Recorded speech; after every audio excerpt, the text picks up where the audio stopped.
The following programs were originally aired live, long before the advent of high fidelity, and they were recorded using a variety of means, from direct recording onto early audio tape and glass records, to simply placing the microphone of a wire recorder in front of the speakers of a radio playing the program. I hope, however, that any variance in audio quality will not take away from your pleasure in listening to these, some of the all-time favorite shows.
Welcome to Nightly Old Time Radio Shows. It is August the 6th, 2024, and let's get on with this day in history. In 1661 AD, the Treaty of The Hague is signed, whereby the Dutch Republic sells New Holland, Brazil, for 63 tons of gold to Portugal. In 1890, at Auburn Prison in New York, murderer William Kemmler becomes first person to be executed by electric chair. In 1945, atomic bomb dropped on Japanese city of Hiroshima by US B-29 superfortress Enola Gay. In 1965, US President Lyndon B. Johnson signs the Voting Rights Act prohibiting voting discrimination against minorities. In 1991, Tim Berners-Lee releases files describing his idea for the World Wide Web, WWW. Debuts as publicly available service on the Internet. In 1926, Don Juan, starring John Barry, is released by Warner Brothers. First feature-length film to utilize Vitaphone sound on disc system with synchronized musical score and sound effects. In 1996, American punk rock band The Romeros performed for the last time at the Palace in Hollywood, California.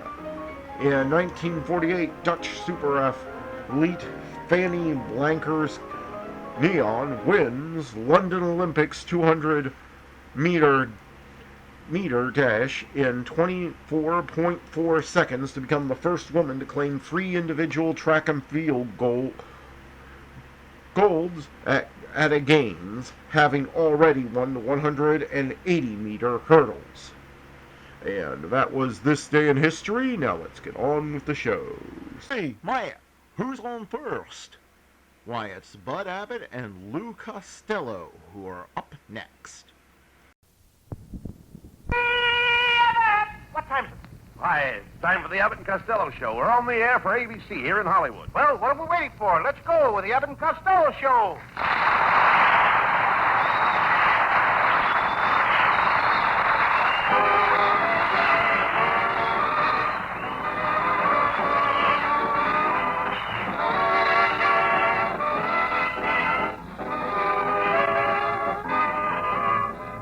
Yes, it's It's the Abbot and Costello Show, produced and transcribed in Hollywood for your listening pleasure with Susan Miller and Matty Malnick's orchestra.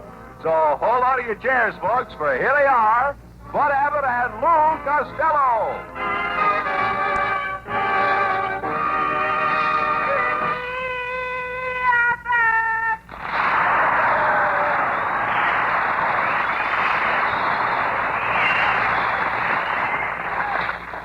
Will you stop that yelling? What is all that adhesive tape on your face for? I took Susan Miller to my neighborhood theater to see The Razor's Edge. I sat so close to the screen that Tyrone Power shaved me 5 times.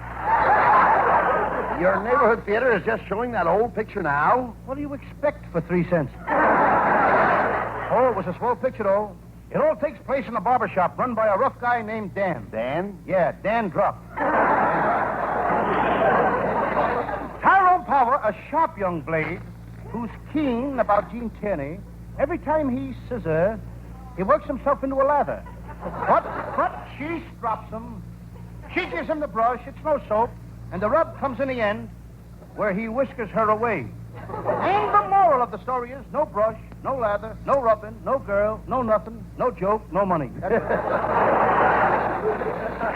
idiot. You never saw the picture. And furthermore, I'll bet when you went to school, you were a dumbbell. A dumb skull. That's so. Well, I'll have you know that I was a head and shoulders above everybody in my class. You were? Yes, I was 15 years older than any one of them. I would like to see you in school, Lou. I was teacher's pet. Teacher's pet? Yes, we both got expelled the same day. Get him out of here.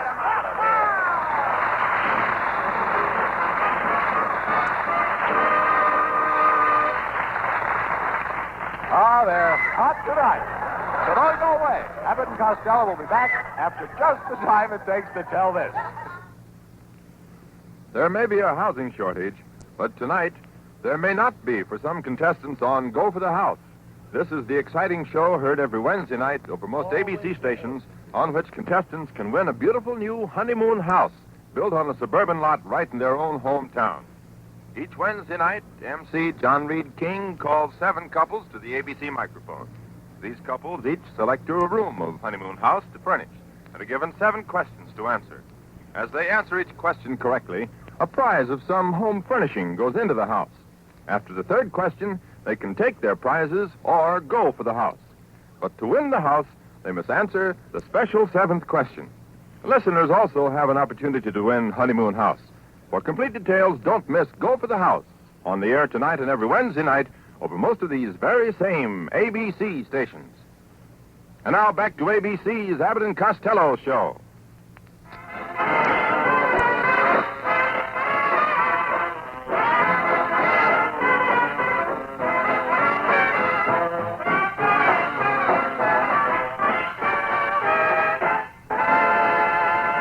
Hey, Abbott. All right. Come here, Costello. Who's that girl I saw you talking with? Huh? Who's that girl I saw you talking with? That girl was my school day sweetheart. Her and I used to hook rides on the ice wagon together. Every day we'd ride 7 miles to school, sitting on a big cake of ice. You rode 7 miles sitting on a cake of ice? Yeah, we were the original dead-end kids. I'll forget about her. By the way, where did you get that bump on your nose? Well, Monday night I went over to Susan Miller's house and I brought her a package of bubble gum. We sat on the sofa and I had my arm around her and she was chewing a bubble gum. But how did you get the bump on your nose? How did I get the bump on my nose? Just as I leaned over to kiss her, she had a blow-up. That must have gummed up your evening. Not only that, but I may have to have my nose vulcanized. You talk sense. What happened? Susan dropped her bubble gum on the sofa and I sat in it. Brother, is that stuff sticky? Did it damage your clothes? No, but now I've got the only pair of pants in Hollywood with slip covers. Now, stop this silliness. You'd better be on your good behavior from now on because Susan Miller is moving into our boarding house today. She's taking the room directly above you, Lou. Oh, that's wonderful. Mm-hmm. Me in room 115 and Susan in 215. Abbott, will Susan be in that room all the time? Well, you know Susan. She goes in and out. Have you noticed that too, Abbott?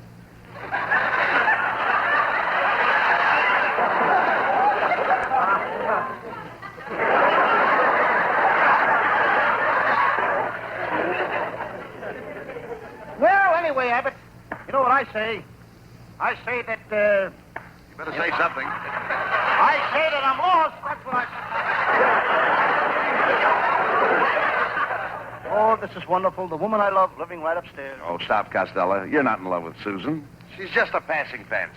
Abbott, I wouldn't pass up anything that fancy. Gee, but I hope she likes her room. Oh, she should like it. She gets bored with it. I'm glad to hear that, too, because after all...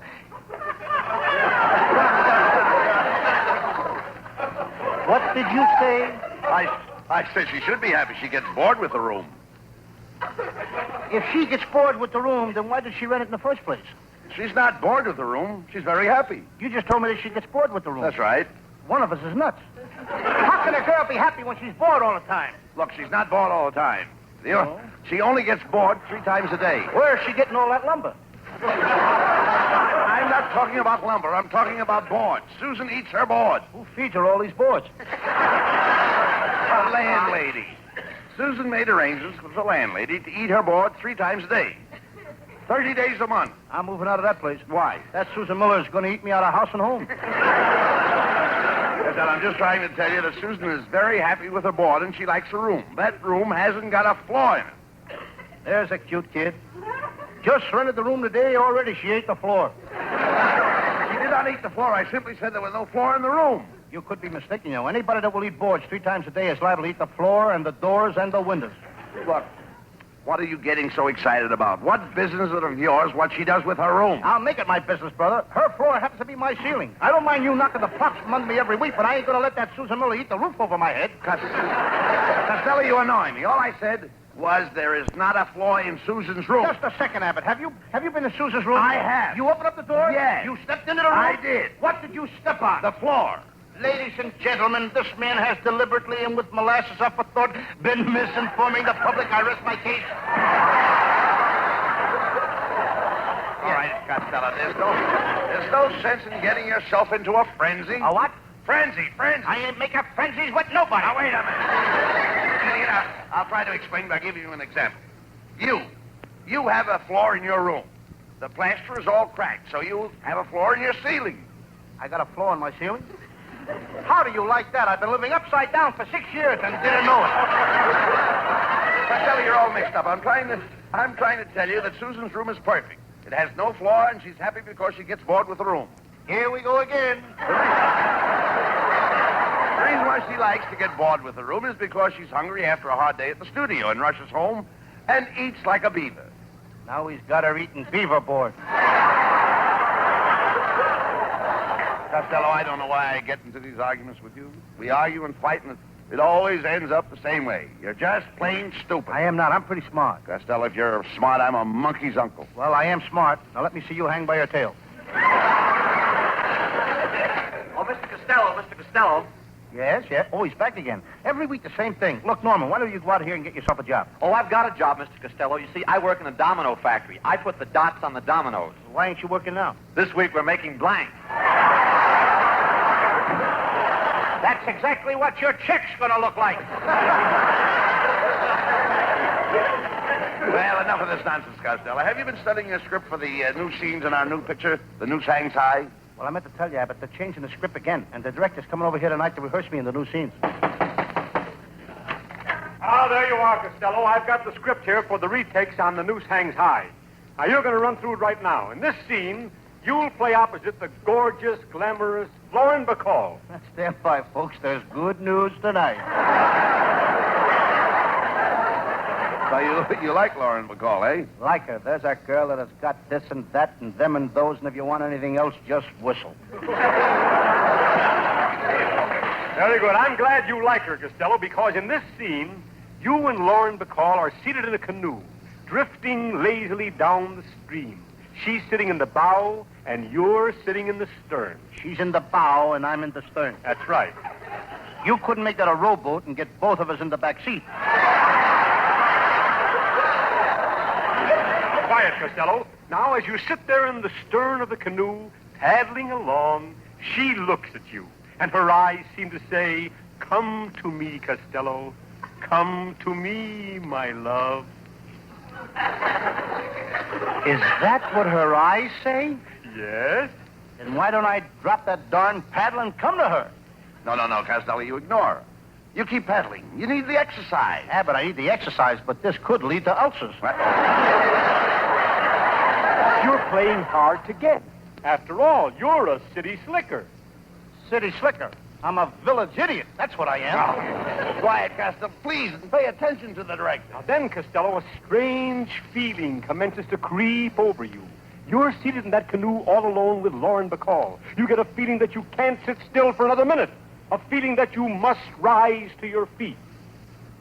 It's those cane-bottom canoe seats. They'll do it every time. The seats have nothing to do with it. Of course not. Now, Costello, you look forward at gorgeous Lauren Bacall. You look forward, and there she is in all her tempting glory. You can't stand the suspense any longer. Slowly, you begin to inch your way forward, inch by inch.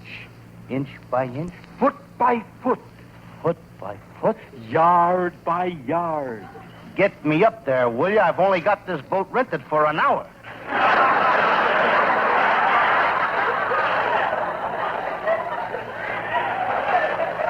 Oh, it's impossible, Mr. Rabbit. I can't rehearse with this man. He's too nervous. He should see a doctor about his nerves. You should see a doctor about your face. What's the matter with my face? It talks too much.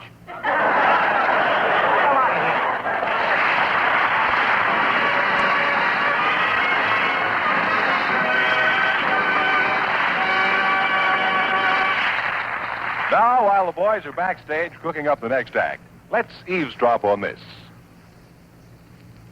When someone with a secret microphone comes in contact with an unsuspecting individual with human reactions, the result is Candid Microphone, a Thursday night program that's rapidly capturing the interest of ABC listeners everywhere. Candid Microphone is a program that tests people's honest reactions in various situations, and what they say or do is secretly recorded by a man with a concealed mic. For instance, he may ask a strange girl in the park for a date, and when she answers him, she answers candidly, not knowing she's being recorded. Or the man with the mic may record the conversation of a man in a restaurant who suddenly finds he's left his wallet in the proverbial other suit and can't pay his check. But whatever is secretly recorded does not go on the air until the man with the mic has received the full permission of the person or persons recorded. Don't miss Candid Microphone tomorrow night over most of these same ABC stations. And now back to ABC's Abbot and Costello show.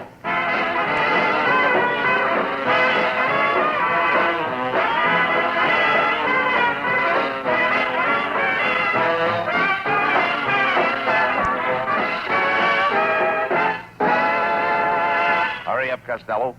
We're on in just a second. That's right, Abbott, but here's a small place to show off Susan Miller. Let's get her to sing a song. Okay, Costello.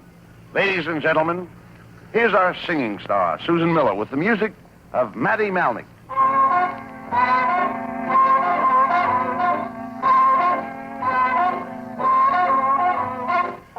Picture me upon your knee with teeth for two and tooth for two. Can't you see how happy we will be?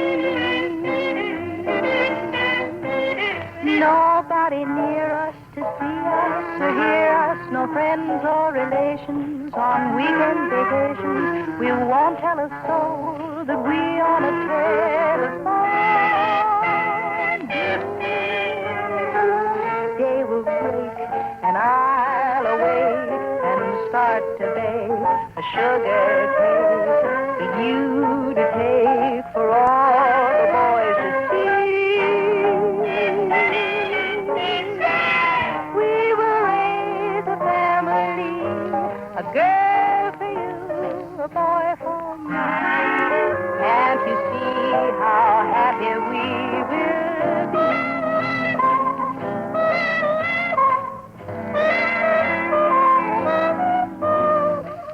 Day will break.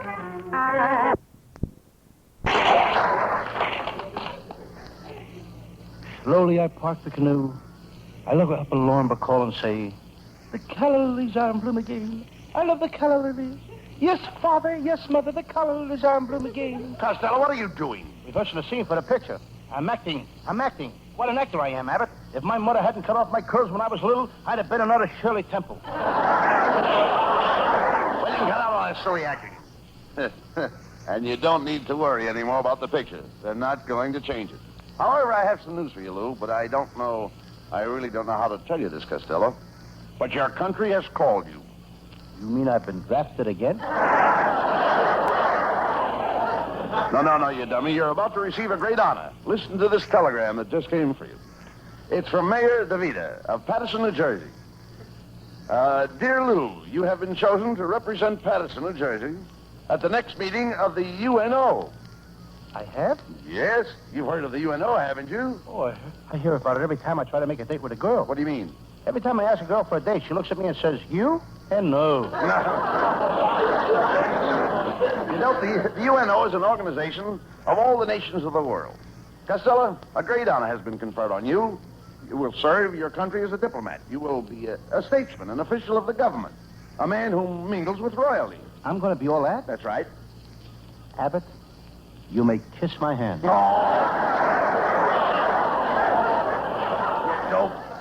I don't know why the mayor of Paterson ever chose you. Hey, Uncle Bud. Uncle Bud, I just saw a messenger boy just leave here. Was that telegram for me? No, Norm, it wasn't for you. It was for Costello. A great honor has fallen on Costello. He has been chosen Paterson's delegate to the UNO. That's right, Norman. I'm going back there and spread goodwill. Well, you certainly got the spread for it. Now, Norman, you'll have to treat Costello with more respect from now on. Remember, he's going to be a diplomat. Jokes with gestures.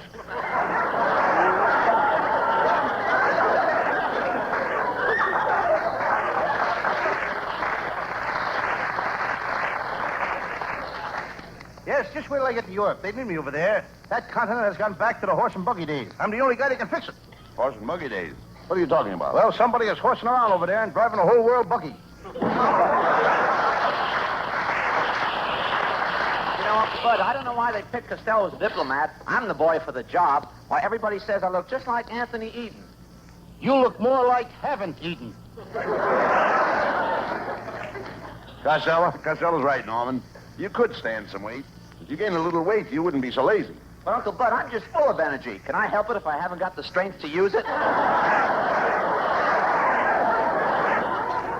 Norman, we should be proud of Costello. He's going back to Paterson to mix with all the masters of diplomacy. Yes, I'm going to be a mix master. I'll show them guys how to stir up things. Well, am I interrupting anything, boys? Why, it's a singing star, Susan Miller.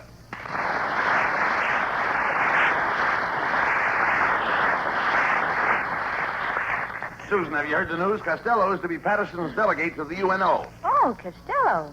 What a diplomat you'll make. You're so robust, so manly, so muscular.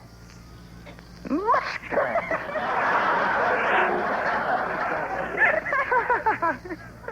Susan, I'm Atlas, Hercules, Samson and Joe Louis and Gorgeous George all rolled into one. You are? And it's awful crowded, too.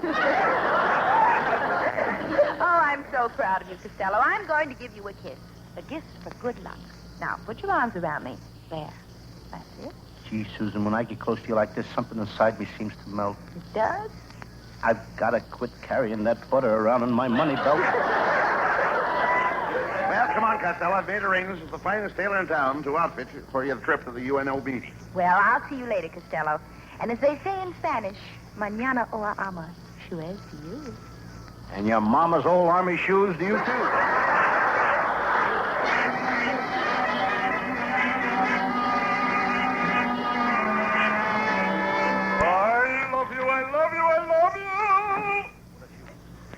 Good morning, gentlemen. Good morning, sir. Costello, this is the tailor, Mr. Sharkskin. Are you ready to measure Costello? Why, yes, it'd be a pleasure to make a suit for him. What a build, what broad shoulders, narrow hips and long tapering legs. This is me over here. You're measuring the water cooler. Mr. Sharkskin, this is Costello. He's the man who's having the fit. Really? Does he always swell up like that? Sharkskin, one more crack like that out of you, and I'll cut you on the bias and pull down your hems. Mr. Sharkskin, do you have anything that'll fit Costello? I think so. Here, Mr. Costello, slip into this coat. That's it. There. How's that? Now, ain't that coat a little long? I can't see my shoes. Oh, do you plan on wearing shoes? Don't be so fussy, Costello. What that coat needs is a little more padding in the shoulders, that's all. A little more. You'd better take some of the padding out. Every time I raise my arm, The shoulders push my head off. Costello, you won't be able to wear those pink socks with that outfit. Those are not pink socks. My shorts drag a little. All right, Mr. Sharkskin, make the necessary alterations and send the suit to Costello's house. Fine. Good day, gentlemen.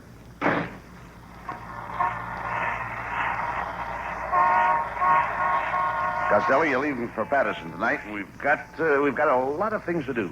What, for instance? Well, Costello, you'll meet all kinds of nationalities at that UNO meeting, and you'll have to converse with all of them. That won't be hard for me, Abbott. I even speak Chinese. Let me hear you say something in Chinese. Okay. Feature starts at 1 o'clock, smoking in the balcony, prices change at 6. What kind of Chinese is that? Grauman's Chinese. You simpleton. French is the diplomatic language, and you've got to learn it. I'm taking you to Madame Fifi's French language school.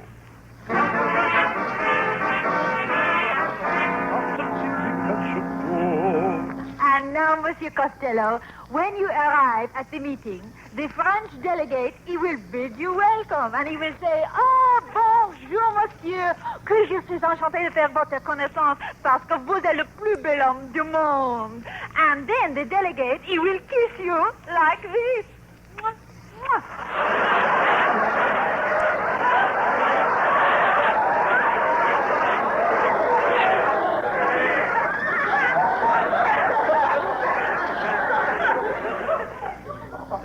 Do you mind now if I can have my own script back? Thank you. You walk in here, you don't even shut the door. Madam Fifi, you will have to forgive me. I have a very, very poor memory. Would you mind running through that again a little slower?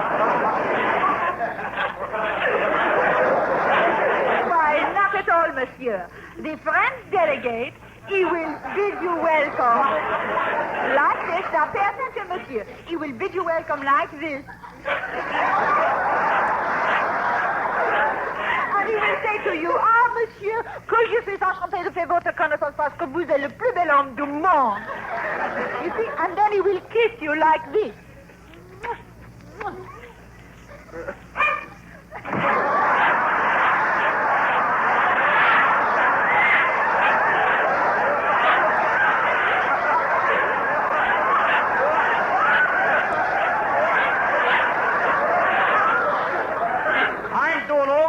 He's sweating.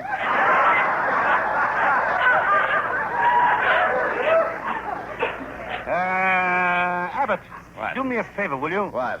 Run over and pick up my suit. I may have to stay after school. I think I need more lessons. You know, if you stay here and take another lesson, you may miss the plane. Abbott, if I take another lesson, I won't need the plane. I'll fly to Patterson by myself. Come, Madam Fifi, let us study.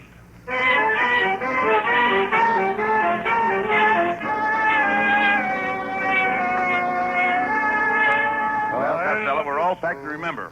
You're an important delegate to the UNO, and it's one of the requirements of a delegate to know all about history. I know all about history, Abbott. You do. I'll bet you don't even know who George Washington married. George Washington married Salome. Yeah, dummy, Washington and Salome lived thousands of years apart. What's the difference as long as they loved each other? Talk sense. Now, Costello. Now, in diplomatic circles, they give a lot of banquets. And you've got to watch your table manners. Now, if you're not sure what fork to use, wait until the hostess has picked up her fork, and then you use the same one. Nothing doing, Abbott. I tried that once. I waited to use the same fork the hostess used, and by the time she got through with it, there was no more food left on the table. You dummy, I'm talking about the silverware they use at a banquet. Oh. As a rule, there are several different types of forks. Yes. Set aside beside your plate. Naturally. Naturally. You're telling me. I went to a banquet once, and there was 15 knives, forks, and spoons set aside beside each plate. What beautiful silverware. I'd like to have seen it. Remind me to show it to you sometime. Never mind that. Now, when you get to the meeting and you are introduced to the other delegates' wives, remember to curtsy. Remember to what? Curtsy like this. That's a curtsy? Yes. I couldn't curtsy. I've got too much starchy in my shorty. Oh, I give up. Come on. Our plane leaves for Patterson in a few minutes. Now, we've got to get to the airport. You're going to be at the UNO meeting. Come on.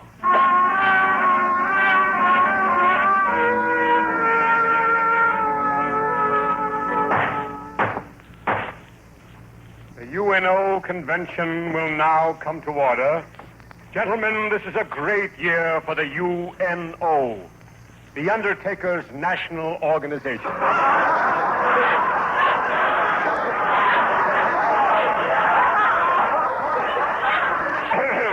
Secretary Toombs, at all the bodies, at all the members present. All but the stiff, Delegate Patterson, but he's due here any minute. Delegate from Patterson, huh? Greetings and salutations, gentlemen. I'm Patterson's delegate to the UNO, and it's mighty quiet in here. Let's get the joint jumping. Just pull up a slab and sit down. Brother Graves, dig that boy. A lovely thought, Brother Toombs, a lovely thought. Just a minute. Is this the peace conference? Yes, my boy, we have peace here. As a matter of fact, that's the slogan of our organization. Rest in peace. And now, Mr. Toombs, place a lily in Mr. Costello's lapel, and let's get on with the meeting. Just a second. There must be some mistake. I was looking for the UNO. There is no mistake. This is the UNO, the Undertakers' National Convention. Is there anything else you wish to say? Yes, just 2 words. What are they?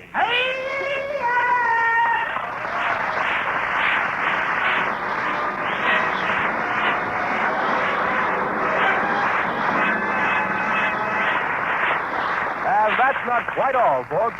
Stick around a minute, and the boys will be back for a curtain call. Good news spreads fast.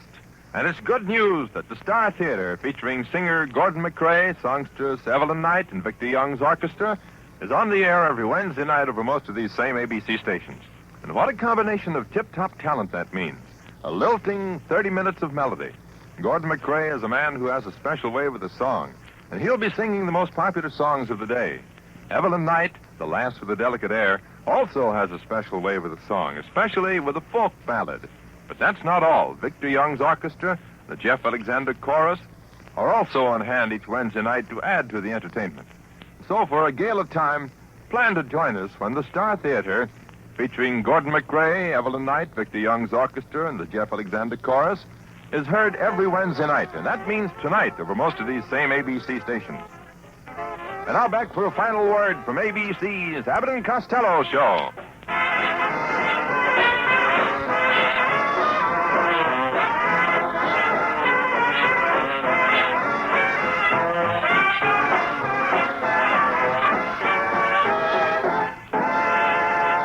Well, Costello, it's too bad that we made that trip all the way back to Patterson for nothing. Oh, that's all right, Abbott. I just as well... I'll get it, Abbott. Hello. Oh, hello. Uncle Mike? What? Aunt May? Congratulations. At 7 o'clock tonight? Where did it happen? Right on Maplewood Avenue? My. How many? 3? Well, hold everything. I'll be right there. Goodbye. Costello, what happened? My Aunt May just found a 3-room apartment on Maplewood Avenue. Oh, good night.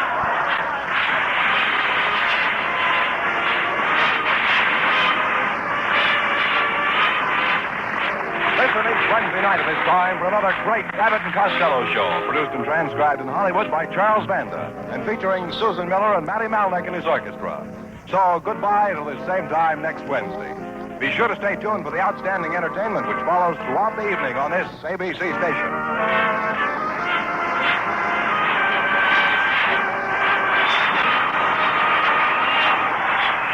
This is ABC, the American Broadcasting Company.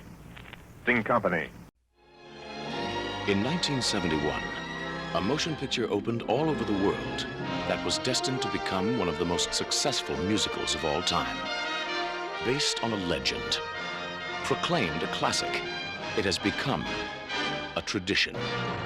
United Artists is proud to announce the return of Fiddler on the Roof, a tradition, rated G. Away from the sound of music, and Bing Crosby is up next. Greetings, Gary and Durwood, and thanks for relinquishing the facilities of the network to us. These boys do things in a big way, don't they? Don't they swing, these kids? Yeah. Wouldn't you say that calls for a big, big song, Rosie? Coming right up.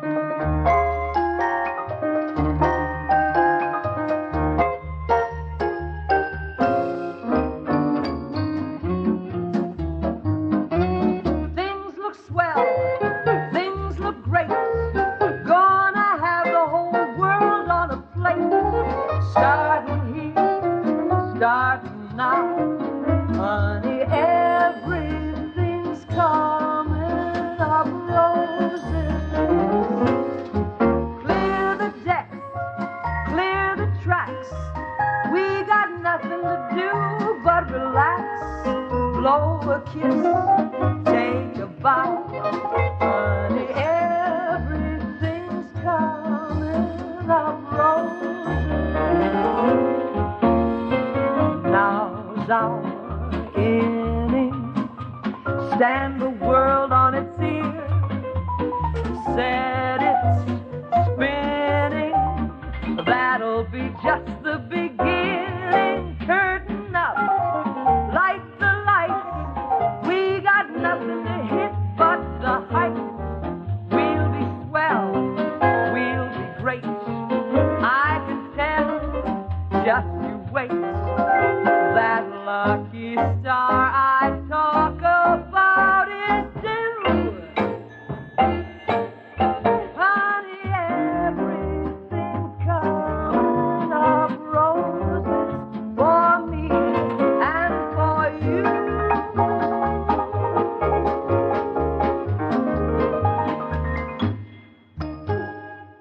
Enjoyed that, Rosie. Now I guess Bing had better warble one. That seems fair and square. The mic is yours, all yours, Mr. Crosby.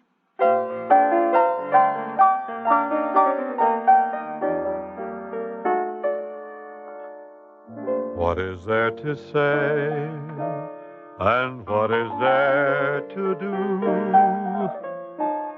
The dream I've been seeking has, practically speaking, come true.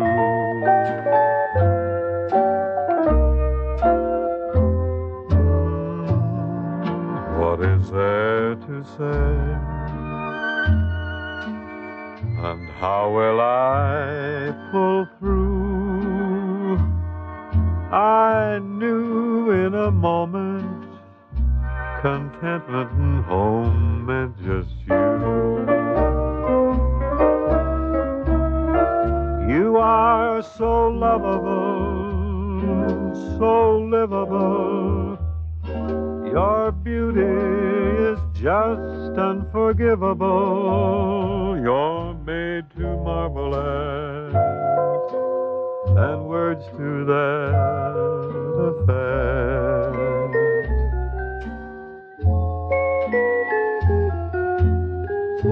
So what is there to say? And what is there to do? My heart's in a deadlock.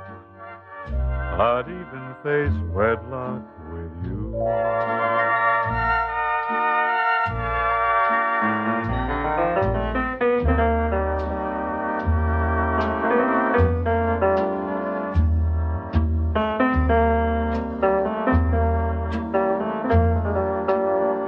You're made to marvel at, and words to that effect. So what is there to say? And what is there to do? My heart's in a deadlock. I'd even face wedlock with you.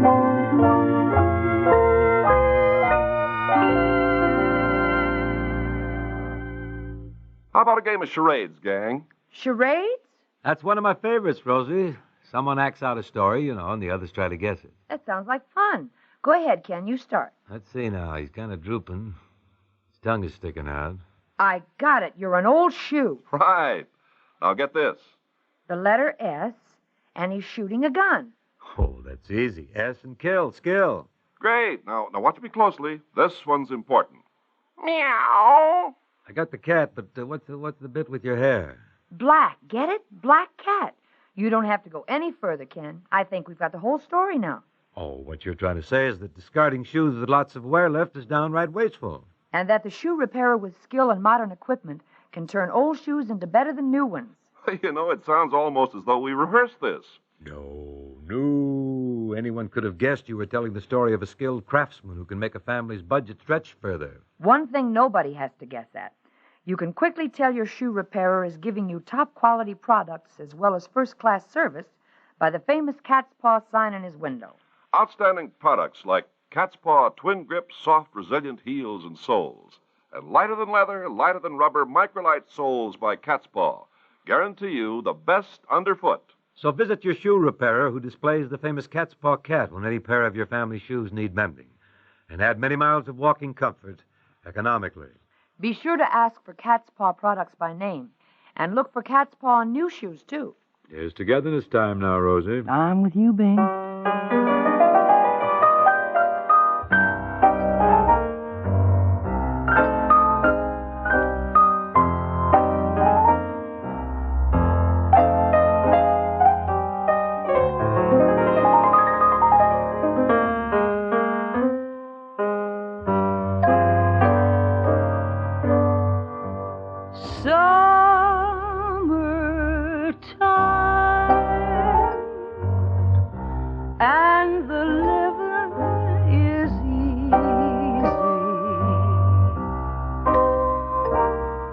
Fish are jumping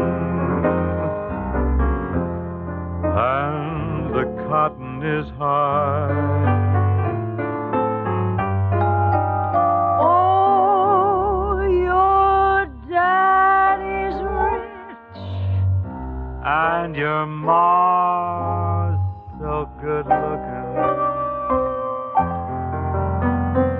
So hush, little baby, don't you cry.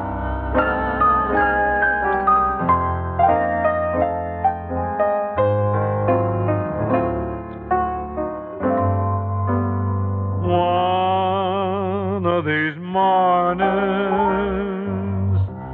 you're gonna rise up singing. Then you spread your wings and you take to the sky.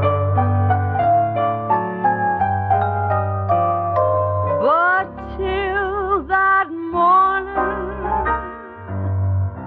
there's nothing can harm you. With Daddy and Mammy standing by. One of these mornings, you're gonna rise up singing. Then you spread your wings and you take to the sky. But till that morning, there's nothing can harm you. With Daddy And Mammy standing by.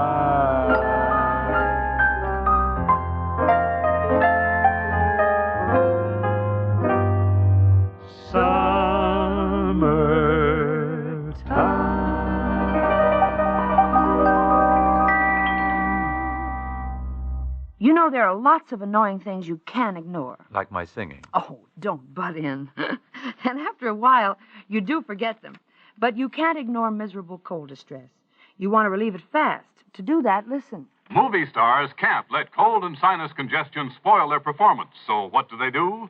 Listen to Rod Cameron's answer. When my head gets stopped up from cold and sinus trouble, I take the new medicine for those miseries. New 4-Way cold tablets. Today's 4-Way contains a decongestant to drain sinus congestion while it relieves cold distress. Then you feel better fast. Tests show 4-Way acts faster than any other leading cold or sinus tablet. In minutes, 4-Way speeds pain-relieving medicine all through your body. In the same time, no trace with other brands. Only 4-Way starts so fast to relieve muscular pains, reduce fever, relieve headache without upsetting stomach. And 4-Way drains sinus congestion to restore free breathing, too. Right, Rod Cameron? It sure is. With 4-Way, I start to feel better right away. To relieve cold miseries while you drain sinus congestion, get new 4-Way. Fastest acting of all the leading cold and sinus tablets. New improved formula, same familiar package. Only 39 cents.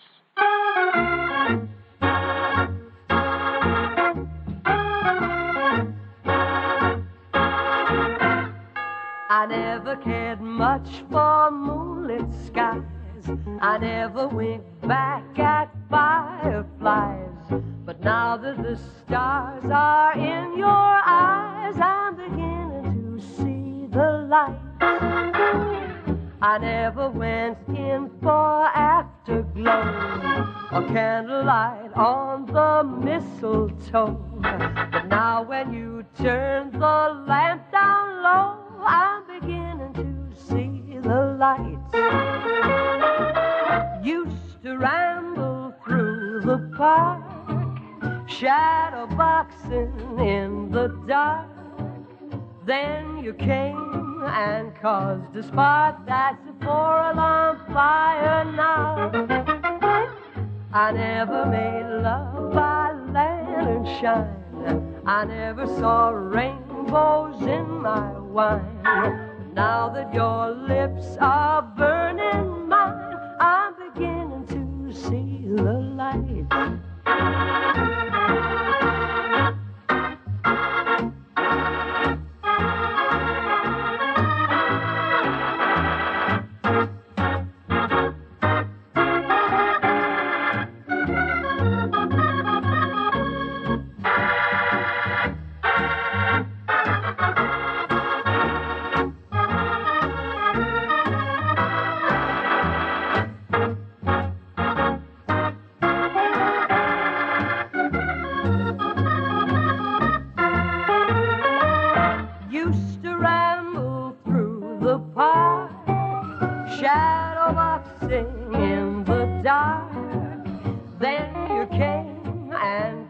The spark that's a 4-alarm fire now.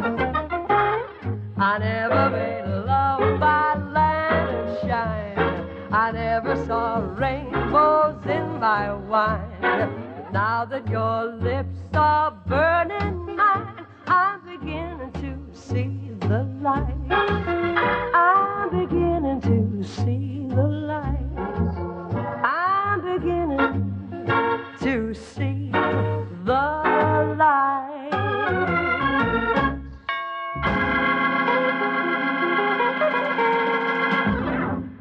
Say, Bing, did you ever hear of a hat that cost $475.75? What? Yeah? Almost $500? That's right.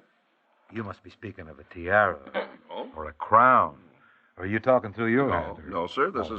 It's a woman's hat. The price tag, $475.75. Get out. It's possible. Oh, I'm checking this with Hedda Hopper. She'll tell you. Well, I've seen some hats that were gotten up very lavishly, and I imagine that they cost a bundle. I've seen some pretty fancy stuff hanging on hats. I suppose all those doodads do run into money, huh? The design is what costs. Yes, but Rose, $475. Who rolls the gals this much for a lid? Who shakes them down for such a fabulous A very figure? famous hat maker named Mr. Ben of Chicago. Uh-huh. And some of his creations sell for as little as, $89.75. That's little, huh? Mm-hmm. Oh, his chapeaux are the wildest and in big demand. They're decked out in bugs and reptiles, birds and animals and canned soup, peanuts, salad. What the devil is Ben running? A pet shop or a delicatessen or what? A hat shop. Well, I'm confused, all that stuff on a hat. That's Mr. Ben's big talent. He's apt to hang anything on a hat. Well, Tell you he'll hang any price on that. I can see that. Yeah. There's a tremendous clamor for his hats, and that's what keeps the prices up. Yeah, but when his hats go on sale, you can get one for $5. Well, now he's in my bracket. That's the Just sale price. got to me. Yep. That's Ben's sale price. Boy, I'll bet there's $5. $5. Oh, I'll bet there's a sale where a woman can get maimed, huh? Wind up black and blue, get her hair pulled. But with a hat if she's lucky. When Mr. Ben has a sale, he tosses his hats out to the ladies. The ones that catch 'em, get 'em. Oh, that's sweet. Like catching a bridal bouquet, huh? Some of the hats feature bridal bouquets, I At imagine. least. Also, fruit salads, smorgasbord, New England boiled dinners. Oh, they're just frantic. And the hats go like hotcakes, and the hotcakes go like hats at this Oh, sale. I think I'll phone Ben and order hotcakes, maple syrup, butter, little sausages, and a cup of coffee. Heavy on the cream. On a hat? Why not? If it's edible, it's wearable, apparently. Bing, you would be the one to see the light. Well, I like a fancy hat just as well as anybody. Yeah, but Bing, do you realize this order may set you back 475 smackers? Oh, not for that. That's just the blue plate I ordered. I want the sale price. 5 smackers. That's my top. That's as high as I'll go. No substitutions, though. Incidentally, we're running a sale on songs today, aren't we? Oh, we've got some very clever cut-rate ditties here today.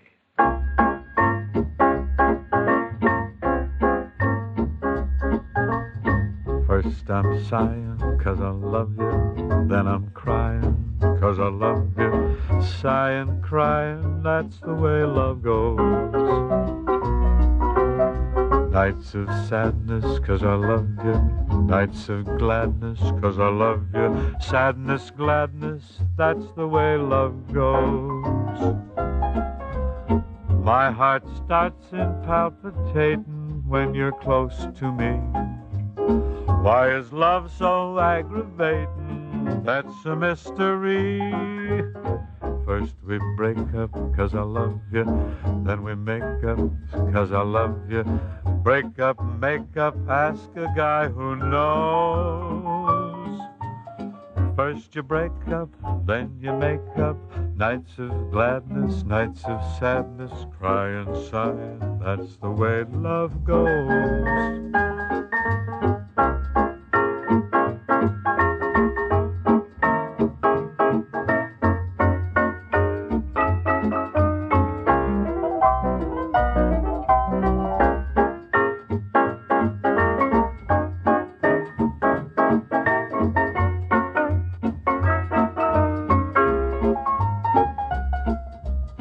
My heart starts in palpitating when you're close to me.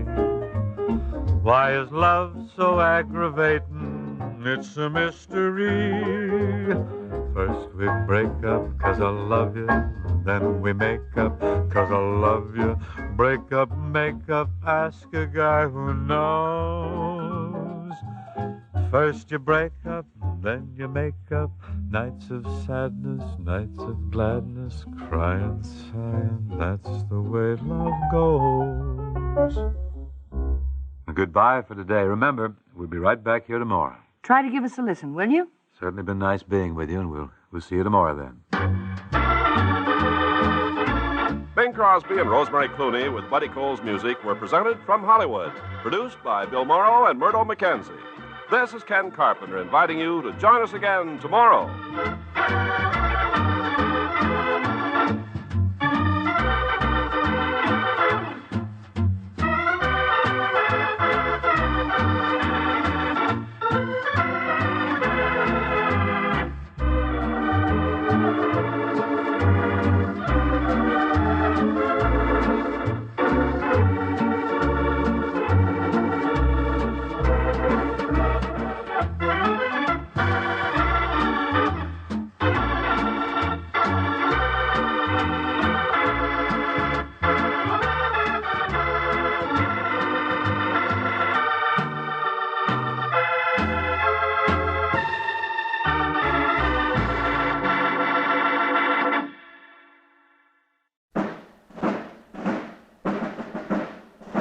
Alastair MacLean, the master of suspense and high adventure, goes beyond the guns of Navarone.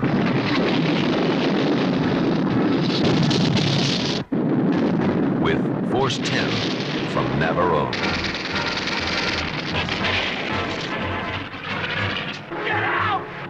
Force 10 from Navarone, directed by Guy Hamilton, who propelled James Bond through Goldfinger and Live and Let Die.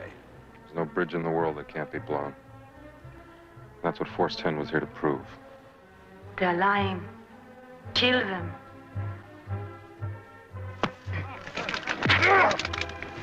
You think I'm a traitor? I don't think. I know.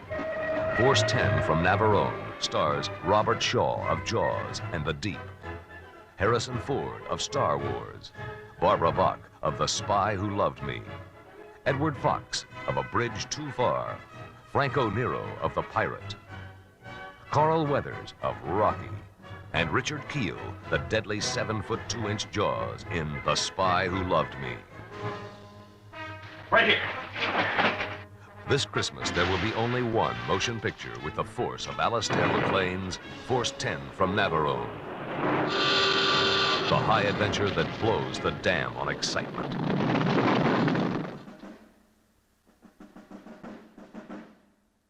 A true legend of American comedy, Bob Hope, is up next.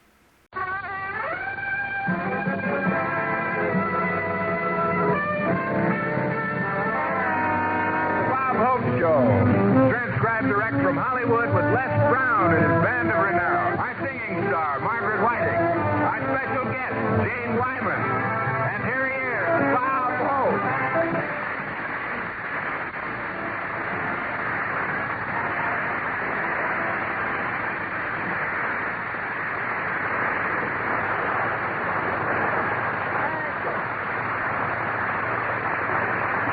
Thank you very much, ladies and gentlemen. Here I am again with another message about milk, the healthiest drink in the world.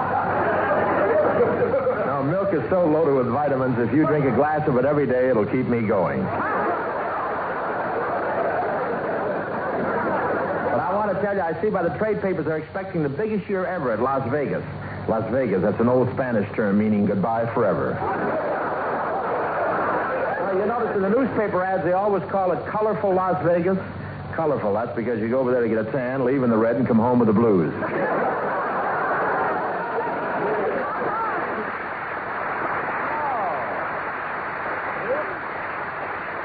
I didn't know we had that many winners here tonight.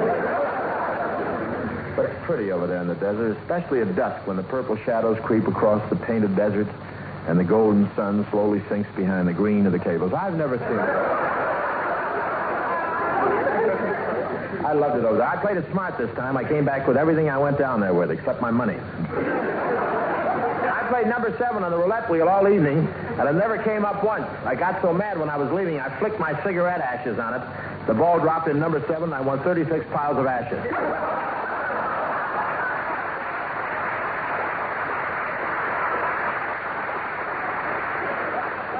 But how you can get clipped down there. I only had one white shirt with me, so at night I washed it and hung it outside my window to dry. A croupier looked over the gambling room and said, "No fair surrendering." But Las Vegas has a wonderful slogan, fun in the sun, then the evening it's bed in the debt, and then you go home and sleep in the streets. I said to the manager of the casino, "I love this desert area." He said, "Good, we'll see that you go home with your pockets full of it." And all I think about in Las Vegas is gambling. I wasn't feeling good, so I went to a doctor. He looked me over carefully, pulled out his wallet, slapped it on the table, said, 8 to 5, you got a spare flea, pulled out his wallet, slapped it on the table, said, 8 to 5, you got a spotted liver. And I'd taken the bet, but I didn't care for his terms. He wanted to prove it with an autopsy. Autopsy. Look. Jack Benny was at the roulette table. Of course, he doesn't gamble. He just stands there feeling the money. But finally, he couldn't resist it, so he opened his purse and pulled out a $1 bill. I don't know how long it had been in there, but George Washington was wearing a knee-length beard. And Phil Harris was there, too. I'd never have known it. Only one of the dice rolled under the cable.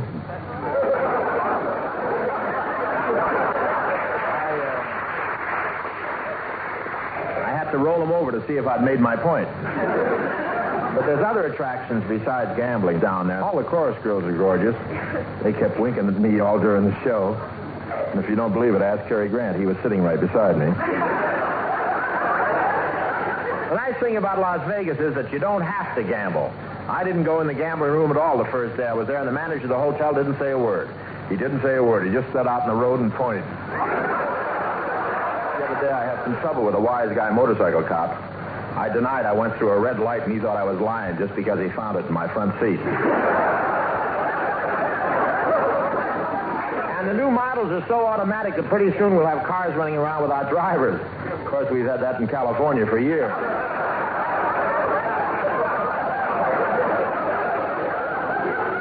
And some of the new cars are getting smaller and smaller. Yesterday, I was almost run over by a convertible roller skate with a windshield. One new car even has a television set in the rear window. It's very convenient for motorcycle cops. While they're chasing you, they can watch Dragnet.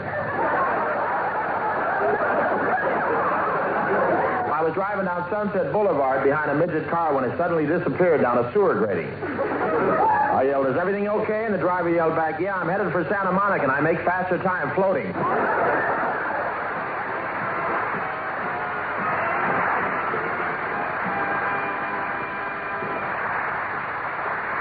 Do, re, mi, fa, sol, la, ti, do, do, do, do, do, do. I think I got too much dough in my re, mi, fa, sol, la. Hey, Bob, do, re, mi, fa, sol, la. Sol, la, sol, la. Sol, la, ti, do. Rob, what are you doing? I was just brushing up on my singing, Bill. Sounds like you were using a wire brush. What's the idea, Rob? Well, Bill, I've been thinking about my career. What about it? What did you have in mind for your career? Well, I think I could be a successful singer. You, a singer? Hi, fellas. Hello, Maggie. Hi, Maggie. I have some very large news for you. Bob is thinking of becoming a singer. Well, what do you figure to do? Become another Lanza or a Pinza? Why not both? What do you mean, Bill? Well, when you sing, it sounds like Lanza's just been stuck with a Pinza.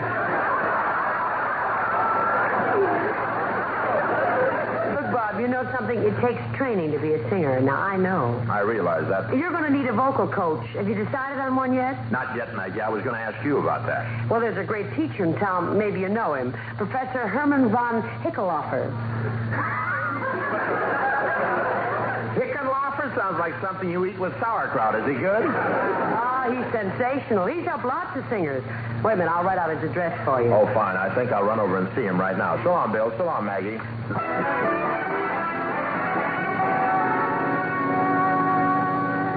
Well, I guess this must be Professor Hickenlaufer's studio. It says, Institute of Voice Culture and Study of the Vocal Art, Bach Beer on draft. I'll go in. Oh, excuse me, sir. Are you... Close the door, don't hope I'm going to catch a cold in my head.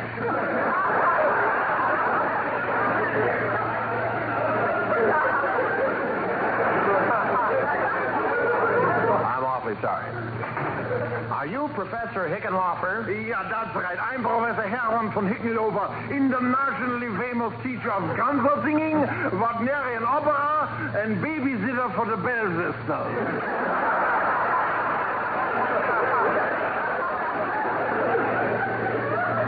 Kid must have gotten a hold of a loaded Wiener Schnitzel. Then I guess this must be the place. Say, Professor Hickenlaufer, do you have any special method of teaching? Ah, yes. Your mind system is based on correcting the breathing, so there's a free use of cranial tone amplification, which allows the pharynx and the larynx to produce arpeggios, obligatos, crescendos, and glissandos. Oh, I see. You mean you understand that?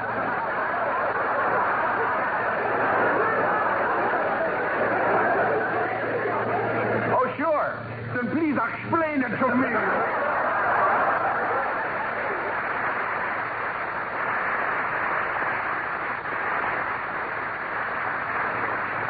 Look, Maya,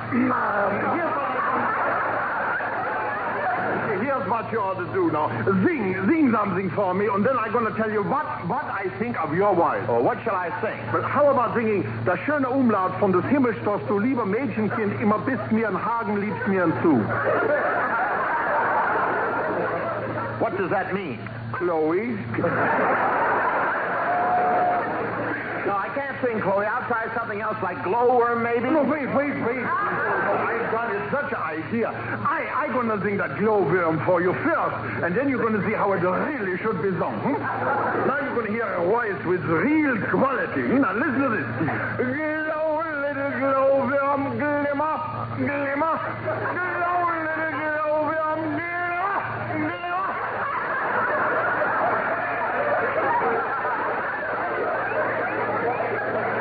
You got it all right. Got what? Worms.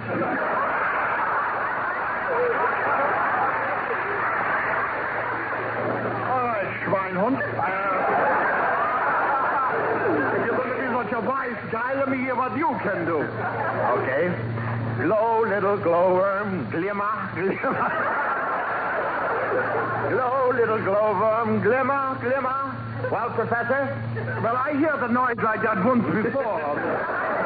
The time my wife got caught in the garbage disposal. That's what you think, huh? Yeah, Maya, when it comes to singing, believe me, you are nothing. Absolutely nothing. You are worse than nothing, because to be nothing, you got to be something, and you ain't something because you is nothing.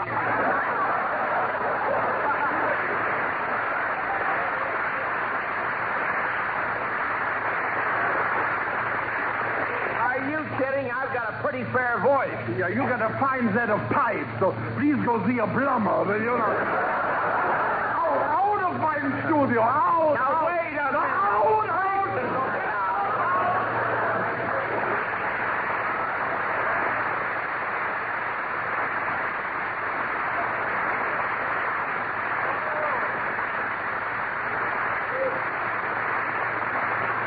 Hello, Bob. Jane Wyman.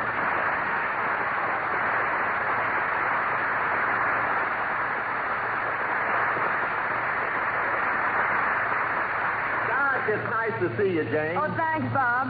Say, didn't you just come out of Professor Hickenlooper's studio? Yeah, do you know old Limburger Head? Sure, he's been helping me with my singing. Say, what are you doing in there? Oh, it's something new, Jane. I've decided to try and develop my singing talent. What brought this on? Well, I've been neglecting my talent, that's all. I'm not just the kind of a guy that can stand still while other people go ahead. Hey, wait a minute. I just got a sensational idea. What is it? Well, you're a success as a singer. You've made lots of wonderful records. How would it be if you and I teamed up? The flu certainly does strange things to people. It's a great idea. Do you know what it would mean if you... To people. It's a great idea. Do you know what it would mean if you did an act with me? Yeah, but I'm not ready to get out of show business. No, please, Jane, look. But, Bob, you just don't decide to be a singer and then do it. It takes special ability and talent. That's true, Jane. Well, I know. I've sung with lots of people. I've even made a record with Bing. Welcome back to the land of the living. Well, I don't think it would work, Bob. Oh, well, I bet I know why you're skeptical. You haven't heard me sing yet. Well, here, I'll give you a little sample. Get this now. Glow, little glowworm, glimmer, glimmer. Glow, little glowworm, glimmer, glimmer. You understand that up to now I've just been singing to keep my hand in. Sounds more like you got your foot in it. Why not give it a chance? I think I know where I can get it as one tryout engagement. Well, I guess there'd be nothing wrong with a tryout. You mean you'll do it? All right. Oh, that's wonderful. You and I doing an act together. I can't believe it. I'm going to pinch you to see if I'm awake. Pinch me? You're supposed to pinch yourself. That's the old way.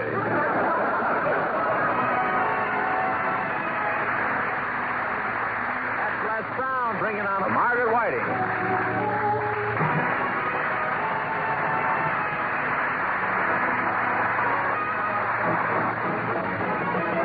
Heart and soul, I fell in love with you.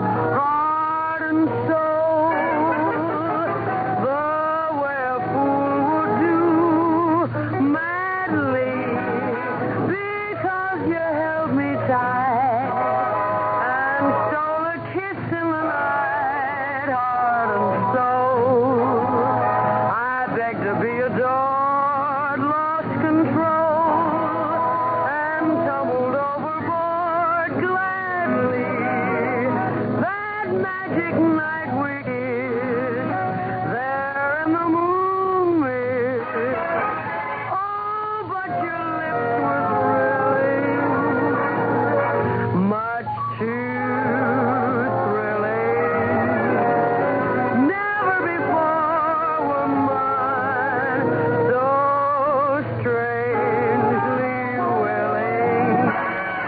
Now I see what one embrace can do. Look at me. It's got me loving you madly. That little kiss you stole held all my heart and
Ladies and gentlemen, in an unguarded moment, Jane Wyman promised to do a nightclub act with Bob. Let's go now to Jane's home in Beverly Hills, where we find her discussing the matter with her agent. If I seem a little exasperated, Jane, it's because this is the very thing for which you pay me commission, to make your decisions for you. I know. Jane, I'm asking you not to do this nightclub act with Bob Hope. You have nothing to gain by it. But Bob's due over here in a few minutes to rehearse, and I gave him my word. For goodness sake, before you promised anything, why didn't you call me? I wasn't near a phone. Jane, let me give you a piece of advice I give every girl in Hollywood. What's that? When Bob Hope's around, always be near a phone.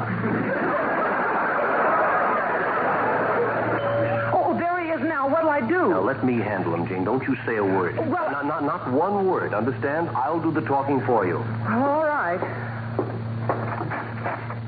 Come in, Bob. I'm Jane's agent. Oh, nice to know you. Hello, Jane. Hello.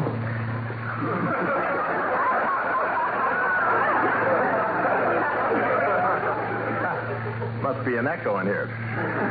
Well, here I am, Jane. You know, you get prettier every time I see you. Thank you. Quit kidding, Jane. Are you going to speak to me? No. Listen, she's already got one Oscar for this type of thing. Let's not overdo it. Bobby,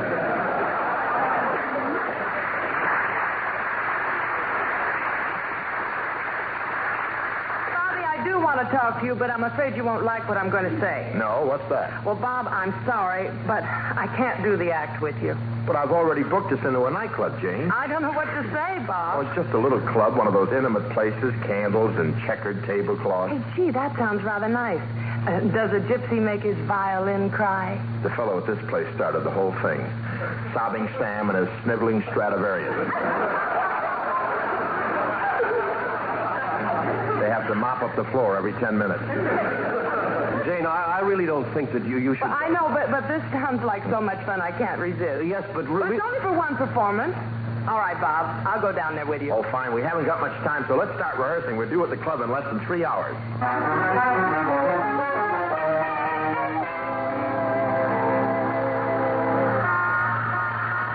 Hey, here we are, Jane, right in here.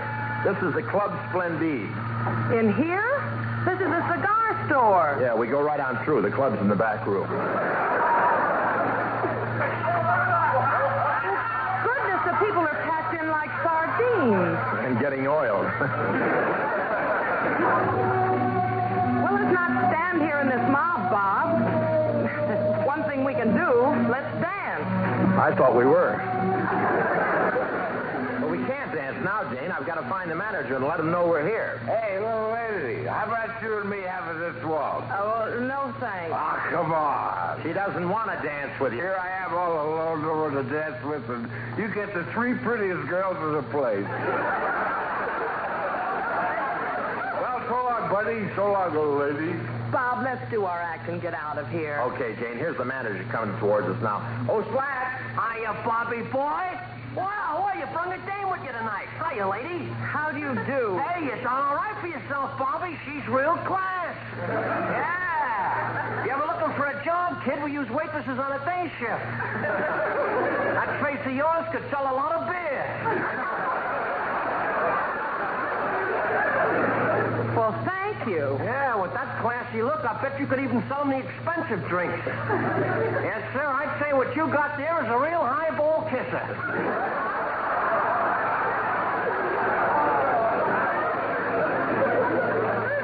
Gee, thanks. Remind me to get the address of his charm school. Hey, we're all set, Flat. Whenever you say, we'll do our act. Oh, yeah, I'll quiet the folks down. Okay, everybody, knock it off. Knock it off.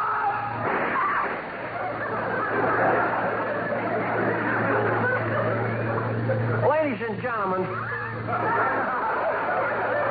tonight we got an act of entertainment for you, so let's give them a big hand. You all know Bob Hope. He's got a swell-looking dame with him. Hooray! Kids, give your music to the band leader and you're on. Oh, thanks, Flat. You ready, Jane? Let's go. Down by the old I gotta meet you, honey. That life will be so sunny. The paddle chunkin' and you are my little punk. Where I first met. And all the while with angels on the levee and my heart is heavy. Your eyes don't feel blue. I'll tell you what I'll do. Dressed in gingham. Or make it swingy. Gum. Or make it gummy. Choo-choo. Hey, Janie, honey. Yes, Robert? Oh, I'm sure glad we met down by the river that day, baby. With me, it was love at first sight. Uh-huh. I mean it. Since I met you, I've never even looked at another girl. Beautiful women never bother me. No, but, brother, how you wish they would. Robert, you at least ought to be on time when we have a date. Oh, I'm sorry to be late, honey. I stopped to put a nickel in one of those perfume spraying machines. What took so long about that? Putting my clothes back on. You know, Robert, we've been out together several times and you haven't said one word about us getting married. Oh, good. I was worried. There's one thing I've got to ask you first, Jane. What's that? Would you object to our getting married if you found out that anyone in my family is, well, a little tetched, balmy, a bit noodled in the noggin? Oh, don't be silly, Robert. That's what I like about you. For it was there. My heart is dreary. I knew you loved me ever loving. That you loved stars above me. You had my heart a thumping. I'll say the two. Well, here we are, Robert. Yeah.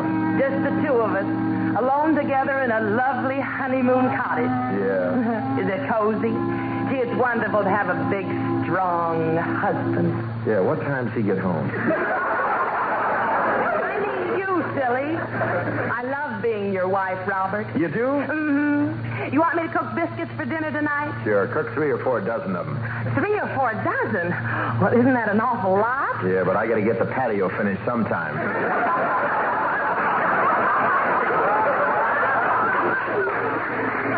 Well, you didn't treat me this way that first afternoon, Robert. Just think, if I hadn't been strolling on the riverbank and you hadn't been fishing, we'd never met. Mm-hmm. We wouldn't be married now, and I wouldn't have some wonderful news for you. Wonderful news? What's that, Jane? Well, you know that new room you built on the house, the nursery? You got it finished just in time. Honey, you mean... Yes, dear. My mother's coming to live with us.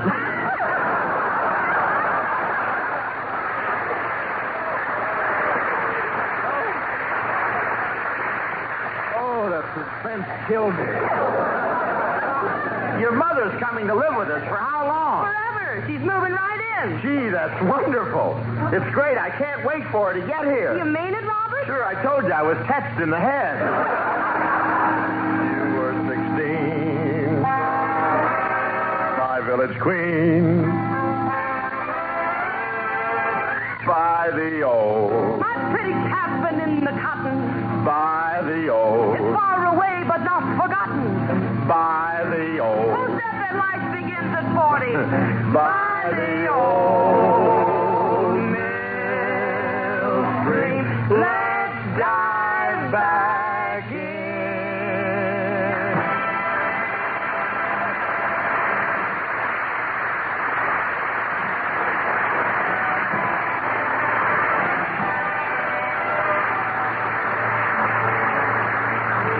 Oh, thanks for the memory.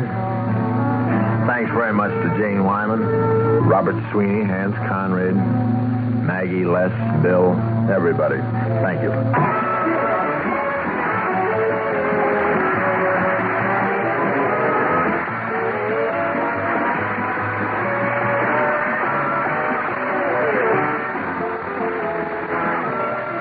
The Bob Hope Show is brought to you through the United States Armed Forces Radio and Television Service.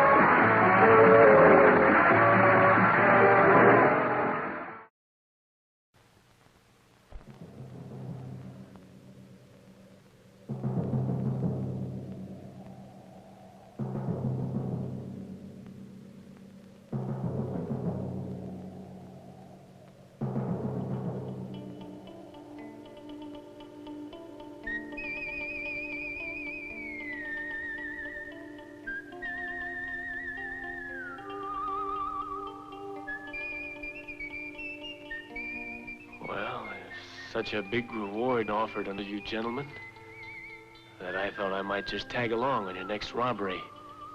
Might just turn you into the law. Naturally. I'll be in the tavern. The air around here stinks anyway. Just like the food. But the month will go fast.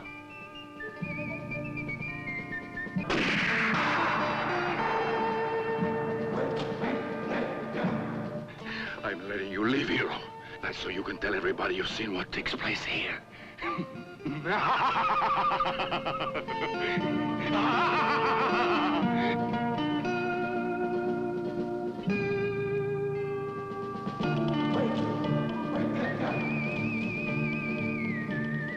Didn't hear what the bet was. Your life.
True crime stories of the LAPD are up next with Jack Webb's Dragnet. Ladies and gentlemen, the story you are about to hear is true. The names have been changed to protect the innocent. Dragnet.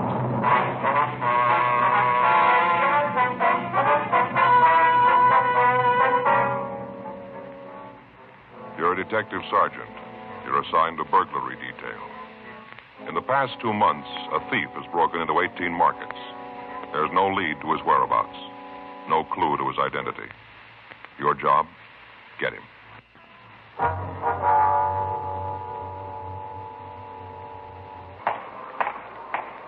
It was Monday, December 14th. It was cold in Los Angeles. We were working the day watch out of burglary detail. My partner's Frank Smith. The boss is Captain Bernard. My name's Friday. We were on our way out of the office, and it was 8:05 a.m. when we got to Georgia Street Juvenile Bureau. Sergeant Lindsay Simmons' office. Yeah? Well, did you give it to him? Uh-huh. Yeah. Well, what'd he say? Yeah. When'd he come back? Uh-huh. Well, did he have it for you? Yeah. Well, that'll teach you not to go that route anymore. All right, Patrick. Tell the sergeant to call me when he gets back. Right. Oh, hi, Friday Smith. Oh, hi, Lindsay. Good morning, Sergeant. Just talking to Gene Patrick over at Highland Park. You know him? Yeah, I met him a couple of times. Picked up a youngster a couple of days ago on suspicion of burglary. Brought him into the office, and Patrick talked to him. Yeah. Well, he finally bought it that the kid didn't have anything to do with the theft, so he told me to go home. Uh-huh. Kid told Gene he didn't have the money to get home, so Gene gave him 20 cents. Kid swore he'd come in and pay it back. Did he? Yeah, he came in this morning, gave Patrick 2 dimes. Told him thanks for believing the story. Mm-hmm. Then Patrick got the kicker. Kid really did break into a house last night to get the money. Well, what's Patrick got to say about that? Says the kid's honest in a sort of way. He did pay him back. Well, where's the youngster now? Got him over Highland Park Juvenile. I better call Gene. Maybe I can give him a hand. I got a couple of streetcar tokens I won't be using. Might like to have them. Huh? Oh, hold it. If I was you, I don't think I'd bring it up to him for a couple of days. Well, what can I do for you two? Well, Lindsay, we've been working on a string of burglaries. You maybe got the word on them. I don't think so. What's the story? Bunch of store burglaries. Papers that tagged them the milk bottle jobs. Oh, yeah. Seems Hartgrove was telling me something about them the other day. Where do we come in? Well, the way the jobs look, we've been thinking that maybe belong in your department instead of ours. How you figure that? First off, the milk thing. What do you mean? Every job he's pulled, we found an empty milk bottle on the counter. Okay, what's that prove? Well, milk and kids go together. Sure, so do milk and ulcers. Maybe a thief's got the bull horrors when he gets into the store. No, Lindsay, there's another thing. The way he prowls the places. All he takes is petty cash. Just a couple of bucks outside. Candy, cigarettes, nothing big. Some of the places he's gone into, you could open the safe with a pocket knife, and he hasn't even made a move toward him. Maybe he's a kleptomaniac. Got a lot of them on the books. Maybe that's the way he gets his kicks. Oh, it's a nice try, Lindsay. If you know anybody that can climb through a 14 by 10-inch hole, you trot him up and we'll talk to him. Okay, I haven't got the names on my desk, but you take a trip to Santa Anita, you'll meet a lot of them. Jockeys.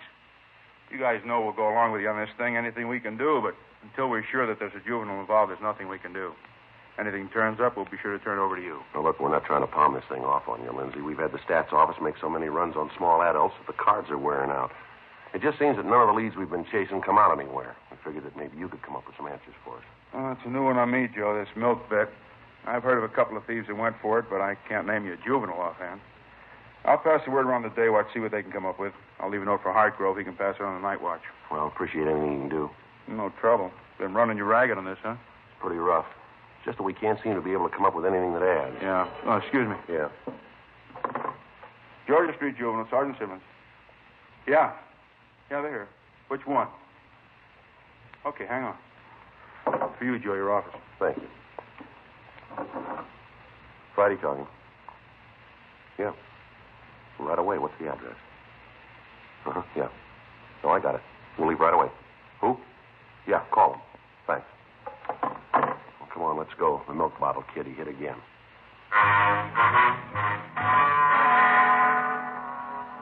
The call had come from Lieutenant Ginder in burglary. He told us that he'd just gotten a call from a storekeeper named Monty Darabertis. The man had called to report a burglary at his store at the corner of Jackson and Broadway Streets. Lieutenant Ginder told us that the crime lab had been notified and had dispatched a crew to investigate the premises for physical evidence. Frank and I left Georgia Street Juvenile, and we drove over to Figueroa. Then we turned over onto Broadway. The store that had been broken into was a small Italian delicatessen on the southeast corner. By the time we got there, the crime lab crew had already arrived and was winding up their investigation. We walked into the place, and we met with Ray Pinker. Hi, Joe. Frank. Ray. Hi, Ray. How's it going? Usual thing. Bottle of milk on the counter. You want to check it over? Yeah. Come on back here. Thief made his entrance back here at the rear of the store. There it is. Broke out the window pane. Yeah, not very big, huh? It measures 9.5 by 12 3/4. No alarm on the window, huh? Yeah, you can see the wires here. Take a look. Oh, yeah. How come the alarm didn't go off? I talked to the owner. He said he's had trouble with the alarm system the last couple of weeks. Called the company and asked them to fix it. Mm-hmm. He thought it was okay. Guess there's something wrong someplace. Didn't work last night. What kind of alarm was it, Ray? Outside on the building. You know the kind. Yeah. What did he take this time, Ray? Usual run of stuff. According to the owner, there are about 4 cartons of cigarettes missing, several boxes of candy. Can't be absolutely sure. So he's got to check his stock. Be better if you talk to him on that. Yeah, we will. We'll catch him later. Want to wait a minute? I'll check and see how the boys are doing on the prints. Had them check the counter and the milk bottle. Fine, thanks, Ray. Be right back. Bye. I wonder when we're going to blow the whistle on this guy. I don't know. Can't do it fast enough for me. Well, then what do you know? Hey, Joe. Look at this. Yeah, I'd like to get a couple of those before we leave. What are you talking about? Salami, Joe. Those right there, the hard Italian kind. See, right there? Yeah. I remember last summer I was up in San Francisco. Yeah, I remember. Went up there to pick up a prisoner. Remember you were collecting days off? Yeah, I recall. I had 100 of them coming. Yeah, pretty funny. Anyway, I met Dan Shelley up there. You mean the Irish tenor? Yeah, he and I went down to Cookie's bar for lunch. Cookie had some of this salami. Sliced it like paper. You could almost read through it. Oh, that's the way it's supposed to be. I know, Joe. Anyway, Cookie sliced up a bunch of it, served it with cold cracked crab. Boy, I never tasted anything so good in my life. Don't you ever read the newspaper through sliced salami? Yeah? Well, I never have. Have you? All the time. Just the funnies. Well, anyway, Faye's tried to find them for me. Salami like this. Brought home all kind of things, but she's never found the right kind. You know, they'd be hard enough to pound tacks with when she got them home. Boy, never forget old Cookie and that spread. Well, if you can get your mind off food for a minute, and I know that'll be tough, let's get on with this thing, Joe. Yeah. Sure got to buy some of these before we leave. Just like Cookie had. Yeah. Just finished with powder, Joe. Yeah. Nothing. Whoever it was drank the milk. He took the bottle out of the refrigeration compartment. Bottle sweated, and there isn't a print on it we can lift. It's too bad. None of them any place, huh? Yeah, we've gone over the place from top to bottom. So there, we can't find them. It's not much help, is it? Came up with one thing. Maybe you can make something out of it. What's that? Outside the window in the back parking lot. Came up with an open package of cigarettes. Don't know if it belonged to the thief. Anything on it? No. Fog last night ruined any prints that were on it. Boys have got it if you want it. Yeah. Well, we'll take a look at it. Looks like everything's against us, huh? Another blank. Don't envy you guys trying to break this one. Most of the time there's a leak someplace. Somewhere along the line, the guy's going to make a mistake and not cover something. Yeah, we've been saying that for weeks. This is either the smartest thief I've ever seen or the luckiest. What's this make for him? Number 19. A lot of chances to take for nothing. He's not getting anything out of the jobs. Maybe he isn't, but we are. What? Headaches.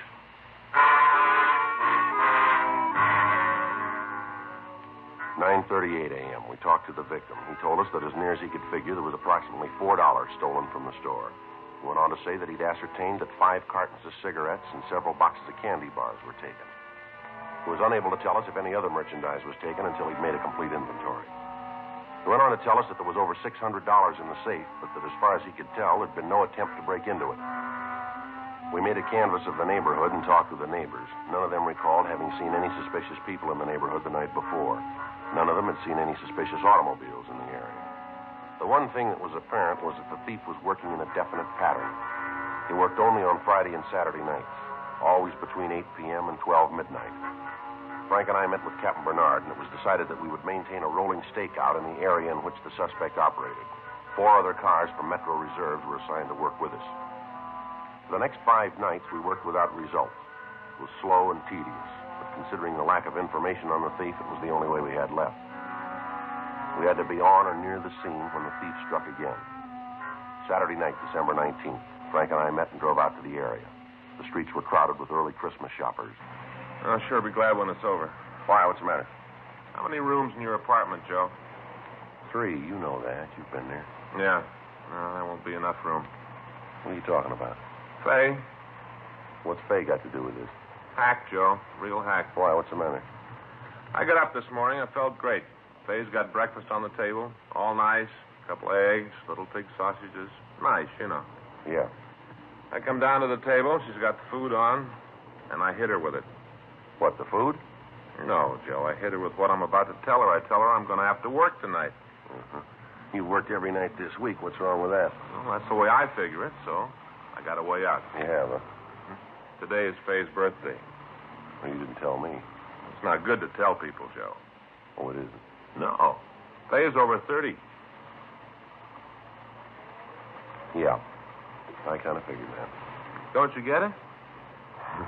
I'm sorry, pal. You left me a couple of blocks back on this one. Look, Faye... I may never catch up. Faye's over 30, Joe. She's getting to the point where she's taken off years, see? How can you give a person a last birthday present? Yeah. I'd tell you about it. You're going to give her a present. Only now instead of 30, she's 29. You understand? Well, to be perfectly honest with you, no. But as long as you do, it's perfectly all right with me. Yeah. What about this morning? Well, I told her I was going to have to go to work. I got this present for her. Brand new deep fat fryer. Real good. What? All wrapped up. Deep fat fryer. All wrapped up with ribbon. Beautiful, shiny, beautiful. So you gave it to her. Did it do any good? Not a pound. You know what she does with it? Well, at this point, I wouldn't even want to guess. I'm serious, Joe. This may mean the end of my home. Go ahead. She doesn't even open it. Just puts it in the closet on the back porch. Doesn't even pull the paper apart to peek at what's in it. Real mad, Joe.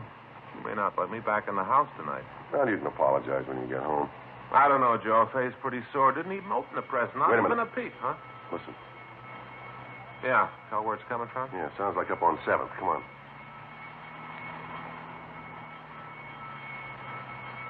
Yeah, right here. Pull up. Come on. I'll take the front. All right.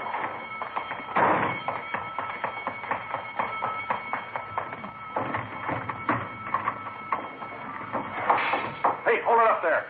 Police officers, stop or I'll shoot. Frank, he's coming around your way. Okay. Take it easy. You go ahead and shoot. Go on and kill me. Go ahead and shoot me. It doesn't matter anymore. Go Everything on. all right? Yeah. Just a kid, Joe. Yeah, see. What are you doing in the store, son? What do you think I'm doing? He asked you a question, son. Pretty stupid. What do you think I was doing? How many stores you broken into, son? Figure it out for yourself. Look, what do you got a chip on your shoulder You're for? big guys. Don't give me a lot of conversation. Do what you want to do. All right, boy, you called it. Come on.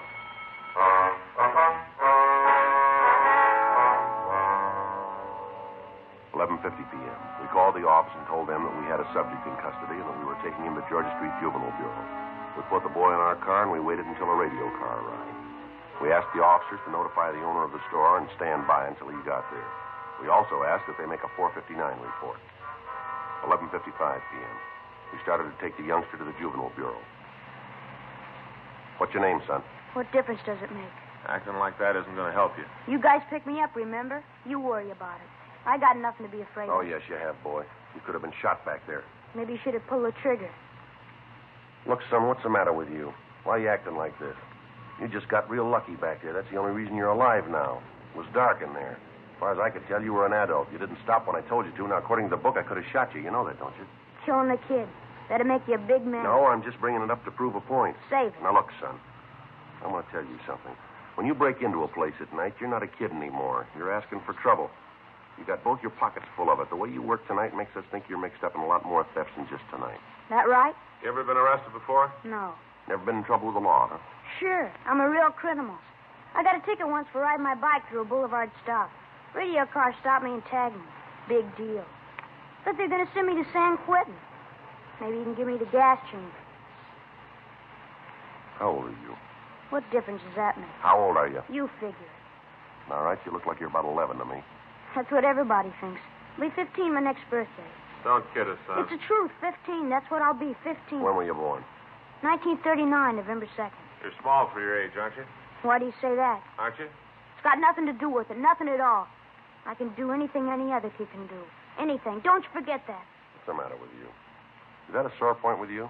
Huh? Your size, is that a sore point? There's nothing wrong with my size. Doctor says that I'm all right. Just that some people aren't meant to be as big as others, that's all. There's nothing wrong with me. Now, come on, son. What's your name? Now, look, you know we're going to find out. How are you going to find out? We will. Now, why don't you save us all a lot of time and tell us the truth here? Be better if you did. If I do tell you.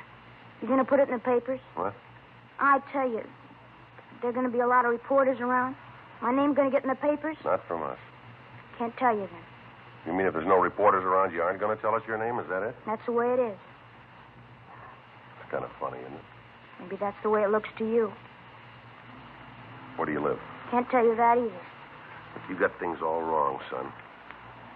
It isn't what you want to tell us. That's got nothing to do with this. You're going to tell us what we want to know sooner or later. Where are we going? Georgia Street.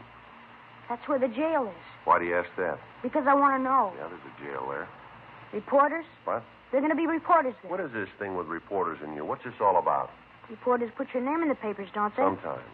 Well, you get the reporters all lined up. You get them from all the papers. You have them there, and I'll tell you all about it, the whole story. You just get the reporters and the photographers. Be sure about them, because I want some pictures, too. Well, look, let me get this straight. What? You say you aren't going to give us any information without the press being there. Is that right? That's the way it's going to be. Well, you got it wrong, boy. What? Doesn't make any difference who's there. You're going to come around. Yeah. We'll find out.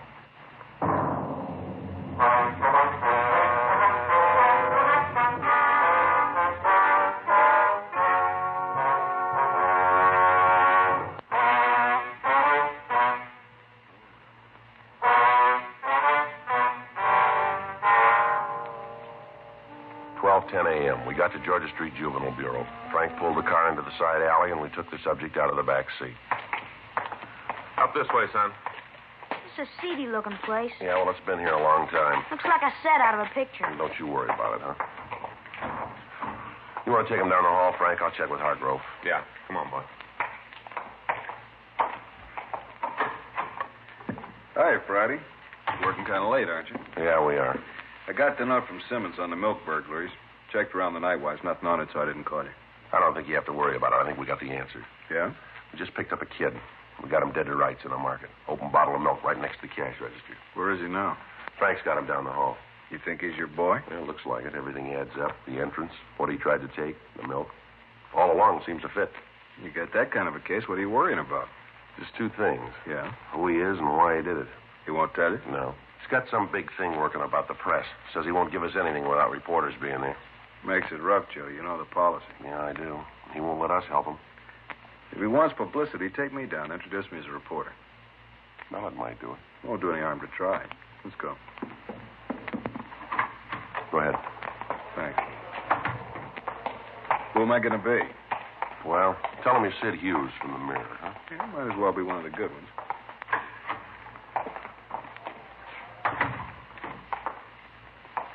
Son, you wanted to talk to somebody from the papers. It's against the policy, but we swung it for you. This is Sid Hughes from the Mirror. Hi. You the fellow that held that guy on the phone in Baltimore? Yeah. Great. I read all about it. You gonna write me up like that? I hope not, son. There were 2 men killed in that operation. I read all the stories. Everybody did. That's how I mean for you to write me up, with a picture. What makes you think you got it coming? You break into one store and try to steal a couple of cartons of cigarettes. That doesn't make the first page. One store? I got into 19 of them. 19 before they caught me. That's important, isn't it? That's a story. I don't know. It might be. A couple of things we better get straightened out here. First off, what's your name? Better get your notebook out. Be able to take all this down. Don't worry about it, son. You just answer the questions. I'll get it. Yeah. Okay. My name's Elroy Graham. That's ELROYGRAHAM. Yeah. How old are you? I told you once, almost 15. You said you'd broken into 19 stores. Is that right? Yeah, 19. Might have made 'em more, but something went wrong tonight. Had trouble with the burglar alarm. Thought I'd turned it off. Bad mistake. He's still working if it wasn't for that. Guess it only takes one, though, huh, Mr. Hughes? Yeah, I guess so. You want to tell us why you did it? What? You had to have a reason for committing these robberies. You want to tell us what it was? Sure. Good reason. Real good. All right, tell us. Well, you see, I always had trouble at school. Never seemed to quite make it. All the guys liked me. They all did. All the girls do, too. Got girls calling me almost every night asking me to take them to dances, stuff like that. I don't go much for stuff like that. You can understand, can't you, Mr. Hughes? Go ahead, Elroy. Well, they wanted me for all the teams, football, basketball. All the time asking me to play. But I figure if you want to get ahead in the world, you got to have an aim. Someplace where you want to get. Figure out that. Work for it, and you're going to get there. Don't you find that true, Mr. Hughes? Go ahead. That's the way it was with me. All the time turned down offers to be on some team. Telling some girl that I couldn't take her to a dance. Just didn't have the time. Somehow I just couldn't make it. You can understand it. You've been around. You know all the successful kind of people. You write something and a lot of people read it. You know what I mean. Don't you? Well, what's the matter? Something wrong? I'm trying to tell you what happened. I'm giving it to you straight. What's the matter? Now you want to tell us the truth, Elroy. What? I don't know why you're trying to sell us this line, boy. It isn't necessary. I don't know why you did what you did, but I do know you had a reason for it. Now, that's all we want to know, just the reason. You don't believe me? Afraid not. How about you? No, son, I don't. Mr. Hughes? No. Can't even lie right. Can't even tell a lie good. All my life I've been trying to be like other kids. All the time getting beat up, getting left out of things. You know why? Do you know? Go ahead, son. Big reason. Biggest reason in the world. Because I'm almost 15 years old. I'm 4 feet 7 inches tall. 4 feet 7. Weight 97 pounds. That ain't very big, not big enough. All the time, other kids shoving you around. All the time you're the joke. Gets to the time when you figure it's easy to laugh, too. Because if you don't, some kid's going to beat you up. Gets to the point where you don't care anymore. I used to clip out those coupons and send them in. Get the books back on how to build myself up. Worked at it. Didn't do nothing for me. I was still 4 feet 7 and weighed 97 pounds. All the stuff I took didn't do no good. Still came out 4 feet 7, 97 pounds. All right, son. Do you want to tell us about the burglaries? I did it to be big, that's why. I had the things other people wanted, cigarettes, candy, the other things kids wanted. I had all that stuff that the other kids wanted. Made me important. Don't you see that? You gotta understand it, Mr. Hughes.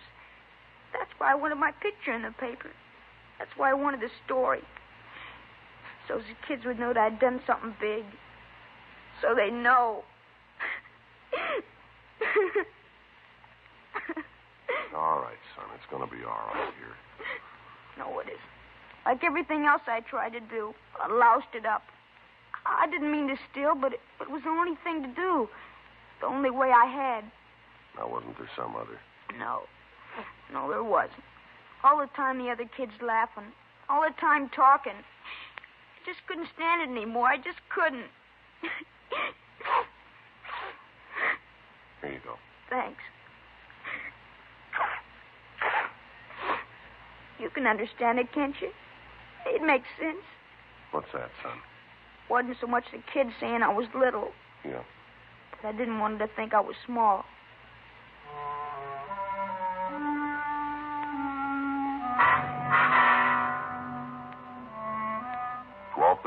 a.m. We contacted the parents of the Graham boy and asked them to come down to the station.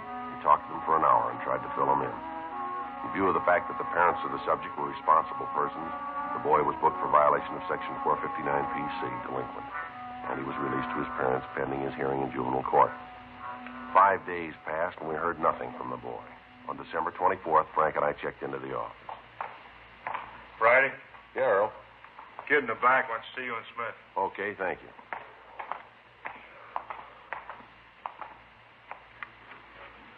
Hi, Mr. Friday. Well, hello, Elroy. What can we do for you? Well, I guess you think it's kind of funny. What's that? I want to tell you that I sure think it's good what you did for me. Helped me with that burglary thing the other night. Well, it isn't over yet, son. The court still has to make a decision on it. Yeah. But what you did to make me feel better. As far as I'm concerned, whatever the judge decides, I'll go along with it. I had a long talk with my folks, so we got it all talked out. All the way talked out. Well, that's good, son. We're glad of it, son.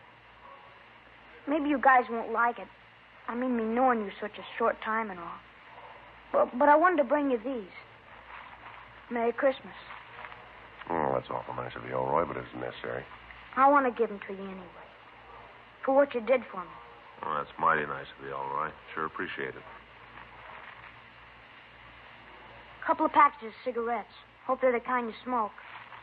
Yeah, son, they'll be fine. Thanks, son. Well, see you guys around, huh? Yeah, sure, son. Just one more thing, Sergeant. Yeah, son? Just thought you'd like to know. Yeah, what's that? I didn't steal those.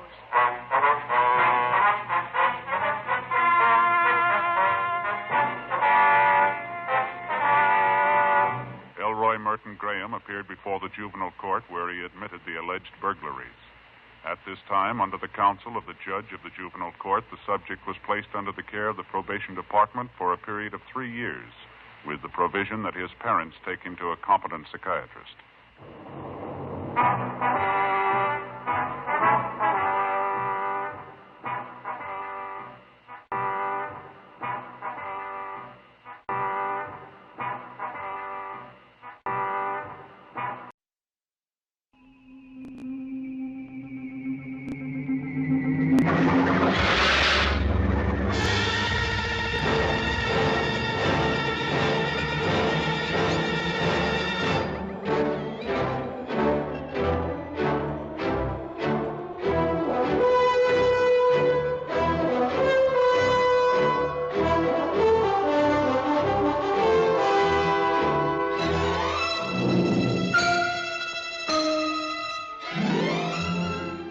Imagine yourself as one of the crew of this faster-than-light spaceship of the future, sharing their curiosity to know the unknown, their tension, their readiness for inconceivable adventures. Sir, we're being radar scanned. United Planets cruiser C-57D, J.J. Adams commanding. Who are you? Morbius of the Bellerophon. Oh, Dr. Morbius, my orders are to survey the situation on Altair 4. Commander, if you set down on this planet, I warn you that I cannot be answerable for the safety of your ship or your crew. When you reach the Forbidden Planet, you will meet Dr. Morbius, played by Walter Pidgeon. The doctor is sole owner of this fabulous world. Anne Francis is his alluring daughter, Alta, who has never seen a young man till she meets Commander Adams, played by talented Leslie Nielsen. Come on in. Didn't bring my bathing suit. What's a bathing suit? Oh, murder. You will meet a charming character in The Robot, able to produce, on order, 10 tons of lead or a slinky evening gown. Always at your service. You must be the loveliest, softest thing you've ever made for me. And fit in all the right places, with lots and lots of star sapphires. Star sapphires take a week to crystallize properly. Would diamond or emeralds do?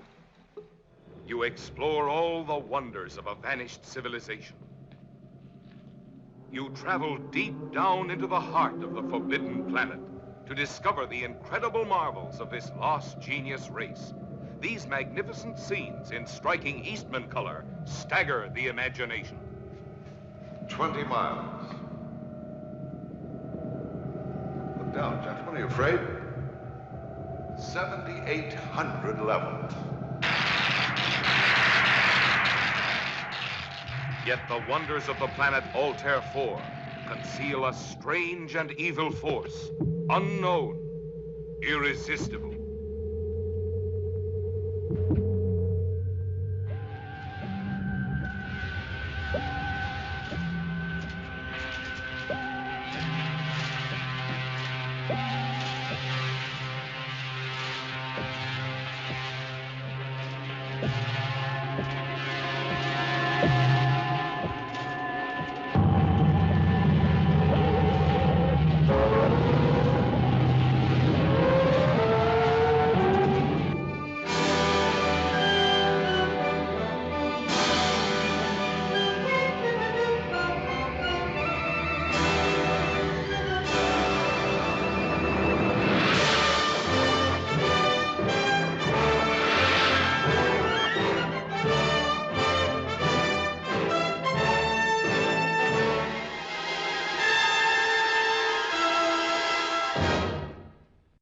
And now, let's drop in to Duffy's Tavern. We take you now to Duffy's Tavern.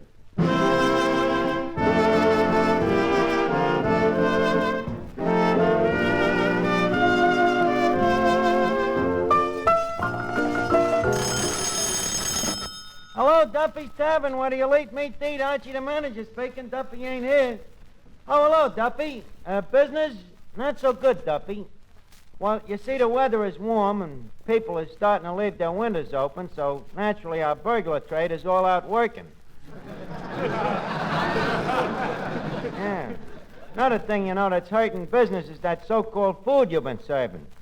Well, just this afternoon, a customer found a horseshoe in his meat sauce. You know, Duffy, that's a dead giveaway. And that Irish stew we've been serving, it certainly is Irish. Customers eat it and turn green.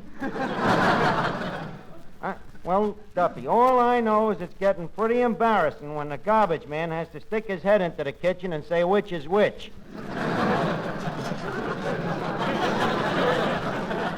Well, why do I waste my time kicking about it? I ain't gonna be with you forever, heavens to Betsy. No, sir, I ain't changed me plans one iota. If I've got to have a jerk for a boss, I'm going to business for myself. Huh? Au revoir yourself.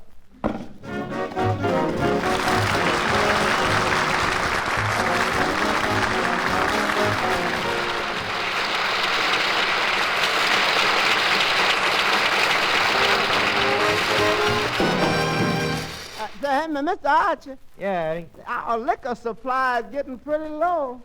Well, why bother me? You know what a sink is.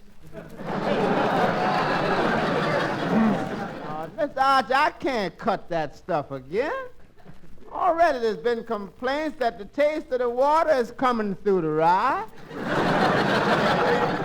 Well, Eddie, I told Duffy about water and the liquor. What'd they say? He says we should put up a sign. Drinks with built-in chasers. Not Duffy. Well, when I open my place, it's going to be a little higher class. It ain't going to be a cheap dive like this. When a customer walks in and plunks down his dough for a drink, he's going to get his nickels worth. Well, you still talking about opening that place of yours? Yep, Archie's in. I got the plans all set, Eddie. When's it going to open? In the near future. When's that? As soon as I raise the dough. Oh. Well, count me as a customer. Thanks, Eddie. I'll be in every week to blow in my Social Security.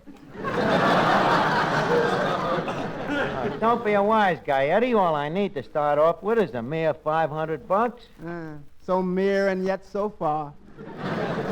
$500. By mere bis Duchesne.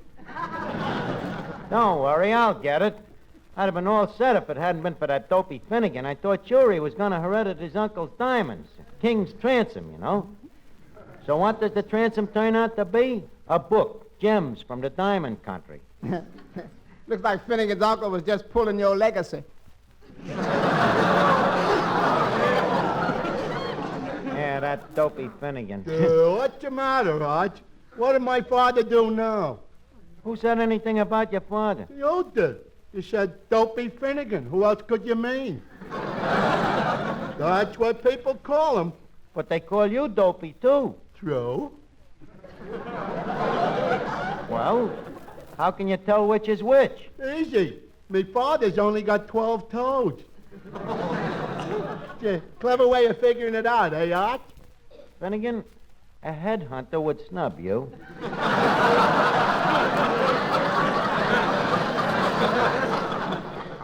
What's that you got under your arm there, that crummy book? Yeah. Gems from the Diamond Country. I like to carry it around with me. Why? Everybody knows you can't read. Yeah, but this puts a little doubt in their mind.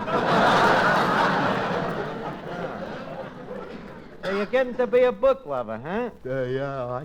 You know what I was thinking? I was thinking of getting another book and starting a library. Finnegan, look. You see, it don't work with books like with rabbits.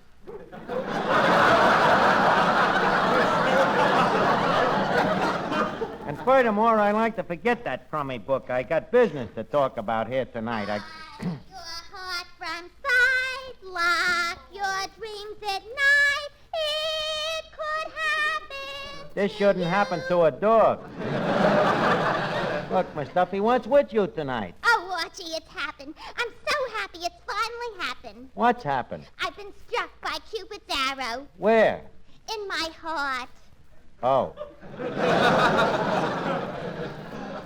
So you're in love again, huh? Again? No, Archie. This is it. This is real love. That certain rare feeling that comes but once in a girl's lifetime. How can you tell? Haven't I felt it often enough to know? Well, congratulations. What's the sucker's name? Harold. Harold Harkleroad. Uh-huh. What's his middle name? He hasn't got one. Well, it's hardly room. Tell me, what does this Hinkle-Huck do? Archie Harkle Road. It's a very simple name. Harkle Harold Road. Harold Harkle Road. He's a very intelligent fellow. Yeah, huh? What does the jerk do? Well, this jerk only happens to be a school teacher, and the youngest in the city for his age. Uh-huh. How did you ever meet a school teacher? What did you do? Follow a sailor into a school?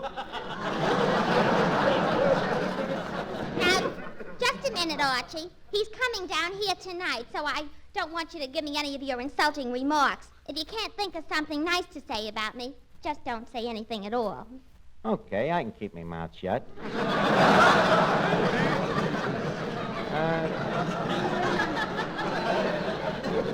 By the way, has this guy got any dough? Oh, hello, Miss Duffy. Hello, Finnegan. May I say that you look very pretty tonight? Thank you, Finnegan. It must be love. It is not. It's just politeness. You ain't framing me, sister. Hey, I think I got an idea how you can get the dough to open your restaurant. Okay, how? Get a lot of people to put up the dough. Sell shares, like they do on Wall Street in the stockyards. Hey. Sell shares. That's a good idea. Finnegan, where did you get an idea? I got a lot of ideas, Arch. My trouble is I never think of them. Yeah. You like this one, huh? Do I like it? And to show you what I think of it, Finnegan, I'm going to let you be the first stockholder. How much dough you got? Well, how much is it a share? I asked you first. How much dough have you got? Arch, all I got in the world is 85 cents in this book. All right, I'll take it. 85 cents. I can get 15 cents for the book. Okay, I'll give you 100 shares. Look, Arch, couldn't you make it 200? Sorry, Finnegan, but that would be watering the stock. You get 100 shares. Okay, when do I get it? Well, just as soon as I accrue a few more stockholders. But in the meantime, you're protected, however. How? Well, I'm holding your 85 cents as collateral, ain't I? Oh, I see.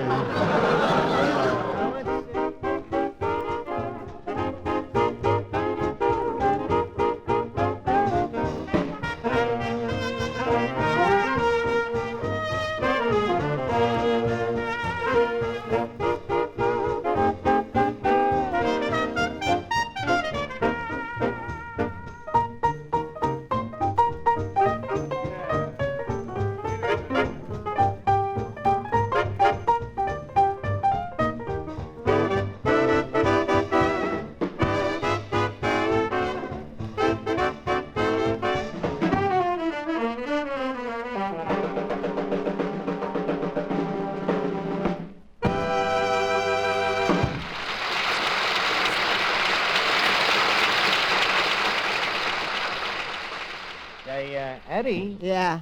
Eddie, did you hear I'm turning my restaurant into a corporation? I've decided to sell shares. Just to a few select people, of course. Eddie, come back here. As I was saying, I'm only selling the stock to a few friends. Any particular friend? Well, just very good friends. Oh, just very good friends, huh? Yep, just guys I like. You like me? Why, sure, Eddie. We never had a fight. No, never had a fight. No, not a single fight. No, not a single fight. Eddie, you got a little dough saved up. Mr. Archer. What? I hereby serve notice that our non-aggression pact is terminated. Now, wait a minute, Eddie. You can't turn me down. If I'm going to start a new venture like this, I got to have backing. After all, suppose Columbus had never got backed by Queen Isadora. Suppose he never made that trip. Do you realize that the world would still be flat? Well, better the world than me. Okay, it's up to you. If you don't lack no confidence in me, I'll get somebody. Oh, Oh, good evening, Archie. Oh, hello, Heathcliff. Now, look, I got business on me mind tonight, so please, eschew them bum jokes. Very well. I can take a hint. I don't need this job. As the fellow said when he buried his fortune by the side of the river, I have money in the bank.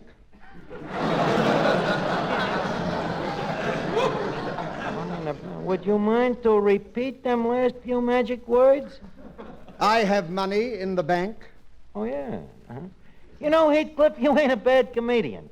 Why don't you go out on the floor and tell some of them great jokes of yours to the people? But, Archie, you just said that my jokes were old. Oh, no, Heathcliff. Rather, leave us say time-honored. Go on, get out there. Sir Heathcliff's music plays right beat. Boy, what you got a stomach if you want to open a restaurant.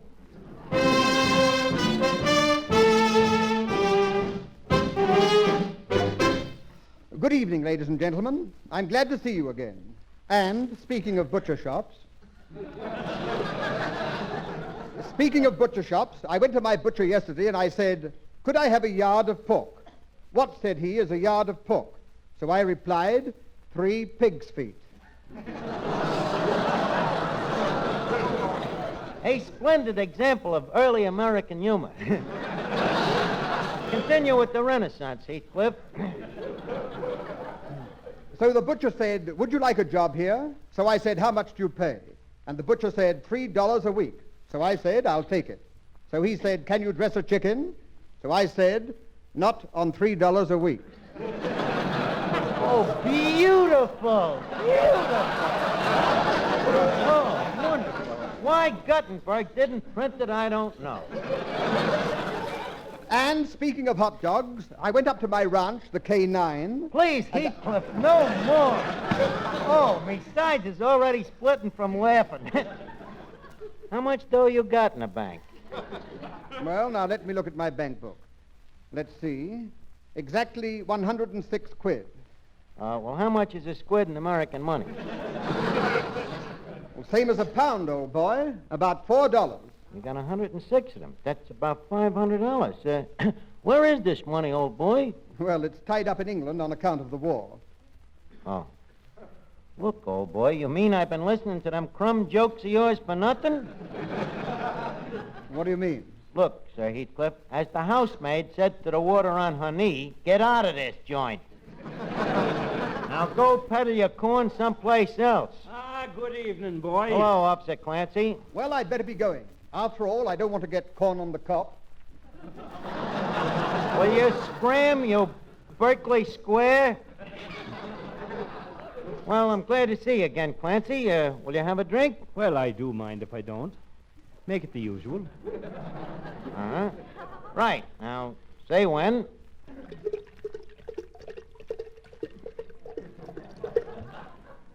Well, that's the last of this bottle. When? Thank you. Well, Archie, here's the crime. Oh, this stuff gets worse every day. I've seen men die of strong drink, but this stuff can send you to a watery grave. Well, it ain't gonna be that way in my place. What? Oh, yeah, I'm thinking of opening my own place. Do you ever do any investing, Clancy, in stocks and stuff? Oh, occasionally. And I'm quite a shrewd investor. A shrewd investor, huh? Well, you got to be. Now, I've got a regular system. Any time I invest money in a place, I watch it personally. I drop in 2 or 3 times a week. I keep a sharp eye on the person who's managing it. And in addition, I have a couple of me detective friends drop in every night or so to see that there's no skullduggery going on. Oh, yes, I'm very careful. Now, tell me, Archie, what about this proposition of yours? Are you looking for some capital? Oh, Clancy, we're all sold out. Oh, well, that's too bad. Well, I wish you luck anyway. Thank you very much, Clancy. Did Harold get here yet? Well, what's taking him so long? He'll get here. Take it easy. What's the matter? You worried that he won't show up? Not at all. It so happens that Harold has told me that I'm the only girl that he ever looked at more than once. Well, then why be so nervous? If he looked at you more than once, the crisis is over. So calm down. Hey, wait a minute. Hey, who's that silly-looking guy over there? Where? Over there with the horn-rimmed glasses. Him? I haven't any eye. Why, that's Harold. Harold.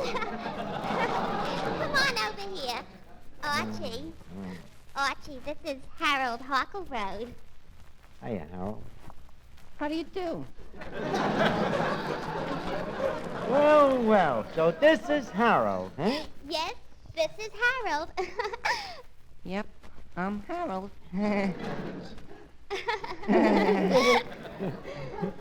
Oh, Harold, I heard quite a lot about you. Oh, is that so? Well, Miss Duffy has told me a lot about you, too. Oh, she has, huh? Nothing good, I suppose. That's right. Harold, I understand you're in the teaching game. Oh, only till I get my Ph.D. Huh? Well, you see, I have a B.A., M.S., M.A., B.S. Look, Carol, you don't have to spell it out. Miss Duffy's been around, you know. Archie, these letters are degrees. Yes, isn't it wonderful, Archie? Harold, tell him what the dean said. Oh, no, he wouldn't be interested. Oh, of course I'm interested in what the dean said. Well, you see, Archie, the dean said to me that I could continue with my present curriculum for the current semester. And I can also take 3 elective seminars on lit to enable me to prepare for the thesis I want to do for my doctorate, which is based on certain aspects of the late Chaucerian period. Well, kid, all I can say is keep punching.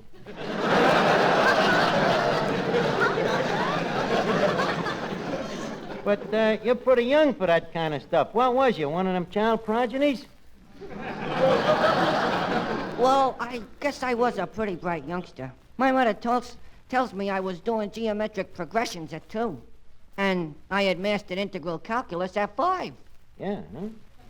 I was a pretty smart kid myself. My mother tells me when I was only 4 years old, my father took me to a burlesque show.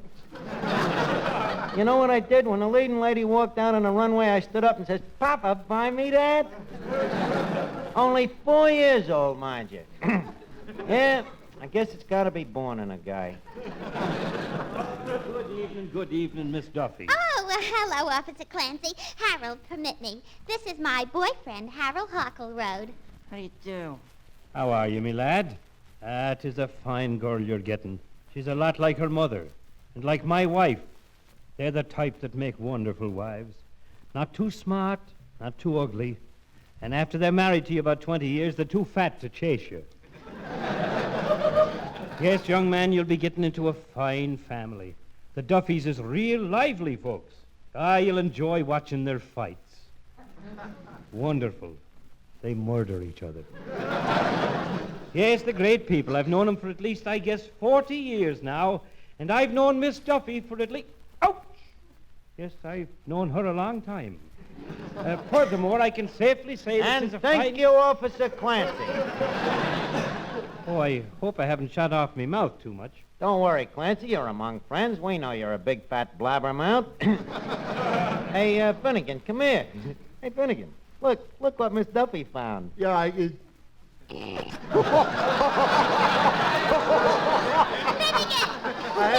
please. Finnegan, this is my gentleman friend, Harold Harkleroad. Oh. How do you do? Yeah, how do you do? Finnegan, please. Mr. Harkleroad is a school teacher. The school teacher? Oh, then we have a lot in common. I went to school. Oh, is that so? What did you study? Construction. Building construction? Yeah, with blocks. What was your subject? English literature. Oh, I probably would have took that, but I got expelled. Why? It caught me smoking. You know how strict they are in kindergarten. Well, so much for lower education. Harold, sit down a while. Harold, you must not be too strong, studying all the time. Oh, I don't study all the time. I have my hobbies. Yeah, what? I collect rare books. You know, I own a Martin Chuzzlewit First with the erratum on page 75. Good for you. Yes, I love first editions. In fact, I've saved up several $100, which I keep as a fund in case I run across any rare buys. You've saved up several hundred. Miss Duffy, can I see you alone for a minute? Just a little business talk, Harold. Nothing amorous. Oh, go right ahead. Go right ahead. Miss Duffy. Yeah? Miss Duffy, I think I might arrange it so that this Harold might want to get married to you. Oh, Archie, how sweet. You do a thing like that? Why not? The guy ain't no friend of mine. But, first, I got a business proposition. What is it? You get Harold to invest $500 in a new business I'm starting, and I'll get him to marry you. Okay, it's a deal. But first, you got to sign a contract. This has got to be legal. Of course it's got to be legal. What kind of a girl do you think I am? I mean, the contract's got to be legal. Now, here's a pencil. Take down what I tell you. I, Miss Duffy, upon my marriage and betrothal to one Harold Harkleroad, do hereby promise and demise that I shall remove or otherwise extract $500 in currency or coins of the realm and bestow or otherwise fork over to Archie said $500 worth of monies. To wit, I have hereinto under set forth my hand and whereas.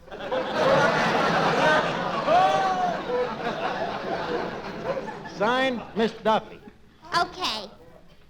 There you are. And now that I've kept my part of the bargain, what are you going to do to get him to marry me? It's a cinch, Miss Duffy. He likes rare books, don't he? Yeah? So you give him a rare book for a present. Where am I going to get a rare book? I got just the thing for you. A real gem. I'll be right with you.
See, now that looks all right. Hey, what you doing? I'm trying to make this gems from the diamond country a little rarer. See, we gotta impress Harold Harkleroad, so I just autographed it a bit. See, Eddie? Let's see. To Queen Victoria on her 25th birthday. Yours truly, William Shakespeare. Oh, man, them two didn't know each other. That'll make the autograph even rarer. Well, Eddie, here goes. This little book may turn out to be the start of a big fortune, you know. Sometimes great oaks grow from just some little dumb barton like this. Hey, Harold. Harold, congratulations. I understand that you and Miss Duffy are going to take the big dip. What? Yeah, Miss Duffy tells me you're going to wallow through the orange blossoms together. Well, I'm afraid she's a bit premature. Well, better late than never. Yeah, and you're getting a grand girl, Harold. Ordinarily, you know, I would advise a guy against marriage, but not in this case. And, Miss Duffy, I think you have found an Ideal soulmate. Tell me, why didn't you ever get married? Why didn't I? Because I'm a fool, that's why. No girl was good enough for me. But obviously you don't have that problem. And now that I'm getting along in years, it's too late to get married. Me ways is too set, you know. I don't want to hear that stuff all the time. Archie, take your bare feet off the table. Archie, company's coming. Put a shirt on. Archie, go down the cellar and stroke the furnace. But you, Harold, you're different. You're young. You can be happy. How? By marrying Miss Duffy. Oh. Yes, you're getting a grand girl. Yeah. And very attractive. Yeah, sure. A girl, Harold, who has everything that you want in a dame. Plus an important thing, she shares your big hobby. You mean Miss Duffy's a bibliophile? Never touches the stuff. But, as I say, she's crazy about books. Oh, I didn't know that. Oh, sure. Hey, Miss Duffy, I was just talking to Harold about books, and I told him that you like them rare, too. Rare? Oh, yes. I'm the only one in our club who has a copy of Forever Amber. I don't mean that kind of rare. I mean like a first edition of that chisel what, you know? Like the one you told me to order for you to give as a present from you to Harold. Oh. Yeah, it just arrived. Here it is. Oh, thanks, Archie. Here, Harold. A present from me to thee. A rare book? Well, thank you, darling. And it's very nice of you, too, Archie. Oh, it's all right. If your first edition is a boy, call him Archie. Let's see. Gems from the Diamond Country. Wait a minute, printed in South Africa. Why, this is amazing. This is priceless. You mean on account of the genuine Shakespeare signature, huh? No, that, as you could see, is obviously a very crude phony. Why? The last half of Shakespeare's name is not spelled B-E-E-R.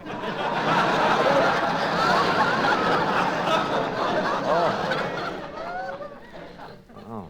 No, the reason it's so valuable is because it has a South African copyright, and the copyright is reversed. No kidding. Yeah, and look, the book is privately printed, see? Only 10 copies exist in the whole world. Gee, this is a wonderful present. Where did you get it? You mean that it is really worth dough? Oh, at least $500. You mean I gave you a present that I could have sold for $500? Holy cat. Flip it on me own giblet.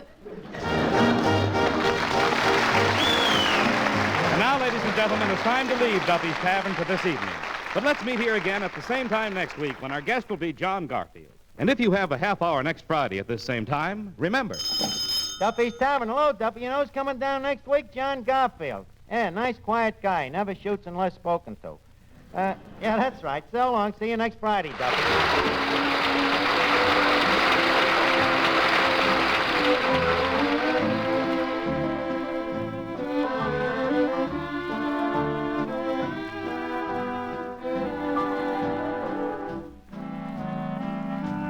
This is the Armed Forces Radio Service.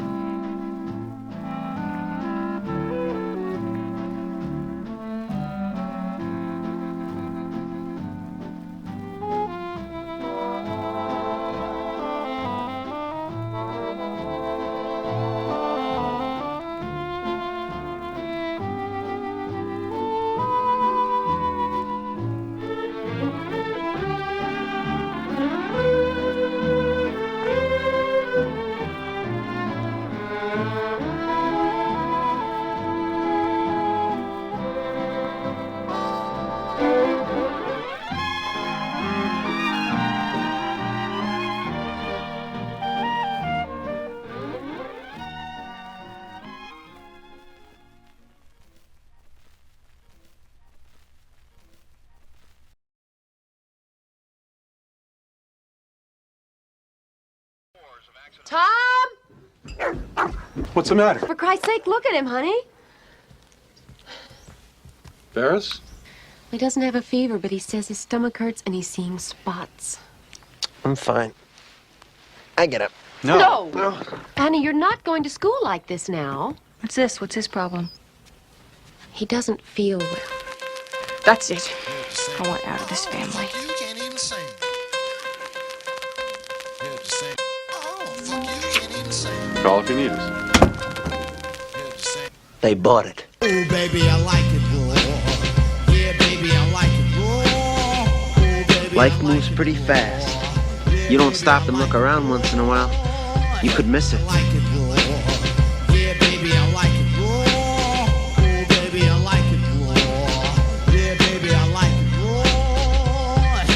Bueller. Bueller. Grace! Bueller. Bueller. Bueller. Bueller. Ferris Bueller.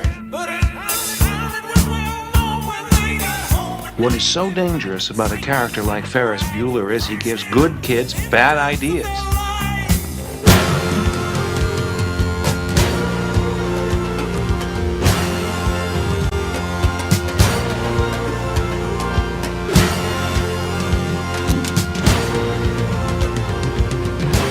Let's surrender.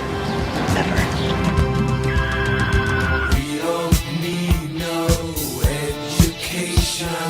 What are we gonna do? The question isn't what are we going to do, the question is what aren't we going to do.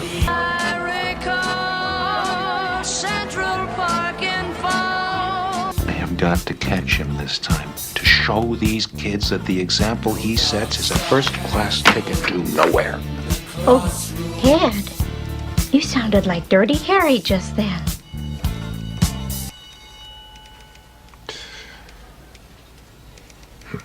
Thanks, Grace.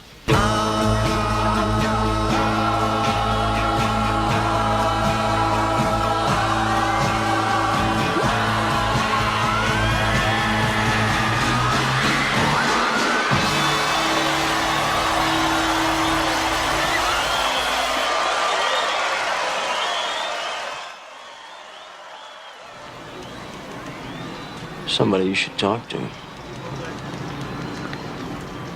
If you say Ferris Bueller, you lose a testicle.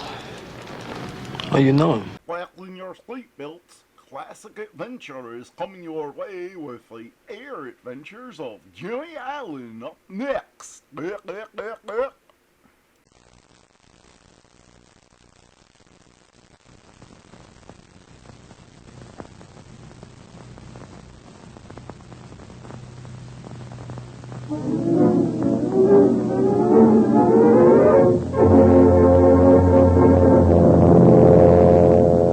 Air Adventures of Jimmy Allen.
Since early morning, the road leading from Shanghai to the Hongyao Airport has been crowded with hurrying Chinese, eager to witness the start of a great event, the International Air Race. A solid mass of humanity encircles the big field, waiting patiently to hear the thundering roar of powerful engines that only await the drop of the starter's flag. A few days have elapsed since we last listened to Jimmy Allen and Speed Robertson, But in the meantime, they have been intensely busy, testing their beautiful new transport, the Golden Dragon, realizing that much depends upon the outcome of this race. It is now a short time before the moment set for the start, and we find the two pilots, their heads together, studying a map of China. Have you decided how we'll fly, Speed? Well, I want you to pilot the ship, kid. You've put in about 12 hours now on it. You handle it like a vet. Oh, but we have so much here at stake. Hadn't you better handle it? What's the matter, kid? You afraid of her? Oh, I should say not. Oh, gee, I'd love to sit there at the wheel. You can handle her all right. I'll do the navigating and handle the radio. Okay. Steve, what do you think of our chances? Well, it's going to be a close race. We've all qualified at better than 300 miles an hour. There seems to be little choice among the ships. Every chance I've had, I've watched the other jobs. And it seems to me that the French and Russian buses are just a little faster than the English job. Yeah, I think you're right.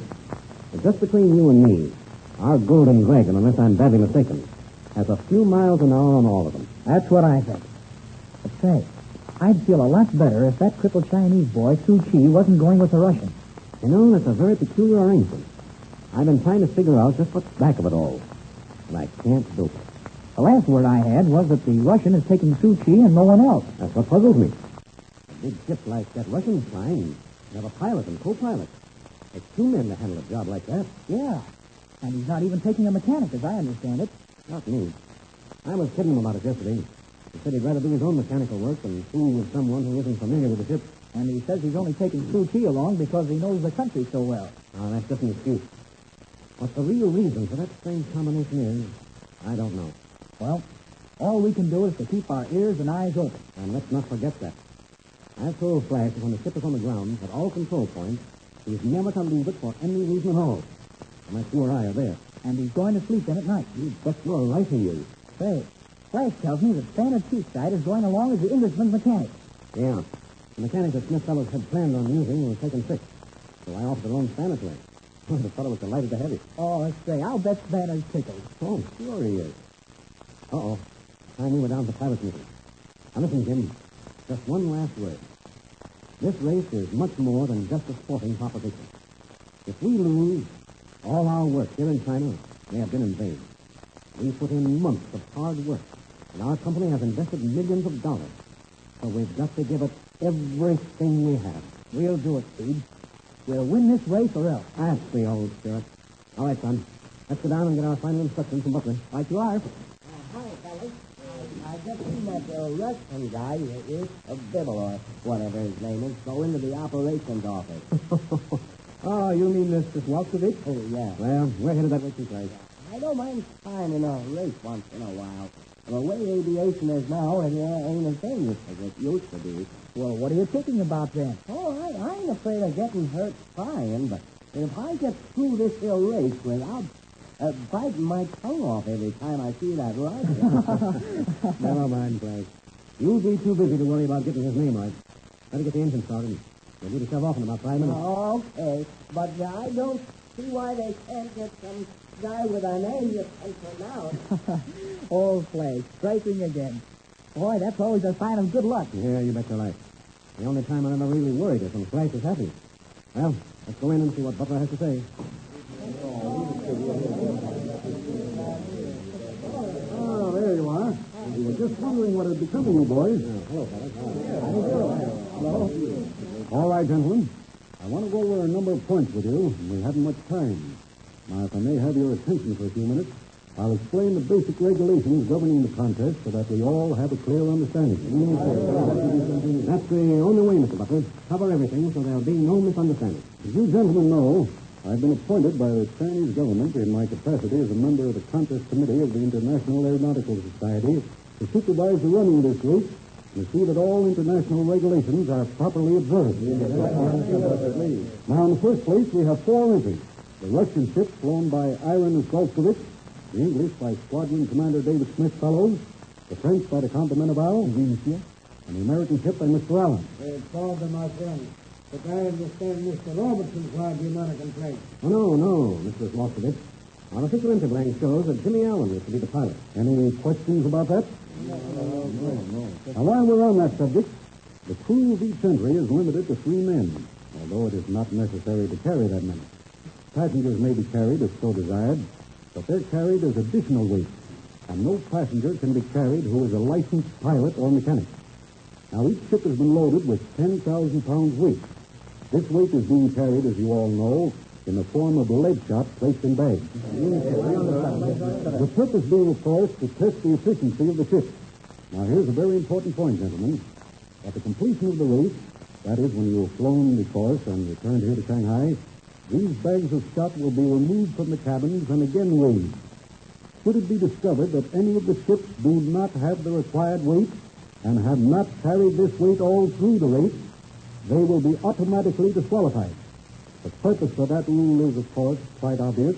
Will our loads be checked at every control point? Oui. What about that, Monsieur Butler? The loads will not be weighed at any of the stops, but it is my duty to look into every cabin at every one of the stops and see that the bags are there intact.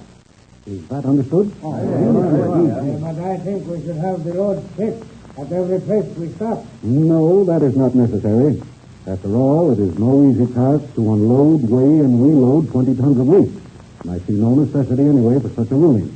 After all, this is a sportsman's race, and you are all gentlemen. Oh, Mr. Butler, I'd like to make a suggestion. If my friend, Mr. Iswalkovich, wishes to check the loads of any of the ships, let him take out the bags himself, weigh them, and then return them. There's no time for making jokes, my friend. All right, let's get on with it. Now, about the timing. The ships will take off using a racehorse start. That is, all 4 jobs will line up on the field together, and when the starter's flag drops, they'll take off together. When the flag drops, the time begins, and you are timed from that moment until you cross the finish line at the next control point. Now, if for any reason whatsoever your ship is not on the line ready to start at the appointed time, it will be counted against you anyway. I jolly well don't quite know what you mean, old fellow. Well, he means this, Dave. If you were to take off a half hour after the flag is dropped, that half hour is counted against you. If our ship is not ready, it is our own fault, n'est-ce pas? Yes, that's right. Does everyone understand that rule? All right. You know the course which covers practically all of China. Today we leave Shanghai and fly direct to Peiping. At each of the stops, you will find a white line across the center of the field. Fly across this line so that you're checked in, and then you can land at your leisure, because your time stops the minute you cross the line. The rules allow you to spend as much time on repairs as you want. But if your ship is not ready when the starting flag drops, we, under no circumstances, can delay the starting time. Is that clear? All right. Now, there's just one more point, gentlemen. As you know, this race is sponsored by the Chinese government, and their purpose in promoting such an event is to stimulate interest in and encourage the development of aviation.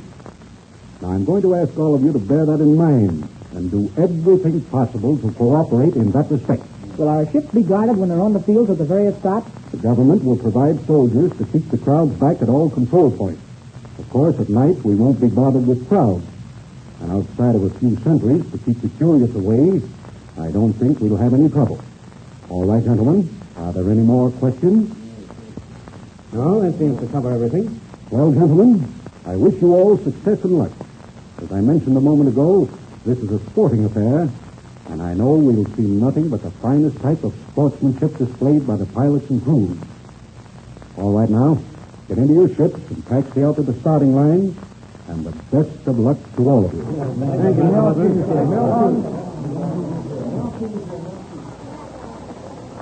Well, Speed, that's the work. I guess we're all set. You know, I like this fellow, Butler. I think he knows his business. What do you think of our competitors? Well, we've known Durant a couple of weeks. He seems to me a nice fellow. I like this Englishman, Smith fellow. Oh, he's a fine chap. And a pilot with a great reputation. He's on the British Snyder Cup team, you know. What about the Russian? He's still an unknown quantity. We'll just wait and see how he turns out. Well, here's our golden dragon. Climb in, kid. We've already, boys. There must be 10 million suits. How do you know what to take off? By George, there is a big crowd. Close it off, Flash. All right, Jim. Taxi it out to the line. Boy, oh boy. I wonder how we'll feel when we get back to Shanghai. Yeah, well, that's hard to tell. Our position on the line is between Smith fellows and the Rock. All right. Let's go. Here comes the Rock with his Firebird. Yeah. And Smith fellows with his Benson Comet already on the line. Here comes the Russian, too. Hold it, Jim. Hold it. That's about right. Okay. There's the starters. Wait till I take a look around. Hey, everything looks okay. Everything set back there, Flash? Watch it, Jim. Watch it. The starter's raised his flag. We're ready for him. Get set. Down it goes. We're off. Come on, you golden dragon.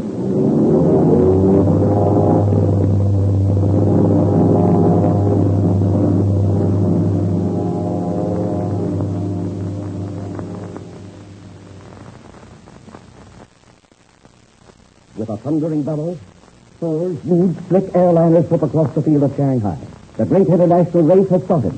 But be with us for a startling development in the next air adventure.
This program has come to you through the facilities of the World Broadcasting System.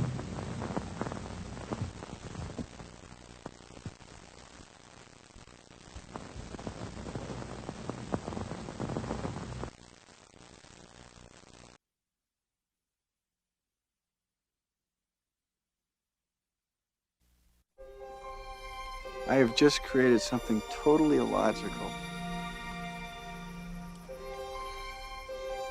That's what I like about it. What do you think? You look real to me.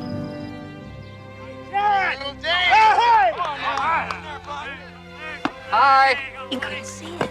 This is really interesting. You believed in the magic. It happened. Isn't that enough? Annie, it's more than that. I feel it as strongly as I've ever felt anything in my life. There's a reason. Go the distance. Did you hear the voice, too? Did you hear it? Go the distance. Yes. Our Grave is dead. He died in 1972. Are you Moonlight Graham? No one's called me Moonlight Graham in 50 years. Unbelievable. It's more than that. It's perfect. You build a baseball field in the middle of nowhere, and you sit here and you stare at nothing. This field, this game, it's a part of our past, Ray. It reminds us of all that once was good. Hey, is this heaven? No. It's Iowa. Kevin Costner, Amy Madigan, James Earl Jones, Ray Liotta, Burt Lancaster.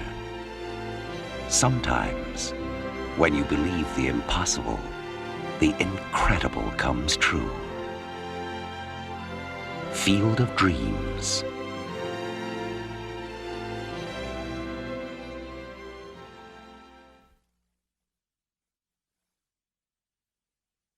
Hey, man, how about we check in with Fibber, Magee, and Molly next?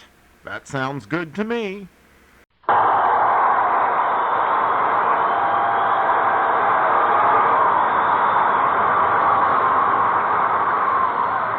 With high purpose and integrity, and relying upon the guidance of the God of all of us, we can save freedom in America and go forward once again, I think.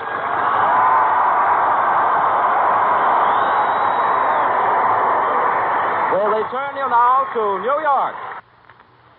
Governor Dewey spoke tonight from Buffalo, New York. His speech will be rebroadcast over another network tomorrow at 12:30 p.m., 1/2 hour afternoon Eastern Wartime.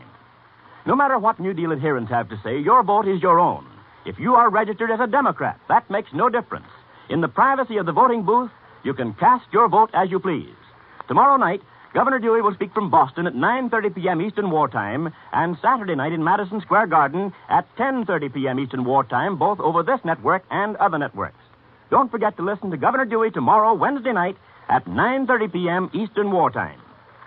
Time for the presentation of Governor Thomas E. Dewey, Republican presidential nominee, was purchased by the Republican National Committee. The Mulane Mystery Theater, usually broadcast at 9 p.m. Eastern Wartime over most of these stations, was canceled this evening. This is the National Broadcasting Company. The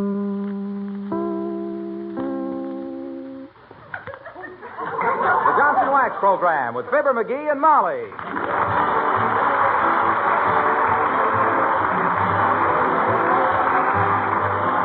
The makers of Johnson's Wax for home and industry present Fibber, Magee, and Molly, written by Don Quinn, with music by the King's Men and Billy Mills Orchestra.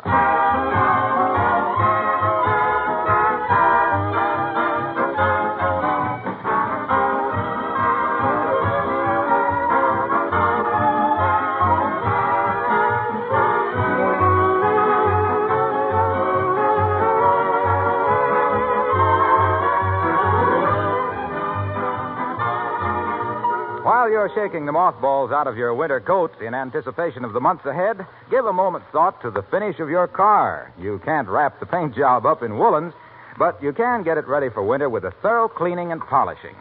Cold weather and rain and snow and ice are hard on the finish. Give it the extra care it needs with Johnson's Carnew. Carnew will remove the road grime and dirt easily without damage to the finish. Carnew will restore that beautiful showroom shine you probably haven't seen much of lately. And you'll gladly do the job yourself because Carnew is a real work saver. It does two jobs at once, both cleans and polishes with one application. You'll probably be driving your car for some time yet, so it'll still pay to take good care of it. Your dealer has Johnson's Carnew now. It's spelled C-A-R-N-U.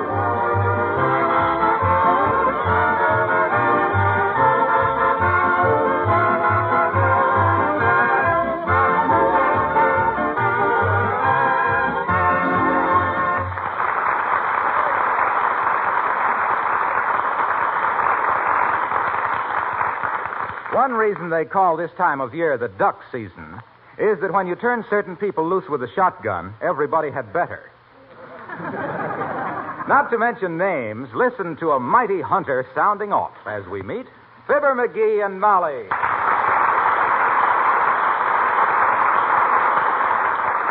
Ah, the thrill of it. Crouching down in the blind. Waiting for him to sweep over your head. And then the thunder of wings. And you raise your gun. Bang, bang, bang. I got him. Bang, bang. Look out. There goes one to the right. Bang. Oh, for goodness sakes, dearie, put down that broomstick before you break every lamp in the house. I'm sorry I busted it. But by George, if that lamp had been a duck, I'd have got it right through the white meat. You realize what you just did, dearie? Sure, I busted the lamp. So what? Well, you broke that lamp that you won at the fairgrounds, throwing darts at the balloons. And now you'll have to think up something else to give Aunt Sarah for Christmas. My gosh.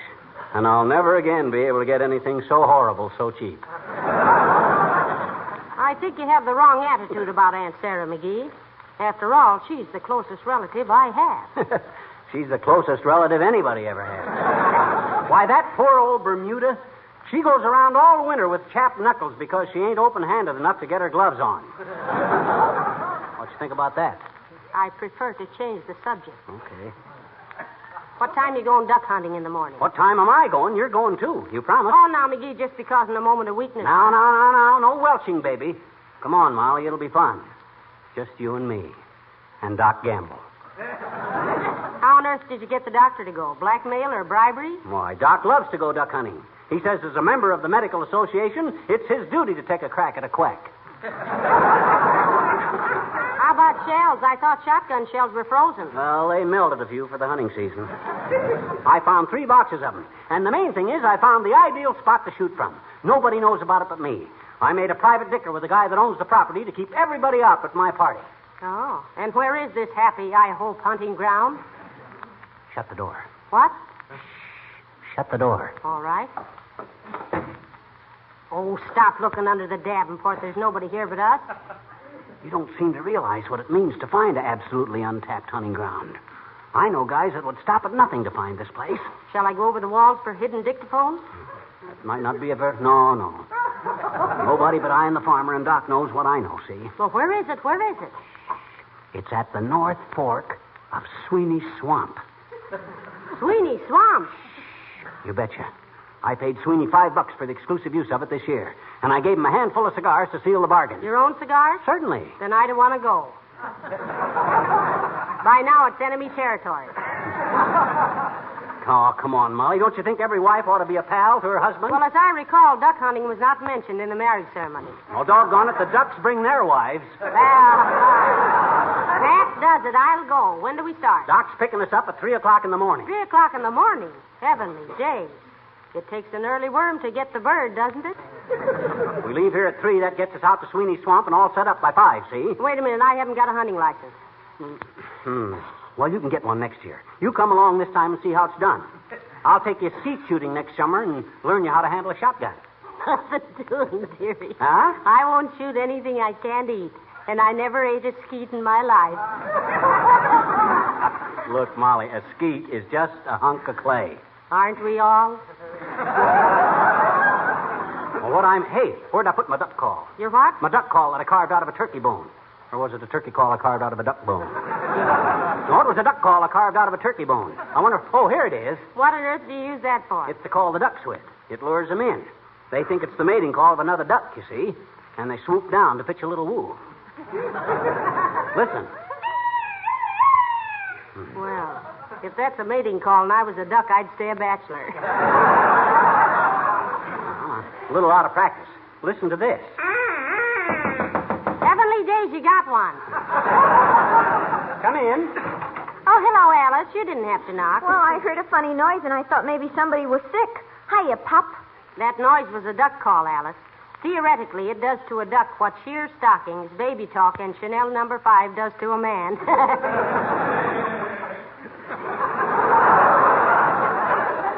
It comes under the heading of love is a funny thing. But what do you use this duck call for? We're going hunting in the morning, Alice. Ever do any shooting? No, but I had an uncle out west that was always shooting somebody. He was my mother's brother and our only outlaw in-law. An outlaw in-law? Who did he shoot? Well, he shot a dentist for one. The dentist overcharged him, and our outlaw in-law said it was too much outlay for an inlay and gave him a lead filling. Your uncle was probably just high-strung, Alice. Oh, he was. 10 minutes after they caught him. Well, I hope we won't disturb you when we leave in the morning, Alice. We're getting up at 3. Oh, don't worry about that, Mrs. McGee. I sleep like a log. So does McGee. Like a log going through a sawmill. Don't tell me you're staying home tonight, Alice. What's the matter? Our phone out of order? Oh, no, but this is my night to write letters to the servicemen. What do you mean, your night? Oh, well, us girls at the airplane plant formed a club to write to all the soldiers and sailors and Marines we know. We call it the G.I. Hope He'll Answer It Club. What do you do, Alice? Just give the boys the local chit-chat? Yeah, I just tell them about what's going on, what plays and movies are playing in the theaters and so on. Like about yesterday, I saw a cute movie at the Bijou. They call it Heavenly Days. Oh? How'd you like the leading man, Alice? Oh, he was cute, but he made an awful droop of himself in the picture. I thought I'd die when he got thrown out of the Senate and went, oh, but I'd better not tell you. You might want to see it. Yeah. We probably will, 6 or 7 times. And the man's wife in the picture looked a lot like you, Mrs. McGee. Oh? As a matter of fact, now that I think of it, they were using your names. Fibber, McGee, and Molly. Can you sue them for that? Oh, I suppose we could, Alice. But it might deprive millions of people of the joy and happiness and excitement and amusement of seeing the picture. End of advertisement. What, Mrs. McGee? Never mind, Alice. I think that letter writing club of yours is a wonderful idea. The only thing a soldier likes better than male is female. Yes, and you know what our club motto is? What, Alice? Write to a serviceman. One little letter can change his cares to a caress. Well, good hunting, Pop.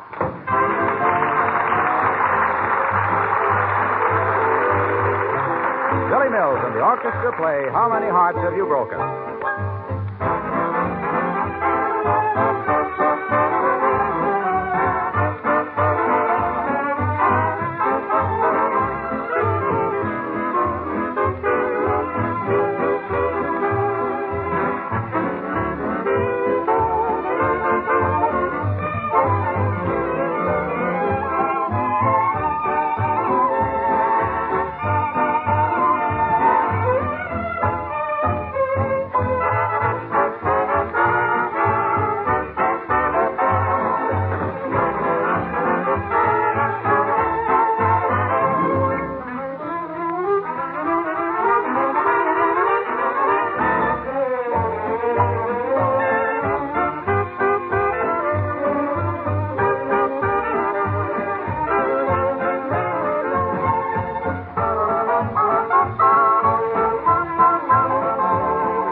better get going to bed now, McGee. Now, you go ahead. I'll be up as soon as I check this equipment. Now, let me see. My shooting jacket, looking glass, 3 boxes of shells, mosquito lotion. What's the string on your finger for? Huh?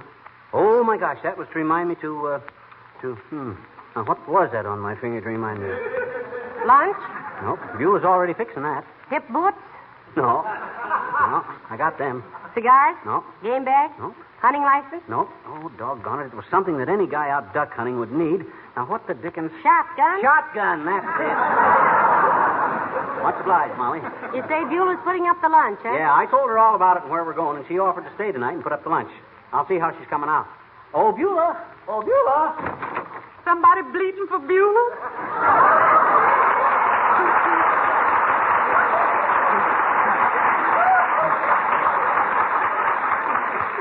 Well, how are you coming along with the Bird Bangers banquet, Beulah? Oh, if you mean the Duck Dodgers delicatessen, ma'am, I'm coming along okay. Yes, if I'm down to the K's on Mr. McGee's list of stuff. Hey, what did I ask for that begins with K? Case of root beer. Oh, yeah. You was really intelligent not to get yourself included this here expedition, ma'am. Getting up at 3 a.m. in the morning is foul enough without going after ducks.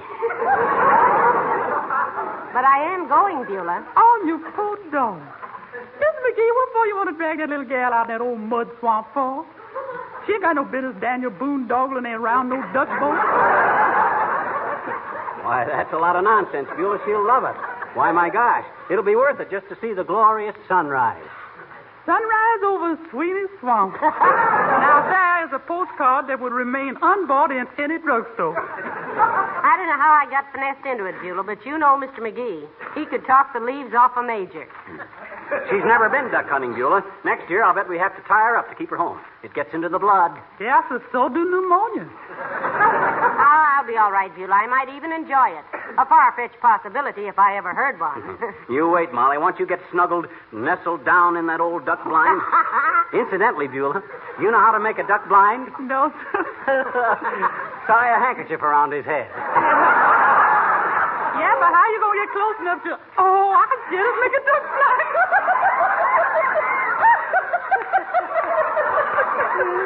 Love that man.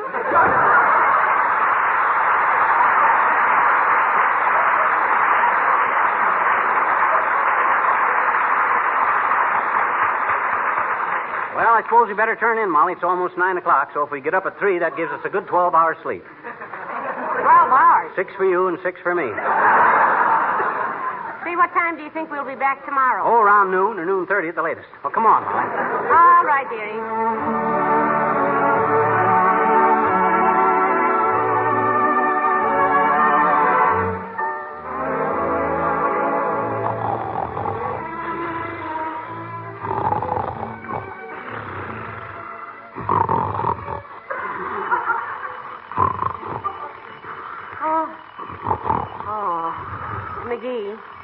McGee, wake up. I don't want to go to school today, Mommy. McGee, wake up. Wake up now. Why don't somebody answer the phone? That isn't the phone. That's the alarm clock. Oh. Now, don't go back to sleep. Dr. Gamble will be here any minute. Huh? What for? Am I sick? No, we're going duck hunting this morning, remember? Oh, yeah, duck hunting. Yeah, it might be fun. Let's just go, too. We are going. Who with? Dr. Gamble. Oh, that's a good idea. You call him up and ask him while I take a little nap, Molly. Now, McGee, wake up. Come on now. Open those sleepy little eyes. What's the matter with that dad-ratted clock? I shut it off once. That isn't the clock. That's the telephone. Run down and answer. If we keep quiet, maybe they'll go away. McGee. Come on now. Run down and answer the telephone. I did shut it off once. That was the clock. Come on now. Get going. I'll start getting dressed. Okay. Where's my slippers? Oh, here they are. I'm coming.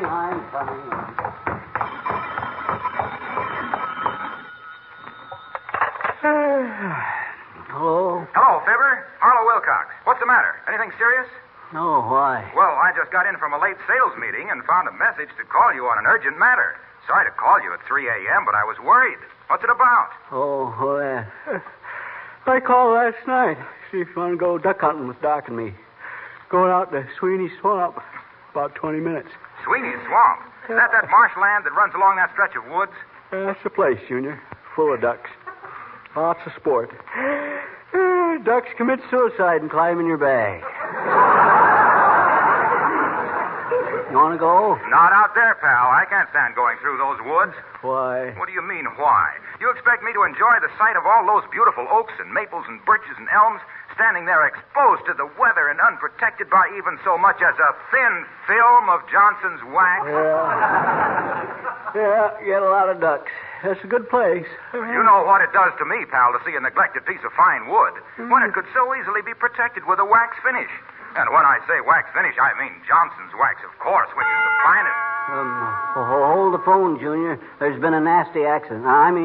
There's somebody at the door. Oh, well, I didn't intend to keep you waiting. I just wanted to say that with Johnson's wax... As the guy says, when the king of the cannibals ate one of his people, that guy's sure full of his subject. Come in. Oh, hi, Doc. Hello, Droopy. Why aren't you dressed? You told me 7 times to be here at 3 a.m. sharp, and here I find you slopping around in a purple bathrobe like a dopey little somnambulist. Don't you call me a somnambulant, you big tonsil snatcher. Fine lot of appreciation I get from you. Here I find 3 boxes of shotgun shells when they're scarcer than a sailor's pockets. And make a private deal with old man Sweeney for a private shooting ground, and you get antsy pants because I ain't sitting on the curbstone waiting for you. Why, you biological misfit.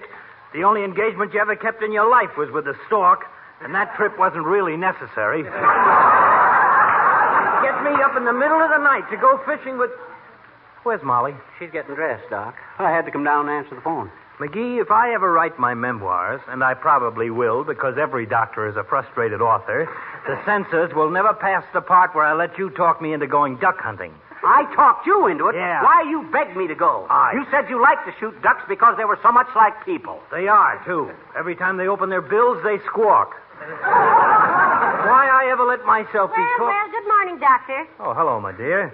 Why don't you whip up a fast pot of Java while Millard the Mallard gets out of that Kingfish Levinsky bathrobe? That I will, Doctor, that I will. Go on, McGee, go get dressed. Okay, I'm coming. I'm going. You pack the stuff in the car, Doc. I'll be down before you... McGee, the telephone's off the hook. Oh, I'll hang it up, Molly. Go get your pants on, pixie puss. Okay. Say, who on earth could be calling us at this hour of the morning? Search me, but they're probably hung up for now. Hello? Hello. And furthermore, pal, to drive through those wet, dripping woods and think how just one simple coat of Johnson's wax would protect and preserve them against... Who was it, Doctor? The Finnish ambassador. Well, where's that coffee, madam? Time's a wasting.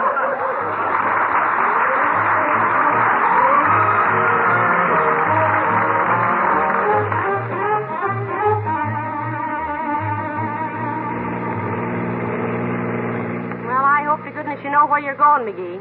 It's as dark as the inside of a horse. Don't worry, baby. I'll know the place all right. I blazed a big tree where the headlights would pick it out. You would chop a hole in a tree, you little vandal. What? You're one of those people who travel around carving their initials on Mount Vernon. Every time you see a national monument, you start yelling, "Leave us deface it." Is that so? Well, by... Hey, here's the place, Doctor. Pull off the road. My. Pull off the road was superfluous advice, dearie. Most of that road was pulled off years ago. I hope the Eagle Scout here knows where we are. Personally, I'm loster than I've ever been in my life. Don't worry, kids. I know what I'm doing. You carry the lunch, Molly. I and Doc will bring you the other stuff. All right. I hope those shotguns are not loaded. Why, certainly they're not loaded. We carry them with their breeches open, if you'll pardon the expression. You ready, Doc? Lead on, McDuff. I got the stuff. Which way do we go? Northeast till we come to a big boulder. Then due west to the hollow stump, and then southeast by east till we stumble over a root. Then go straight north. Well, go ahead. Get started. Yeah. I'm feeling for moss on this tree, so I'll know which way is north. Here's... Let go of my legs, stupid. Excuse me, Doc. I thought you were a stunt. Here we are. Now stay close to me, or you might get lost. I can't see my hand in front of my face. Take it out of your pocket. Huh? Oh. Yeah. Now I can see it. Well, come on. Follow me. Hi-ho, hi-ho, it's off to work we go. Hey, cut it out, Molly. You'll scare the ducks. I'll have to teach you about woodcraft, Molly. Yeah? The first thing you got to know is how to know directions in the woods. Hand me your compass, Doc. Haven't got a compass. Where's yours? Well, I haven't got one either. Well, anyway... Here's a compass. Oh. I just thought it might come in handy. Oh. Anyway, you'll probably be pretty green at this outdoor stuff for a while, Molly. Pretty dumb about it. But after you get some experience... Hey, Doc, you got a cigar? No, never thought to bring any. My gosh, neither did I. I did. Huh? Here's 5 apiece for you. Thanks, Molly. Now, what were you saying, McGee? I was saying that proper equipment is the main thing to outdoor life. Just watch what I do and give me a match, Doc. Haven't got a match, McGee. Here's a box of matches. As I was saying, Molly, you'll probably feel pretty useless till you catch on to things. You'll pick up a lot of knowledge, like how a duck always lands with the wind behind him.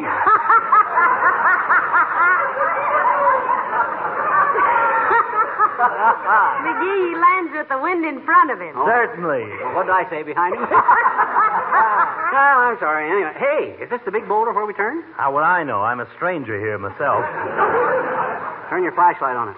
Haven't got a flashlight. Here, use mine. Oh. Thanks. Yep, this is the place. Now we turn right. Left. Oh, yes, left. Just follow me, Doc, and don't be nervous. We won't let you get lost. You mean she won't let us get lost? I was lost. Don't you worry, Doc. I know these woods like the back of my hand. You must have a pair of odd gloves on. Now, we better be quiet, folks. Don't want to scare the ducks. McGee? Huh? Would it be asking too much of you to keep the muzzle of that shotgun out of my left eye? He said it wasn't loaded, Doctor. Yes, I know. And I wish I had 50 cents for every slug I've dug out of people who said the same thing. Be quiet now. We're almost there. Whoops! Oh, we are there. So, this is a duck blind, huh? Yes, sir, and a good one, too, by George. And not 100 within 10 miles of us. Thanks to me. Thanks. You're welcome. You see, I found this place myself and got the use of it exclusive. Well, we better load up, Doc. Hand me the shells. Hand you the shells? You're the one that was bringing the shells. Oh, my gosh, the shells. What did I do with the shells? This is awful. 17 miles from Here, home. McGee, I brought them.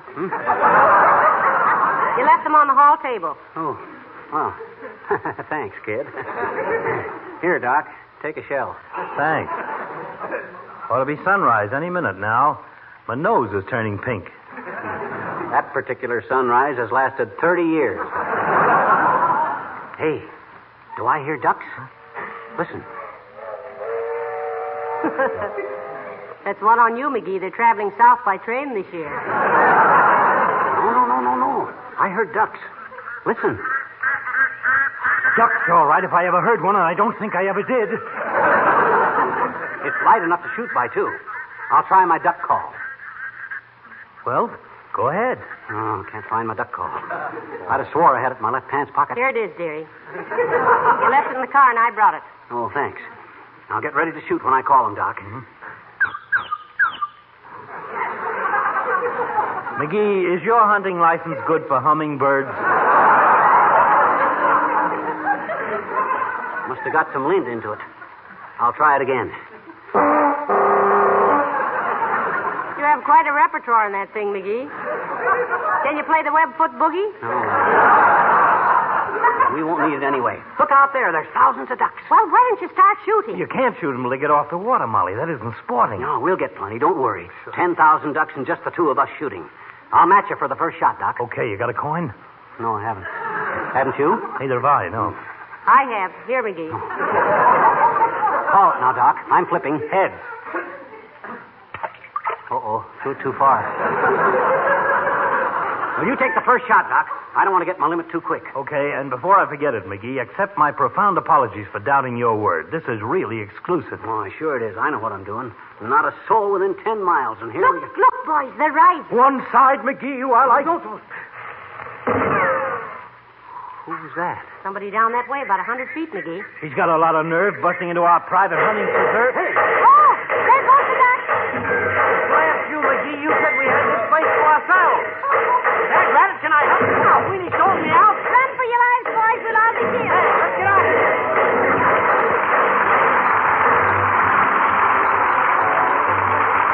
wouldn't it be too bad if you still had to scrub your linoleum floors to keep them presentable? Those old Saturday down on the hands and knees days are gone and fortunately almost forgotten.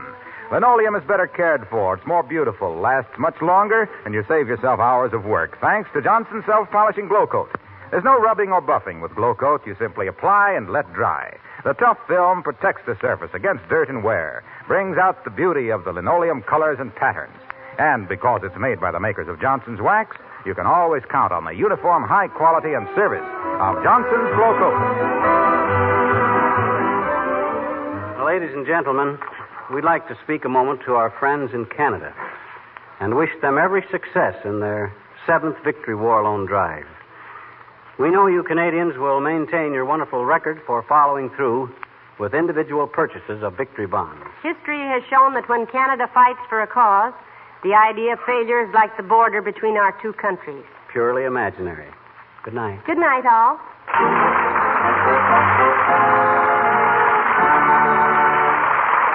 This is Harlow Wilcox, speaking for the makers of Johnson Wax Finishes for Home and Industry, inviting you to be with us again next Tuesday night. Good night. This is the National Broadcasting Company.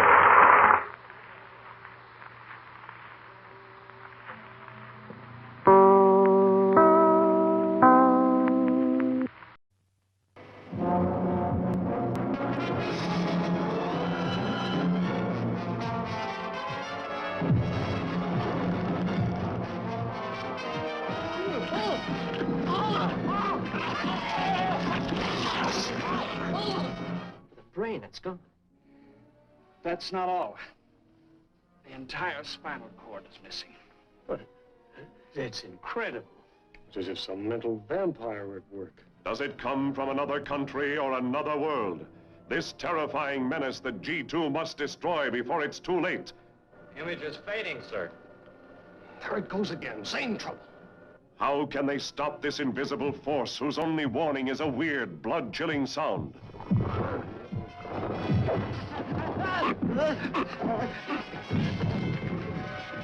Only 2 people still alive can help this agent find the answers. The girl who could be a spy, and the scientist who could be the destroyer of the entire human race. We're facing a new form of life that nobody understands.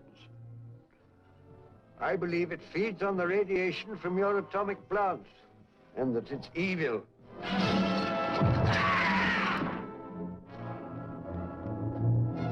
We've got to stop them. There's only one way: shut down your atomic plant. If I can get through, I can blow up the control room.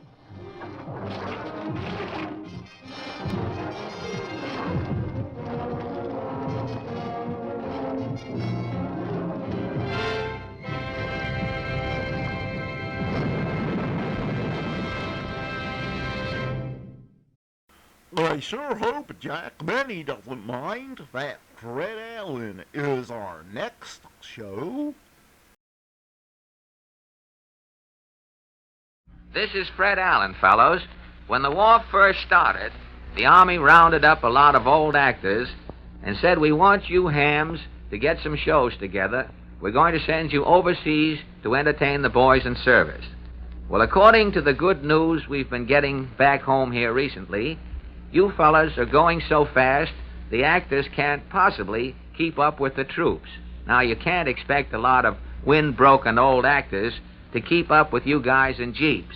So I guess the only way I can overtake you boys is with a radio show. And that's what I have for you now. Our guest star is Orson Welles, who started out as a boy prodigy and lived up to it. We've got Benet Venuta, the famous Broadway singing star. We have Portland, the mighty Allen Art Players, and Al Goodman's orchestra. The program opens with Irving Berlin's hit song, "This is the Army, Mr. Jones."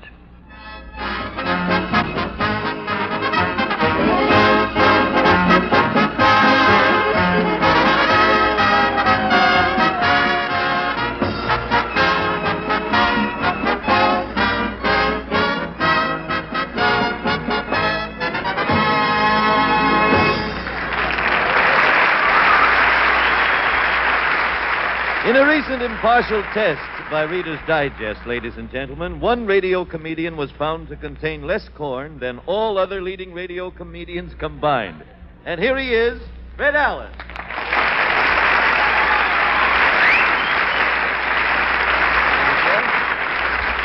Thank you, and good evening, ladies and gentlemen. Well, Meatless Days start this week. I received my first invitation to a Meatless Day banquet today. The invitation says, come over next Tuesday. I have a bone to pick with you. RSVP. Pardon me, Fred, please. Pardon me. Yes, Arthur? I'm still worried about this announcing job. How am I doing? Well, you're doing very well, Arthur. Why, you're booming those commercials out as though you were weaned on thunder, old boy. There's only one thing. I have a shortcoming? Well, there's one thing you don't seem to have grasped, Arthur. You know, on all of the comedy programs, the announcer is supposed to laugh at the comedian. You see, you haven't observed that. You mean I have to laugh at you? Well, yes, all of the announcers have to laugh. Did you hear the Bob Hope show by any chance last Tuesday night?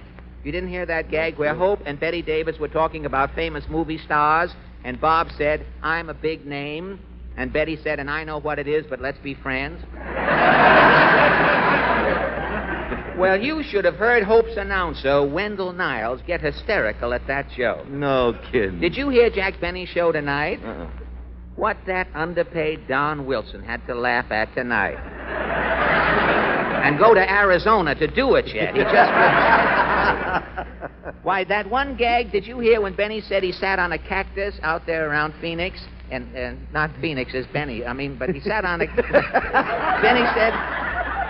Benny said he sat on a cactus, and Mary said he had to take his trousers off with tweezers later in the afternoon. Well, Don Wilson laughed at that, Arthur. Oh, poor Don. How are you? Say, tell me, how are you on laughing? That's all I wanted to know, Arthur. You just keep laughing, and I'll turn to the latest news of the week. The March of Trivia presents its weekly lowlight from the world of news. Washington, D.C. Newspapers United Scrap Metal Committee starts a survey to determine which American city contributed the highest per capita quota to nationwide scrap drive. 5 New York boroughs check on their salvage drives completed during the past week. A man who refuses to give his name from Queens reports. The tavern where I hang out donated its brass rail for the metal drive. The brass rail. Has the loss of the brass rail bothered you any? After 20 years, I find that my right leg is 6 inches shorter than my left. A lady from Brooklyn reports. I put my husband out in front of the house. The metal drive took him away. The metal drive took your husband? Yeah, he had iron in his blood. A gentleman from the Bowery says... I give all the metal I had. What business are you in, sir? Well, lately I've been making a fair living hitting guys over the head with a piece of lead pipe. And you, I turned in me piece of lead pipe to the drive. Good. And you're going straight now? I ain't hitting guys with no metal no more. Fine. I'm using a rock. Well, I'm sure you're leaving a good impression, and I think that cleans up. I think that cleans up the metal matters that we had in mind for this evening. Would you think me rude if I intrude? Not even if you had intruded sooner, I shouldn't have thought you rude. Falstaff, Openshaw. The Tousled Tennyson at your service. You and the Muse have done it again, Falstaff. Have you heard, said the mouse to the grouse, this is on the house? No. Believe me, buxom Julia, I wouldn't try to fool you. No. Put in your false teeth, mother, and leave me with a smile. Now.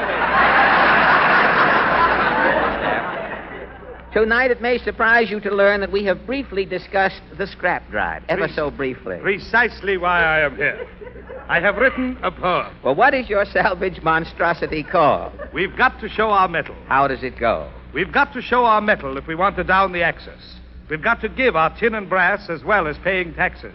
Our pots and pans make guns and tanks. Old skates and streetcar rails, basins, bed springs also help. And bumpers, junk, and nails. Skid chains, bathtubs, kitchen sinks, kettles, tools, and bells. These and all your other scrap make bullets, bombs, and shells. Yes, we've got to show our metal, so make sure your scrap is sped out. If you haven't turned your salvage in, brother, get that lead out. Ladies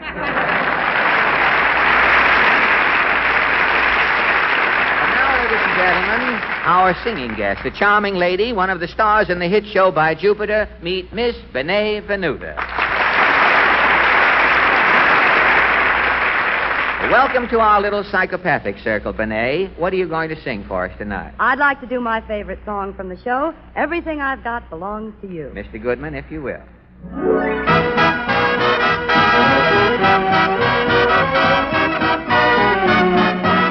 I have eyes for you to give you dirty looks. I have words that do not come from children's books.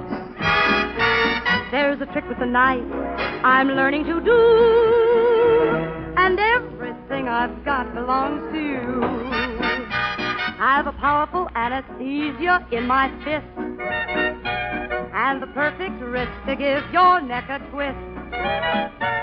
There are hammerlock holes, I've mastered a few, and everything I've got belongs to you. Share for share, share alike. You get struck each time I strike. You for me for me. I'll give you plenty of nothing. I'm not yours for better, but for worse. And I've learned to give the well-known witch's curse. I've a terrible tongue, a temper for two, and everything I've got belongs to you. Don't stamp your foot at me, that's impolite. To stamp your foot at me is not quite right. All I discover is you're not so fine. I fear my lover is a swine. I have eyes for you to give you dirty looks. I have words that do not come from children's books. There's a trick with a knife I'm learning to do, and everything I've got belongs to you. Share for share, share alike. You get struck each time I strike. You for me for me. I'll give you plenty of nothing. I'm not yours for better, but for worse. And I've learned to give the well-known witch's curse. I've a terrible tongue, a temper for two, and everything I've got belongs. Everything I've got belongs. Everything I've got belongs to you.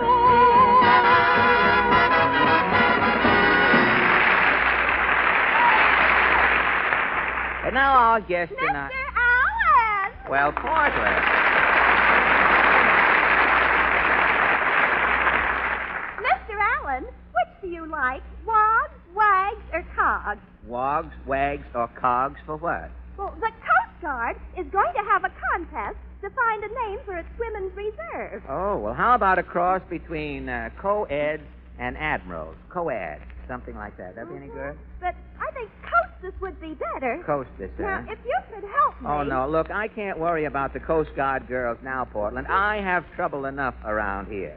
Well, who is your guest? That is my trouble. My guest is my trouble tonight. I have a telegram here from Orson Welles. He's coming here this evening. Orson Welles? Oh! Well, that's the way I feel about it, too. What he wants to see me about... That's Orson Welles! Oh! Now, wait a minute. Wait, Portland. Control yourself, please. Come in. Yes? Is this the microphone Mr. Wells is going to use? Well, yes, this Step is... aside, buddy. 1, 2, 3, woof, woof, hello, Max. 1, 2, 3, woof, woof, hello, Max. Just a minute, friend. What is this? I'm Mr. Wells' personal chief technician. Oh, you're here to check... Right. This microphone may be all right for a schnook like you. But for Mr. Wells, it's got to be perfect. 1, 2, 3, woof, woof, hello, Max. 1, 2, 3. Oh, it's okay. Fine. Now, if you're Wait a minute. What's these scratches on the microphone? Well, I tell you, our announcer, Arthur Godfrey, has buck teeth, and he... Well, I hope Mr. Wells don't notice it. Well, do you think I should spray the microphone with perfume? Wouldn't hurt none, brother. And throw a little on yourself, too.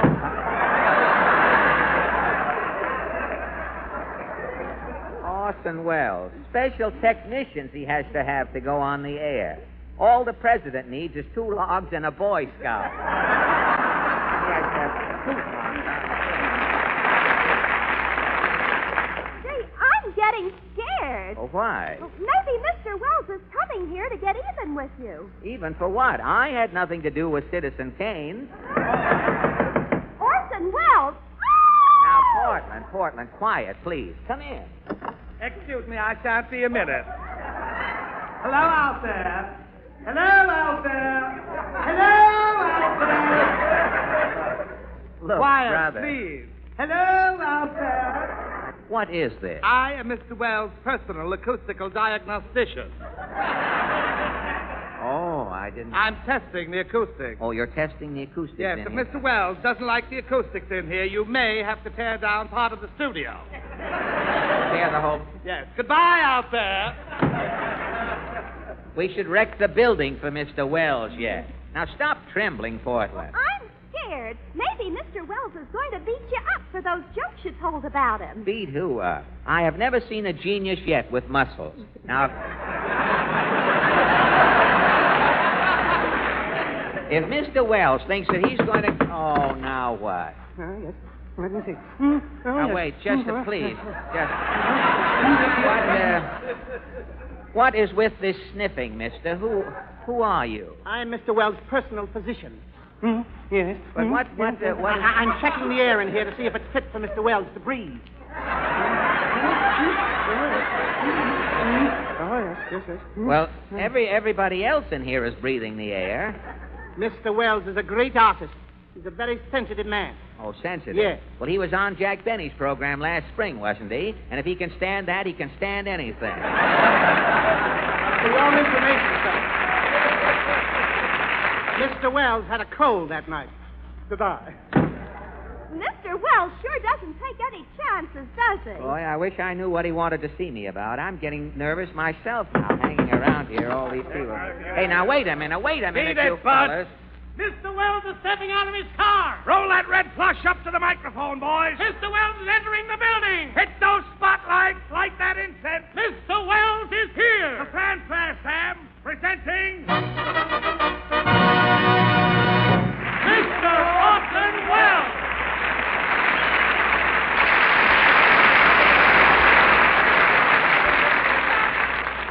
Well, good evening, Mr. Wells. Excuse me. 1, 2, 3. Woof, woof. Hello, Max.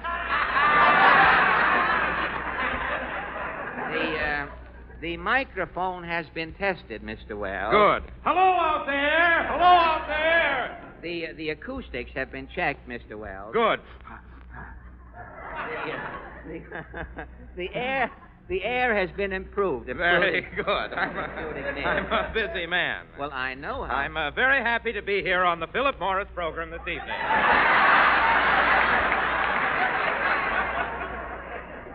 That was Friday night. Oh, yes. What night is this? Sunday. Oh, yeah. This is the Texaco Star Theater. My name is Allen. Fred Allen? Yes. How do you do, Mr. Allen? Mr. Wells, I'm thrilled. Naturally.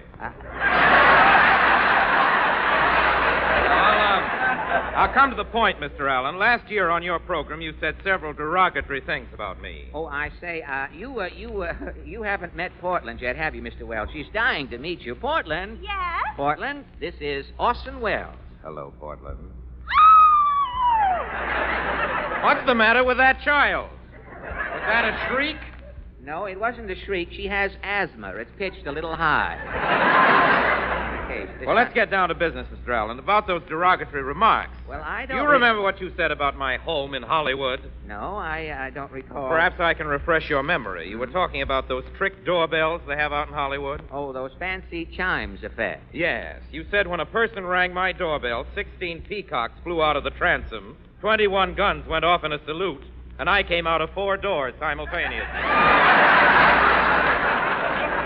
Well, I don't... And that time you were discussing Hollywood Victory Gardens. What was it you said? Well, I just said that all you did was go out to your backyard, point to the ground, and say, grow, and 14 acres of corn sprang up. I'm sorry. Well, that was last year. I'm here to speak to you about this year. Mr. Wells, believe me, I haven't made a single crack about you this year. What's the matter, Fred? Don't you like me anymore? You're not mad, Orson? Not at all, Fred. I enjoy a good laugh. As well as anybody. Well, Orson. We're all alone. This is a great surprise to me. Why, Fred? Well, I always pictured you as a man from another planet. A genius, a legend in the making. And here you are, joking and laughing with little old egg-laying me. Fred, I wish somebody'd do something about this Superman myth the public has swallowed about me. It's embarrassing. After all, I'm just an ordinary guy. I'm paid to... I know. You're paid to say that. Well, thank you. I know, Orson, but your early life has been shrouded in mystery. Now, if people were only told something about your childhood... Well, what's there to tell, Fred? I was born in Chicago. Like any other kid, I went through grammar school.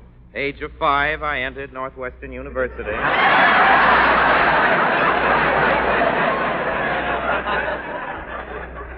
At 5, you entered college? As a sophomore, I skipped the freshman year. My college days were uneventful. I majored in Esperanto. I belonged to the Glee Club, and at pipe nights, I used to sing duets with myself. You sang duets all alone? Yes. I forgot to mention it. Until I was 12, I had 2 heads. 2 heads? I was like thousands of other kiddies running around Chicago in those days. Well, I got out of college at 7. Magna cum laude. I hung around Einstein a while, and we tiffed one day over a bit of calculus, and I rejected Einstein's theory and went into the theater. And the rest, of course, is history. Oh, it's been nothing, Fred. I've had a little success in theater, radio, and pictures. Does that mean I'm a genius? I wear the same clothes as other men. I eat the same food. Like any ordinary guy who works hard. My feet hurt at the end of the day. Well, no wonder, trying to squeeze 14 toes in an ordinary pair of shoes. But tell me, Orson, are you back from Hollywood to do a play? No, Fred, I'm going back into radio for the Lockheed Company. That's really why I wanted to talk to you tonight. Oh, about your new program? Yes, I want you to appear with me in my first play. Me? Awesome. Gad, this is an honor, man. What is your... What is your first play? We'll do Victor Hugo's great story, Les Miserables. You will co-star with me. Just you and I do the entire play? Yes, it will be 50-50. I'll play Jean Valjean. And I? You will play the French detective Javert. Javert, hey? Je suis the law. Oh, you speak French, Fred? Just enough to get out of Rumpelmayer's, Orson. Just enough to get out. Well, that'll help a lot. Now, if we can rehearse a minute, we'll run over the play here before I go. All right. We'll present our co-starring epic, Les Miserables, immediately following a short selection by Mr. Goodman. Allen and Wells. Gosh. Or, Wells and Allen.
now, ladies and gentlemen, Mr. Wells and I present our dramatic highlight of the evening. Are you ready, Orson? Yes, Fred, you have your part. Yes, frankly, I must confess I'm a little nervous. You'll be all right, Fred. You're with me in every scene. We're co-stars. Oh, yes, everything's 50-50. Well, how does the play start? I do the narration. Oh, Fred. I see. Les Miserables, Victor Hugo's immortal story of a soul transfigured and redeemed through suffering. This is an Orson Welles production. Radio version of Les Miserables prepared by Orson Welles. Directed by Orson Welles. Starring Orson Welles. During Orson Welles' presentation of Les Miserables, Mr. Welles will be assisted by that sterling dramatic actor of stage, screen, and radio. Now, wait a minute. Hold it. Now, wait a minute. Hold it. Wait a minute. Something wrong, Fred? Well, all I've heard so far is Orson Welles. Now, after all, if I am co-starring with you, at least my name should be mentioned here. Well, I announced you, Fred. The music cut in too quickly. Well, now watch that, Mr. Goodman. You're over-anxious tonight. I'm in this play, too, don't forget. I happen to be the co-star tonight. I wish you wouldn't be so impulsive, Fred. Les Miserables is the story of two men. Jean Valjean, the hunted convict, and Javert, the merciless detective. I'm Javert, and you are Jean Valjean. That's right. Each character is equally important to the story. It's 50-50. 50-50. All right, let's go. Now, the first scene is a dingy garret in the slums of Paris. As the story opens, I am hiding out. I think I've escaped you. As we first see Jean Valjean, he is soliloquizing. At last, Jean Valjean, you are safe. There is no cause to fear. It is Javert who has hounded you so long. Javert, your nemesis, that merciless bloodhound, always in pursuit of you, is finally thrown off the track, completely baffled. Oh, hark. That sound upon the stairs. Footsteps. Those same plodding footsteps. Javert! What is to be done? Ah, this window. Jean Valjean will never be taken. Goodbye, Javert! Wait a minute. Oh, no. Listen, after all. Wait a minute now. Later, Fred, later. We start the second scene now. We? Never mind the second scene. What about that first scene? It was 50-50. But you took both 50s in the... That's ridiculous, Fred. What stole the entire scene? Well, what? Well, it was that knock on the door. And who knocked on that door? Javert. Javert. I play Javert. You motivate the entire story. Well, if you hadn't knocked at the door, I'd still be in that garret. We'd have no play. Oh, I didn't realize. Yes, in the second scene, you dominate the whole thing. I'm just a foil. Oh, a foil. Well, that sounds good. What is the second scene? It's years later. This time, you, Javert, have me trapped. Cosette Aubantou, a demi-monde, is concealing me in the back room of a bistro. I, Jean Valjean, am pacing up and down. Jean, will you stop pacing? Toujours up and down. This is the end, Cosette. Me farewell to freedom. Instead of liberty waits the galley crew, the iron collar, the chain at me feet, fatigue, the dungeon, the plank bed, all the horrors I know so well. To submit morning and evening to the hammer of the roundsman who tests the fetters. Time is short. The net is tightening. Aha! Javert! Quick, Jean Valjean, through this trap door. Merci, Cosette. Jean Valjean will never be taken again. Au revoir, Javert! Oh, now, wait a minute. Look, oh, you're over. Hold it now. You're overdoing it, Fred. Orson. Fred, you were magnificent. You stole that scene right from out from under my nose. I stole the scene again? Dad, that's suspense, man. With suspense, all I've seen Javert played 100 times. The Theater Guild, the Grand Guignol. Eddie Dowling has played Javert. But I've never heard a Javert get the tone out of that police whistle that you got tonight. Now, look, Orson, I don't want to hog the whole thing, but in 2 acts, all I've done so far is knock on a door and blow a whistle. Now, after all, I'm an actor. I'm not a sound man. When do I get to read some lines? The next scene is all yours, Fred. Oh, good. Your speech is the climax of the entire play. Well, now we're getting someplace. What's next? On this final scene, you trail me through the sewers of Paris. Oh, the sewers. You finally corner me single-handed. Now we stand face to face. I have just a few words, and then you speak. I speak. Well, that sounds good. Let's go. Mondu, alone in the sewer, wrapped like a rat, who nightly crawls through this hideous muck of the city. The gloomy darkness, this narrow archway above me head, these two slimy corridor walls. Oh! But hark! That sloshing through the muck. Javert! At last you cornered me, Javert. Don't talk, Javert! Before you seal my doom, I would speak for the last time. You will never take Jean Valjean alive, Javert. The water in the sewer is rising, Javert. I am 6'9". You, Javert, are 5'2". The water rises, Javert. There is no turning back. The water, higher, higher. Now, Javert, you have Jean Valjean at your mercy. Pronounce my doom. Speak, Javert. Speak.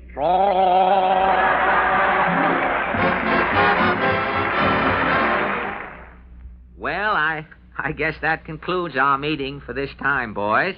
I hope you liked the program, and I hope you'll be hearing from me again real soon. This is Fred Allen saying goodbye and good luck. This program was produced by the Special Service Division of the War Department of the United States of America.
John Rambo, a drifter, just passing through their town.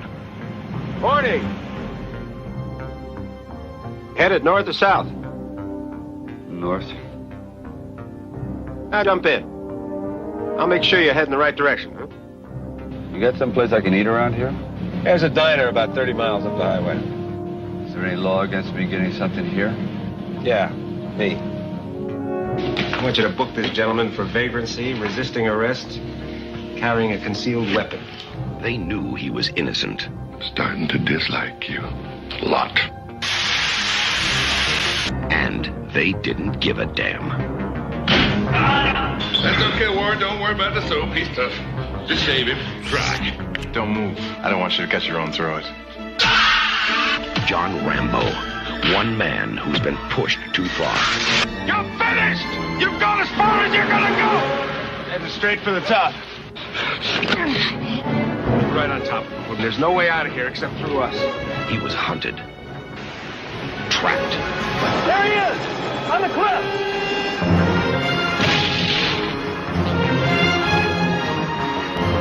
And forced to fight back. Don't push it. Don't push it. I'll give you a war you won't believe. Teasel, you and all your men couldn't handle him before. Now, what makes you think you can handle him now? Because God knows what damage he's prepared to do.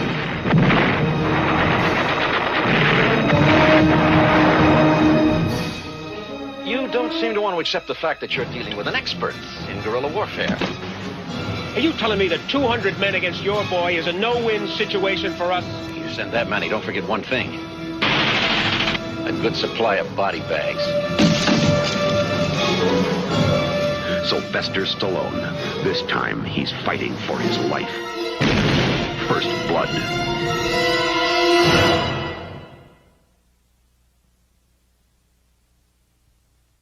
Now it is time to go back to Dodge City with Gunsmoke.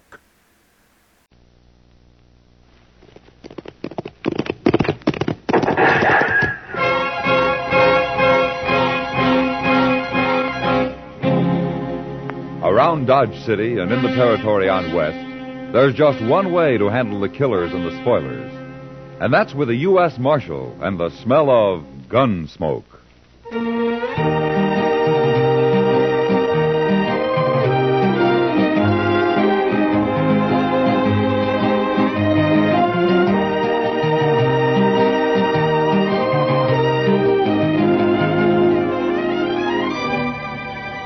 Gunsmoke, starring William Conrad. The story of the violence that moved west with young America. The story of a man who moved with it. Matt Dillon, United States Marshal.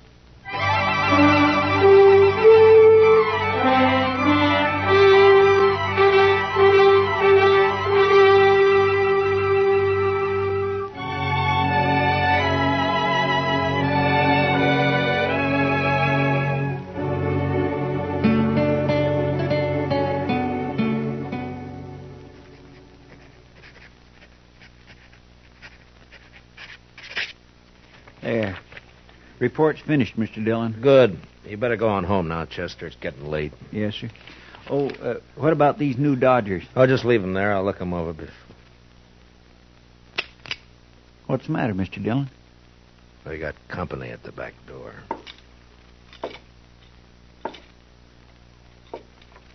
All right, come in, mister. In, I said. Get your paws off of me. What? A girl? Sure, I'm a girl. What do you think I am? Well, put that long rifle away and I'll tell you. Where'd you get that thing, anyway? Pappy brought it with him from Kentucky, if it's any of your business, which it ain't by a darn sight. Uh-huh. What you doing hanging around in the alley? Get rid of him there, and we'll jaw about it. Huh? I see. Chester. Good night. Hmm? Well, but I'm not going to... Yes, sir. Good night, Mr. Dillon. My gracious. You the marshal here? That's right, miss. My name's Hannah. Hannah Tolman. You arrest folks, don't you? Well, if they've committed a crime, yeah. Uh-huh. Well, then I got somebody for you to arrest. Oh, who? Pappy. Why? 'Cause I said to, that's why. Somebody's been trying to kill him. I figure about the safest place for him is in jail. Wait a minute, slow down. Let's start at the beginning, huh? A few days ago, Pappy was bushwhacked up in the hills near our place. Oh? Was he hurt? No. Slug just bounced off in his head a little. Yesterday, the bushwhacker tried again. He missed. Sounds like a bad shot. Sure. But if he keeps trying, he may get lucky. So you put Pappy in jail until I can run down this ambushing gent, okay?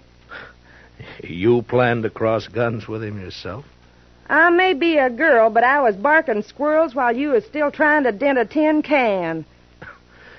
Well, you better let me take care of it, miss. And as for your father, I can't jail him without a charge. Sure, I know that. What kind of a charge do you want? Well, what kind do you have? Well, most any, I reckon. Ain't it enough that he's drunk all the time? Well, I can hold him overnight on that. What if he shoots up the town? That's 5 days for disturbing the peace. That'll do. Where did he do this shooting? We ain't. Yet.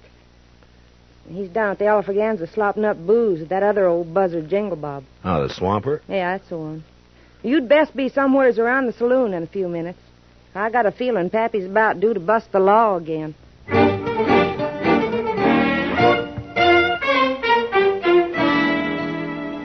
Her story didn't make much sense, but there was something about the mountain girl's gleaming black eyes and the set of her pretty but stubborn face that made me go to the Alfraganza.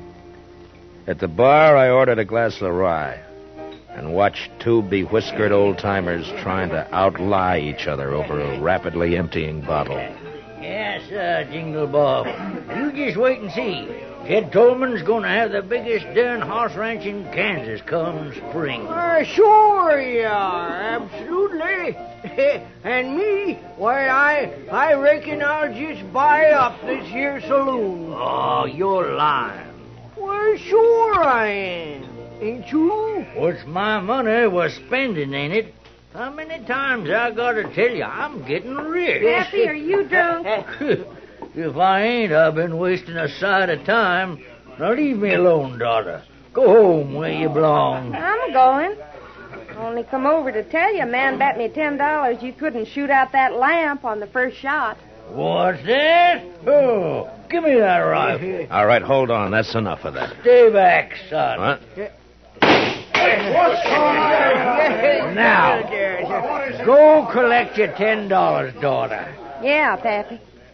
But I think the marshal here's a fixin' to arrest you. Huh? Ain't you, Marshal?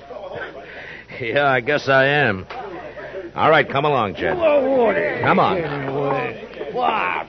Get your hands Come on. off me. What? I never... You jailing a man for having a little fun. Why, you'd never get away with this back in Kentucky. Jed, you're in trouble, aren't you? Who's trying to kill you? Yeah, I reckon that's my business. Now, that's the law's business. I'll take care of myself, Marshal. Uh-huh. Back in the saloon there, you mentioned having money and getting more. So? From what I've heard, you and your daughter run a two-bit horse ranch up in the hills. That hardly figures to make you rich. So? You thick-headed old... Look, all I'm doing is trying to save your skin if it's in danger. Now, why don't you help me instead of being... Reckon I don't wanna. Well, that's plain enough.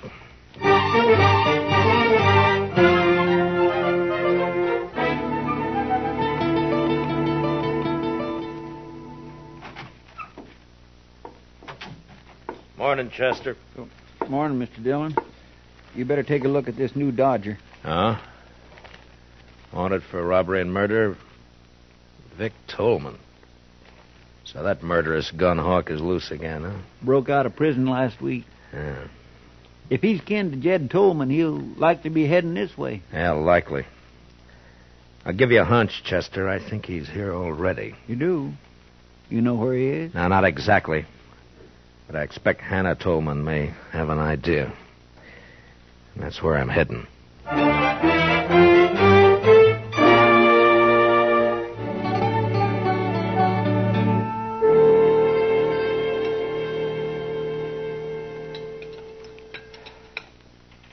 Now, that's what I like to see. A man-sized appetite.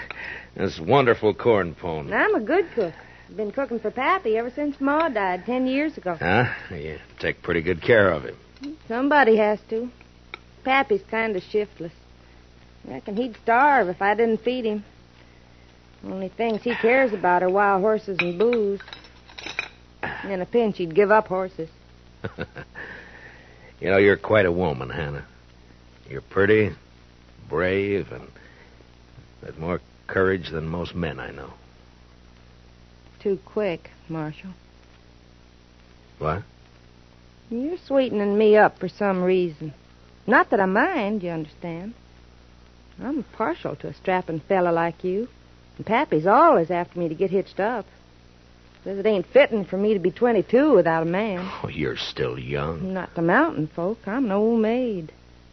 And I'm agreeable for some sweet talk. Only I don't trust yours. What are you after, Marshal? All right, Hannah. I only want the truth. About what? Where's your father getting this money he's spending? I wish I knew. Who shot at him? I don't know, but I'm aiming to find out. Where's Vic?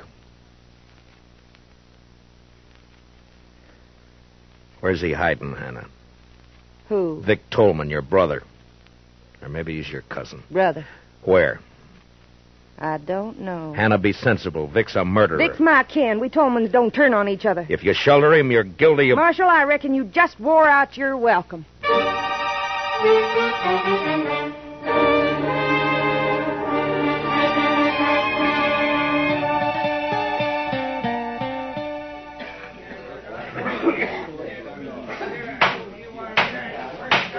The prisoner will stand up and face me. Jed Tolman, you've been found guilty of disturbing the peace. Sentence of this court is 5 days in jail or $100. 100? Well, Judge, ain't that a mite steep just for... $100 or 5 days. I ain't got that much on me. But I can get it if you let me go. Just a minute. Order in the court. Now, what's the meaning of this interruption? I want to pay this man's fine, Your Honor. That's your privilege, sir. $100. Pay the clerk. Yes, sir. Dick Curry. Somebody's been turning over rocks. Well, I don't know him, but he's sure a friend. Looks like I ain't going with you, Marshal. Yeah, looks like. But in your boots, I wouldn't be happy. Curry's one of the worst killers yet unhung. Oh, no, Matt, is that a way to talk about me? I'm clear with the law. Come on, Mr. Tolman. Go ahead, Jed. And, say hello to Vic for me. Vic? No. Mr. Curry. Is that true? What's the difference who put up the 100? Come on. No, not if it's Vic. No, you can't make me. I said come on. Marshal, don't let him take me. Oh, shut up and come on before Curry. Stay out of this, Marshal. I don't think so. You paid his fine. You didn't buy him. He's going with me, Matt. Don't try to stop me. I can't imagine anything that'd give me more pleasure. You don't like living, do you? Very much. Now, just any time you feel like it. No. Not here, Matt. I'll pick my spot. Yeah. I'll try not to turn my back on any dark alleys. Do that. And, Tolman, I'll be seeing you again.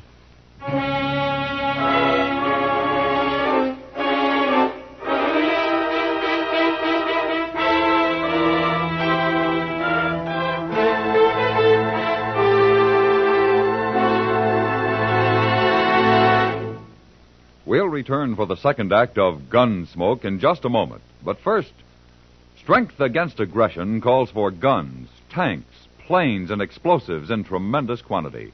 It calls for other things, too.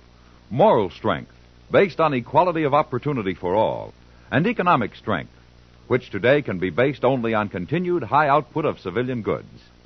America must produce, as she never has before, war material, civilian goods, and democracy.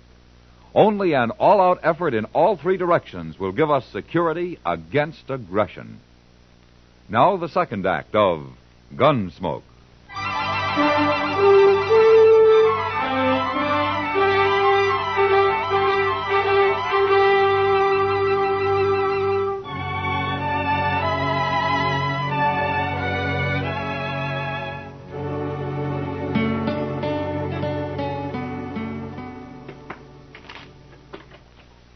Some stud, Marshal? Why don't we play while we wait? No thanks, Jingle Bob. You needn't wait with us. Jed's my friend, Mr. Dillon. Sure. Maybe I can't help him none, but at least I can share whatever the trouble is. Understand? Mm-hmm. Now, Jed here's a lying old ringtail drunk, but me, well, when a man is down to scrubbing saloon floors just to get the liquor that'll keep his nerves from shaking apart, he's grateful for any friendship that's offered. Don't move. Curry, get his gun. Sure thing. You recognize me, Marshal? Yeah, that's all right. Yeah. Vic Tolman. There are Dodgers out on you. You're a cool one, Dillon. Too bad we're on opposite sides of the fence. Yeah, it's too bad. Real pity. I'm going to enjoy this job. What job? Don't you know? Vic's taking his paw away from you. But you won't mind. You'll be dead. Curry, you stick here and take care of these two. Jed and I'll go on ahead. Oh, son, I don't want to go nowhere. Now, Paul, don't rile me. You're going with me. None of you are going any place, Vic. Check. What? Reach high, both of you. And let go of that hardware. Now, you better do as he says. Because Chester's a little nervous with that shotgun. There's mine. Looks like the odds are with you, so... You might as well get rid of that spare in your boot, Vic, before you run into any temptations. You got sharp eyes, Marshal. Law gets a lot of backing up tonight. Your mistake, Vic. Sometimes people just don't give Chester enough credit.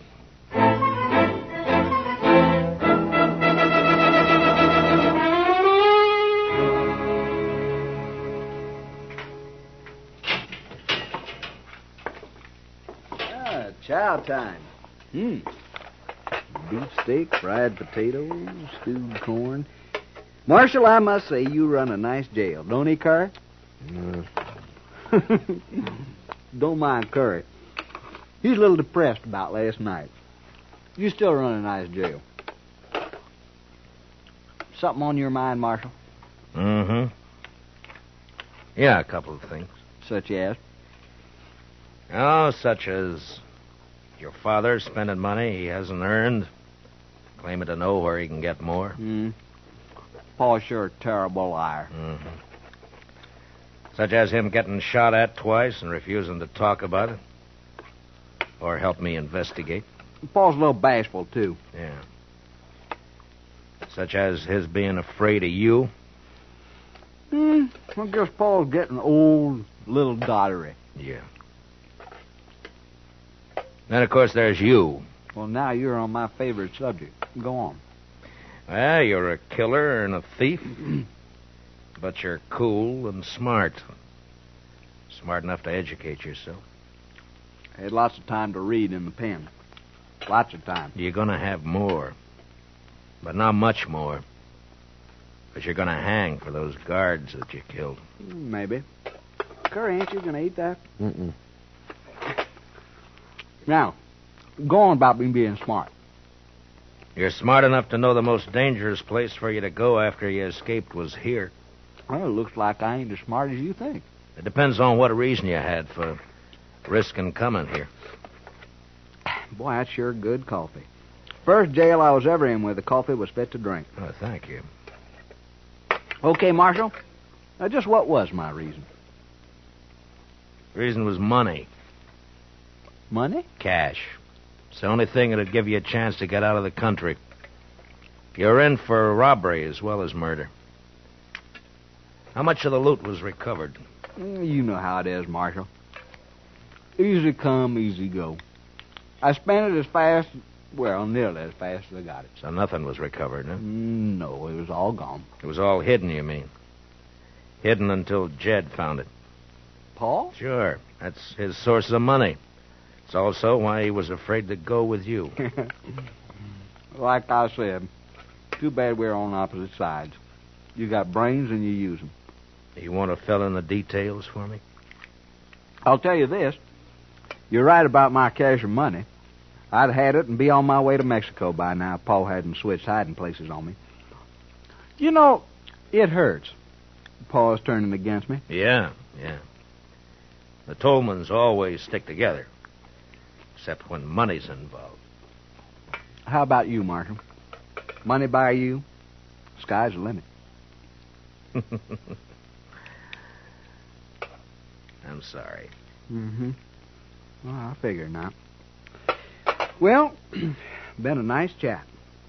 Want to take you straight. Hurry, give me a hand.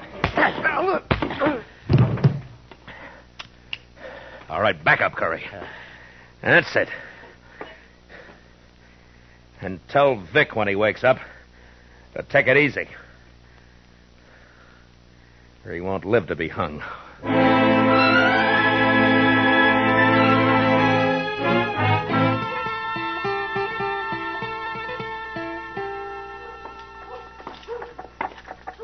Hey, Jingle Bob. You seen Jed? Sorry, Marshal. I don't know where Jed is.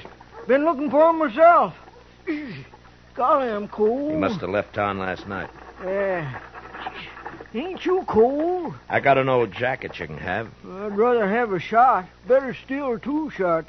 You got the jumps? Always got 'em, except when I'm full of booze.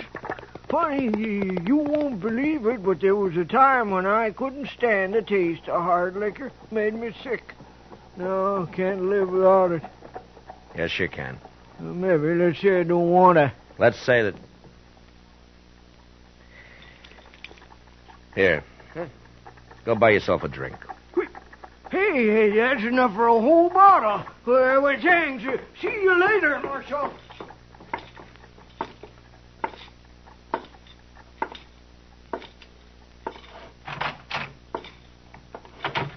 Supper time, Chester. Chester. Chester, you all right? The prisoners? Gone. Hannah Tolman slipped him a gun, and they made me open up the cell, and Vic slugged me. Well, I know where they'll go. Please, Mr. Dillon, take me along. It was my fault they escaped. All right, Chester. Ask Doc to put a quick patch on that head, and we'll go after him together.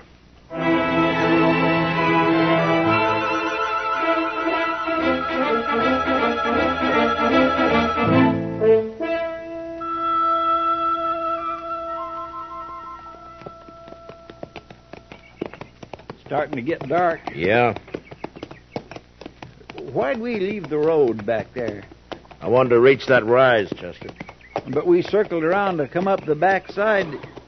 Does that have something to do with you bringing binoculars? Yeah, it does. Vic Tolman will know he'll be followed. I want to see what kind of a surprise he has for us. All right, pull up. You wait here.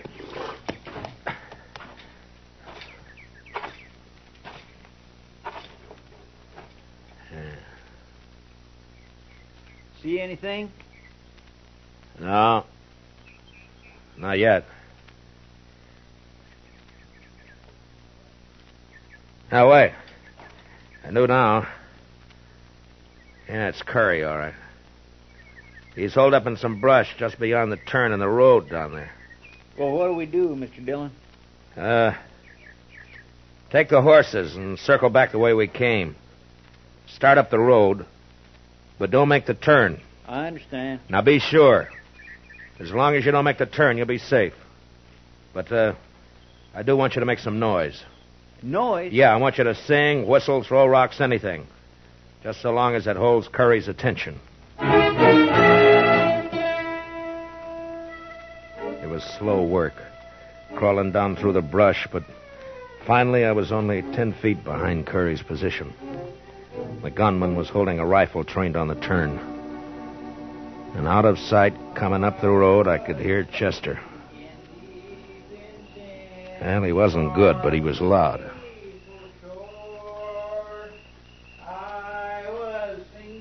Come on around that turn, blast you. All right, don't turn around, Curry. What? Now, you may have a point, but I like Chester, bad singing and all. Now lay the rifle aside and unbuckle your gun belt. Now, careful. Yeah, sure. Only don't shoot. Okay. Chester! Chester! I didn't mean no harm. I was only going to scare him. Yeah. Now, where's Vic? At the Tolman house. Waiting for Jed to show up. Uh-huh. All right, put your hands behind your back. I'm going to tie you up and leave you here. Leave me here? Yeah, we'll pick you up on the way back to town. It was dark when Chester and I were moving through the trees up to the Tolman shack. There was a light in the front, and through a window we could see the figure of Hannah Tolman moving around. Just a girl. Yeah, Vic's there. He's just staying out of sight so Jed won't be scared off. Uh-oh. She's coming out. Heading this way. Yeah, there must be a well out here. She's carrying a bucket. Yeah, behind that tree quick, and I'll take this one.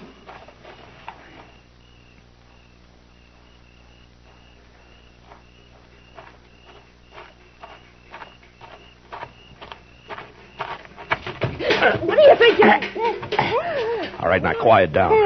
We're not going to hurt you. Stop fighting.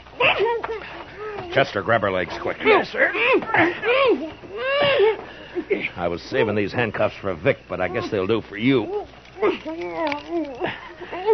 There. Now, do you promise to be quiet, or do we gag you?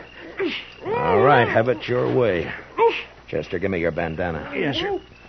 Here. There, that should do it. All right, stay with her, Chester. I'm going for Vic. I was halfway to the shack when inside Vic Tolman became suspicious. Suddenly the lights went out, and the door opened, and a shadowy figure slipped out to stand, listening. Hannah? Hannah, answer me. Drop him, Vic. Who is that? I can't see. Matt Dillon. Throw down those guns. You're under arrest. Not this time.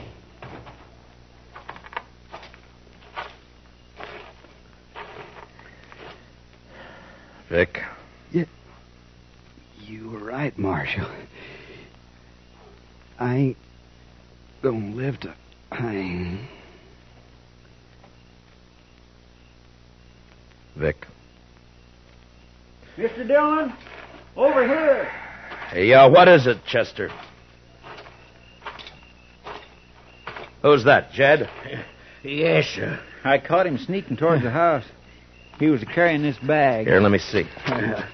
That's the money. I was taking it to Vic. Is he... Yeah. You're too late, Jed. Oh, no. I ought to give him his money. If only he hadn't taken them shots at me. He didn't. Until he found out where the money was hidden, he was the last person in the world to want you dead. But, I don't understand. He must have... No. Only the person who knew where you had the money would have shot at you. Nobody knew that. How could they? You could... talk a lot when you get drunk, Jed. And you only get drunk with one person. Huh? You mean Jingle Bob? Yeah. Yeah. I remember. I was bragging. Told him all about finding it and switching hiding places. Why, that low-down snake. And him pretending to be my friend. Come on, Jed. I'll help you bury Vic. And we'll get back to Dodge. We Tolman sure have had a bad week.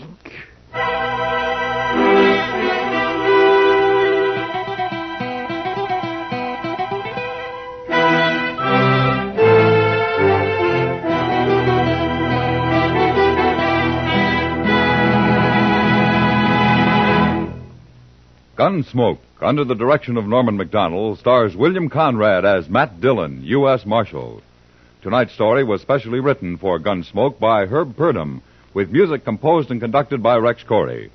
Featured in tonight's cast were Virginia Gregg, Joseph Kearns, and Junius Matthews, with Harry Bartell, Lou Krugman, and Peter Leeds. Parley Bear is Chester. Join us again next week as Matt Dillon, U.S. Marshal, fights to bring law and order out of the wild violence of the West in Gunsmoke.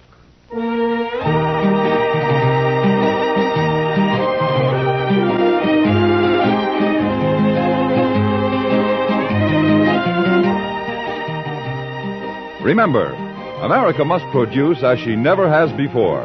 She must produce war materials, civilian goods, and above all, democracy. Only an all-out effort in all three directions will give us security against aggression. George Walsh speaking, and remember, Gangbusters goes into action Saturday nights on the CBS Radio Network.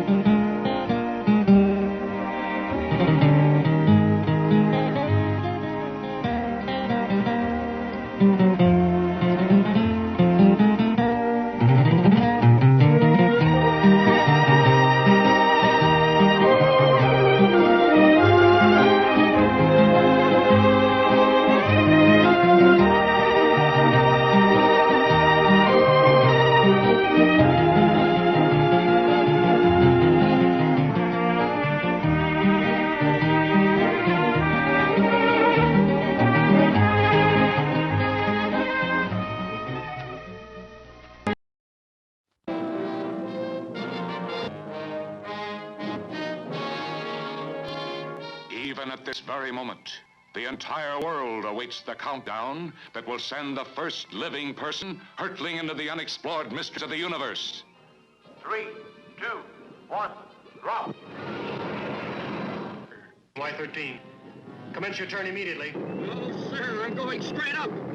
First man into space. Can science prepare him for what no man has ever experienced before? Will the hypnotic effects of weightlessness or dread anoxia lure him beyond all human control? I wanted to be the first man into space. Is this the end? Lifeless man and his machine orbiting the Earth forever? Or what if he is the first man to return from space? Every man who challenges the unknown risks far more than science knows or conjectures. What will unpredictable cosmic forces do to the human body? What thing of unknown terror may return to walk the earth?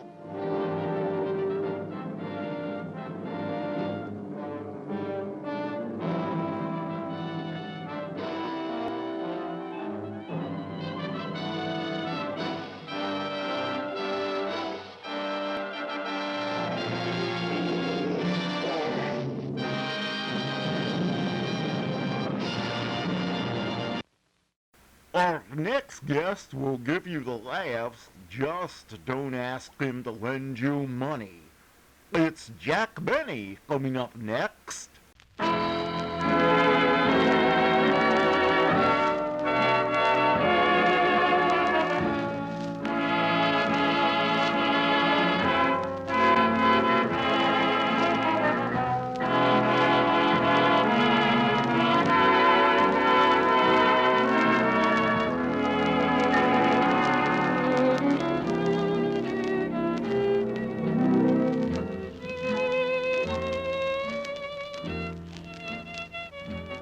Very cordial greeting to you, ladies and gentlemen, from coast to coast.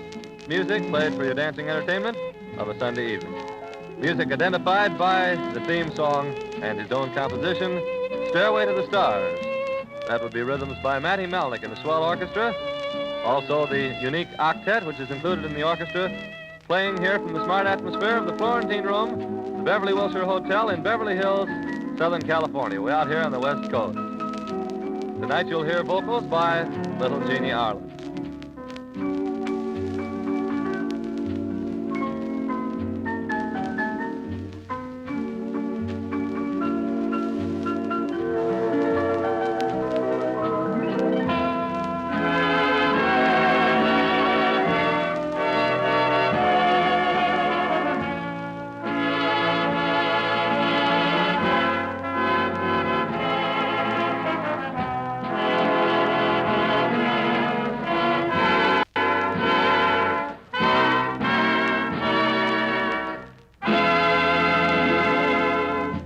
And Matty Malnick presents first Jean Arlen. She's going to sing Cole Porter's tune from the picture Broadway melody of 1940, I've Got My Eyes on You, Matty.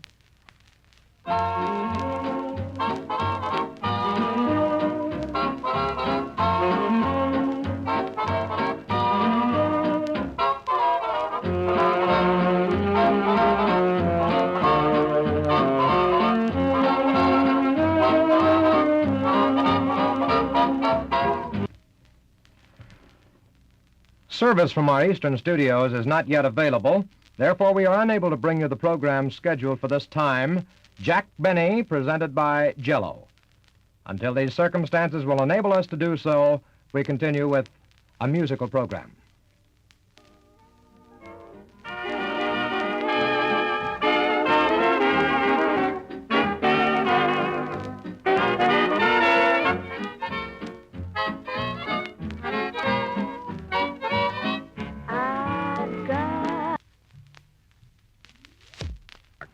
Oh, is that you, Mr. Peters? This is Mary, remember? Oh, I'm fine.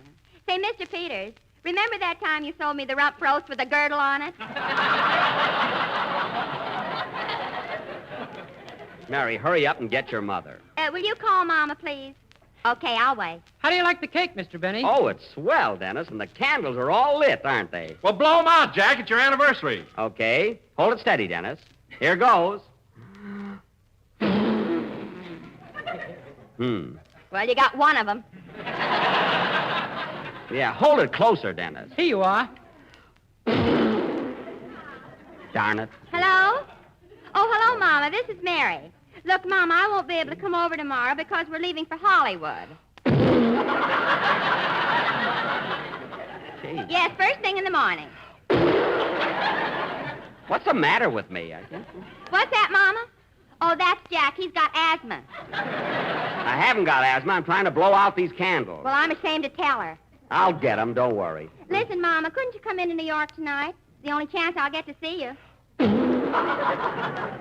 See him flicker, fellas?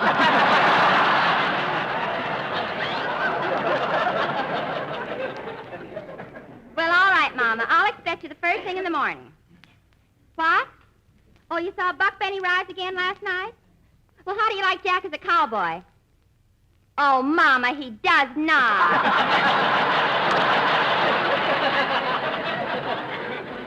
Well, everybody else likes me. Now hang up. All right. Goodbye, Mama. See you tomorrow. We should stop asking your mother what she thinks of me. She's always got those same 2 words. And what a delivery. Well, I don't like it. Now, Dennis, it's about time for a song, so go ahead. Okay, Mr. Benny. Aren't you going to blow out the rest of the candles? Never mind. Just sing your song. Everybody's so worried about me. There, that got him. Doggone it. Here's a chair, Jack. You better rest for a while. Thanks, kid.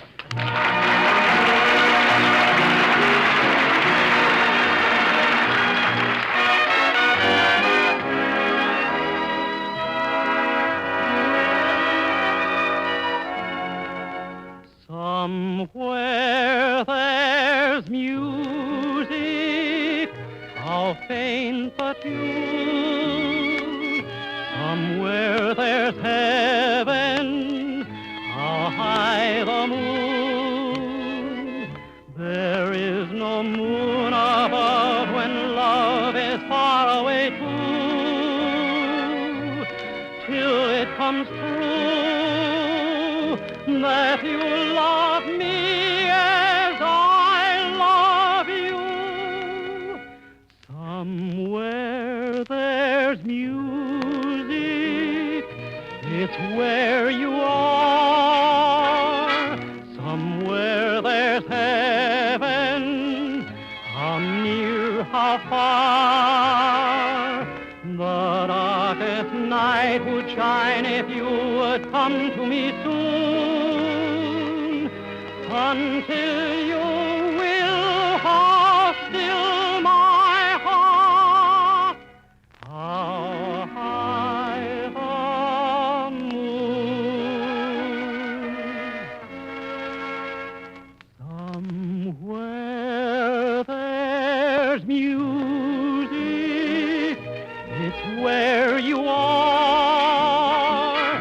Somewhere there's heaven, how near, how far.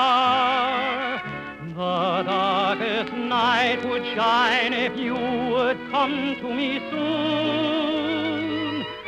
Until you will, how still my heart, how high the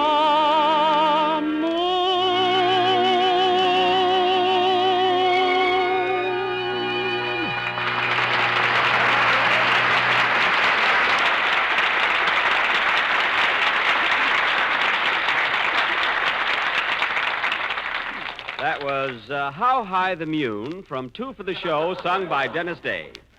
And Dennis, this is the last number you're going to do from New York. Next week, we'll be back home in California. Gee, it'll be good to see the sun again, won't it? Now, wait a minute, Dennis. It might have been raining and cloudy most of the time, but the sun was out all day today.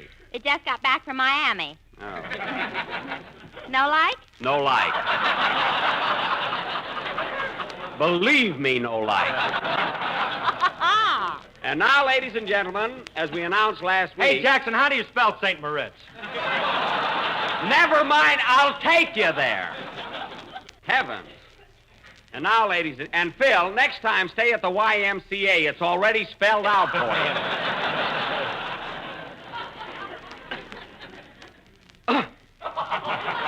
And now, ladies and gentlemen, as...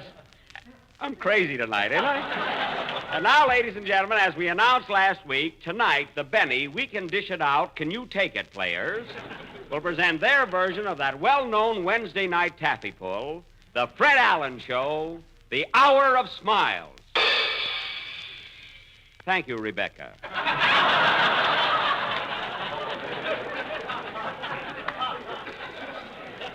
Now, being a martyr, I will play the most unattractive part, that of Mr. Allen. Don Wilson will be Harry Von Zell, and Phil Harris will be Peter Van Steeden. Do you think you can handle the part, Phil? I don't know. I'm a little more intelligent than Van Steeden. Oh, you are? Well, why don't the two of you get together and spell St. Moritz?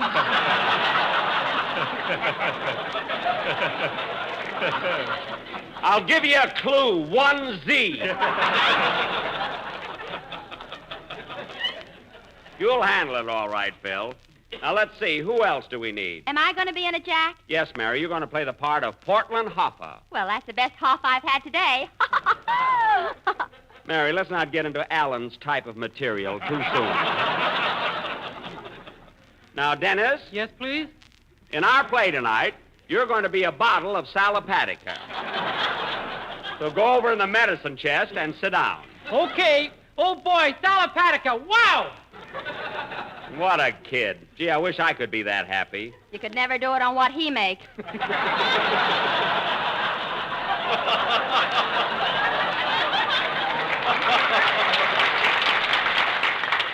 That's so.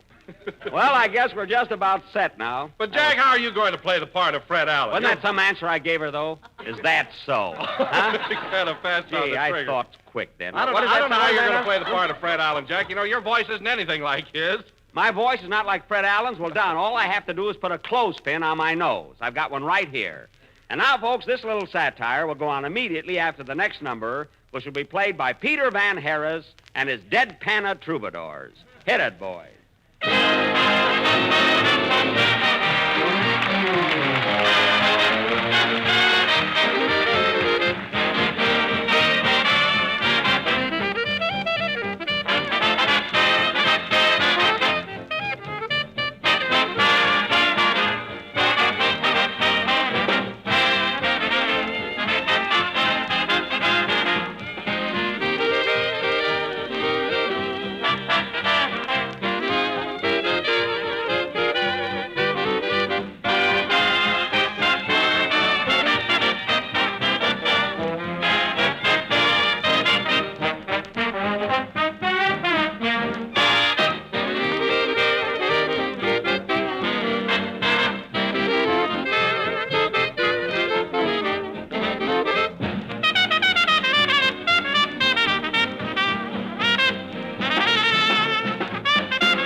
Was Alice Blue Gown from Irene, played by Peter Van Harris and his orchestra.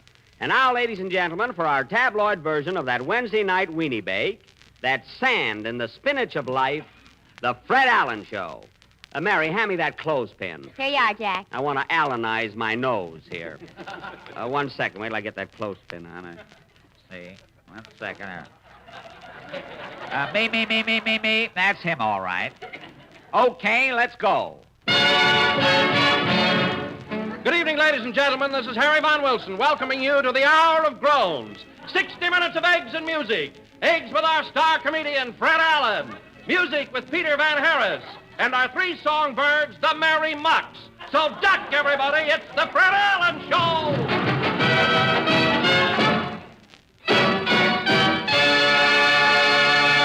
And now, ladies and gentlemen, here's the man you've all been waiting for, the pride of Boston, that New England boiled comedian, Fred Allen, in person!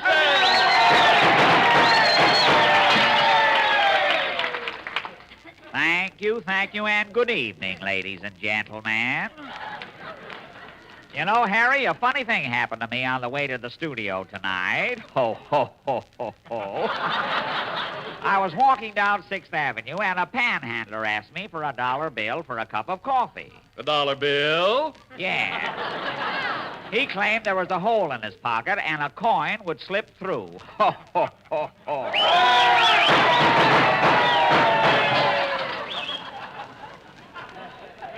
Thank you, folks. Thank you. Well, so much for good, clean fun. And now let us turn to the latest news of the week. Harlem, New York. This dusky community is still carrying out a celebration for Rochester Van Jones, butler to Jack Benny, the radio comedian. Ho, ho, ho. News of the week interviews Mr. Van Jones. Pardon me, Mr. Van Jones. I'm a reporter, and I'd like to ask you a few questions. Tell me, are you enjoying your stay in Harlem? I must be. I can't find my hotel either.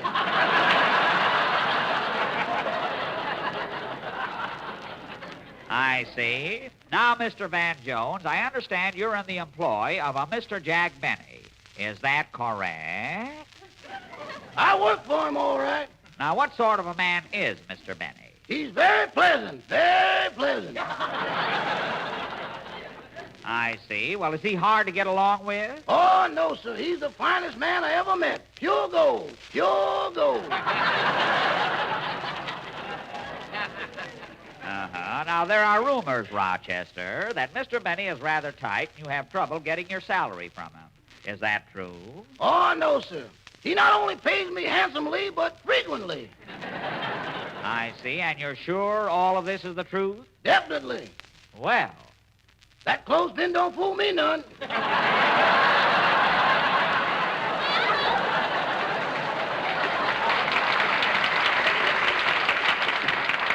Well, thank you very much, Mr. Van Jones, and I'll see you later. So long. So long, boss.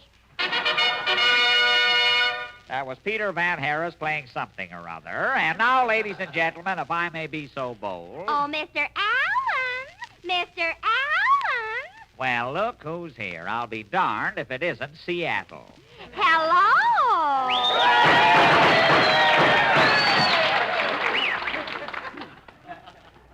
Well, that's quite a reception you got, Tacoma. What's on your mind? Oh, Mr. Allen, the funniest thing happened to me on the way to the studio tonight. I was walking down 6th Avenue, and a panhandler asked me for a nickel. Only a nickel? Yes, he had his pants fixed with that $1 you gave him. Well, that's very funny, Hoboken. And I wish this eagle would get off my hat. Shoot. Now, what about our guest tonight? He's right here, Mr. Allen, and his hobby is a most unusual one. Really? As long as I could hold that one, huh? Yes, this gentleman is an amateur street cleaner. Well, that's very interesting. How do you do, sir? Hiya, chum. Now, young fellow, how did you happen to develop such an unusual hobby? Well, I'll tell you, chum. I'm walking down the street one day, and all of a sudden I sees a mug in a top hat throw away a longie. A longie? Yeah, a cigar. A butt that has possibilities. I see. So I picks it up, and I've been doing that ever since. Oh, you're a bum. Yeah. Well, one more won't hurt this show. Now, tell me, my retriever of nicotine. I'm always ad-libbing, folks. Tell me, what type of men throw away stogies with the greatest possibility of salvage? Well, bankers mostly. Once in a while, I gets an actor. Yes, actors are notoriously carefree. Oh, but Jack Benny, that guy don't throw him away till his bridge wake is on fire. Ho, ho, ho, and scram. Thanks for coming up. Now get out.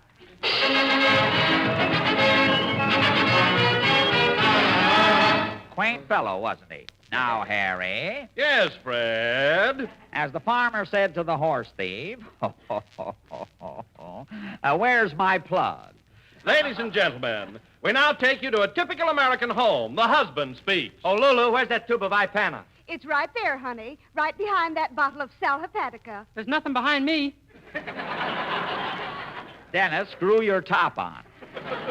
Well, Lulu, I want to brush my teeth. All right, then run down to the drugstore and get some Ipana. Young man, as long as you're on your way to the drugstore, don't forget to stop at your neighborhood grocer and buy a package of Jell-O. It is economical, easy to make, and comes in 6 delicious flavors. You tell him, Harry. And remember, young man, insist on genuine Jell-O. Yeah, we both and look doing, for the Alan? red What is letters that? on the box.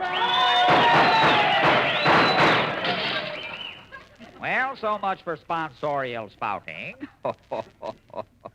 And now, ladies and gentlemen, our own musical madcaps, the Merry Mucks, will render a special arrangement of that popular song entitled, She Was Only a Tree Surgeon's Daughter, but Her Shape Was Oak. Swing it, Mucks. Ma, he's making eyes at me. Ma, he's awful nice to me. Ma, he's almost breaking my heart. I'm beside him. Eat the pie. Ma, he wants to marry me. Oh, be my honey. Buzz around. Every minute he gets bolder. Now he's leaning on my shoulder, Ma. He's kissing Ma. He's kissing Ma. He's kissing Ma. He's kissing Ma. He's kissing Ma. He's kissing All Ma. right, for heaven's sake. My goodness. Well, we gotta break it up tonight. It's 7-1.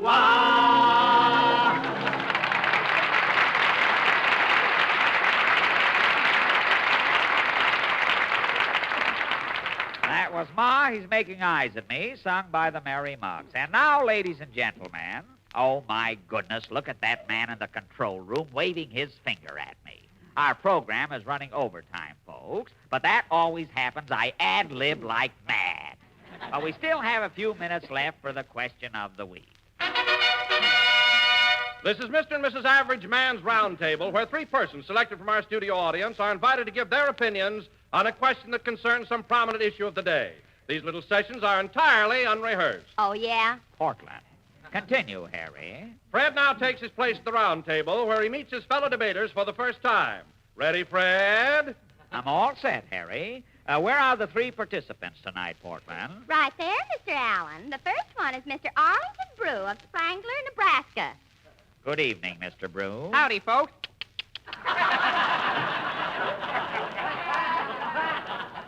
Well, Our next guest is Miss Ruby Stevens of Bombshell, New York. well, glad to have you with us, Ruby. Fool. Oh, Ruby Foo. Ain't I clever? Now, who's our third guest, Porty? The name is blurred here, Mr. Allen. I can't make it out. Oh, yes. What's your name, Mr. Jerkfinkel. Oh, fine. Yes, the name is Logan Jerkfinkel. Well, I might as well make the best of it. Now, Logan, here's the question of the week. Quiz me, kid.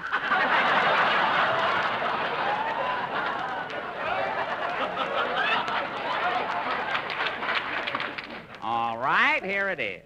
Do you think the National Labor Relations Board presents the optimum hope for the... Oh, my goodness, there's that man in the control room again. With all my ad-libbing and everything, I suppose we won't have time for the question. Well, I'll find out. Have we got time for the question, Tommy? I don't know. Hey, Eddie, have we got time for the question? I don't know. Hey, Bill, have we got time for the question? I don't know. Hey, Sam! Let it go, let it go. I forgot what it was anyway. My goodness, play, Peter. I must stop this ad-libbing.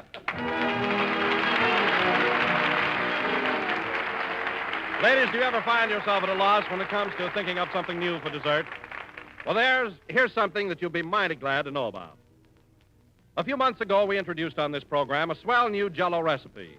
It's called Jell-O Pudding Whip. Perhaps you've already tried it, because judging from the letters we've been getting, practically everybody has. But just in case you haven't heard about it, let me recommend Jell-O Pudding Whip as a mighty special treat, and one that's downright easy to prepare. Here's how it goes. Take 1 package of Jell-O, any flavor, and 1 package of Jell-O vanilla pudding, and make them up as you usually do. Then chill the Jell-O and whip as directed on the box. Next, chill the Jell-O vanilla pudding and add it to the whipped Jell-O, beating constantly until blended. Then mold and get all ready to enjoy something really distinctive, really delicious. It's a treat that's truly out of the ordinary. So the next time some special occasion calls for a special dessert, remember Jell-O Pudding Whip a unique combination of creamy Jell-O vanilla pudding and Jell-O. Good night, everybody. Good night, Joni. See you Wednesday.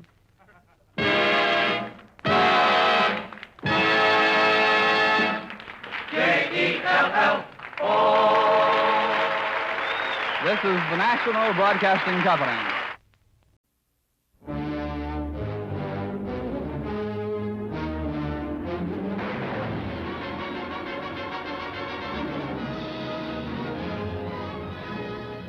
Yes, they talked of this woman who came up from cheap honky-tonks to take her place in society, in the grandest house on the smartest street in town, Flamingo Road. But what was the shadowy story behind her spectacular rise? Who were the men of power and influence who became the stepping stones that took her to Flamingo Road? Was it Dan who taught her to trust? Or was it Field who taught her to love? Was it Semple who taught her to hate? I'm going to crucify you. You and Dan both. You're going to tell him it was a frame-up, that Dan is innocent. Because if you don't, I'll kill you.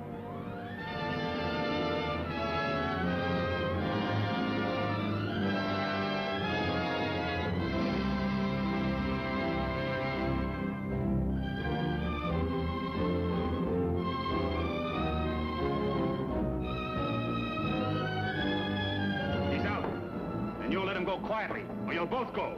Like that. At about time he asked you to marry? Did you? That was different. Yes, it was, Field. I was in love with you. You at least knew you weren't in love with me. I thought I had more power than he had and you'd be secure. Dan, that's not true. No one has ever played me for quite such a sucker.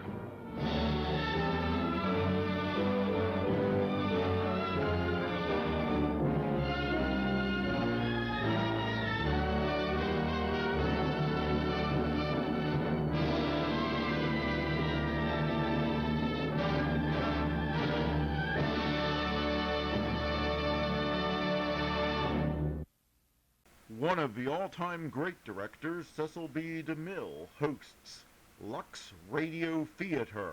Up next. Lux presents Hollywood.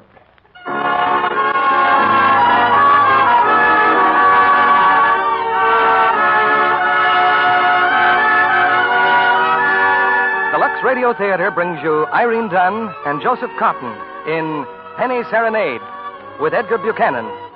Ladies and gentlemen, your producer, Mr. Cecil B. DeMille.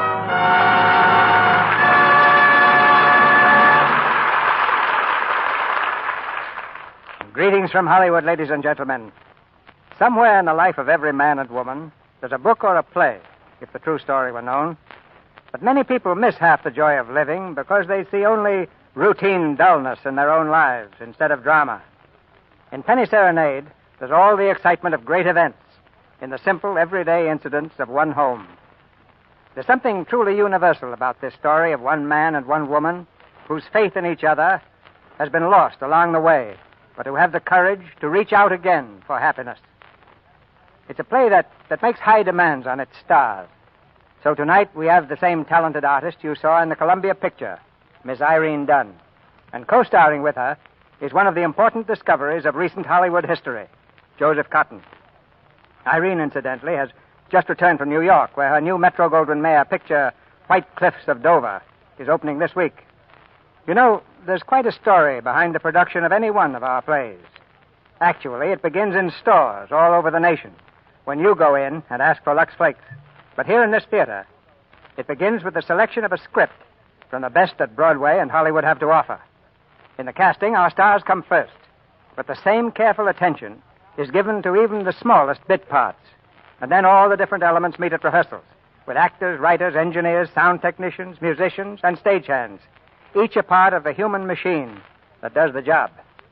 Teamwork makes any task easier, and Lux Flakes is ready to join the team at your house at the drop of a soap bubble. And here's the signal for the curtain to go up on the first act of Penny Serenade, starring Irene Dunn as Julie and Joseph Cotton as Roger, with Edgar Buchanan as Applejack.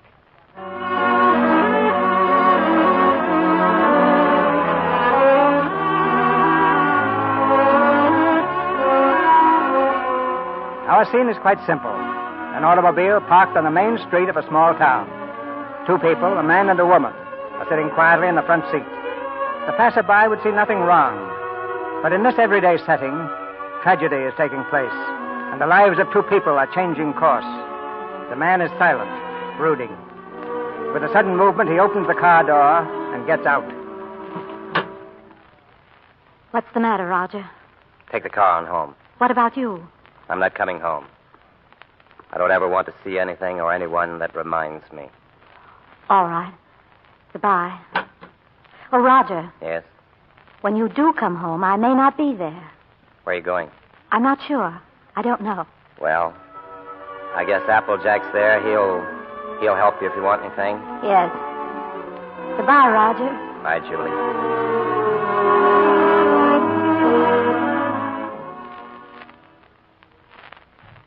I guess that's everything. Will you call the station, Applejack? Make sure they've got my reservation.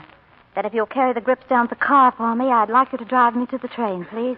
Miss Julie, you'd better think this over. I have been thinking it over, Applejack. I've been thinking it over for days. I'm leaving. You and Roger have been married a long time. But we don't need each other anymore. And when that happens to two people, there's nothing left. Miss Julie, I guess I've known you two people better than anyone in my whole life. What with working with the boss on the paper here and seeing everything that's happened, well, somehow it just doesn't seem right. Applejack, please. I'm leaving. Yes, Miss Julie. Oh, I meant to ask you. I found these records. You want to take them along with you? Which records? These phonograph records you've been collecting all these years. Oh. You made them into an album, remember? The story of a happy marriage. A happy marriage. Well, you were out before I played a couple of them. Nice tunes. You remember this one, Miss Julie? Let me see. Oh, yes. Yes, I remember when we bought this record. I remember the first time I ever heard it. The day I met Roger. It was in the phonograph store I worked in 12 years ago.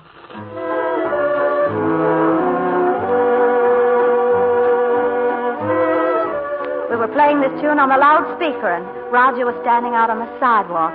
I was fixing some records in the window when I looked up and saw him. He was smiling at me. I thought he was pretty fresh. The next thing I knew, he was inside the store. Hello.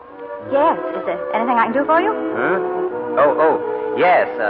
That's a new tune, isn't it? Yes. We just got it in today. Nice to dance to, wouldn't it? Yes, would be. Yes. Would you like to buy it? Well, what's on the other side? Another new one. Oh, can I hear it? Certainly. Right over here, booth 3. I mean, would you play it for me? If you want. Thanks. Wait, as long as we're listening, might as well hear some of these others, too. I'll just take the stack here. There we are. Oh, now, wait a minute, please. Oh, it's all right. I can carry them. Get along fine.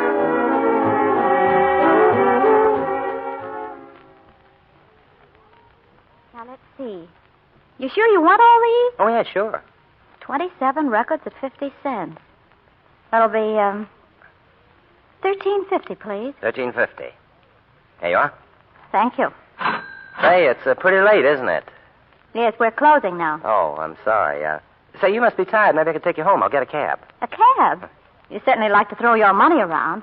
What are you, a bootlegger? No, I'm a reporter. Good one, too. Oh, how nice.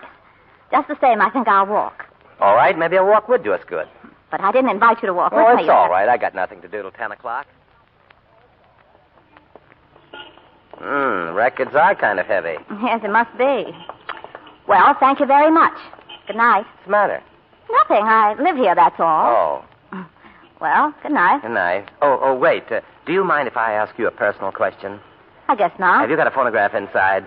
Yes, why? Well, would you let me hear this record? Otherwise, I'll have to take it home and imagine how it sounds. Haven't you got a machine at home? No. Well, then why on earth did you buy 20... Silly, wasn't it? Oh, really?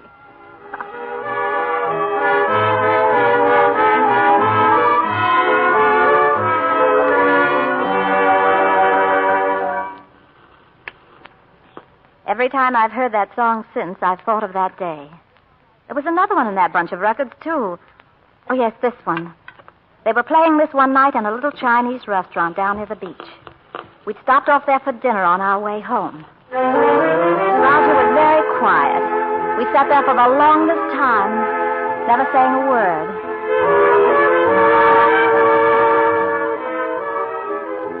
What are you thinking about? Just wishing. Wishing we could always be together like this. I wish every day were a holiday like today. Never have to go home, never have to go to work. Would be perfect, wouldn't it? What's that you got? A rice cake. It's got my fortune inside. What does it say? Nothing. Silly. Oh, let's see it. No, go on. silly. Read it. All right. It says, a baby. These things are a lot of bunk. They never come true. You don't like kids very much, do you? Oh, I like them all right, except when they're pests. Huh. What does your fortune say? Nothing. Yeah, read it. You will be an old bachelor. Oh, very unromantic. Told you they never come true. Well...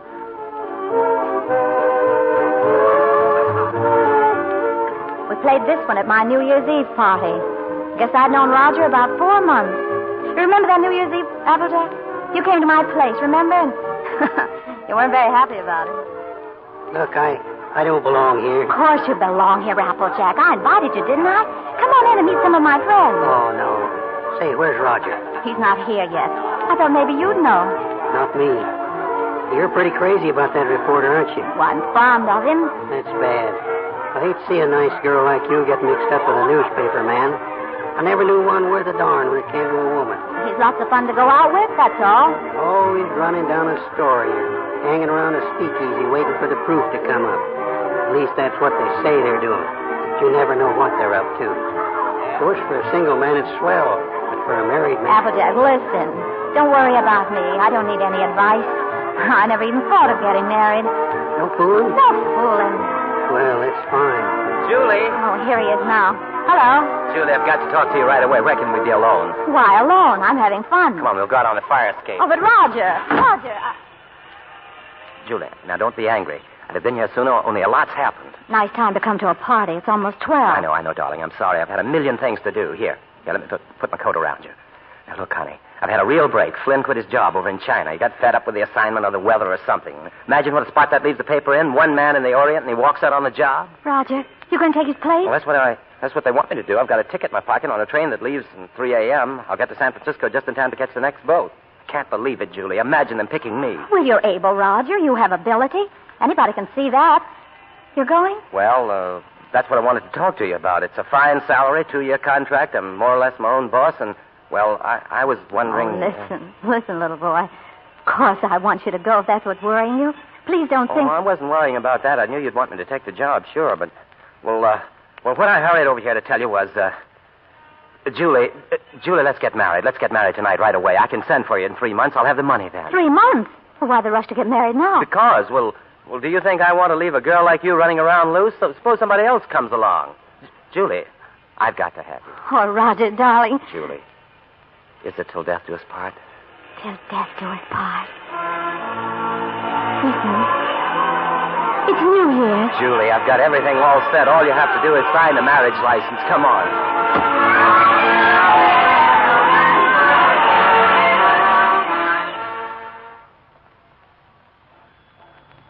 Get in, Julie. There isn't much time, Roger. It's all right, darling. Porter, compartment G. Compartment G, yes, sir. How much time before the train leaves? Just about 2 minutes, sir. Thanks. Go in here. Well, Mrs. Adams? Mrs. Adams. Oh, it sounds strange, doesn't it? Not strange, darling. It sounds great. Oh, it does sound great, doesn't it? You know, there's something about a train. I don't know what it is. The way it looks or smells or something always makes me want to be off somewhere. I know. I feel the same way. Oh, Roger, I wish this was our honeymoon. So do I, dear. Darling, I can't say goodbye to you. It isn't really goodbye. It won't be for long. It's just... I'll see you later. That's it. I'll see you later. Let's never say goodbye. Yes, dear. Promise me something. Promise me never to take your ring off. I won't take it off, no matter what happens. Thank you, darling. Roger, the train's moving. All right. Now, don't worry, darling. I'll get you off at the next stop. Oh, well, how far is the next stop? About 3 hours.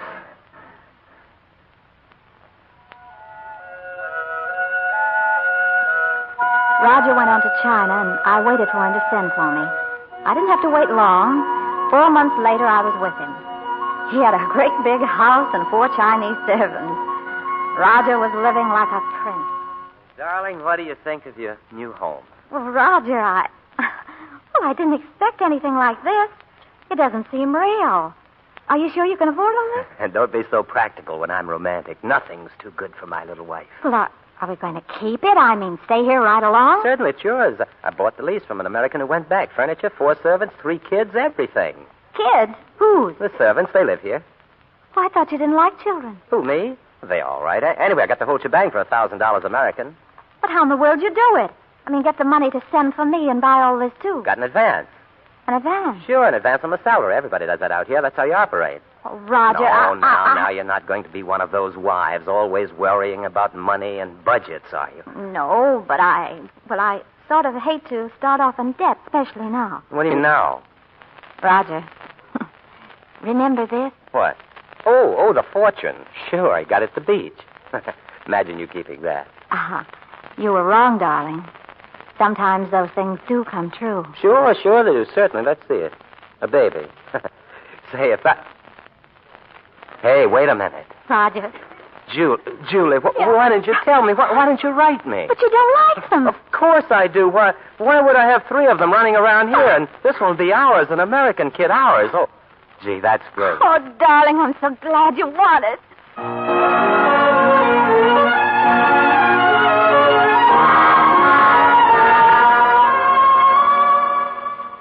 We went north after that. Roger had an assignment away from the city, and I went up with him. He began to talk about traveling all our lives, never settling down. Well, we were there about 3 weeks when it happened. I can still hear the sound in my ears. First, I thought it was just a sort of rumbling. And then it grew louder and louder. The floor began to shake. I could hear the crowds outside screaming. I saw the pictures dancing on the wall. I saw myself falling.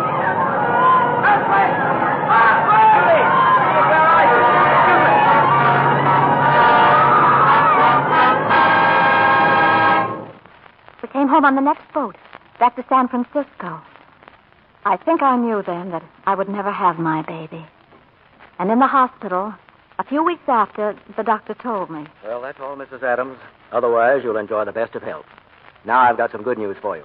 I'm letting your husband see you today. Come in, Mr. Adams. Hello, darling.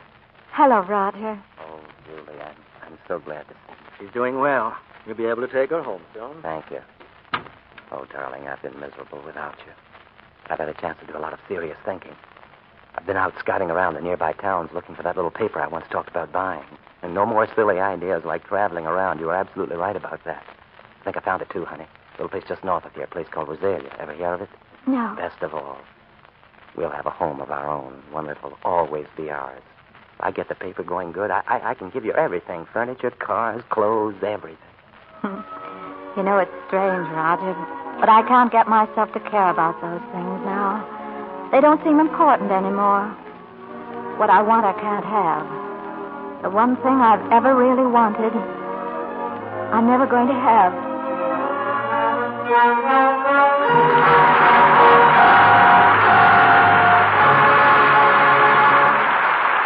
And now, in our brief intermission before Mr. DeMille presents Irene Dunn, Joseph Cotton, and Edgar Buchanan in Act 2 of Penny Serenade, here's a popular song.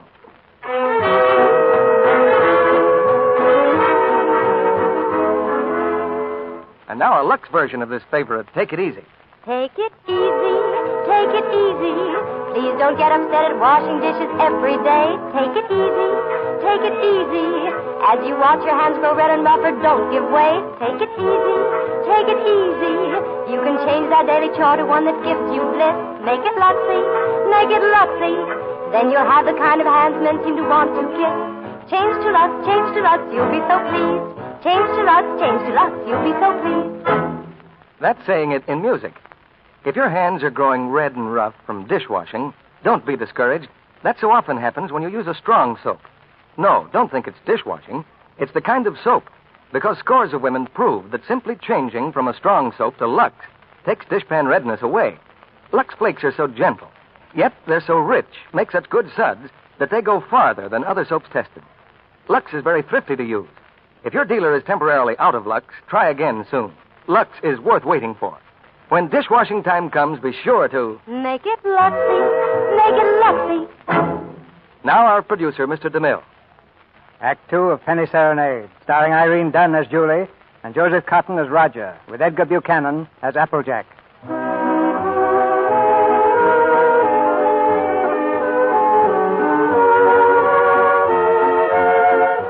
album of old phonograph records, an album of memories. To Julie Adams, each record is a chapter in her life, bringing back the heartaches of the happiness, the sorrow, and the joy of years gone by. Remember this one, Applejack? It was popular about the time you came to help Roger with the newspaper. It was fun in those days, wasn't it? The linotype machine running downstairs and the smell of printer's ink in the house. But there was something missing even then. You knew what it was, Applejack. You mentioned it one night at dinner, remember? Roger's out running down subscriptions and said he might not be home till late. Well, come on, sit down, Applejack. We might as well have our dinner. Yes, Miss Julie. You know, Miss Julie, I think we ought to have a kid around this house. Why, I thought you knew, Applejack. Oh, sure, I know about that. I'm talking about adopting one. You get some pretty good ones that way. I'm an adopted kid myself. Of course, I know that's not much of a recommendation, but I didn't turn out so bad. Want some bread, Applejack? Miss Julie, I wish you could have seen some of those little sons again. They was the cutest little rascals you ever wanted to look at. Well, I don't think Roger would want a child that way, Applejack. One that wasn't his own. Why not? He's no sucker. You don't want to gamble. How do you know what they're going to be like when they got to be your own? This way, you walk in and help yourself to exactly what you want. There's no guesswork. I've thought a lot about it, Applejack. I want one. But Roger was so disappointed when... Well, I just haven't had the courage to suggest it. Miss Julie, do you want to know something? He's all for the idea. Well, only a few days ago when we were working together, I was talking to him and he... You were talking to him about this? Sure, and he was all for it. Why didn't he say something to me? Well, he was afraid to say anything to you. He was afraid you might have some fool notion. Fool notions? What the very idea. My own husband talking about things like this with a printer. Press manager, please. All right, press manager. You going to be the mother? No, I just thought... A fine thing. Hello? Well, Roger, come here. What's going on, a fight? Hey, Roger, I want you to look at that new ad. Would you come downstairs? Oh, no, wait a minute, Roger. Why didn't you tell me? Tell you what? What you and Applejack been talking about. Miss Julie, I told you in confidence. What were we talking about? Applejack, what did you say to her? Well, you know about the... He told me. Told you what? Roger, if you wanted to adopt a baby, why didn't you tell me? What? Sure, you should have told her in the first place, not me. I'm not going to be the mother. Now, wait a minute. Did you tell Julie I wanted to adopt a baby? Well, I hinted at it. I tried to break it to her gently. You told her that... Oh, Roger, I'm so glad you feel that way. Yeah, and she wants it even more than you, Roger. Well, if that's the way we all feel about it... I like it, too. I suppose it's settled, huh? Oh, Roger, I'm so glad. If it hadn't been for Applejack letting it slip out, I don't suppose I ever would have known. Come on, sit down, darling. I'll get you dinner. Well, I guess I better go fix that press. Yeah, you fix everything else, don't you? What's the idea of telling her a thing like that? I never said I wanted a baby. Well, Oh, shut up.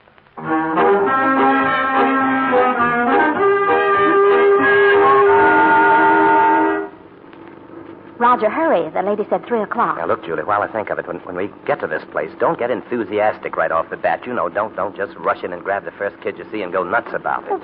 What makes you think I'll grab the first one I see?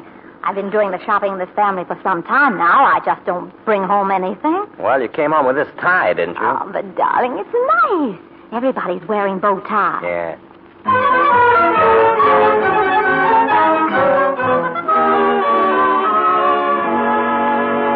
Sit down, Mrs. Adams. I have your letter here.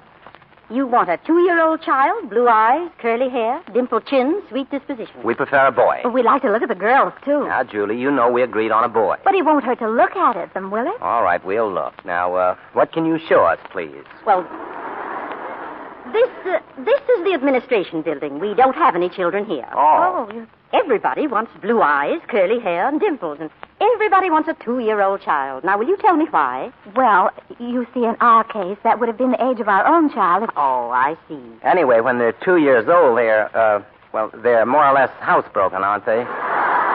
Well, not always. At the moment, we haven't any children available at all. And there's a long waiting list. If you get one within a year, you're lucky. What? A year? You mean we might have to wait a whole year? Well, after all, real parents wait almost a year. Yes, certainly, But you see, Miss Oliver, we've waited so long already. I know, my dear, but you're both very young. Then, too, we have to have time to make our investigation. Investigation? Oh, yes. You see, we're just as particular about you as prospective parents as you are about the child. Oh. Well, naturally. Yeah. What is your business, Mr. Adams? Oh, I'm a publisher. I run Rosalia Courier. A publisher. That's right. I see in your letter that you live in the country. I presume that means, then, that you have a house and a yard. Well, No, we don't have a yard. We live in an apartment over the newspaper office. But you have a separate room for the child, haven't you? Oh, sure. Yes, yes. We have a lovely room. It's practically fixed up now. Well, that's fine. Now about income. Approximately, how much do you make a week? Well, I couldn't tell you offhand. I imagine about $100 a week. Of course, I'd have to look at the books. Well, that's excellent. Now, if you'll just take that application home with you and mail it in to us so we'll have all the details, in due time, one of our investigators will call on you. Oh, fine. You'll call us before you come, won't you? No, we just drop in. That's our policy. You see, we want to find your house as it really is every day, and not when it's fixed up for company. Oh, I see. Goodbye. Goodbye, Miss Oliver. Goodbye. Miss Oliver. It doesn't matter if he hasn't got curly hair. It doesn't really matter. Very well, Mrs. Adams. Goodbye. Goodbye. Oh, Roger. Hey, they are darn choosy, if you ask me. Why do you always have to be a big shot? What do you mean, big shot? Well, you know we don't make $100 a week. Well, you want the baby, don't you? Anyway, they can't prove it. We don't keep books.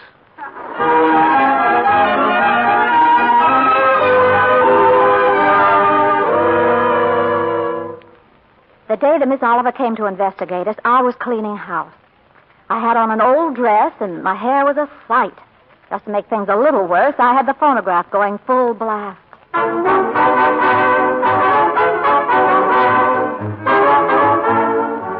Good afternoon. Does Mrs. Adams live here? Yes, upstairs. I'll call her. No, don't bother. I'm Miss Oliver from the orphanage. I'll find her. Oh, well, I don't think she's home just now.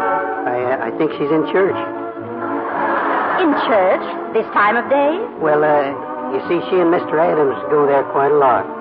They just go there and sit. Fine people, the Adams. Well, I'm sure she won't mind if I just look around a bit. No, she won't mind.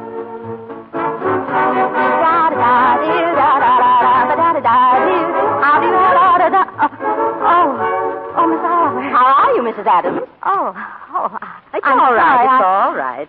Oh, you've come to see the apartment. That's right. Well, this is it. It's not very neat at the moment. We're cleaning. I see. Julie, where in blazes did you put my pants? Oh, Roger. Do I have to go around the house in a bathrobe all day just... Uh-oh. Hello, Mr. Adams. Well, hello, Miss Oliver. We weren't expecting you. Mr. Adams was working late last night getting out the paper. I understand. Well, I think I have a surprise for you, Mr. Adams. A baby came in yesterday. No. Miss Oliver, you mean... Here, come, sit down. Thank you. That's the reason we came around to see you sooner than we expected. It's a little girl. Oh, well, we don't want a girl. 5 weeks and 3 days old. 5 weeks? Well, we did speak of an older child, you know. Sure, 2 years. You might have to wait a long time. After all, aren't you making too great a point out of the child's age, Mr. Adams? Eventually, this child will be 2 years old. But we don't know anything about such little babies. Well, no one does until they have them. And this is such an unusual little baby. Actually, there's another couple who have first choice, but somehow, well, I feel she's exactly the child for you.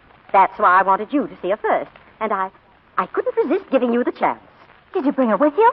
Oh, no, she's in the nursery. You and Mr. Adams will have to come over to the city to see her. Oh, what's she like, Miss Oliver? Well, I can't describe her exactly, but she's like no other child.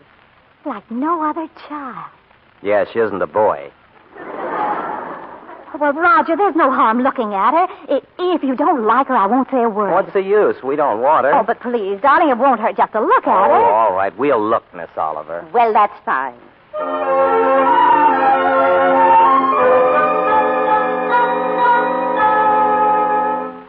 Roger.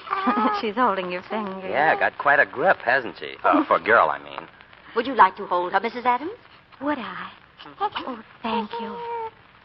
Oh, Roger. She's sweet. Look. Quite a kid. Well, you've had your look, dear. How about going back home? Home? You mean you don't... Oh, Roger, you... All right. She's yours, I guess. Oh, darling. When do we get her? Now, if you like, she's yours. On a year's probation. Now? You mean we can just walk out with her like this? It sometimes happens that way. Well, we have no clothes for her, and we don't know how to feed her. She's an awful little baby. Well, Miss Morgan will take care of everything. She'll give you the formula and so forth. Oh, well. Well, thank you, Miss Oliver, for being so kind. Oh, don't thank me. It just happened so. Perhaps before you make up your minds fully to take the child, you'd like to have me go into her history. I can assure you it's an excellent one. Oh, that's okay. If she'll take a chance on us, we'll take a chance on her.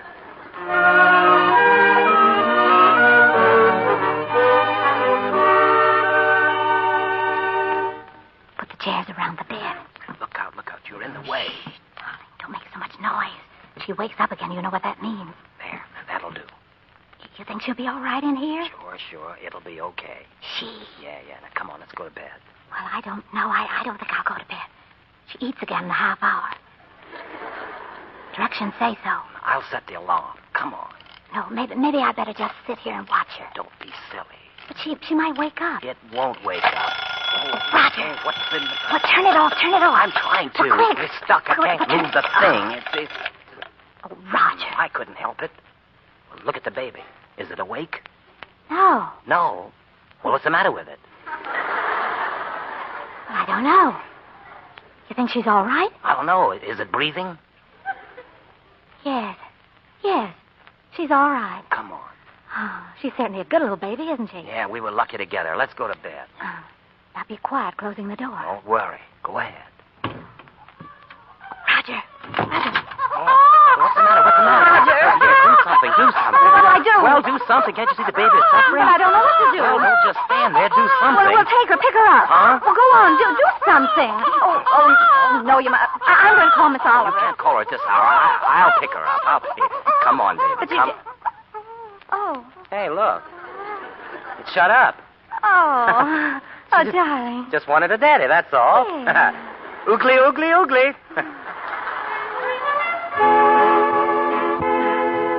That first year passed so quickly it seemed like just a few short weeks. Roger was happier than I'd ever seen him. Even the trouble he was having with the paper didn't seem to matter. He had Trina. Up she goes. Down she goes. Julie, look. Trying to dance. That's the girl. Go ahead. She's got your smile, Roger. Oh, sure. She's good looking. Still sorry she wasn't a boy? A boy? What do you mean a boy? Don't let her hear you say that. You wanted a boy. I didn't want a boy. Trina's daddy's little girl, aren't you, Trina? Now, Roger, be careful. Hello. Oh, hello, Miss Oliver. Roger, turn that off. How do you do, Mrs. Adams? Sit down, Miss Oliver. Thank you so much for letting us know you were coming this time. Hello, Miss Oliver. Trina, this is your fairy godmother, Miss Oliver. Say hello, sweetheart. She's not very timid, is she? I can plainly see that she adores her father. She means everything to us. When are we going to own her outright, Miss Oliver? You go before the judge the 27th. 27th. Fine. Mm-hmm. Now, these are the same questions that you answered last year. We just want to bring them up to date. Now, let's see. Religion? Same. Age? 1 year older. Yes, I have that. Profession? Still publisher, isn't it? Yes. Income? Well, you see, Miss Oliver... None. None? Well, I don't understand it. Oh, that's the way it is in the newspaper game, Miss Oliver, especially when you're starting one of your own. You have to close down once before you really get going. Oh, it's only temporary. I'll have it humming by the 27th. Yes, I'm sure you'll find a way, Mr. Adams. But you and I have to prove to the judge that your income is enough to take care of Trina. Well, you know we'd give Trina everything she wanted, Miss Oliver, no matter who else had to suffer around here. I realize that. Well, I must go now. That's all we can do today. Goodbye, Miss Oliver. Goodbye. Mr. Adams, you'll bring the baby when you come before the judge. It's 27th. We'll be there.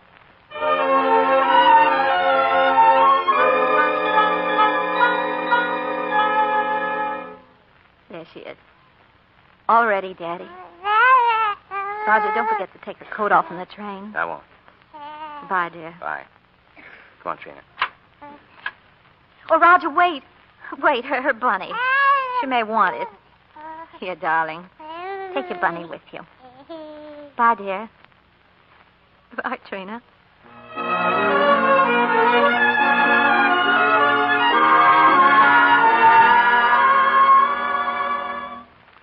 Mr. Adams, in looking over these adoption papers here, I see that you have no income at present. Is that correct? Yes, Your Honor. What is this, Miss Oliver? You know this case should never have come before me. Well, Your Honor, I feel that this is a special case.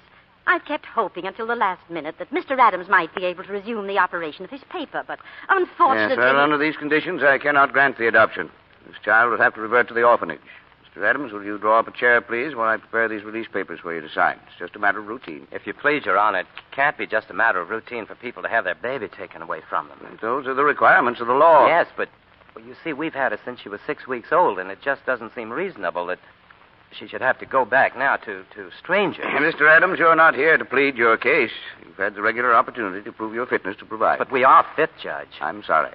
Without an income, I have no alternative. Look, Your Honor, she's not like an automobile or an icebox or a piece of furniture or something you buy on time, and then when you can't keep up the payments, they take it away from you. Trina, sit still and be a good girl. Anyone can give up those kinds of things, but I ask you, Judge, how can you give up your own child? And she is our child just as much as if she'd been born to us. Look, Judge, we've had her over a year now, and we've walked the floor with her when she had the colic. We've lost nights of sleep worrying every time she cut a tooth. We've gone through everything that real parents have with one of their own. And you sit there and say it's a matter of routine for you to take her away from us. Please, Mr. Adams, I'm sorry, Judge.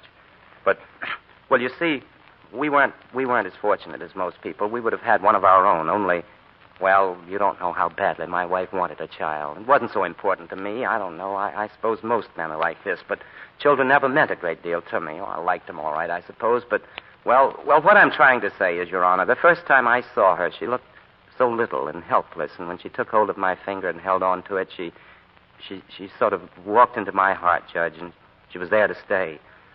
I didn't know I could feel like that. I'd always been, kind of careless and irresponsible. I wanted to be a big shot. I had to be my own boss, that sort of thing. And now, here I am standing in front of a judge, pleading for just a little longer so that I can prove to you I can support a little child that doesn't weigh quite 20 pounds. It's not only for my wife and me that I'm asking. It's for Trina's sake, too. She doesn't know any parents but us. She wouldn't know what had happened to her.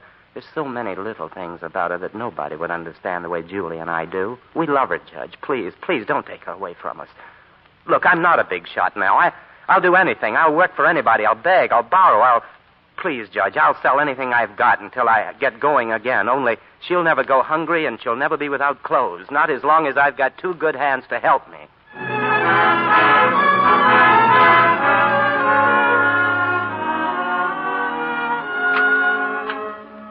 Julie.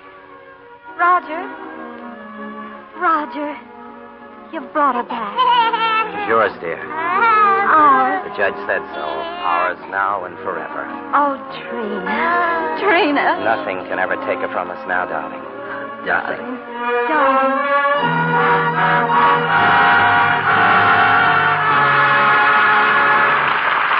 We pause now for station identification.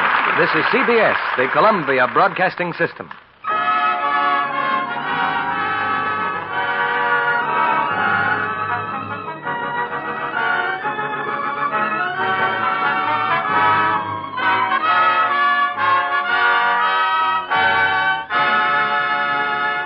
In a few moments, Mr. DeMille returns with Irene Dunn, Joseph Cotton, and Edgar Buchanan for Act 3 of Penny Serenade.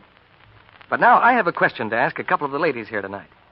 Mrs. Mounier, about how many miles do you think you walk in a day? Why, I just keep house and don't go out very much. Only to market and back. That's about a mile. And, I suppose another mile or so around the house.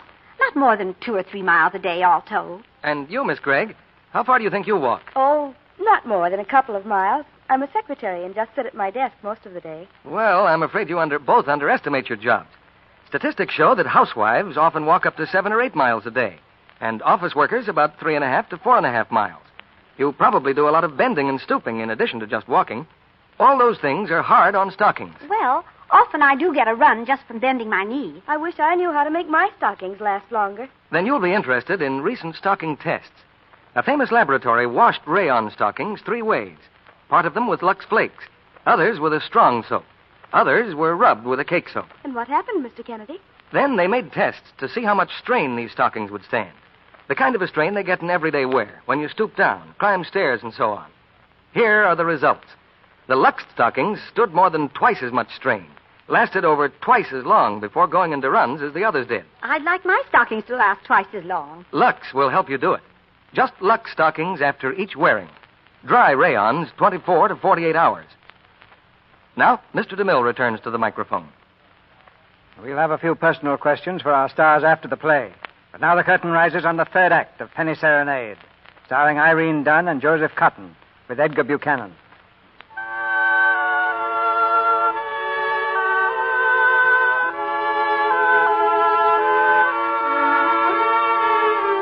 In the little apartment over the newspaper office, Julie Adams plays her album of old records, the story of a happy marriage. She's almost at the end of the album now. As Applejack watches silently, Julie places another record on the turntable.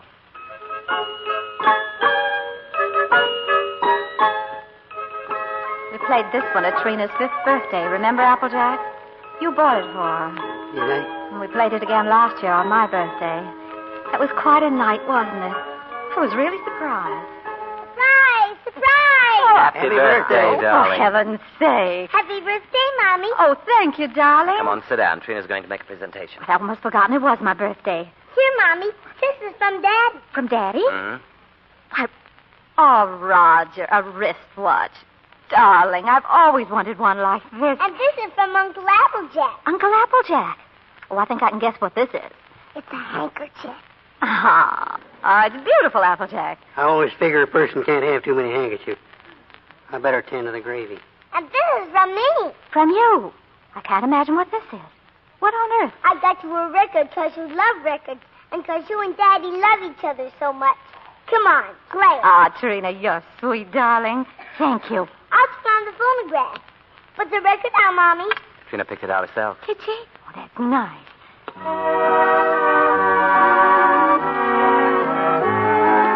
Dance, Mrs. Adams? Dance?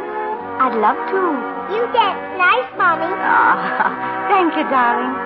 Dinner's ready. Come and get it or I'll throw it in the creek. Oh, this is wonderful. Dinner in my own home, and I didn't have to cook it.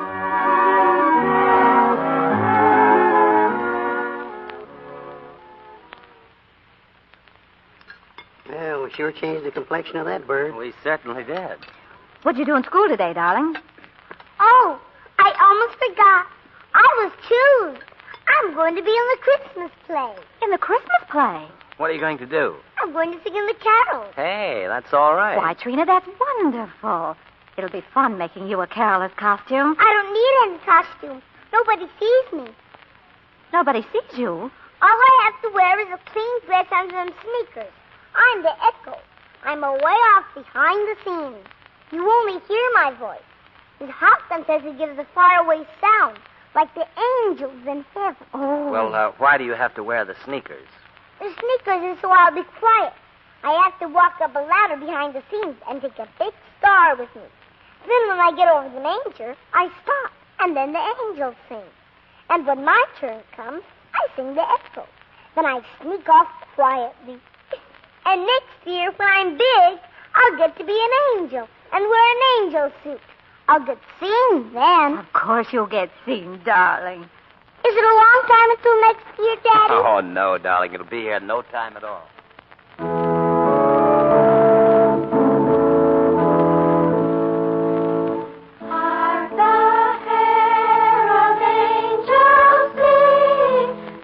I don't see Trina yet. Well, you can't see her. Well, I don't even see the star. Suppose anything's happened? Oh, what could happen? She said she had to climb a ladder. Look. There's the star. Oh, Roger. She's doing very well, isn't she? Oh, Roger, she fell off the ladder.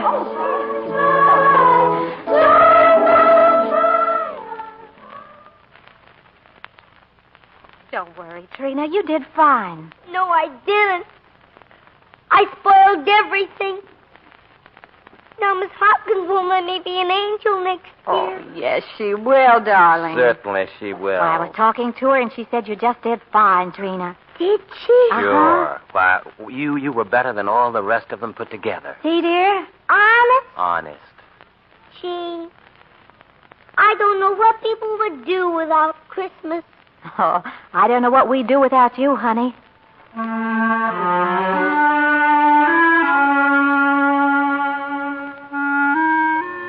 All this past year, Trina was looking forward to this Christmas. She wanted Miss Oliver to come and see her in the play. I wrote to Miss Oliver, just last week. Dear Miss Oliver, I should have written you sooner, but I could not. Less than 3 weeks ago, Trina was here looking to Roger and me for food and clothing and shelter with the helplessness of the very young. Now she does not need us.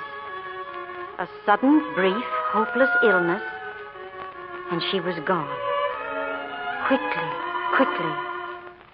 The day so long ago when she became ours, we said nothing can ever take her away from us. But we had forgotten about death. With that light step of hers, she has outdistanced us, Roger and me.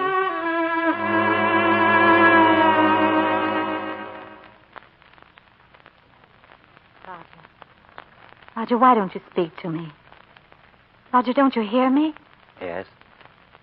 I'm going out for a while. I wish you wouldn't. I've got to get out of here, get some fresh air. There's someone at the door. I'll answer it. Yes? Oh, may I use your phone, please? Our car is stalled in the snow, and I'd like to call a taxi. Yes, the phone's right there. Come in. Thank you. Come in, Tommy. Thank you. Is this your little boy? Yes. Say hello, Tommy. Hello. We're in such a hurry, and I saw your light burning. Oh, dear, the line's busy. I guess cabs work overtime on a night like this, but I do hope we can get one. Tommy's in the Christmas play. I hope we don't get late, Mommy. Well, our car's right out in front. I'll drive you over if you like. Oh, that's very kind of you, if it wouldn't be too much trouble. Oh, no, it's not much trouble. I'll get my coat. Can't start the car. Battery's dead. I'll have to crank it.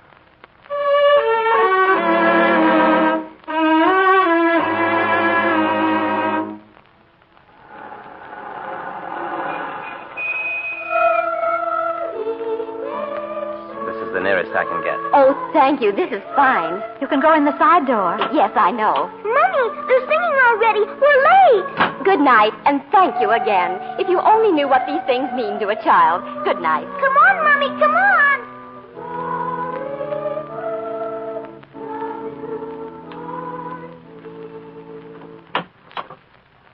What's the matter, Roger? Take the car on home. What about you? I'm not coming home. I don't ever want to see anything or anyone that reminds me. All right. Bye.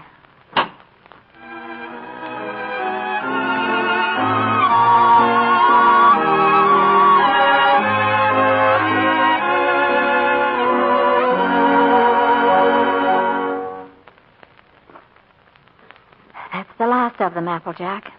Those old songs really take you back, don't they? Yes, they take you back. Did you decide which ones you're going to keep, which ones you're going to leave for him? Funny thing, I can't seem to divide them. They belong to both of us. Guess I'll just leave them. Julie. Applejack, will you get the rest of my things out of the bedroom for me, please? Sure. Leaving, Julie? Yes, Roger. I don't blame you. Don't blame you at all. You should leave me. I haven't done any of the big things I planned to do for you. We're right where we started, still struggling. I've let you down all around, honey, and all I've needed to make it 100% was for you to leave me. And I can't think of a reason in the world for you not to. I'm licked, Julie. You're not licked, Roger. It's just us. We're licked as far as our being together is concerned. When something really came along that hit us hard enough, we couldn't face it together. I've needed you an awful lot these last few days. You've been miles away. I've been entirely alone right here in this room with you. I know, dear. It just didn't work out. Oh, it did work out, Julie. Things were wonderful until this happened to us. I don't know. I just haven't been able to think straight the last few days. She was never sick before, and then all of a sudden it was over. If there were only some way that people could know a few days ahead what was going to happen. Yes. The day before she was taken sick, she asked me for a quarter, and I wouldn't let her have it. And then she asked me to take her to the movies, and I said, no, run along, I'm too busy. I know. It was the same with me. I was trying on her angel costume, and she was so excited she couldn't stand still. I scolded her. I said, I'll never try another dress on you again. I never did. Hello? Oh, it's Miss Oliver. She wants to speak to you. To me? Hello? Hello, Mrs. Adams. Yes, Miss Oliver? It's a very strange thing, Mrs. Adams, but we have a little boy who's just 2 years old. The oddest thing is, he's the exact image of the youngster you asked for when you first wrote to me. Do you remember? Oh, yes. Roger, listen. Well, I have that old letter here in front of me now. Curly hair,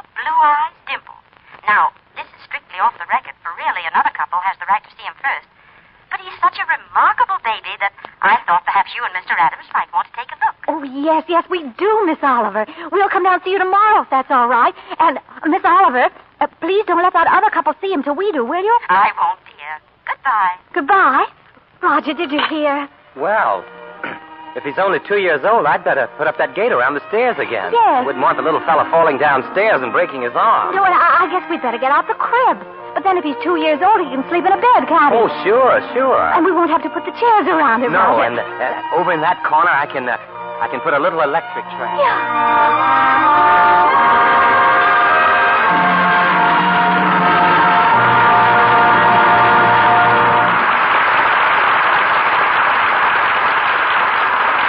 In just a moment, our stars will return for a curtain call.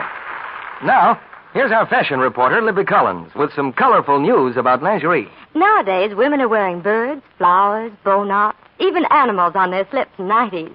It's hard to get nice lace because of the war, so many of the new undies rely on applique designs in contrasting color for interest. Touches like that give a handmade look to undies. Of course, whether you still have some pre-war lacy ones in luscious pinks or blues or yellows, or the new ones with gay trimmings, you'll want to keep the colors fresh and lovely just as long as you can. That's why recent washing tests will interest women. In these tests, some slips were washed the Lux way. Then exactly the same kind were washed by harsh wash day methods. The slips washed with Lux Flakes stayed lovely 3 times as long. That's a worthwhile economy, Mr. Kennedy. And as every woman knows, daily luxing protects daintiness, too. Here's another thing about Lux Care. You'll find shoulder straps don't fray so easily. Seams don't pull out so soon. Those are annoying things we women hate. Suppose we sum it up with music, Libby. Here's the story. Undies lead a long life when they lead a Lux life. Now, here's Mr. DeMille with our stars. Irene Dunn and Joseph Cotton are before the footlights again. And since Irene has just returned from Broadway, perhaps she'll tell us how the old street is looking. Very military, Mr. DeMille. Soldiers and sailors and wax and waves everywhere. And all the wax and waves outgunning for Irene Dunn, I guess. Irene, is it true that you said the boys in uniform don't ask the girls in uniform for dates? You certainly stirred up a small hornet's nest in the newspapers, anyway. I'm afraid I was a little misunderstood. What I said was that we really didn't have enough entertainment for the girls in uniform. Oh, well, that's a great load off my mind, Irene. I just couldn't figure why wax and wave shouldn't be in demand for dates, judging from the ones I've seen all over the country. And aren't you helping a little with wave recruiting yourself? Well, I did have some of the waves at the house on Sunday afternoon, along with some girls who were interested in joining the waves. Anyway, I'm sure they have all the dates they can handle. But speaking of dates, Joe, when do we see that new David Selznick picture that you and half of Hollywood are in? You mean since you went away, CB? Very soon, I think. That's the first picture you've made for David, isn't it? Yes, it is. I've been out on Lend-Lease at the other studios all the time. Well, I read in the financial page the other day that cotton was an important item in Lend-Lease. Well, after that, there's nothing left but next week's play. And that's plenty, Joe. Because our play is the Warner Brothers hit, Action in the North Atlantic. And our stars will be George Raft, Raymond Massey, and Julie Bishop. This is the story of the merchant seaman whose days and nights are spent in the shadow of the undersea killer. There's romance and adventure in it. But above all, Action in the North Atlantic means action at this microphone next Monday night. Save a seat for us, Mr. DeMille. Good night. Night. Good night. Good night.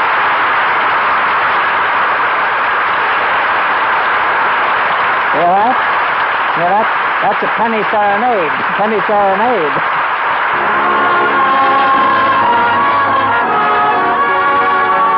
Our sponsors, the makers of Lux Flakes, join me in inviting you to be with us again next Monday night when the Lux Radio Theater presents George Raft, Raymond Massey, and Julie Bishop in Action in the North Atlantic. This is Cecil B. DeMille saying good night to you from Hollywood.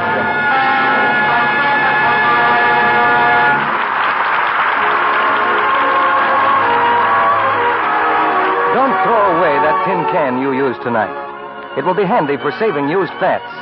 Any size can will do, but be sure not to use glass. Keep this can near your stove and pour in every drop of used fat from your broiler or frying pan.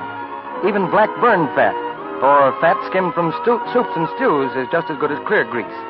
When it's full, take the can to your butcher. He'll give you 4 cents and 2 extra red ration points for every pound. And in 3 weeks, this fat will be ready to make medicines for our fighting men. Fill a tin and turn it in. Heard in tonight's play were Regina Wallace as Miss Oliver, Norman Nielsen as Trina, and Charles Seal, John McIntyre, Leon Ledoux, Dwayne Thompson, and Bobby Larson. This program is broadcast to our fighting forces overseas through cooperation with the Armed Forces Radio Service. Our music was directed by Louis Silvers. 3 bells for 3 great shows. Same time, same station.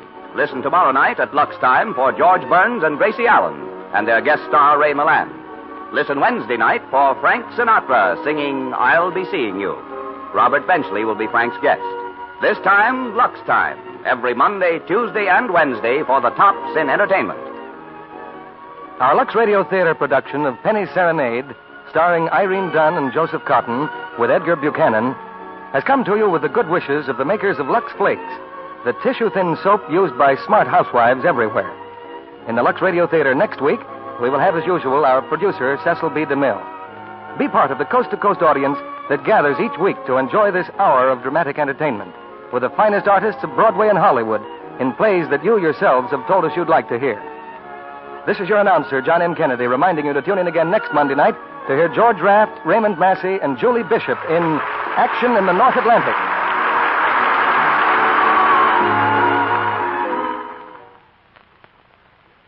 A brand new Spry, ladies. New Easy Mix Spry cuts cake mixing time by 2/3. No creaming, no long, tiresome beating, yet lighter, better-tasting cakes that stay fresh longer. New Easy Mix Spry shortening is at your grocer's in the same handy jar. Grand for all baking and frying. Tomorrow, buy Spry. This is CBS, the Columbia Broadcasting System.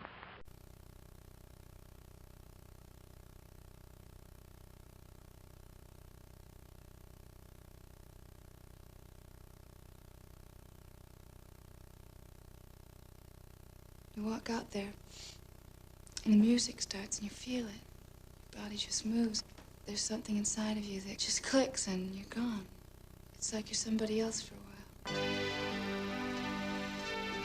Her name is Alex. She works in a man's world. She dances in a world of her dreams. Flash dance.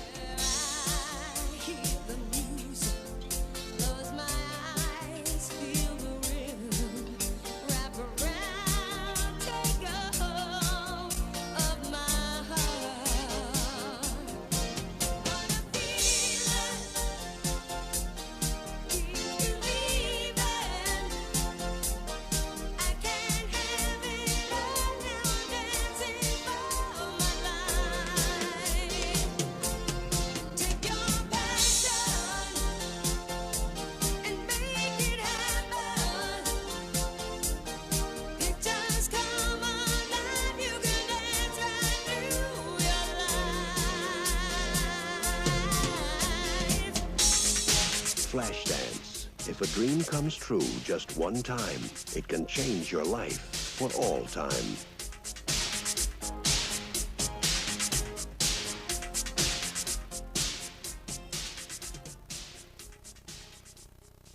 The Warrior of the Woodlands, Ranger Bill, is coming up next.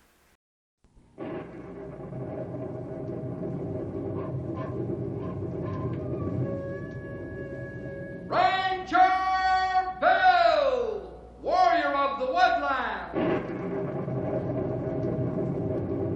Ranger Bill, Warrior of the Woodland, struggling against extreme odds, traveling dangerous trails, fighting the many enemies of nature.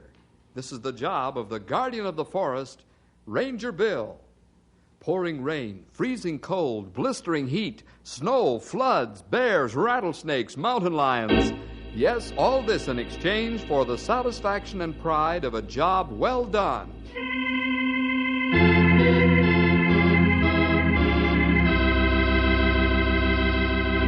You know, boys and girls, jealousy is a terrible disease. And it's no respecter of persons.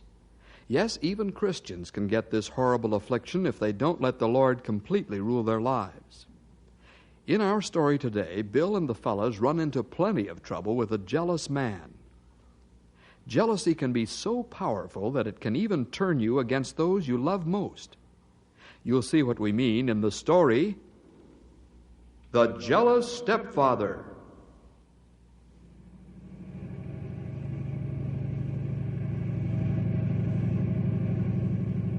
What's that sound? It's the ranger's snowmobile gliding along the highway into Knotty Pine. Bill and the fellows are returning from a tough day of snowshoeing through the forests, marking trees for lumberjacks to cut. When the forests get overcrowded with trees, the dense growth will keep out too much sunlight and injure some of the smaller trees. So the fellows have marked certain ones to be cut and snaked out to keep the rest of the stand healthy. Let's join the rangers inside their snowmobile.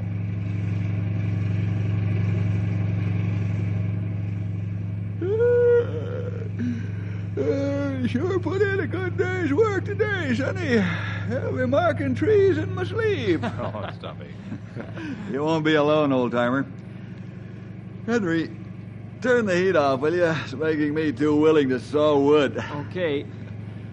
It's a good thing we aren't going up and down hills now. You fellas would fall to sleep like being rocked in a cradle. Let's change the subject, shall we? I go sound to sleep, just as suggestion. I hope you fellas don't mind that I'm going to open my window. Oh, go ahead, Stumpy. We almost to edge of town now. And not long until we stretch legs. Yeah, about 10 minutes is all. Hey, Henry, pull over and stop. Huh? Okay, right away. What's wrong? What's going on, Sonny? You see something? Yeah. I saw a boy walking along the road. Maybe he lives just a short way into town. This fellow is walking away from town. I wonder why then. Yeah. It begin get plenty cold out now. Sun go down. That ain't the only thing, Sonny. There ain't a house along the road he's traveling. Hey, that's right. This highway runs right into the forest. Let's turn around and go after him. There's something wrong here. Right. If we let him keep going, he'll freeze to death by morning.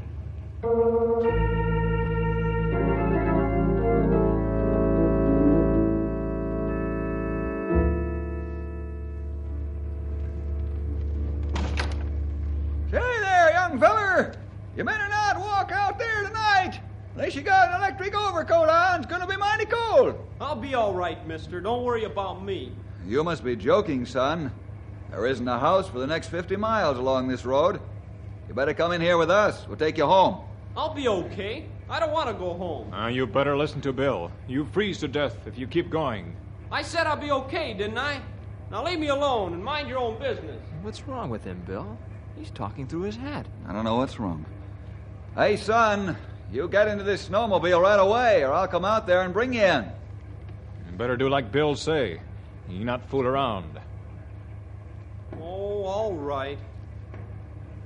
But you aren't taking me home. We'll talk about that later. Come on, hop in.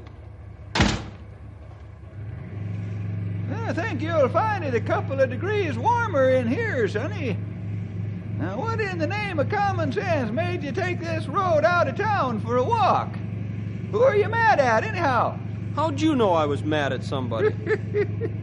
Why, your face can be read like an open book. Why, the wrinkles on your face would make a fella think you're as old as I am. Oh, Stumpy, that's right. Pretty good. And smart, too. How can you tell that I'm mad?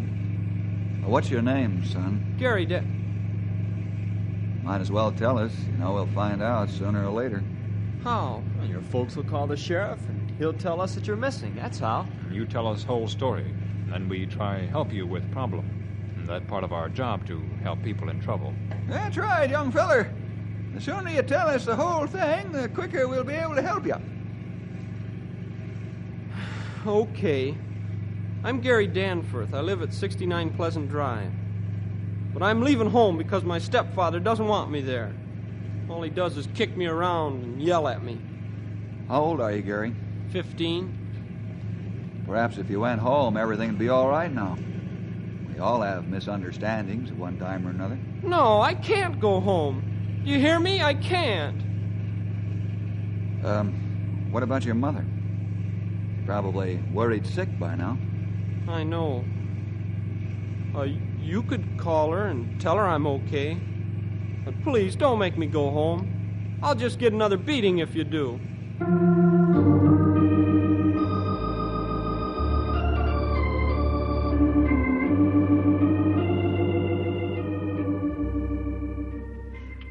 so glad you called, Mr. Jefferson. I've been so worried about Gary. He's safe and sound, Mrs. Danforth. However, he violently objects to going home. I'm afraid the boy has good grounds for that. Would you keep him there at least for tonight, please?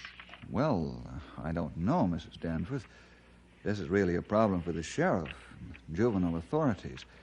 This doesn't come under a ranger's jurisdiction. Mr. Jefferson, please don't call the sheriff and the others. It would simply infuriate him beyond description. You've helped so many people. Won't you help me? Perhaps I'd better come to your home and talk with you, Mrs. Danforth. Please do. I'll expect you shortly. I'll be there in a few minutes. Bye.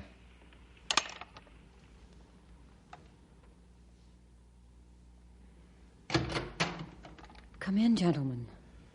Mrs. Danforth, this is Ranger Grey Wolf. He's one of my staff assistants.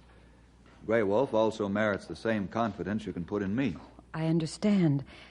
Gentlemen, I married Jake Danforth after being a widow for several years. Jake works for the railroad. He's a section foreman. I've met him. Jake was all right for about a year after we were first married. He and Gary got along so well. Then Jake began to change. The change was hardly noticeable at first, but then it began to get worse.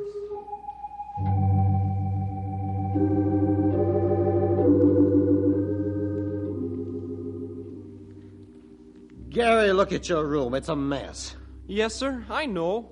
I've been working on a model airplane. I'll clean it up as soon as I'm through. You'll clean it up right now, do you hear? But I'm still working on my model. Are you talking back? No, sir. Just explaining. When your mother tells you to do something, you don't talk back. So don't try it on me, understand? Clean up your room right now. And no lip.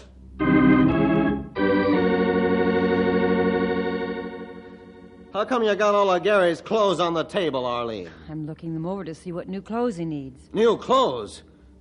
What's the matter with them? Some of them are getting shabby, Jake. Well, have them repaired. That's what I have to do with mine. Everything that's done around here is for Gary. What kind of a contraption is this you've slapped together? It's a birdhouse. You'd never know it. Your mother expects me to do a perfect job of making things. And I expect the same from you. I hear that you referred to me as Jake and not as your father. Is that right? That's right. I'll call you Dad when you treat me like a son.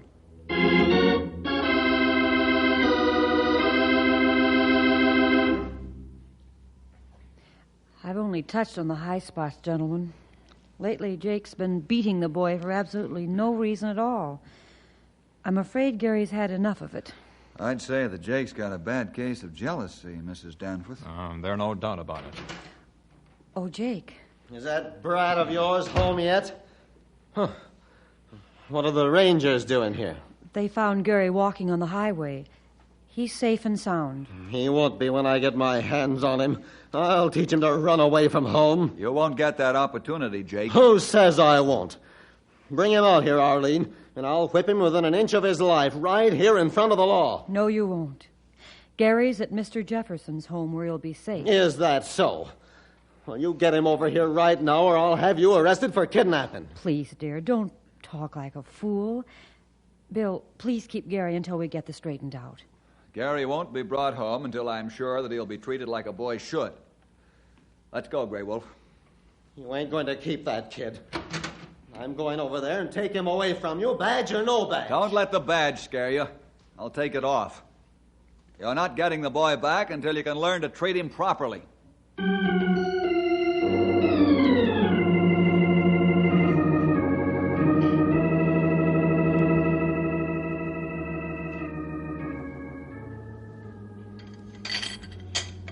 Come on, Gary, cheer up. Have some more flapjacks. Thanks. I hope everything is going to work out okay. I'm worried about Mom. Your mother's all right, Gary. Come on now. Eat a good breakfast. Open the door.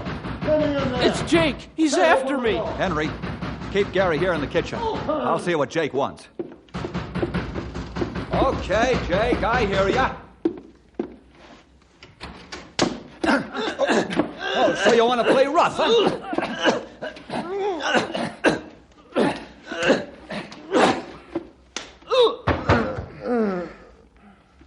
Bill, your mouth's bleeding. Are you hurt bad? I'm all right, boys. Get back in the kitchen. Okay, Bill. Get up, Jake.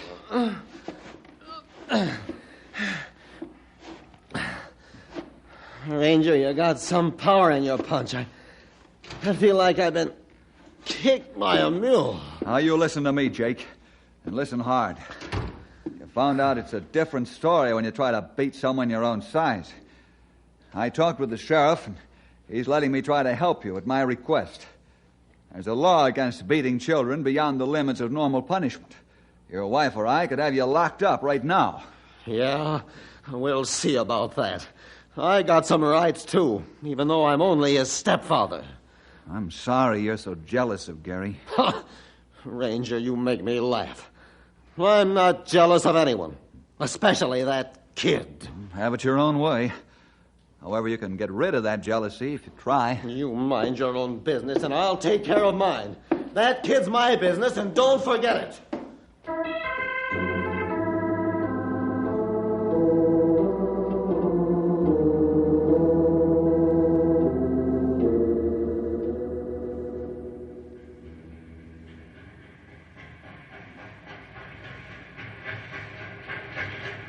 Let's get on with it, you lazy louts. No man has time to breathe when he works for me. Well, maybe it's a good idea if you stop the breathing, you slave driver. Well, I'll clean all the teeth out of your mouth if you wise off like that once more. Get to work. This switch has to be replaced by noon. Hey, Tony. Shh. He didn't hit me, but he might have hit you, man. I wouldn't dare. So me and the rest of the boys are going to see the super tonight at the work. Yeah? What about? About Jake. It's either he goes or us.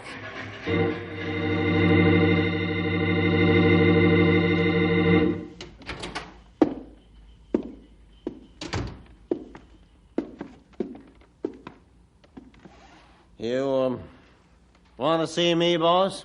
Yes, Jake. I've warned you several times about your slave-driving tactics and your abuse of your men. Oh, I ain't abusing them, Clem. Just getting an honest day's work out of the lazy bums. Is that right? I can't allow this to go on any longer. You're fired. What? Why, of all the low-down tricks, I'll punch you right in the nose. Don't try it, Jake. I thought you'd take it this way, so I had a couple of the boys stand by. That's all. Your actions have more than justified my decision. Now get out.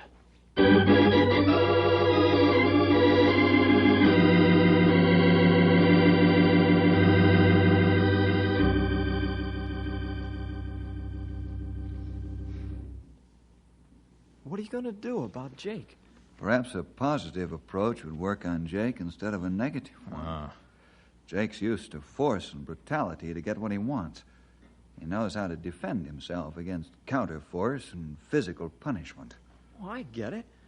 Instead of trying to force Jake to behave, we use the kindness approach. A Christ-like way of showing him where he's wrong. Yeah. I think we can get through to him this way. He won't know how to protect himself against kindness and a Christ-like concern. Perhaps with the Lord's help, we can change him. Especially if he'd turn to the Lord as his Savior. It sounds good to me, Bill. You have a strong point. So far, we try to help Jake all by ourselves.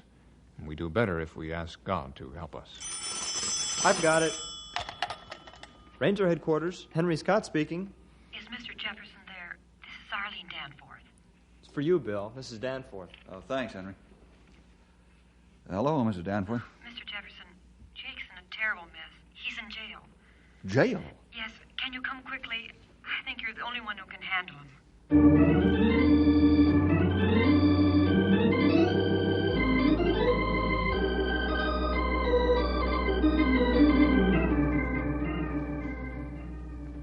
Let me out of this hole or I'll tear the place Jake's apart. bellowing like a wounded moose. He's really mad. You're not joking there, Stumpy.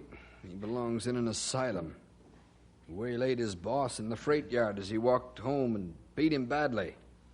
4 of my best men also took a beating before they got the cuffs on him. What's the charge, Cal? Assault and battery. Property damage and, well, not sure, but the assault and battery charge should have with intent to kill after it. Please, Sheriff, don't charge him with intent to kill.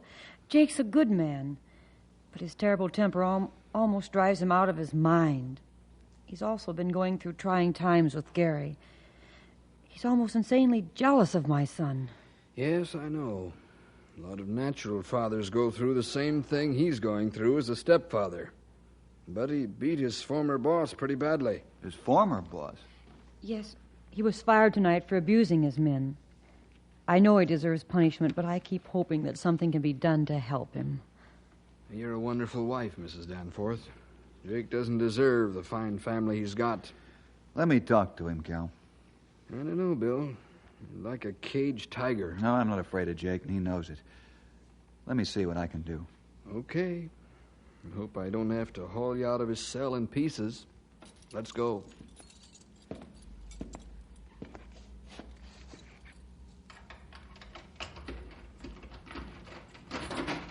Let me out of here. Come on, or I'll tear you guys in pieces.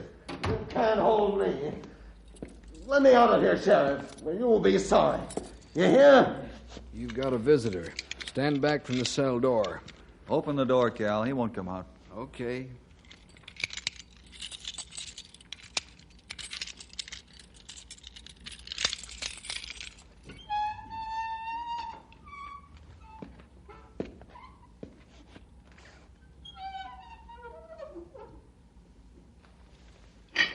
I'll yell when I'm ready to come out, Cal. Okay, Bill.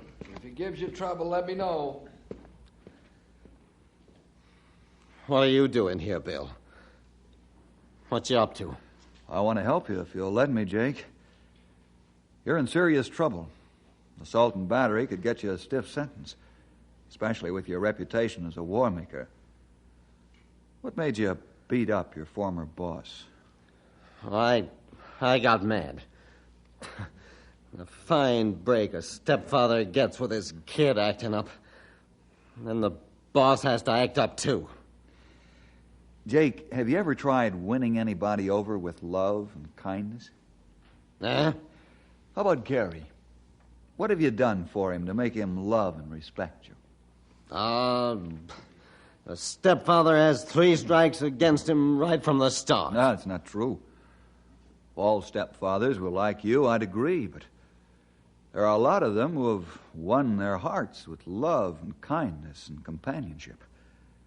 In fact, there are some who treat their stepchildren better than their natural fathers did. Maybe so, but I'll never be able to do it. You can if you try.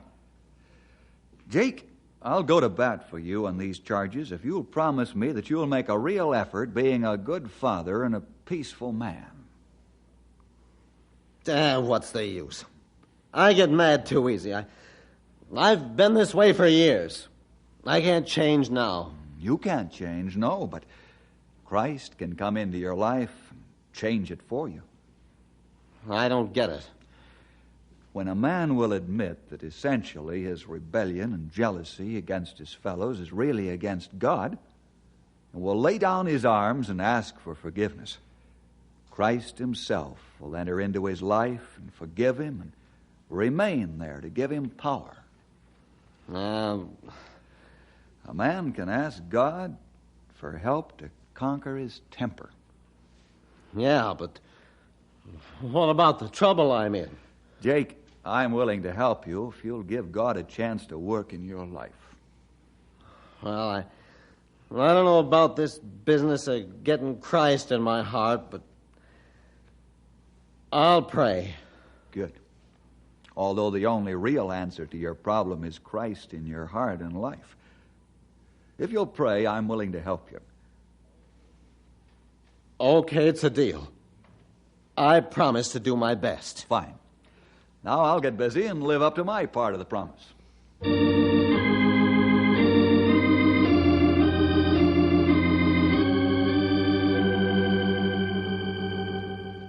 Sure, I'll go home now. I'm not as scared anymore since you've explained things.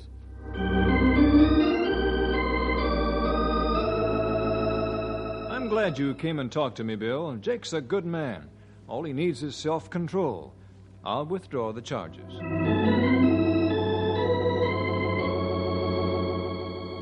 Sure, I'll let Jake out. Far be it from me to stop a man from changing the color of his spots from bad to good.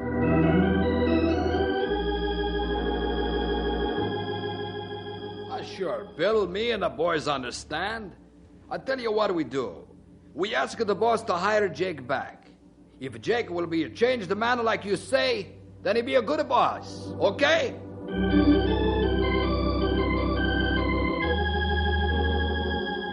Bill, you lived up to your promise. Now I'll live up to mine. You wait and see. From now on, I'm a changed man. I'm going to really pray.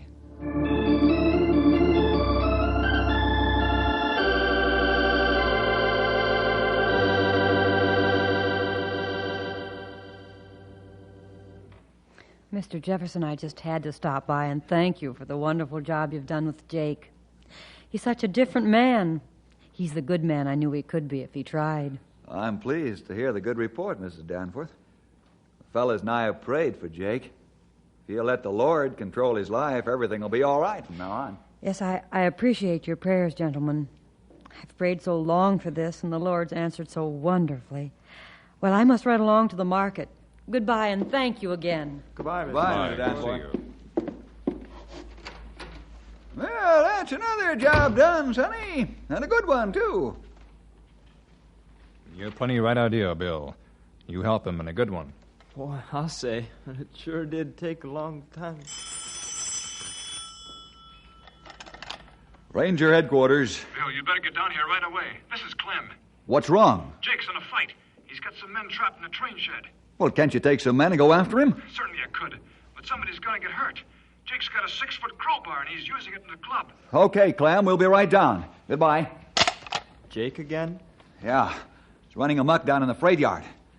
Henry, get Gary and meet us there.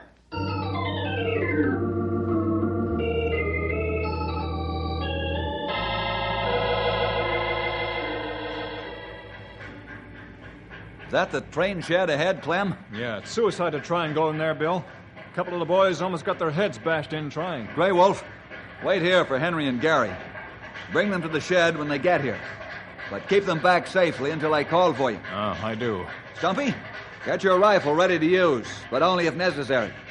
You ain't going in there, Bill. What else? Jake, he kill you. He's like a madman. The boys are right, Bill. If you're going to use a rifle, you'd better make it count. I assume no responsibility otherwise. You won't have to, Clem. Are you ready, old-timer? Yep, I sure am. Let's get it done. All right, keep me covered. I'm no match for that crowbar if he gets a chance to use it. Let's go, but stay in back of me. Never mind about the back of you. You just watch out for that crowbar. Let's go.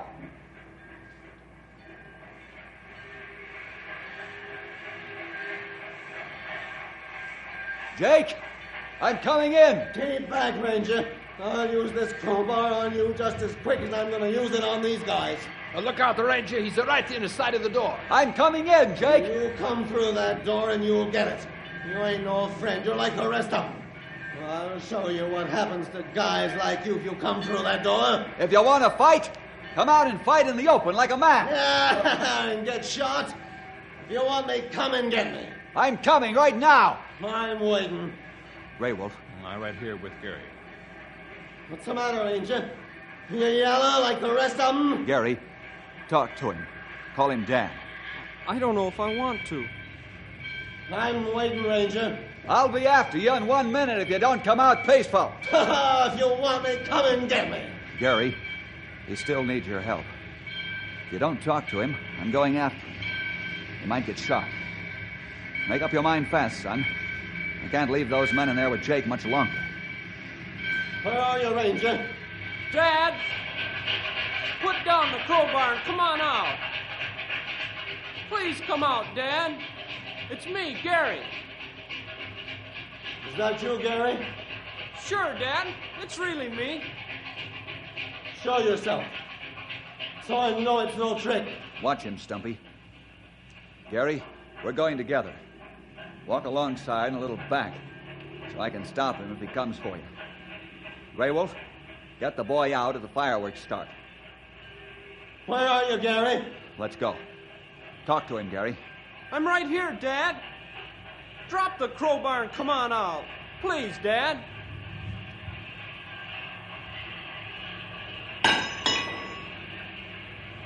All right, son.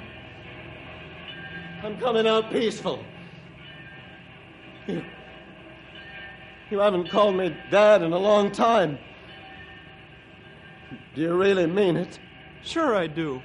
I wasn't sure a minute ago, but I am now. Thanks, son. From now on, I'm going to act like your dad should. Bill, I'm tired of fighting the world with my bare fists.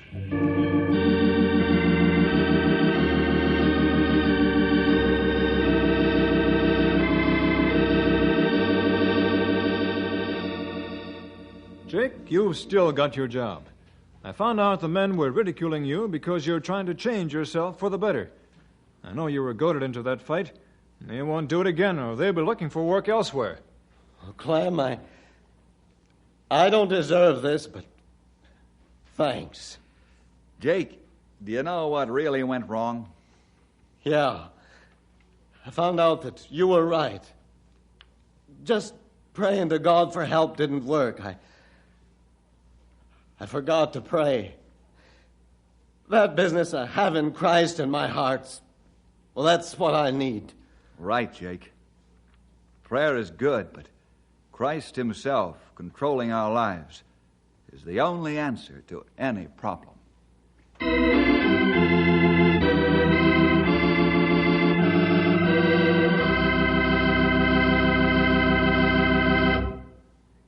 See you next week for more adventure with Ranger Bill!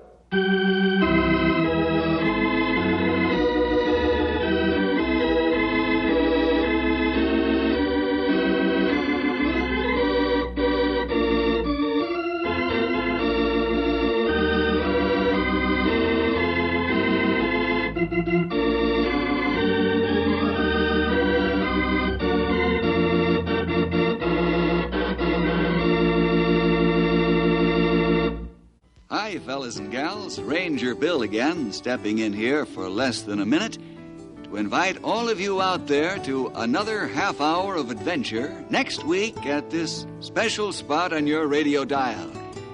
So next time, call up your friends or get together with them and join all of us Rangers for a session of fighting forest fires, grappling with grizzly bears, or just plain trying to help somebody out. We're sure you'll enjoy the story, and you might just learn something that'll be of real help to you in later life. So, next week, be sure to listen.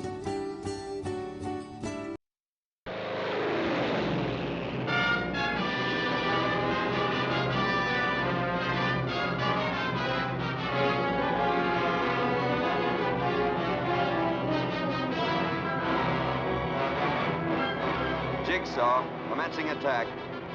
Step by step, determined and unrelenting, the mighty force of the United States Marine Corps shakes the skies, the seas, the enemy island fortresses. It is history in the making as the Flying Leathernecks set the dramatic pace along the battle-scarred, blood-stained pathway to world freedom. You just can't bring yourself to point your finger at a guy and say, go get killed. You got enough troubles of your own for one, man. Stop trying to pack everybody else's around. Schedule admission. Roger. I got a belly full of you. And I'm not buying the bill of goods you're selling. I hope you'll say, let's take off these insignia and step out in the boondocks and get it settled. But out of the turmoil of a world at war comes a romantic adventure of such infinite tenderness that it will rank with the screen's great love stories. Are we all buttoned up? Cat's out. Door's locked.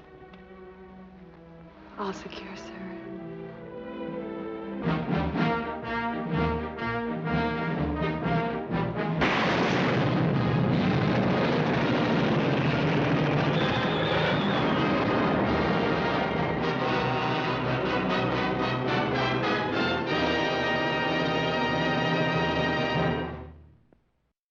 Two of my personal favorites, George Burns and Gracie Allen, are up next in our lineup. Well, hello. Come right in. Oh, George, we've got company.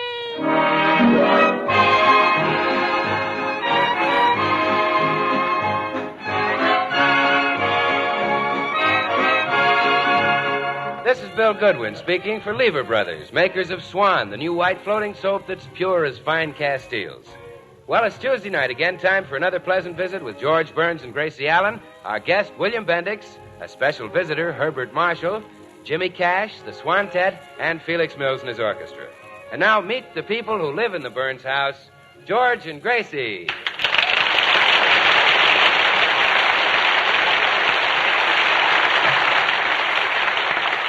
Well, breakfast is just over at the Burns house, and George is about to leave for the office. Oh, George, I don't think you ought to go to the office today. You don't look well. Oh, I'm all right. A little tired. I worked late last night. No, darling, it's more than that. You're weak.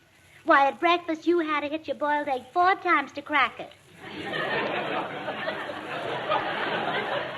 I did, huh? Yeah. And when you're feeling your usual robust self, you only have to hit it 3 times. Yeah, before I was married, I could crack them with my bare hands. Well, I better get started for the office. No, dear. What you need is rest and nourishment. Now, you lie down while I go get a chicken and milk it for you. You're gonna milk the chicken? I would cream it, but all I have is milk. Say, cream chicken.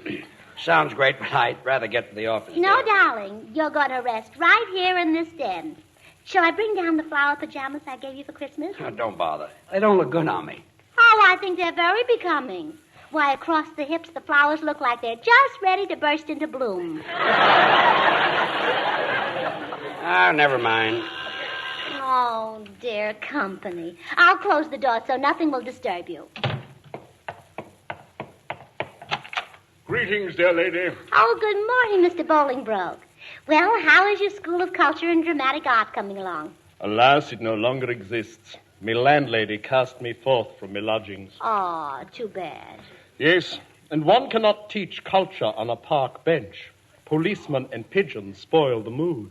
Wait, I have an idea. Why couldn't you use my house for your culture school? Who knows, it might become as famous as the Louvre, the Acropolis, the Palladium. It's a splendid idea. But there is an insect in the ointment of culture, your husband. For some obscure reason, he considers me a bum. Oh, well, don't worry. We'll only hold classes while George is at the office. Now, you get whatever you need for the culture school, and I'll get rid of my husband. Good luck to you, Mrs. Burns, and good riddance to your husband. Why, George, haven't you gone to work yet? Huh? Let me see your tongue. Ah. Well, it looks fine, not a bit bloodshot. But, Gracie, a minute ago you said... Put on your coat while I answer the door. Yes? Excuse me, lady, but is this where the Gilhooleys live? No, I'm sorry. You have the wrong address. Okay, thanks.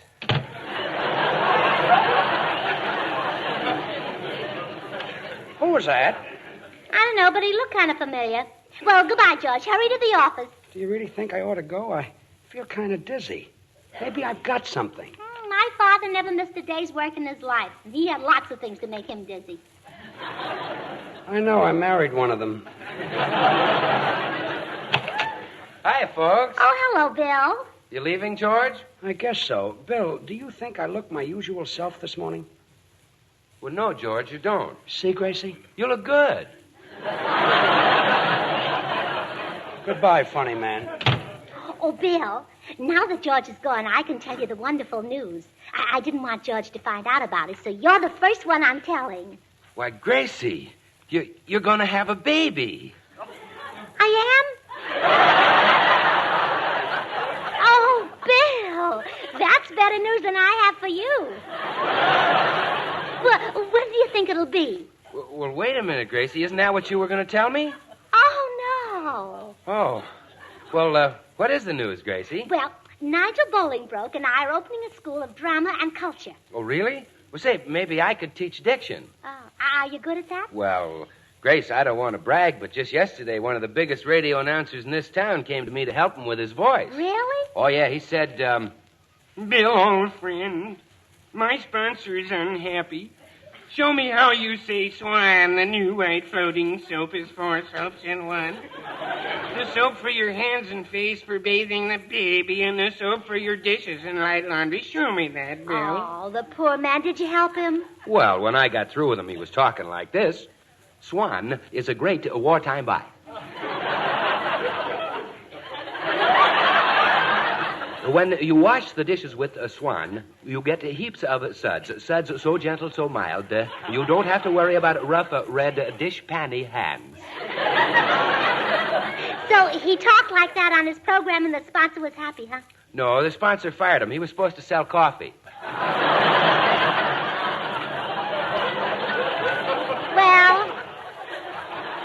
Well, now, Bill. I'm afraid you won't do as a teacher. Well, okay, Gracie. Oh, by the way, before I go, do you know the Gilhoolies in this neighborhood? Well, now that's funny. There was another man here asking for them.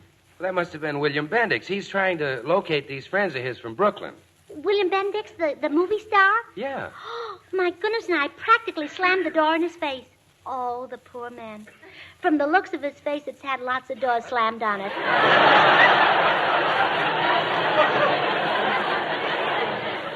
Well, you know, Gracie, Bendix is really a swell guy. I worked with him in the picture Wake Island. You remember that big, dumb Marine? Yeah, I thought you were very good. No, he was the big, dumb Marine. Oh, yes.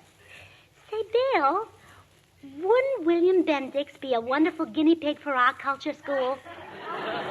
Well, what do you mean? Well, if we could make a suave, sophisticated leading man out of him, we'd be famous. You'd be magicians. He doesn't go for that culture stuff, Gracie. Well, maybe I can get him interested. Oh, excuse me, Bill. Look, lady, are you sure you don't know where the Gilhoolies live? I'm just dying to talk to somebody from Brooklyn. Well, come right in, Mr. Bendix. You mean you're from Brooklyn? Well, they call me Green Pernt Gracie. Well, hallelujah!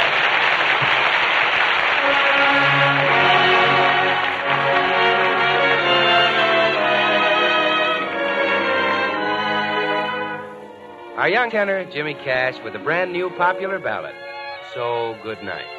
James? Good night, nothing more left to say when day is through. My dreams will all be of you. So good night. As I write, I can try to imagine you are here, but only dreams bring you near. So good night. After I close my eyes, memories pass me in review, each one recalling just how you said, darling, I'm yours forever. So good night. With a heart full of love, I'll dim the light and dream you're holding me tight. So good night.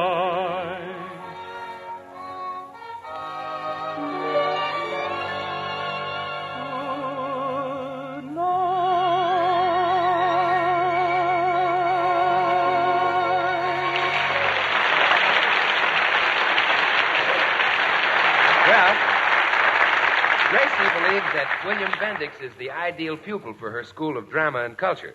So she has lured him into the house by pretending to be from Brooklyn. Gee, lady, it sure is great to meet somebody from Brooklyn. Oh, yes, the motherland. Yeah. Ah, such a lovely place with its trees and its flowers and its little flat bushes. Yeah, you said it kissiful, lady. What memories? Eating weenies and kraut from a push cart while the new moon caresses the Navy Yard. Oh. You make it sound like poetry, Mr. Bendix. Oh, I don't take no credit. Brooklyn brings out the poet in anybody that's human. And you are, aren't you? Yeah. Well, enough about Brooklyn. Let's talk about you, Mr. Bendix. Okay, that's an interesting subject. How does it feel to be such a flop in pictures? Oh, I ain't doing so bad. Well, the folks back home are disappointed in your playing a cab driver. They'd rather see you as Romeo or Madame Curie. Oh, I couldn't play them. They was foreigners.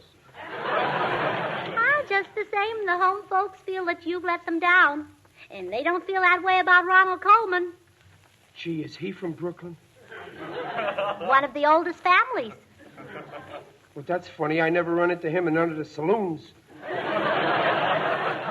And Brooklyn is mighty proud of Walter Pigeon. Him, too? Sure. You don't say. You see, Mr. Coleman and Mr. Pigeon are successful because they're cultured Brooklyn gentlemen. Yeah. They make out pretty good with the dames, too, huh? Oh, are you interested in women? Oh, yeah, they could very easily become a hobby with me. Well, why do you suppose Charles Boyer always gets the girls? Politics? No, because he's a cultured Brooklyn gentleman. I thought he was French. That's right, from the French Quarter of Brooklyn. The left bank. The left bank? Yeah. You know, the other side of the Canarsie Swamps. Oh, yeah. A lovely spot. You could get the girls, too, if you'd brush up on culture. Now, for instance, I'll bet you blow on your soup. Well, sure, but strictly proper. I never blow on it toward me. Ronald Coleman doesn't blow on his soup at all. Fans it with his bread, huh? Mr. Bendix, you do need culture. Wouldn't you like to become a gentleman? Lady, I'm a gentleman to the tip of my toes. Oh, maybe, but from there up you need plenty of work. I do, huh? Yeah. Now, for example, what would you do at a party if a young lady held out her hand to you? I guess I'd bite it. No. Ronald Coleman would kiss it. Well, he ain't as lonesome as I've been. Now, you better enroll in culture school right away. Okay, I'll give it a try. Where is this seat of higher learning? You're sitting on it. This is the school? Yep. We have a course that's guaranteed to make the average man a gentleman in a week. Well, do you think you can make me a gentleman in a week? Well, it might take a little longer, but don't worry, the months will fly by. Swell. Come in. 'Tis I, dear lady. Oh, come in, Dean Bolingbroke. I want you to meet our student, William Bendix. Well, well. Our first seeker after knowledge. Hiya, Dean. Do you think you can make me a Ronald Coleman? My boy, we shall plant in you the flower of culture. It's up to you to make it bloom.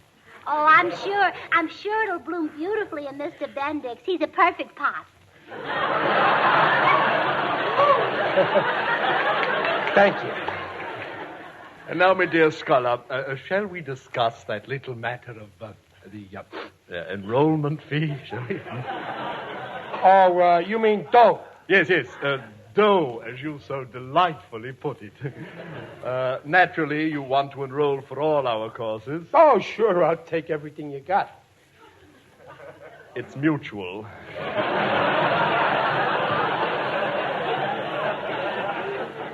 Now, just count your money slowly into my palm. Okay. 10. For elocution. 20. For rhetoric. 25. For poise. 30. For elocution. You said that. That was compound elocution. This is complex. Oh, well. I guess that's the bundle. Wait a minute. Hold on. Here's a buck I didn't see. You may keep that for your honesty. Oh, gee. Thanks, Dean. Not at all. You show great promise, dear pupil. I predict that you will make the Hall of Fame. And I didn't make a bad haul myself. Farewell, friends. Oh, no, wait, Mr. Bolingbroke. How about Mr. Bendick's culture lesson? But there isn't time today. If your husband comes home and catches us running this culture school, he'll skin us alive. Oh, dear, that's right. And we haven't got the skin to spare like he has. How true. Oh, Mr. Bendix, you better come back tomorrow. Goodbye. Well, gee whiz, I paid my dough. I want a lesson. Mrs. Burns, I suggest we step into the next room and hold a faculty meeting. Excuse us, Mr. Bendix. Gee, if the folks back in Flatbush could only see me now. Me in a culture school. Hello. Hello. Aren't you William Bendix? Yeah, why? Well, nothing. I'm a little surprised to see you here. Well, you look a little out of place yourself. Out of place? I live here. Gee, she ain't made you much like Ronald Coleman. She? Yeah, the little dame, your daughter. She happens to be my wife. Oh, well, I'm your new student. Student? Look, where is my wife? She's in there. Well, excuse me. Why, George, you're not supposed to be home this early. Hello, dear. Bolingbroke, what are you doing here? Leaving. Goodbye. Gracie, what's William Bendix doing in the living room? He says he's a student here. Is that all he told you? Yes. If he's a student, who's his teacher? You. Me? What do I teach him? Singing. Oh, stop. Oh, it's true, darling. You've been the talk of Hollywood since you sang at that party the other night. Well, I did kind of make a hit, didn't I? Oh, yes, dear. When you sang the desert song, you were so believable. All the sand and gravel of the desert seemed to be right in your throat. Gee, my desert is calling. Oh, come back to me. Oh, my chic. So that's why Bendix is here. He wants me to teach him to sing. Sure. You know, Gracie, when I walked in here, I half expected you to make up some kind of a lie. Oh, really? Yeah. Oh, you're cute.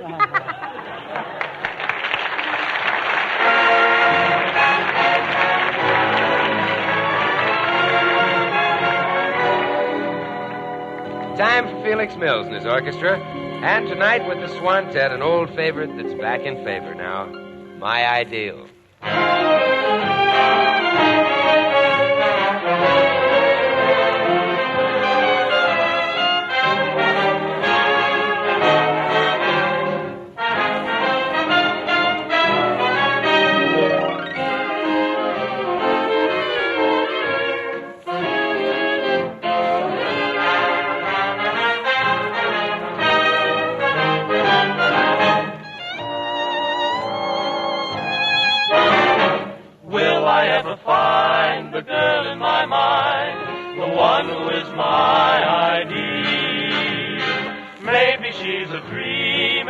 She might be just around the corner waiting for me.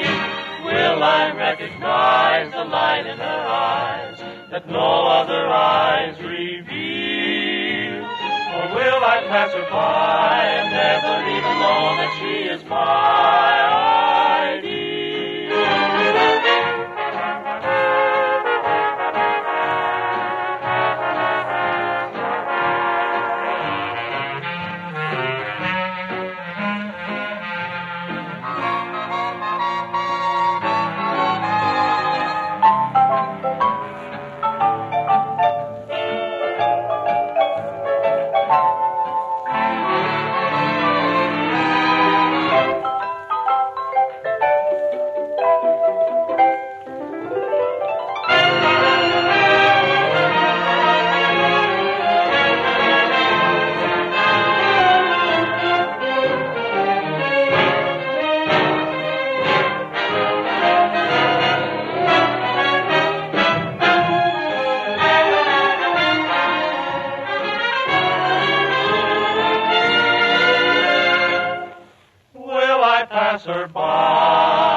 problem is to keep George and Bendix apart so that George won't find out his home has been turned into a culture school.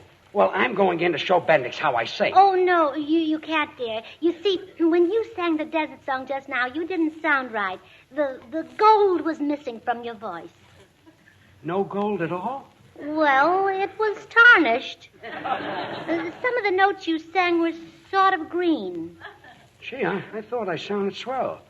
My desert is calling. No, I'm sorry, well, maybe, dear. No. But I'm very sensitive to the quality of your voice. When its bell-like tones are perfect, my whole body quivers. And it didn't quiver then? No, only my left leg twitched a little. You mean I'm slipping? No, I'm sure it's nothing permanent. Just this morning you were superb when you sang in the shower. Oh, I love the way you kept tuned to the rhythm of the drum beats. What drum beats? The water bouncing off your stomach. Oh, that. Showers seem to help your voice. Why don't you go up and take another shower now? A nice long one. But, sweetheart... Oh, please, George. Wash yourself back into shape and then show Mr. Bendix how you sing. Well, okay. I want him to hear me at my best. Just tell him I won't be long. All right, dear. Oh, I'm sorry I left you so long, Mr. Bendix, but my husband is home now, and I'll have to give you your culture lesson tomorrow. Goodbye. But, gee, lady, I want to go out stepping tonight. Couldn't you just slip me enough culture to get anyhow an ugly dame? Well, maybe a short lesson, just long enough for a shower. What's that? Oh, nothing. Now, we'll pretend that we're Hollywood's two most charming and sophisticated personalities. You'll be Ronald Coleman, and I'll just be myself. Okay. Now, you're serving me tea, and you just say whatever you think Mr. Coleman would say. All right. A saucer of tea, Madam Ship. Cheerio. Lemon? Quite. Crumpet? No, just squeeze it. Spoon? Oh, let's have our tea first. Pip. Been hunting today, Ronald? Constantly. And how was the hunt? It stunk. You didn't catch a fox? No, they wasn't biting. How dreadful. Beastly. Well, how am I doing? Oh, you were wonderful. If it wasn't for a few things like your face, I'd have sworn you were Ronald Coleman. Hiya, Gracie. Hello, Bill. Bendix, are you still here? Mr. Goodwin, you are now looking at the Bendix that all the women want. Well, you are built a little like a washing machine.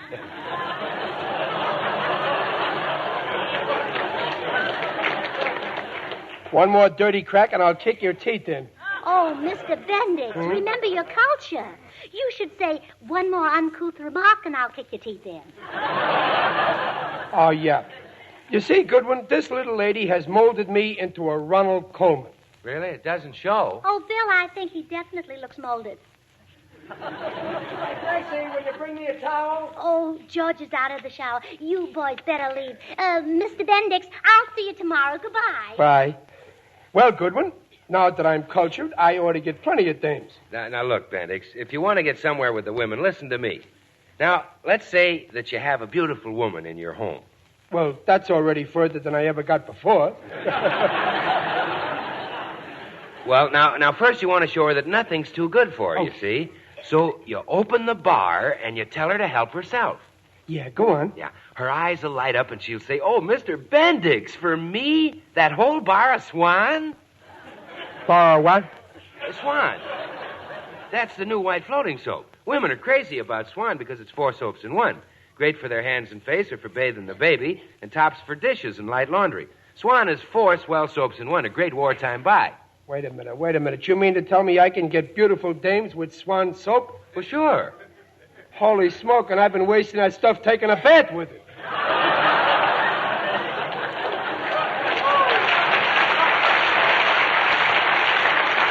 Well, no, Bill, that's not wasting it. A Swan bath's wonderful. Even babies love those mild as May Swan suds. Swan's pure as fine Castiles. And say, if Swan is that mild, that pure, you couldn't ask for a better soap for your complexion. Well, yeah, but what about this beautiful dame I got in my home? Yeah. She's standing there clutching a bar of soap. Now, what, What now? Well, now you take her in your arms, Bill, and you squeeze her. Yeah. Yeah. One little squeeze does it. The bar of Swan breaks in two. Huh? And you put half in the bathroom for your hands and face tub or shower and half in the kitchen for your dishes and light laundry. Then you send the dame home. Send her home? Oh, my goodness. Haven't you boys gone yet? Well, we were just... It's too late now. My husband's on his way down to give you a singing lesson. Singing lesson? But Ronald Coleman doesn't sing. But think how many more women you'll attract if you talk like Coleman and sing like Sinatra. Gee. Oh, well, you can be a new and different Sinatra. The microphone can lean on you. Gracie, George is giving singing lessons? Well, yes.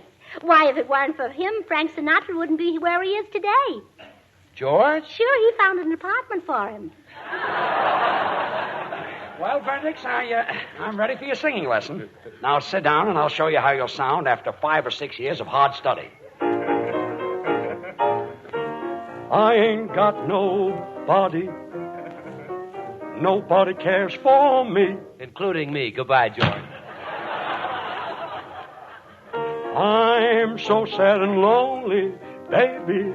Won't somebody take a chance with me? Ba-doo-doo-doo. Oh, you see how he closes his eyes, Mr. Bendix? Yeah, he's closing the wrong thing. I'll sing sweet love songs all the time. If you'll be my baby, baby, then you'll be mine. I ain't got nobody, babe, and nobody cares for me.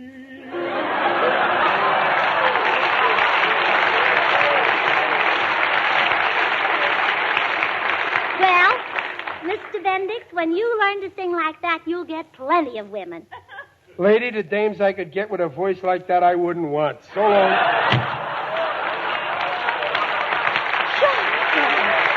You've set Tulsa back 10 years. George and Gracie will be right back, so I've only a few seconds to remind you that whether you're a pin-up girl or a grandmother, your complexion deserves the purest, mildest soap that money can buy. You want a soap that's pure as fine Castiles. You want Swan. You want a soap that's so mild it's kind to even a baby's tender skin. Again, you want Swan. Yes, and you want a soap that'll give you a thick, rich lather at the touch of a hand. So, sister, you really want Swan. And when you get Swan, remember, it's also great for the baby and perfect for dishes and light laundry. So put your wartime pennies on a 4-time winner, the new white floating soap, Swan. Now, here again are George and Gracie. Ladies and gentlemen, we have with us tonight a very dear friend of ours you all know and admire, who has an important message for us all. May I present Herbert Marshall.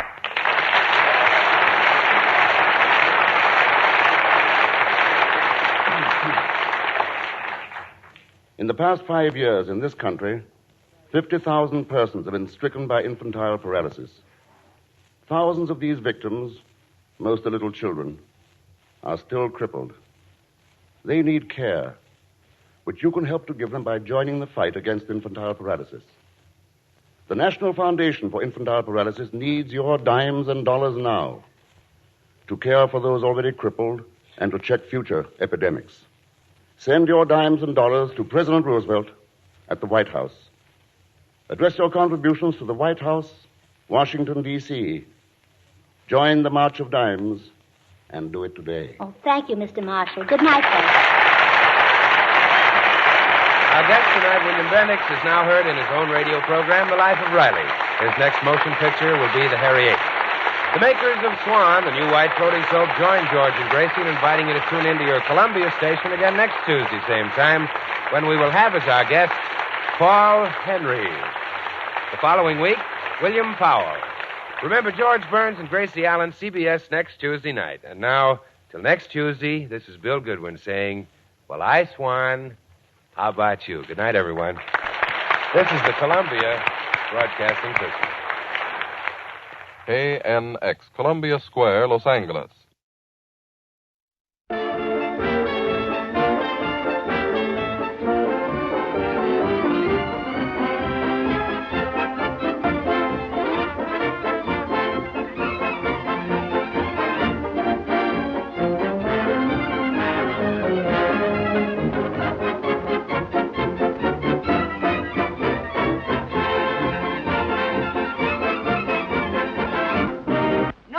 karaoke. Tiene karaoke. Vamos a play the karaoke.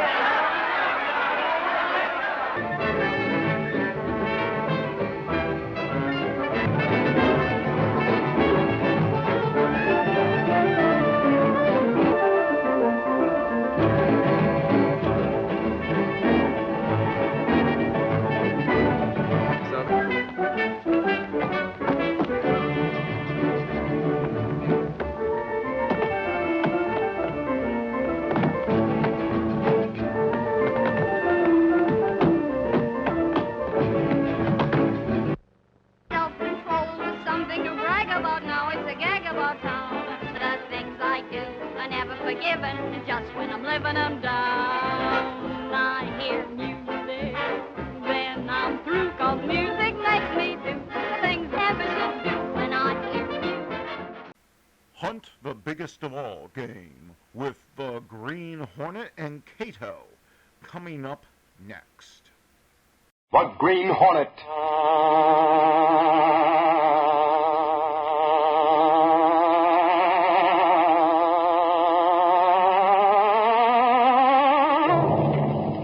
He hunts the biggest of all game, public enemies who try to destroy our America.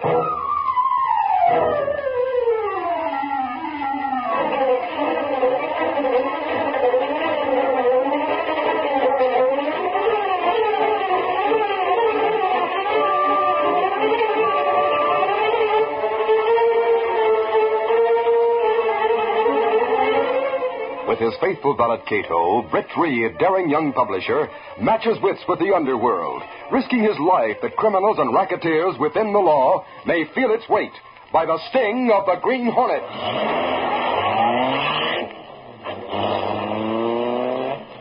Ride with Britt Reed in the thrilling adventure, A Pair of Nylons. The Green Hornet strikes again.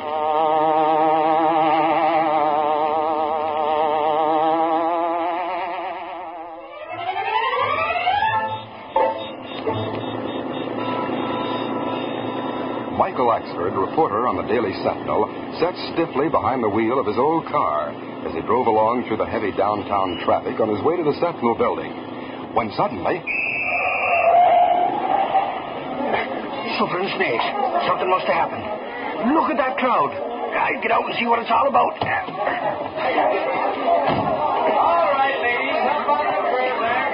Come on now. That means over here. You're blocking traffic. Hey, officer. What happened here? Hey, big boy, stop your shoving, will you? Lady, I'm not shoving. And I have as much right here as you. Hey, girls, look who's in the line. What a sight he'll be in a pair of nylons. Holy crows, that's what it's all about? What do you think it was, expert? A front page story for the Sentinel? Wait till I tell the boys you were lined up to buy nylons. Oh, is that so now? Well, just to show you, I'll stay right in this line till I do get to buy a pair. Now, what do you think of that?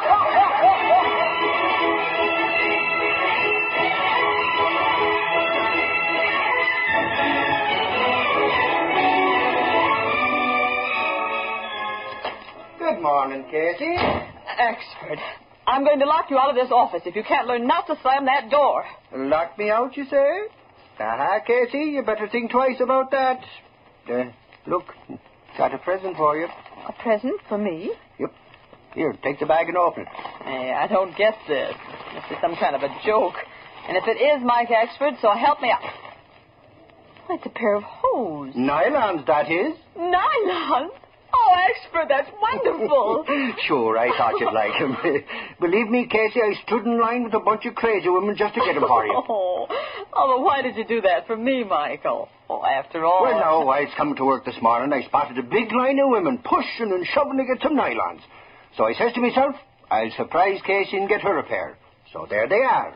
They're the best, too. Cost top price. That they did. It was sweet of you to do it, Michael, and I do appreciate it.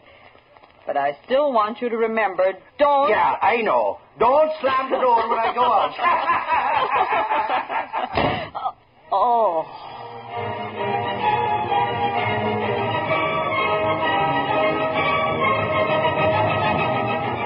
The following afternoon, Lenore Case was in the office of Britt Reed, young publisher of the Daily Sentinel, taking dictation. Furthermore, it has always been the policy of the Daily Sentinel to... Hi, Reed. Hi, Casey. Oh, what's the use? I tell him time and time again not to burst in here when we're busy. It's all right, Miss Case. Forget it. Say no, Casey. Ain't you wearing them nylon stockings I got you? Those you have on look kind of wrinkled. Well, to tell the truth, Axford, I am wearing the hose you gave me. Well, they're definitely not nylons. Not nylons, you say? That's right. I washed them out last night before wearing them, and this is the result. Now, they're a cheap grade of rayon treated to look like nylons until they're washed. I hated to tell you. Great St. Patrick. I've been gypped, that I have. What's this all about? Axford got in one of those nylon lines yesterday to get me a pair. He thought he bought nylons, but, well, as I said, they aren't. Well, maybe the store made a mistake. Oh, I don't know about that, Mr. Reed. When I first saw the hose, I thought they were nylons, too. It wasn't until I rinsed them out that I knew they weren't. Holy crow. It's a racket, that's what it is. It could be, Axford. I want you to go back to that store and tell them about this. Of course, they may not know what they're really selling. I'll soon find out. Sure, I'll go right down there now and face them down with it. And what's more, I'll get me money back or else...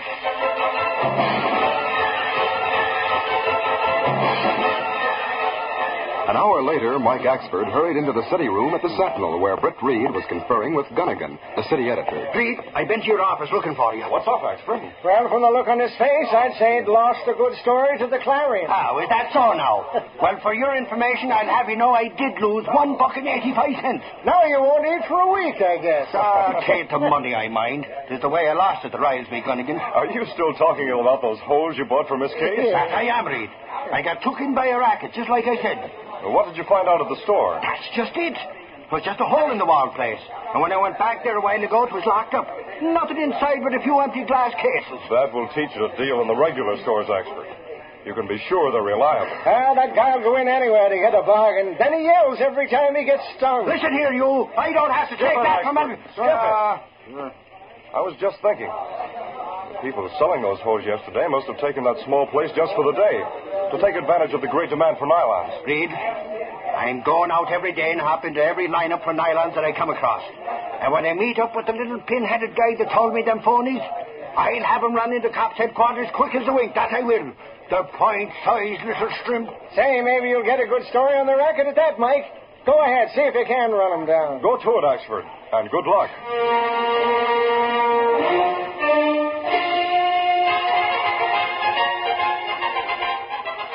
For 2 days, Axford wandered about the city, hunting for lineups in front of small shops. He found several and pushed inside to get a look at the salespeople, but each time he was disappointed. It was late afternoon of the second day that Axford shuffled along in a line that led into a very small shop, the window of which was plastered with nylon hose signs. Soon he was inside and approached the counter. Okay, mister, you're next. One pair to a customer. What's the size? Oh, I've changed my mind. I guess I don't want to buy it. Here's the last case, Mabel. Get rid of these and close the doors. Okay, Harry. And move them out as fast as you can. You ain't kidding. My feet are killing me. All right, mister. If you don't want any, move on. There's others waiting, you know. Oh, I've changed my mind again. I'll take a pair. Any size will do. That's a hot one, any size, he says. Okay, mister. Any size it is. First pair I laid my hands on. There you are. $1.85. Right. There it is. $1.85. Have the right change already, eh? Thanks. Next. Come on, lady. It's your turn. Now, I'll step just outside and wait till they leave. Then I'll follow them. I've time enough to call the cops when I find where they hide out. I'll get them this time.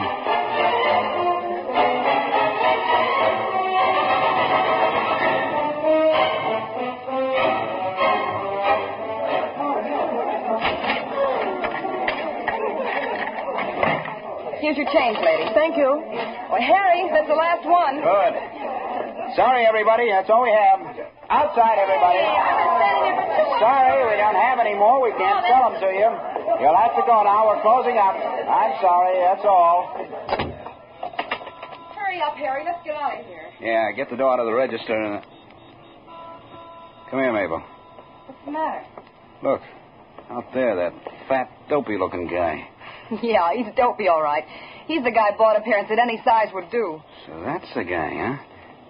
I don't like the way he's hanging around outside. Looks like a flatfoot to me. Gee, Harry, do you think he's wise? Must be, or he wouldn't have bought the hose the way he did and hang around. Hey, I just remembered, Harry. What? Well, first he said he didn't want any. Then, when you came back with that last box, he stared at you funny-like and said he would take a pair. Besides, he had the right change in his hand, $1.85. Yeah, he's got a line on us, all right. Harry, what are we going to do? Take it easy, kid. We'll have to work fast, but I have a plan. What is it? You slip out the back. Get the car and bring it to the curb out front, see? I'll go out the front way here. And then what? You leave the rest to me, Mabel. I'll take care of the nosy flatfoot, but good.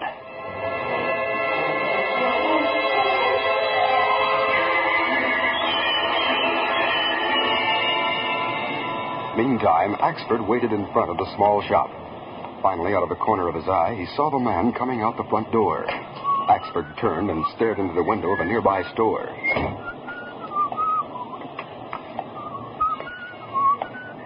You're off key, buddy. In more ways than one. It's a loaded gun you feel in your back. So keep quiet. Holy crow. Why, You get smart, don't you? Well, I'm out of your game, see? You're going to come along with us right now. Oh, no, I'm not. I'll have you. Careful, Flatfoot. Hey, you knocked me hat off. Let me get my hat. There's your hat. And if this gun goes off, it'll kick a bigger hole through you than I did through that derby. Here now, let's talk this over, me good man. After all, Get going. Toward that car at the curb. Okay. But you won't get away with this, you half-pint crook. Get in. You're sitting in the middle. This gun will be right in your side. Come on, fat boy. Snuggle up and enjoy the ride. Fresh games get my goat. When you're one of them. Shut up, you. Okay, Mabel, get going. And fast.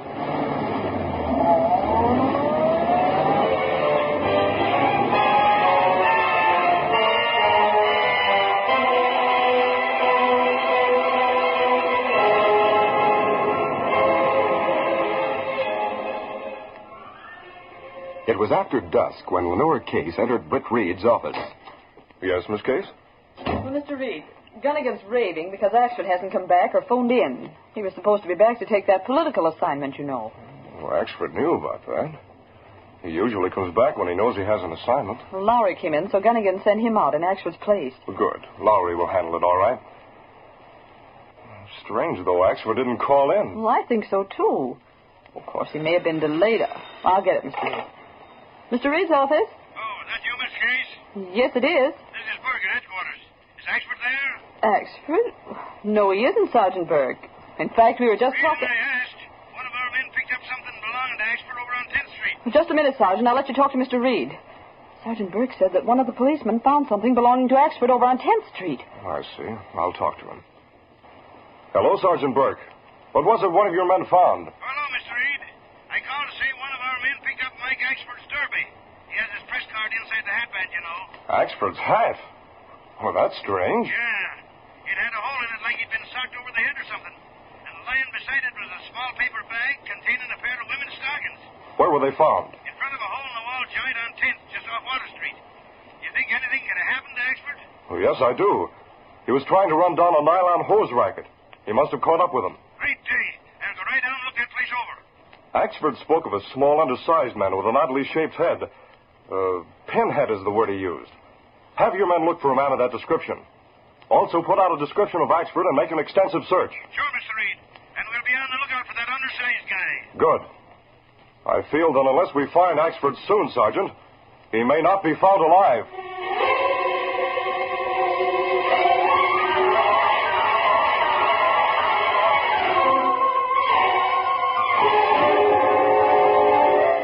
We'll continue our Green Hornet adventure in just a moment. Britt Reed was visibly shaken as he put down the phone after talking to Sergeant Burke. For a moment, he sat staring at his desk. Then Lenore Case broke the tense silence. Mr. Reed, do you really feel that way about Axford? What do you mean? You just told Sergeant Burke that you felt Axford must be found soon. If he's to be found alive. I'm afraid Axford's in great danger, Miss Case. If he's in the hands of crooks running that nylon hose racket. Sergeant Burke says the police found Axford's derby lying beside a package containing a pair of hose. The derby was crushed in when they found it. Oh, well, that sounds as though he might have been hit on the head. Oh, I wish I'd never told him about the hose he gave me. Then he wouldn't have gone hunting for those racketeers. You did the right thing, so don't be upset about it. I'm going home. Keep me posted if you hear anything from police headquarters. Yes, sir. I'll stay a while in case they do phone. All right, Miss Case. Good night.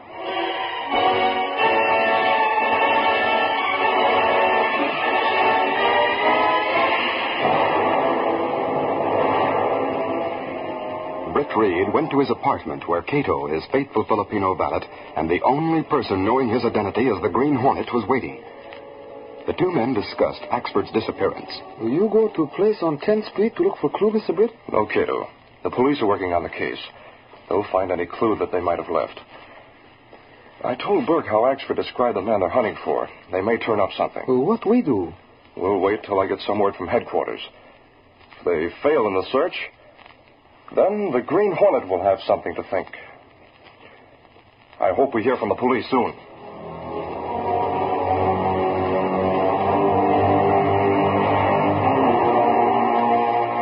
2 hours passed by while Britt Reed and Cato waited impatiently for some news from police headquarters. Finally, the phone rang. Hello? Mr. Reed, this is Sergeant Burke. What have you found out? Plenty. When we searched that place on 10th Street, we found part of the wrapping that was used to hold the plain little bags they used to put the stockings in. Well? By means of that piece of wrapping, we traced the place where them bags came from. A wholesale paper house on Water Street. Good work. What else? We went there and found that 10,000 of them little bags had been sold to a funny-looking pint-sized guy who paid cash and didn't give his name. Well, that must be the man Axford was looking for. Sure. Well, we found out where the bags were delivered, Mr. Reed. To a small warehouse out on River Road about 2 miles out. We're going to go out and raid the place now. Sergeant, you and the force deserve a lot of credit for what you've accomplished so far. I'd like to be in on that raid. Okay, meet us out there in about 20 minutes. We'll bust that racket and find Axford at the same time. Right now, I'm more concerned about Axford. Sure, I know. We'll see you out at the warehouse, Mr. Reed. So long. Goodbye, Sergeant. Cato, you wait here. The police may settle this without the aid of the Green Hornet. But if they don't, I may have to call you to meet me with the Black Beauty. Oh, yes, sir. I'll be here, ready. Where you go now? To be on hand when the police raid a certain warehouse on River Road. And I sincerely hope they find Axford safe and sound.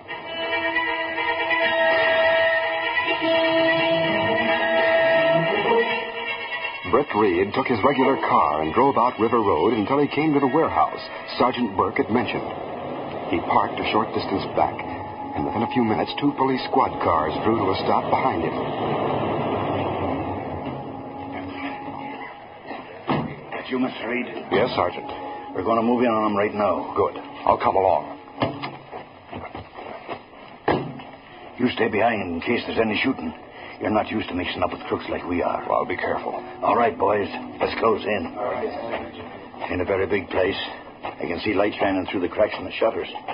Have your guns ready, all of you. All right, take it easy now. Here's the door. Just an old wooden one. It'll be easy to bust in if it's locked. When I give the word, we'll bust right in. We're ready, Sarge. Okay. Now! Get him up, all of you! You cops. 3 of you, huh? You can't catch cover. That's enough out of you. Boys, take them other 2 to headquarters. Cassidy, you stay here with me while I ask this mug a few questions. Right. Got nothing on us. Oh, yeah? Look at all them bags stacked there. And I'll bet those cartons on the other side contain ladies' stockings. Bring them all over here, Cassidy. Okay, Sarge. I still don't see you got anything on us. Here's one of the cartons. See what's in it. Yeah, stockings, just like you said. Sure. Phony nylons are in this, my guess. We'll test them at headquarters. So what? Maybe they are phony, but that don't... Shut up, you. Where's that half-pint guy who runs this racket? Never heard of him. I just work here, and the other 2 are new helpers, see? So you can't get any information. Look, you, I got plenty to ask you, and I'm staying right here to get the answers. Well, Sergeant Burke. Oh, Mr. Reed. Well, we got the 3 that were here, but it's easy to see the one we want ain't around. Well, I know. I think I'll go on back to town now. I'll meet you at headquarters later. Have to give the news to the paper. Sure, okay, Mr. Reed. I'll do a little drilling on this bug, then we'll take him to headquarters. See you later. Yes, Sergeant. I'll see you later.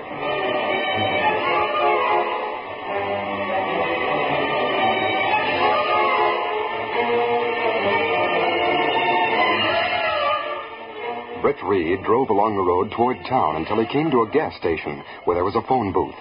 He put through a call to Cato and was soon giving him instructions. Come as fast as you can in the Black Beauty. I'll be parked on a dirt road to the left. just beyond the Red Top gas station on River Road. Yes, sir. I'll be there in short time. I'll be waiting. Hurry.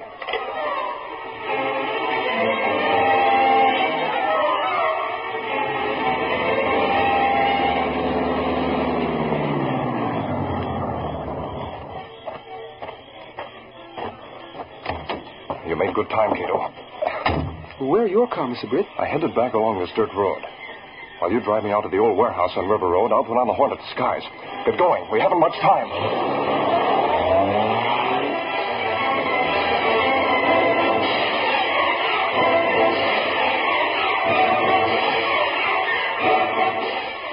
Arriving in the vicinity of the small warehouse, Britt Reed was relieved to see that the squad car was still there. He and Cato parked the Black Beauty in the shadows a short distance behind. Then they went on foot to the squad car and crouched down behind it.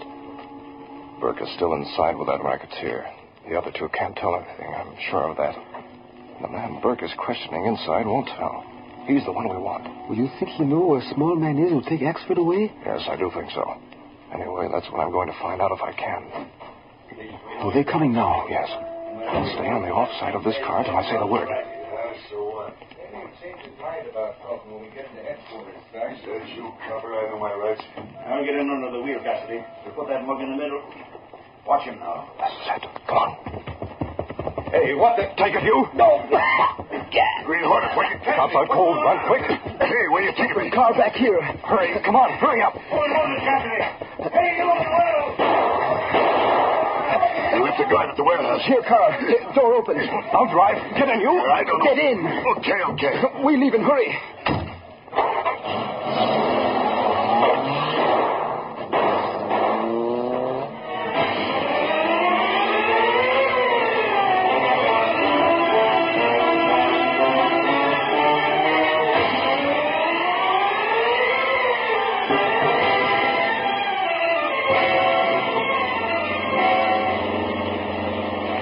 Maybe you'll tell me why you stuck your neck out to help me get away from the cops.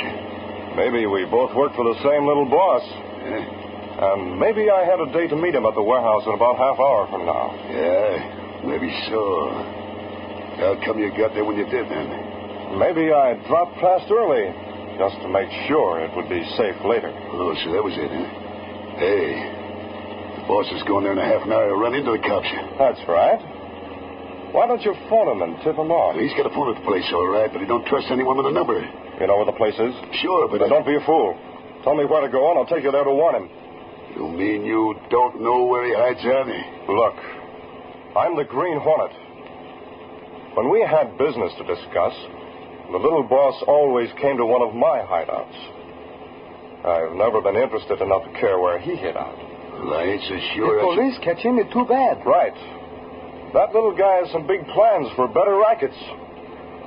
But if he's caught, he might squeal about a killing or two. Say, better show you where to go. Better warn the boss. Keep going straight ahead out the river road. I'll show you where to turn off. Spike, now you're talking sense.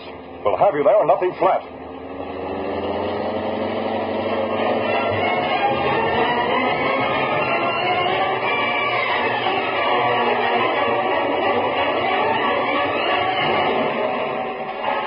In a room of a small farmhouse set back from the main road, the short man, Harry, and the girl, Mabel, were talking, while Axford, bound hand and foot, watched them from a nearby cot. Hey, Harry, I don't see the sense in having Fat Boy with us like this. Can't we get rid of him? Mabel, I have a reason for keeping him with us. He was wise to the racket. Maybe he'd talk. So I did. And when the cops find you, there's... Oh, shut up, will you? You see, Mabel, if the cops should find us, we can threaten to shoot this fat dope if they close in. After we make a getaway, we'll settle with him for snooping on our racket. You dirty little half-pint. If you hadn't had a gun, you and that dame would never have got me. I'd have shot that funny-shaped head of yours off your shoulders. You big windbag. Half-pint, am I? Oh. Hey, now the big stuff is passed out. What'd you do that for, Harry? It must be Spike. I didn't hear a car drive up. With the noise that big lug was making, what'd you expect? Open the door. Hi, Harry. I come to... Get inside. Hey, what the... Take some of this, Spike. A double crosser. Yes. The Green Hornet. I'll give you Guns something. don't scare me easily. Look at the gun. Hold it. I don't think so. I'm sick of you short stuff. Oh, that gun or I'll bite your hand off. Do not fight. I think not. I got gun now. She's a fine specimen of what a lady doesn't look like. And a lady never bites. What do you know about a lady, you... Here, sleep this off, Blondie. Oh. Here's Axford. He's out cold, but okay. We'll tie these three up and untie Axford. Then you can phone the police.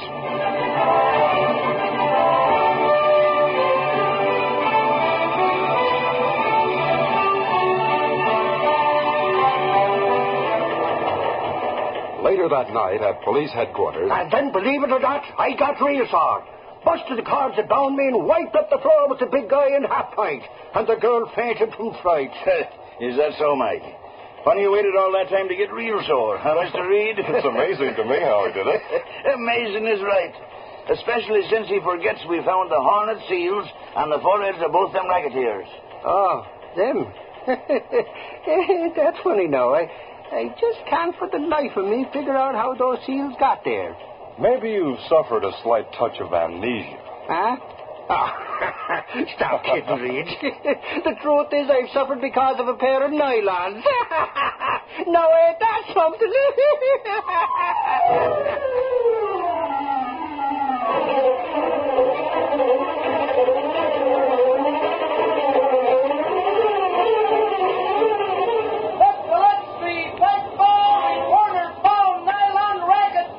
Green Hornet implicated.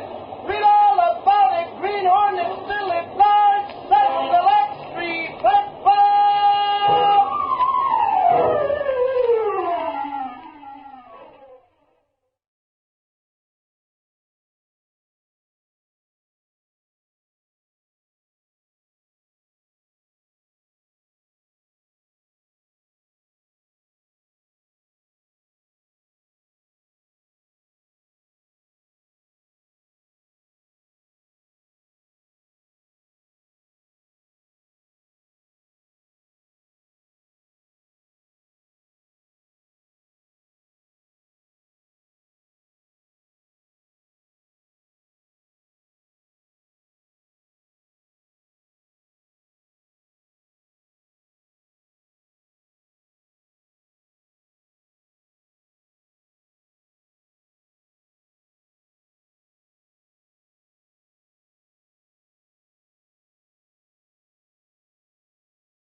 Honey, did you get it, Clicker? And how? Thanks, Jennings. You saved us the trouble. Put the cuffs on him. Okay, Doyle. Listen, officer, it's a mistake. I wasn't supposed to be here. Tell it to the judge, Kruger. Don't listen to him. He's in as deep as me. I tell you, the Green Hornet brought me and Slagle here. Sure he did, and a good job, too. The Green Hornet. Is that why you got the tip, Jennings? Yeah, and it worked smooth as clockwork. Trust the Green Hornet for that. So the Green Hornet's responsible for this, eh? Well, that's the first good thing he ever did. Listen, Sergeant, the Green Hornet's okay, see? No matter what people say, he's one guy I'm going to believe in from now on.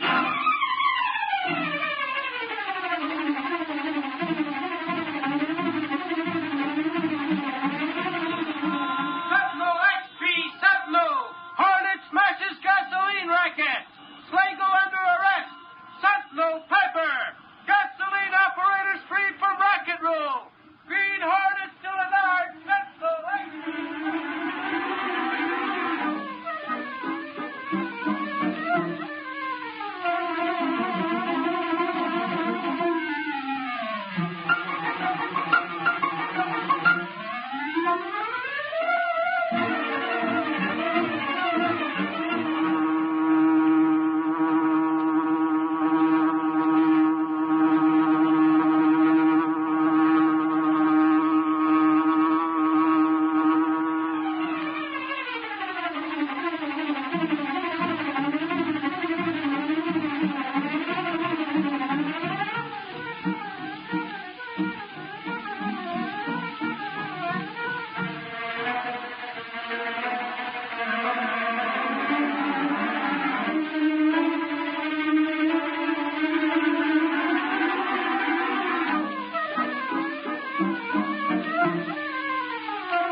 just heard is a copyrighted feature of the Green Hornet, Incorporated.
Roberto! Roberto!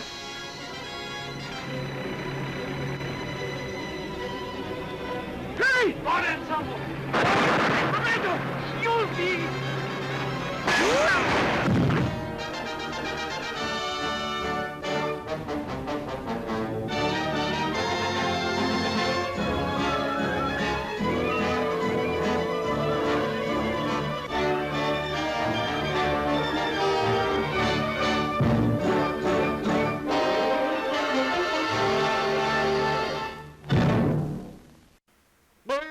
Silver, wait those thrilling days of yesteryear with the Lone Ranger up next.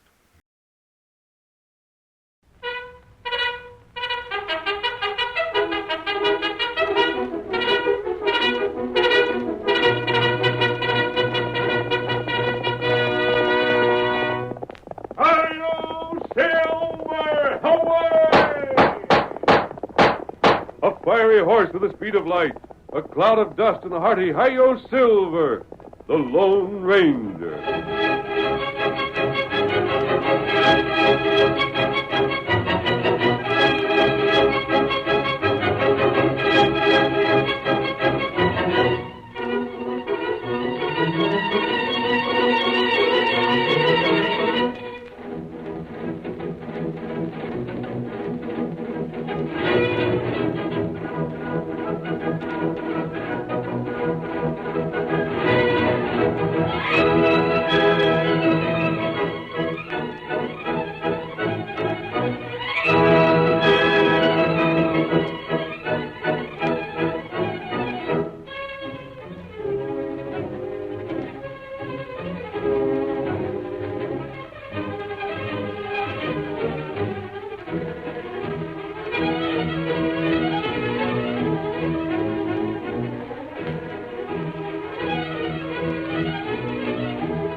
With his faithful Indian companion, Tonto, the masked rider of the plains fought crime and criminals throughout the early western United States.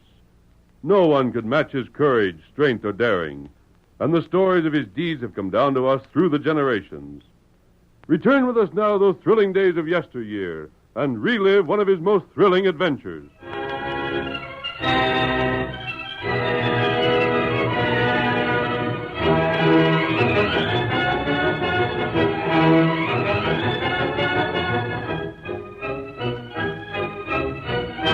Lamont, General Superintendent of the powerful Transcontinental Stage and Express Company, had planned to stay but a short time in Cooperstown.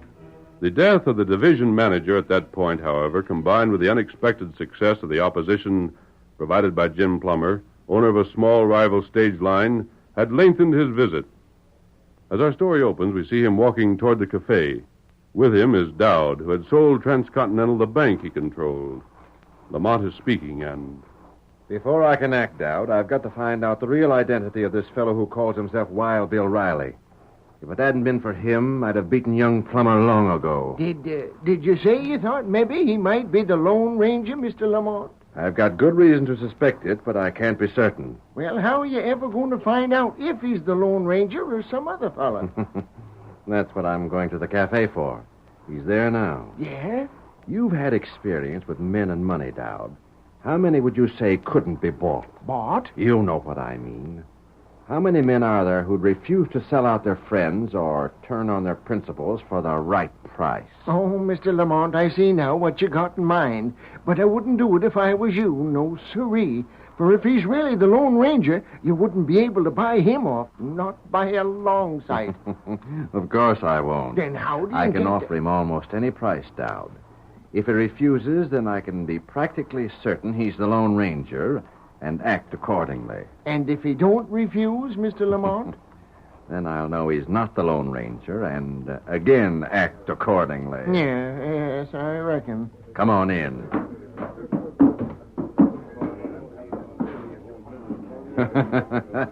I'll soon know which way to act. Howdy, Mr. Lamont. Afternoon, Dowd. Howdy, Bob. Hello there, Jeff. Good afternoon, men.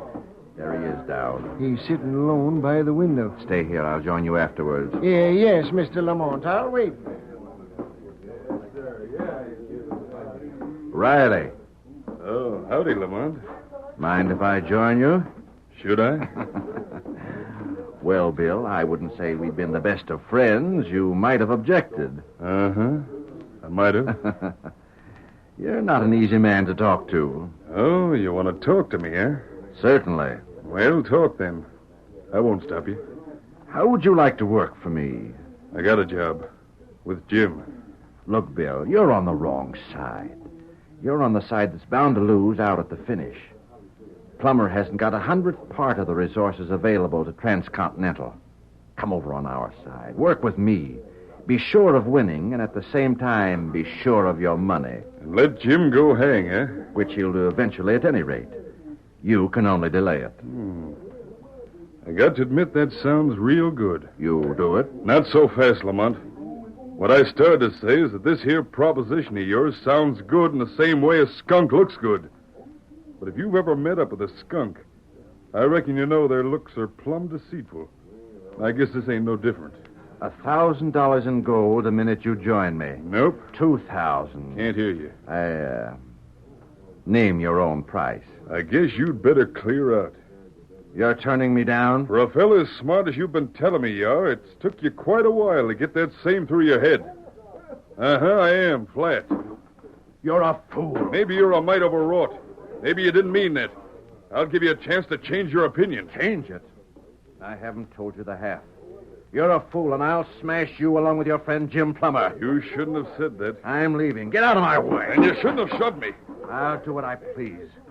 I'll warn you once more to get out of my way. I told you I'm leaving. Without changing what you just said? I meant every word. Then I reckon you'd better leave. Hey! Through the window! Oh! What happened? Bill tossed Lamont through the window. Look at him sprawled out there. You ever see anybody look so doggone disgusted? I've been hoping that hombre'd get what he's been asking for. You will wish you hadn't done that. Howdy, Mr. Dowd. You better see if your pa needs any attention. You blasted... Bill! Hi, Bill! Hey, looky here, Jim. Looky. Jim, Bill just helped Lamont take a quick way outside. There he is, picking himself up. That Lamont's lookout. I got other things to tend to. Bill. Yeah? We're going to Marysville. Huh? Something's up. I got to see the United States Marshal there. What for? It's important, but that's all I know till we get there. But can't you Come tell on, no time for talking now. The stage is waiting and we got to get.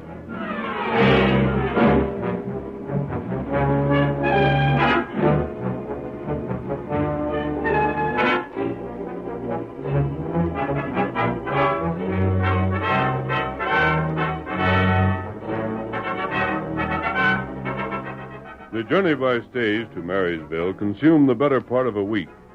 When Jim Plummer and the Lone Ranger, whom Jim knew only as Wild Bill Riley, finally entered the office of the United States Marshal, they realized from the grave expression on his face that bad news awaited them. Matt, this here's my friend, Bill Riley. Howdy. Bill Riley, huh? I've heard of you. Sit down, fellas. Thanks. Look, Matt, I got your message. What's up? Plenty. Yeah? Word ain't got out about it yet. And I don't know but what I'm exceeding my authority by telling you ahead of time. But I worked for your pa once, young fella, and I think you ought to know. Know what? Well, go ahead and tell me.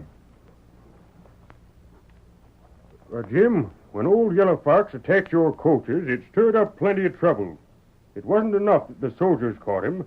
Everybody around raised a holler that something had to be done. Well, I don't savvy. Folks said as long as the Indians were close by, nobody'd be safe. But, So they wrote clear to Washington to the commissioners for Indian Affairs. And now Major Rhodes tells me it's been decided them Indians will have to put on a reservation. They'll be moved back into the Sandy Buttes country. How does that affect Jim here? Well, they've got to have water. Yeah, but And the only way they can get it is by turning Big Fork River back into its old channel. Back into... Oh, Matt, they can't do that to me. Well, I'm sorry, Jim, but they're gonna. They're gonna just as sure as I'm standing here. But they promised me... Son, think back, and you'll recollect there wasn't nothing promised. You asked for permission to divert the river. You got it because the water wasn't needed here in Marysville. And there weren't nobody in the Sandy Butte section to use it. But now it'll be different. Them redskins will be there. Besides, you agreed when the time come you'd turn the river back yourself. Sure. When I could afford to drill wells for my stations. I know, Jim. Just a second. Jim, I ain't sure I see what's wrong. Ain't all your stage stations got wells? From Cooperstown to Paiute Springs, yes. And from Marysville to Gold Flats. But between Paiute Springs and Marysville, all 4 stations get their water from the river. You see, Jim dammed it and sent it flowing east. It cost him only about half what drilling wells would have. And it served just as good. But it still cost a plenty. I know. And it'll cost me as much to change it back again. Pay for a dozen men, grub and supplies, and blasting powder, and mules to pack the Now, stuff. hold on. Jim, why do you have to pay for all that? Oh, that's what was agreed. He turned the river at his own expense. And when the time come, he was to change it back again the same way. But I always thought they'd wait till I could afford it. You got some cash, Jim? Oh, I can pay for the job, sure, but then those stations will be without water again. And to get water, I'll have to drill, and drilling costs money, too. I can pay for one or the other, but I can't pay for both.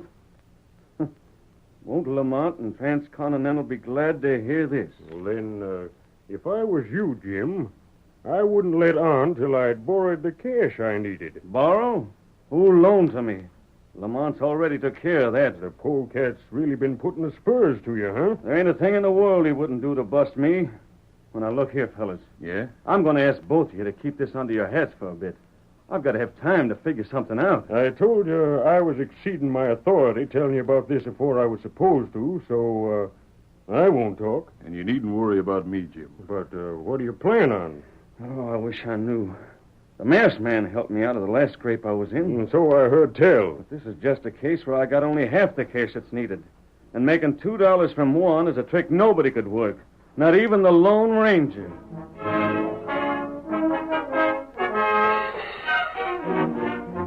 Almost another week passed, and then, early one evening, the door to Lamont's hotel room opened without warning, and... Riley. Surprised to see me, Lamont? You... Don't reach for that gun. No, you don't. You killer. You're not hurt. You... Quiet. There's nothing wrong in here. No need to raise the fuss. Just go on about your business. Lamont and me aim to talk alone. Now, maybe we can talk business. You and I have no business together, Riley. Well, I figure we have. You made me a proposition some time ago, one afternoon, over to the cafe. And you refused it. What'd you think I'd do? In public? If you're up to some trick... That'll be for you to judge. Well, sit down. We'll talk standing. All right, we'll talk. Maybe I can use you. After what's happened, though, I'm not trusting you. Yeah, suit yourself. And you don't see one penny of my money until after you've proven yourself. Good enough. Now let's figure a way to prove I'm on your side.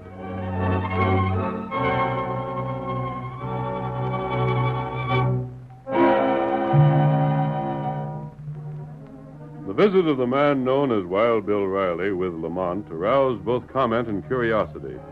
An hour later, one of Jim Plummer's employees stood in the parlor of the Plummer home talking to Jim and his mother. Hope to die if I ain't telling you the truth, Jim. And you too, ma'am. I'll swear to it. Sounds like a pack of lies to me. No, it ain't. My word on it. You know me, ma'am. I ain't want to be saying what ain't so. Foundation, I know you're all right. You're worse gossip than all the females in this town together. No, that ain't fair. Wait, Ma. Bill has been acting funny lately. Acted funny the whole trip back from Marysville and wouldn't explain why, neither. You mean to stand there and say you're doubting the best friend we got? You did that once before, Jim, and you looked powerful foolish on account of it afterward. Oh, but Lemire heard him. Didn't hear everything, Jim. Wish I could have, though. They was sure scheming something together. I bet you had your ear glued to that door like it'd been nailed. No, there. man. No need to argue. There's just one thing to do. Tell Bill what we've heard and ask for an explanation. Which say maybe he'll give you and maybe he won't.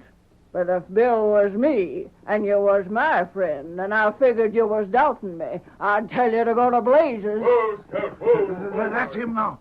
Don't you tell that on I told you. Don't worry. I'd like to. And stand by watching while he give you your needings. Evening, folks. Bill? Yeah? What's ailing you three? Look like you had something sour. I'm going to ask you a question. Why, sure, ask away. Bill, have you gone over to Lamont's side? Well, you heard me. Why don't you answer? You really want the answer to that, Jim? And if I didn't, I would have asked. Well? Nope, I'm sorry. That's something I can't answer. Then that means you have. Sorry. Oh, Bill, you wouldn't do this to me. Just tell me what I heard ain't so, and I'll take your word for it. Sorry. Then you don't leave me no choice. No?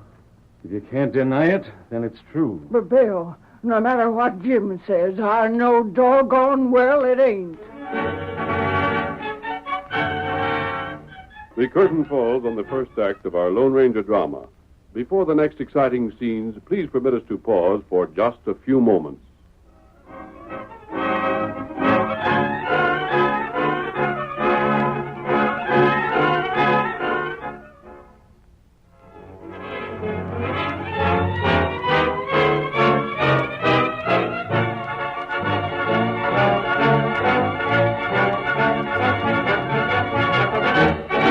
Now to continue our story.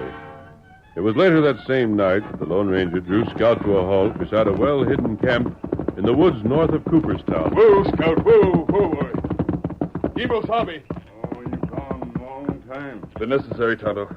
I can still do more good playing the part of Wild Bill Riley than I could by resuming my mask. The more often I ride here, the greater the possibility I'll be followed. It happened before when it served our purpose. The next time, we might not get off so well. That's right. There's no question but what Lamont suspects my identity. So far, he's been afraid to speak. What you do? Jim Plummer's in more trouble, Tonto. This time, it's not caused either by Lamont or Transcontinental. If they learned of it, they could turn it to their own advantage. That can't be permitted to happen. And that's your job. What you want Tonto do? Listen carefully. As soon as I've finished, I'm returning to town. Right now, I'm trying to convince Lamont that I'm on his side. I doubt that he believes it. But he'll give me a chance to prove I am, and that's all I ask. You've got plans? I have, and there's no time now to go into details. Just do this. I'll be leaving Cooperstown soon with a party of men. While I'm gone, keep an eye on Lamont. And report at once if you hear any rumors at all concerning the Big Fork River.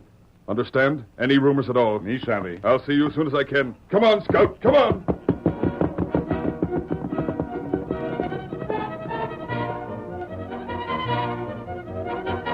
During the next 2 days, Lamont ordered certain mysterious activities, which he covered by explaining they had to do with the business of the company he represented. But early on the morning of the third day, a group of men quietly gathered outside town. One of these was the Lone Ranger, disguised as Wild Bill Riley. When Lamont and Dowd joined them, they dismounted to listen to Lamont's orders. Everything's set, boss. Very well. Bill. Yeah? Before you start out, I want certain things understood. Sure. In the first place, every man here is acquainted with your errand. They know the purpose of this expedition. They've been told, and I'm repeating it in front of all so there can't be a mistake. They've been told you're in command. If I wasn't, I wouldn't set out. But you're in command only so long as your commands further the purpose we've named. Any attempt to give orders contrary to that purpose will mean these men are no longer bound to obey you. I figured that was understood by all of us before. But I'm making it stronger. At the first sign of treachery on your part, they'll disarm you and bring you back to me as a prisoner. Oh, sure. Now then, I'd suggest you cut away from the trail and make for the hills by a route where you'll not meet others. I got just the proper way to go in mind right now. All right. That's all I have to say. Get mounted, boys. We're hitting the trail. Oh, thanks, Bill. How long do you expect to be gone? That's hard to say. Maybe 2 weeks, maybe 3. It won't be an hour longer than we have to. Then here's a thought to keep with you, Bill. Yeah? I like successful men. I pay them highly. That's just horse sense. But I never forgive a failure. Well, I can't say whether that's horse sense or not. All right, boys, let's get on our way. Adios, Lamont. Get up, Scout.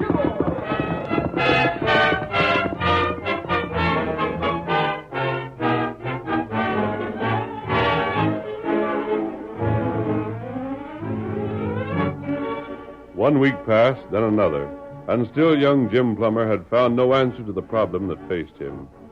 As our scene opens, he and his mother are at their evening meal. Jim, staring at the food upon his plate without interest, dropped his fork, pushed back his chair, and... Son. Oh, it ain't no use me pretending, Ma. I ain't got the appetite of an ailing sparrow. Now, Jim, that's no way to act. I just can't help it. What in blazes am I going to do? I've tried to borrow money, even knowing it couldn't be done. And it can't. Every bank in the territory that knows me well enough to loan it is scared of Transcontinental. They wouldn't give me the lend of a dime for $1 security. Ain't you done nothing at all but go traipsing around the banks? Oh, I've set men to digging wells for the stations between Paiute Springs and Marysville. How much will it cost you? Everything we've saved. There won't be a penny left over. I wonder if you ain't gone hunting for trouble. It won't never happen. What do you mean? Land's sake, son, you don't even know for certain sure yet that them redskins are going to be put on a reservation. And if they are, maybe it won't be over in the Sandy Butte section. And if it so be they are moved there, and maybe something can be arranged where you won't have to foot the whole bill for changing the river back into the old channel. Sure, any one of a dozen things could come up to fix your trouble. Oh, I wish they could. I said they can. I'm sorry, Ma, but I know better. Been keeping in touch with Matt. He gets his information straight from Major Rhodes, and Rhodes is a good friend of the engine commissioner. Everything's fixed except the official notification. I'm expecting that most any time. Well, it still ain't come yet. Well, I wish... Huh? I wish I knew where to locate the Lone Ranger. He's on my side, or at least ways he was once. I bet he could think of something. I declare sometimes I think you don't deserve no help. But, Ma... The Lone Ranger. The masked man and that white horse of his. To hear you tell it, you'd think there wasn't nobody in the whole wide world to compare with that masked hombre. But you know what he done before. Yeah, and I know what Wild Bill done, too. But Bill, he ain't good enough for you. He only got the mail franchise for you and tricked Transcontinental in half a dozen different ways. Too doggone bad he don't wear a mask, too. Then maybe you'd have some appreciation for him. Now, how can you say that when you know Bill's been bought out by Lamont? Don't know anything of the kind. And if I did, I still wouldn't believe it. Then where's he been all this time while he knows the fix I'm in? Suppose you ask him when he gets back. And quit crying about your bad luck. Do like Bill does. Get out and fight. Answer that. Just a second. Oh, Matt. Matt, what brings you clear down here? I was sent here, Jim. Sent here? Evening, Matt. Oh, you look right tired and dusty. Step in and sit. Howdy, ma'am. Nope.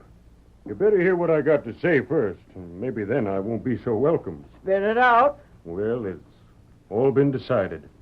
The Indians are being moved onto the reservation.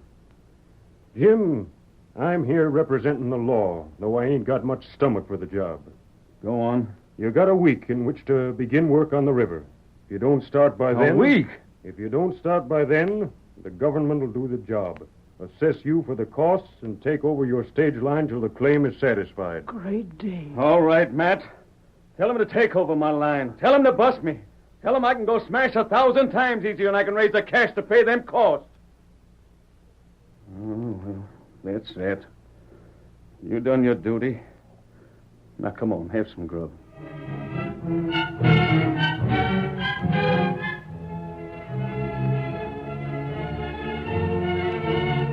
The following day, the Lone Ranger and Red reined in their tired mounts before Transcontinental's offices in Cooperstown. Whoa, Scout. Whoa, boys. Whoa there. Whoa. Hurry up. Lead on. Boss. You're back. We done it, boss. We done it. That right, Bill? Sure is. Were you seen? Could anybody tie it to you in any way? Not at all. Mr. Lamont, I'm free to confess it didn't cotton much to you putting Bill here in charge. But I'm taking it all back. He done the slickest job I ever seen. Bill, I keep my promises. You'll get the money, do you? Uh-huh. You're both absolutely sure you can't be suspected? Not a chance in the world. Then we can tell Jim Plummer you men just rode by and noticed what had happened by accident. Come on. I want to see that fella's face when he hears the news.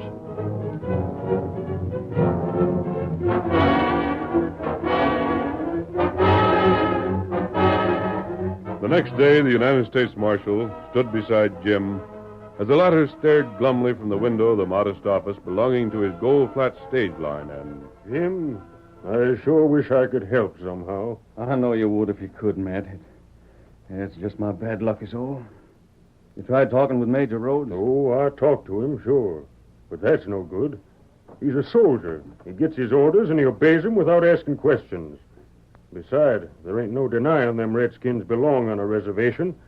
It's just a doggone shame you got to be bust by it. Yeah, What's the matter? Wild Bill Riley. The skunk that turned again you? Where? Riding this way with Lamont and another fella. See him? They coming here? If they do, they sure got their nerve. Wait. Well, that's what they're doing. This is where they was headed for. Look at that grin on Lamont's face. I'll bet he's heard what's happened. I never told nobody but you. That kind of news don't ever take long to get around. Here they come. Come in, Bill. Come along, Red. Afternoon, Marshal. Hello there, Jim. Just thought I'd drop by and tell you how sorry I am to hear about your misfortune. You're about as sorry as you'd be if I gave you the stage line for nothing. Oh, you seem to have heard about it already. Red, I thought you and Bill were the first ones in town after it happened. Gosh, I don't know how. Don't worry how I found out. I'd like to know how you found out. Oh, Bill and Red here noticed it coming back from Marysville. Isn't that what you told me? Sure, boss. Noticed it? Hey, what in blazes are you talking about? They got the news up on posters? I'm afraid I don't Hold understand. Sounds to me like you fellas are talking about two different things. Maybe I can clear this up. You dirty double-crosser. Now, don't get hasty, Jim. You might want to take that back. You see, Lamont's laughing because the Big Fork River's back in its old channel. It strikes him funny to think your stage stations between Paiute Springs and Marysville won't have no more water. What'd you say? You heard him. Your dam must have weakened. The river is following its original course. Tough luck, Jim. Mighty tough. Bill, what'd you have to do with this? Why, Jim, I'm the fellow Lamont hired to blast your dam and put the river back where it belongs. Bill! You can't prove that. You know what I told you.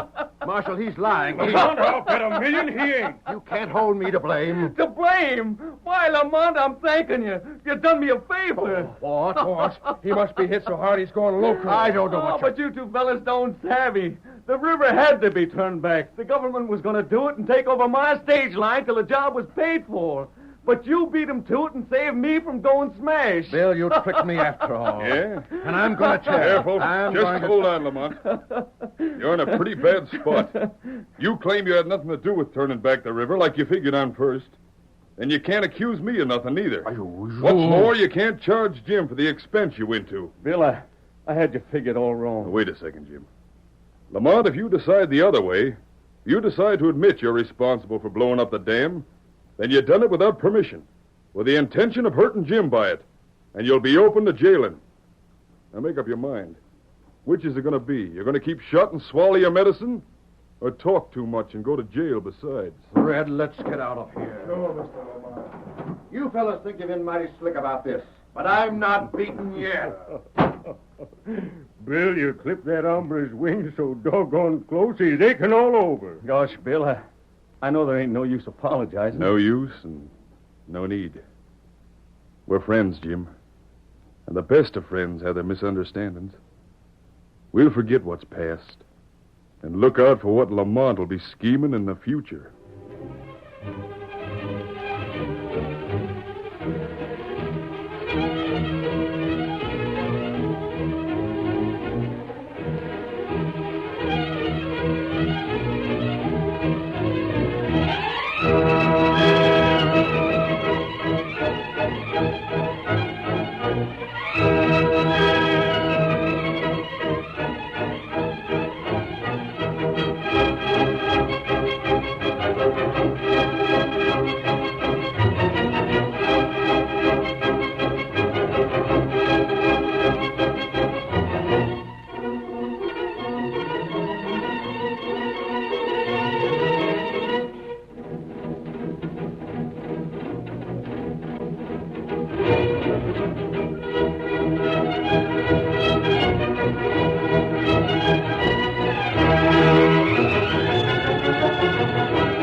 The story you have just heard is a copyrighted feature of the Lone Ranger Incorporated.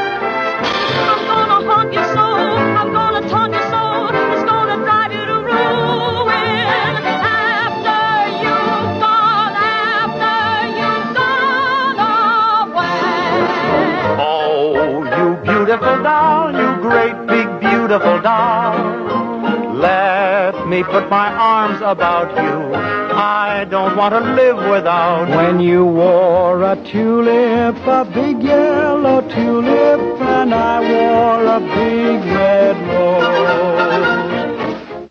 Gee, what do you do when you love somebody so much they don't even know you're around? I don't know, Joe. I guess you just keep right on loving him.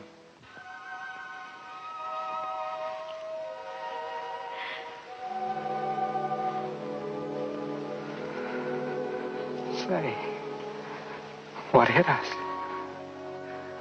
Oh, it hit me a long time ago. The bells are ringing for me and my gal. The birds are singing for me and my gal.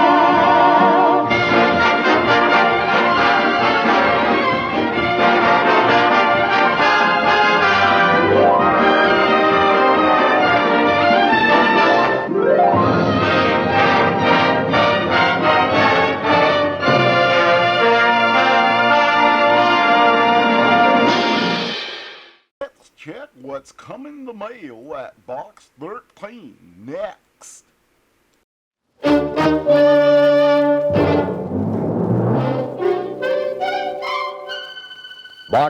13, with the star of Paramount Pictures, Alan Ladd, as Dan Holliday.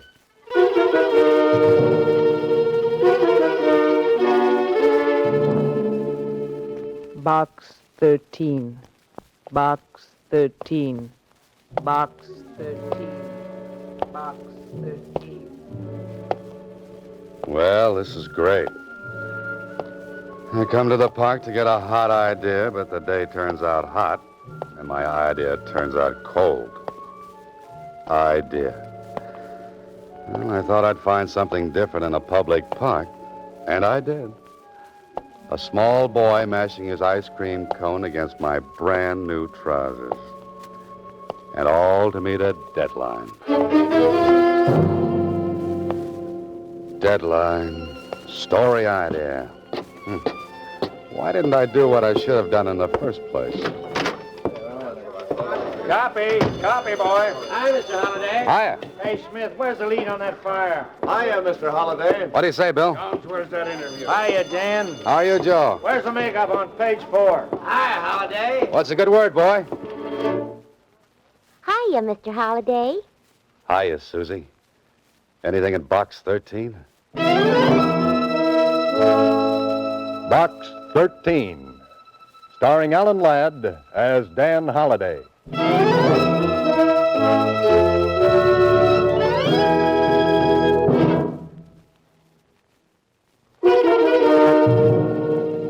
Now for Box 13, starring Alan Ladd as Dan Holliday.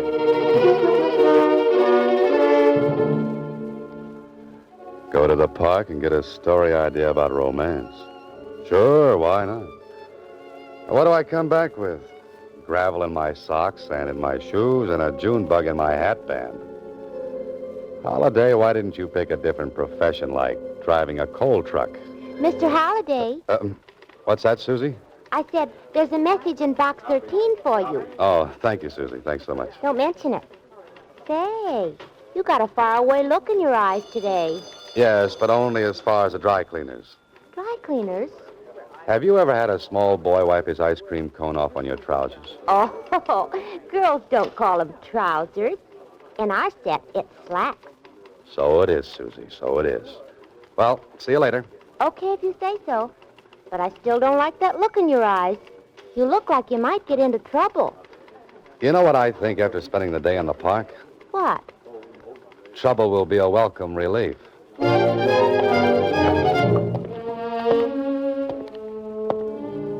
Why did I ever have to decide to be a fiction writer? I could have stayed a newspaper reporter. I could have kept on writing those snappy obituary notices and worn a hat that turned up in front and shoes that did the same thing. Well, better see what's in this envelope.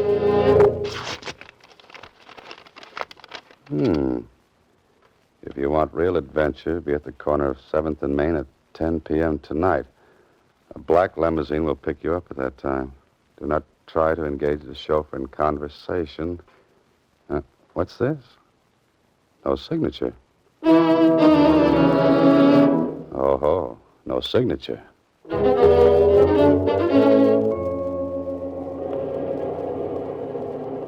Black limousines, chauffeurs who won't talk.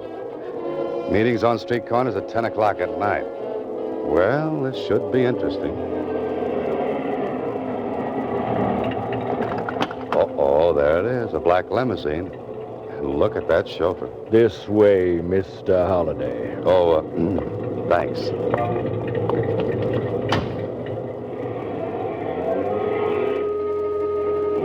What a character this driver is. He looks like he spent his nights on a nice cold slab down at the morgue. Wonder if I can get him to talk. Driver. I said driver. Oh, chauffeur. Oh, you. Oh, pardon me.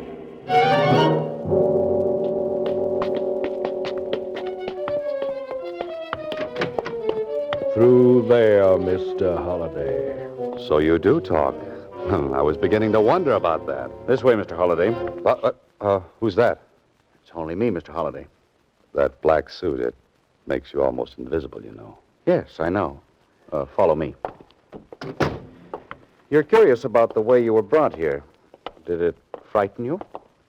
Maybe. Maybe not. This room, please. My office. Well, this is very cozy. Well, I'm glad you find it so. To eliminate a lot of questions, I'd like to say this. I know all about you. All? You're a successful writer.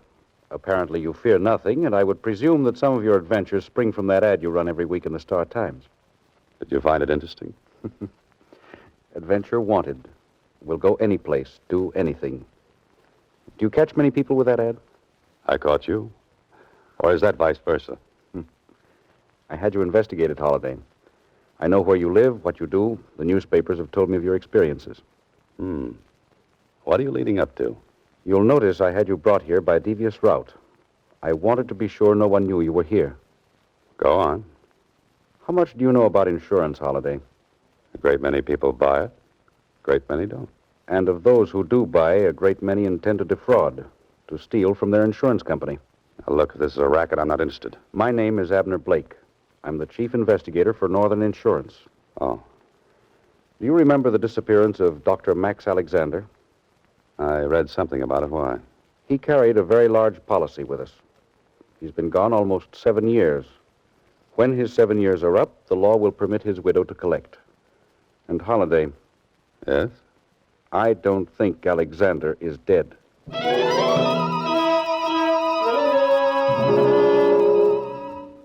This man has the coldest, frostiest eyes of any professional man-trailer I've ever seen. And he's loaded with energy. Energy which I'll bet has helped him track down the people who tried to cheat his insurance company. Boy, I'm glad I'm on his side. If you'll think back, Dr. Alexander performed a very delicate brain surgery on a prominent man. The operation was not successful. I remember that. He was criticized in some circles for taking a chance. Immediately after the patient died, Alexander walked out of the operating room, the hospital, and so far as we've been able to prove, right out of this world. But I still feel that he's alive, somewhere. And you believe it's an insurance fraud? I'm sure it is. And I have a reputation, Holiday. No one has ever attempted to defraud Northern Insurance and has been successful. You, suspect Mrs. Alexander? Hardly. She's barely left her house in all these years. She receives no mail except from her daughter. Her daughter? She lives in New Mexico. What about your regular men? They've looked everywhere. They've come up with absolutely nothing. Police? Same thing. And you're afraid you'll have to pay off? No. Not if I have a smart man, a resourceful one, a man who can be as relentless as I am. And I think that man is you.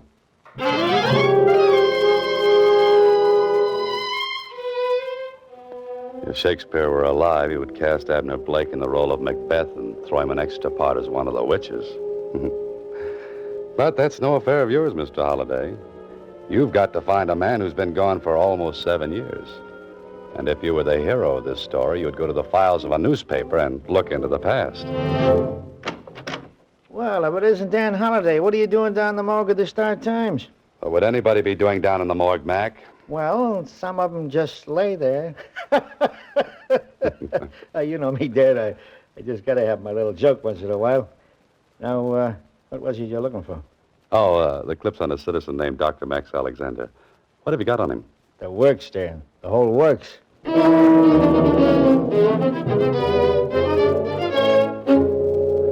Prominent man dies following delicate operation. Doctor criticized for taking chance. Dr. Alexander walks out of operating room and disappears. Grief-stricken wife employs private investigators when police fail to find Dr. Alexander. Dr. Alexander given up for dead. Not a bad-looking citizen, the doctor. He's been shot from more angles in Miss Philadelphia at Atlantic City. Kindly eyes, intelligent face, strong chin. Yes, Doctor, when I see you, I'll know you. And I hope to see you soon. Yes? Oh, I'm Dan Holliday, Miss Alexander. I'd like to talk to you about your husband. My husband is dead. Well, some people think he isn't. They found something? They think he's alive? Come in. Now then, Mr. Holliday, who are you? And why are you looking for the doctor? A commission from the insurance company. I hoped you might give me some information. It was on all the front pages. That's exactly as it happened. Yes. He was never seen again. Oh, Mr. Holliday, if only you could find some trace of him. I'm going to try. You don't know how terrible it is. Almost 7 years. But still, I've had the feeling that he'll come back someday. You look for me, too. Well, of course.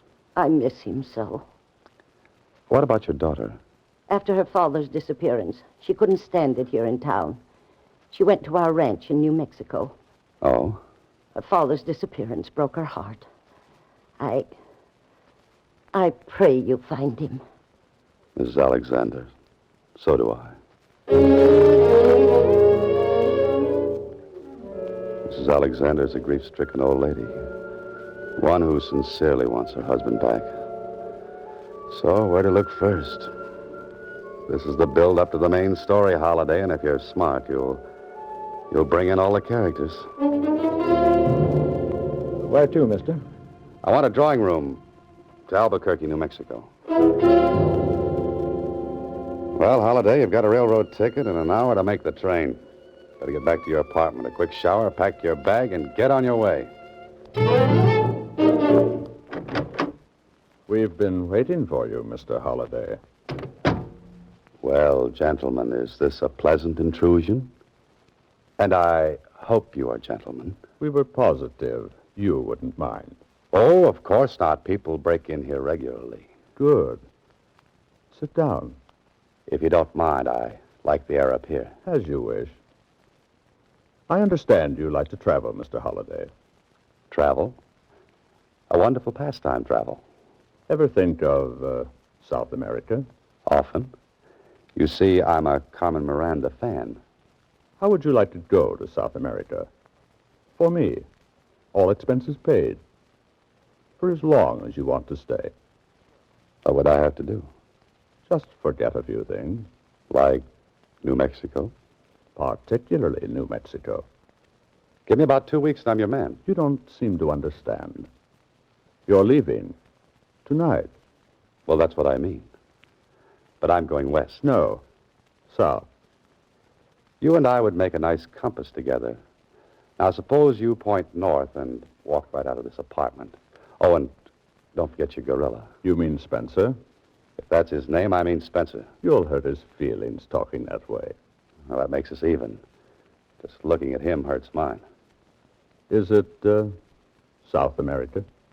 In a way. At least I'm showing you the open-door policy. Now, get out, you and your gorilla. Spencer. I wouldn't recommend that. So? I said get out. Have you ever stopped to consider something, Mr. Holliday? What? You may never get to New Mexico.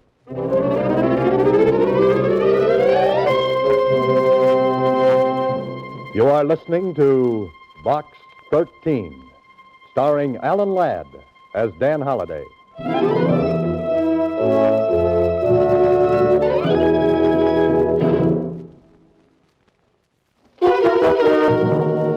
And now, back to Box 13, starring Alan Ladd as Dan Holliday.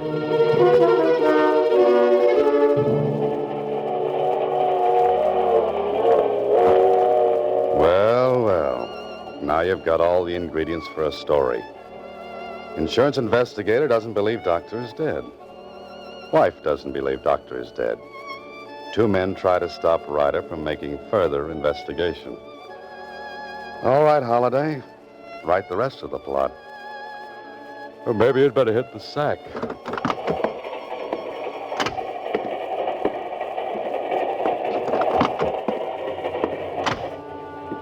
This is very pleasant. I've got a comfortable drawing room, and I'll bet it's got 1,000 springs to ease my worries.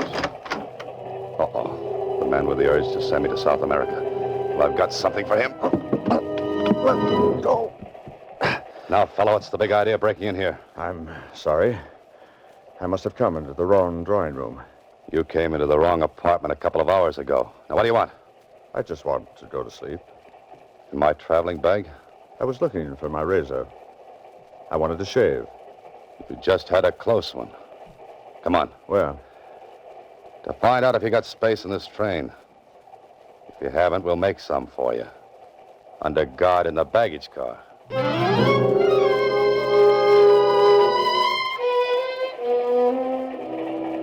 This is fine. I couldn't prove a thing. My friend had space, and to the conductor, it seemed like a perfectly logical thing to mistake car 19 for car 18. I wonder who this man is and who's in back of him. Next stop, Albuquerque. Albuquerque. Well, that's the end of the line for me. And I hope I don't mean that too literally.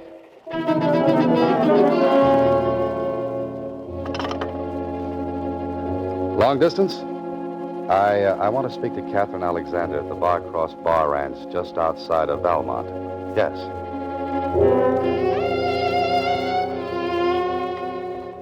Hello? Miss Alexander? Yes? This is Dan Holliday. Wonder if I might come out to the ranch and see you. Oh, you're the man who's looking for Father. Mother wired me about you. Was it complimentary? Mother said she believed if anyone could find Dad, you could. Come right out. I want to talk to you. And I want to talk to you.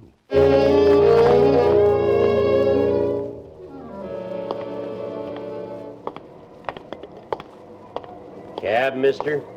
Yeah, ever hear of Valmont? Sure did. Know where it is?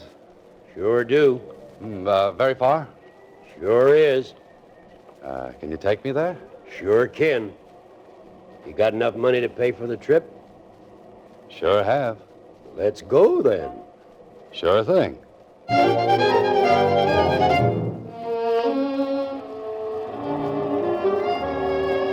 This is New Mexico, Holiday. Breathe deeply and treat your lungs to a shot of straight ozone.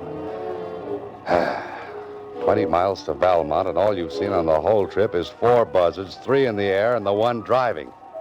And if he's a cab driver, I'm a flying disc. Car behind. Yeah, so I hear. Wants me to pull over. Don't do it. Know them fellas? One of them is Spencer.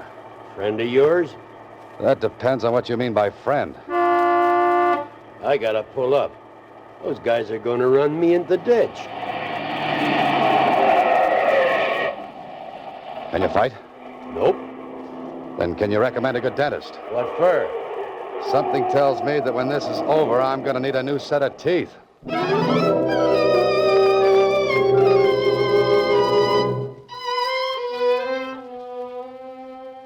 You feel better, young man? Yeah, thanks. What happened after those 2 fellas jumped me? Who are you? My name is Moran. I'm the caretaker up at the Bar Cross Bar Ranch. I was coming down this way when you were forced off the road. Oh. What happened to the driver? Last I saw of him, he was just a cloud of dust. I remember now. I got out of the car. He drove away. Those 2 fellows started to beat you up good. When they saw me coming, they ran off, too. You had a mighty close call, young man. I had 3 of them. After this, my luck runs out. Somebody after you? And vice versa. Say, how far is the ranch? Half a mile up the road. Better take it easy. Come on, I've got to get to the ranch. Feel you can make it? My friend, I've got to make it.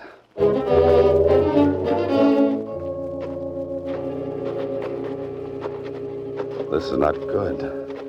Spencer and his gorilla followed me all the way out here, trying to stop me at every turn. Maybe I'm getting warm.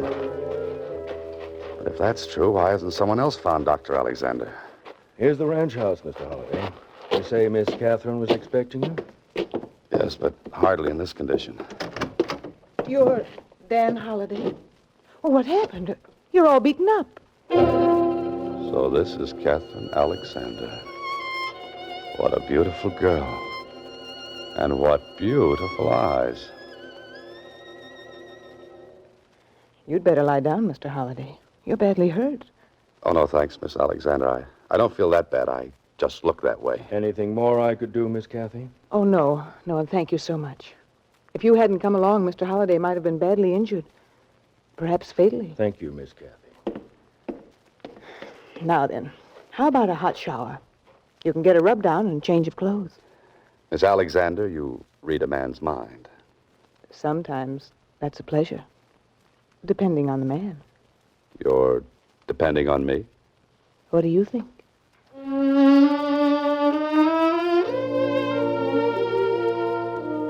Well, this is more like it. Hot shower, brisk rub down, little iodine on a few... Ouch, that stings. And Catherine was kind enough to loan me some riding clothes. That should indicate a sojourn in the saddle out on the desert, with the stars blinking their approval of my companion. Blinking approval? Holliday, you're an incurable romantic. Isn't this beautiful? That gorgeous sky and the stars. You love it, don't you? I always have. Always will. Have you been here long? The Bar-Cross Bar belonged to my dad. We used to come out during the summer. Now I live here all the time. Alone? Oh, there's always Moran. Moran? He's a strange old fella. People around here say he's a little touched. But he's been wonderful to me. Oh, say, those men who jumped me down the road. Moran ever see him before? How could he? They were strangers. Oh.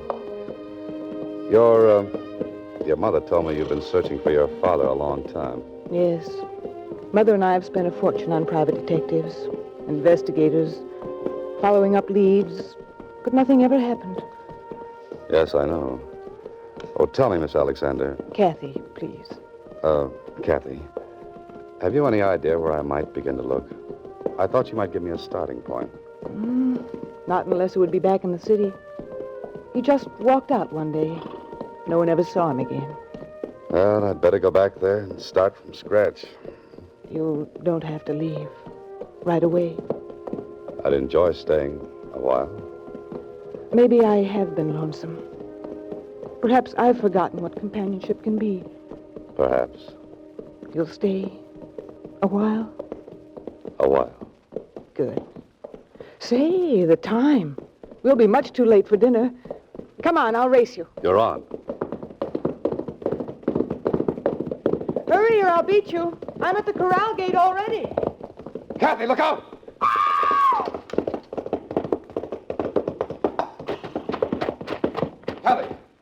Kathy. Mr. Holliday, what happened? You were racing. The horse stumbled over that lower bar and threw her. Look at that gash in her head. She's unconscious. I hope she isn't seriously hurt. Don't stand there, man. Get into the house. Call a doctor. Yes, a doctor. Doctor. Hurry, will you? Of course. Get into the medicine cabinet in the house. I need some bandages. She may be suffering from multiple contusions. Multiple contusions? Or even a compound skull fracture. Hurry, will you? Compound skull fracture? Iodine, if you can find it. Hurry, I said. There isn't much time. Okay. Dr. Alexander.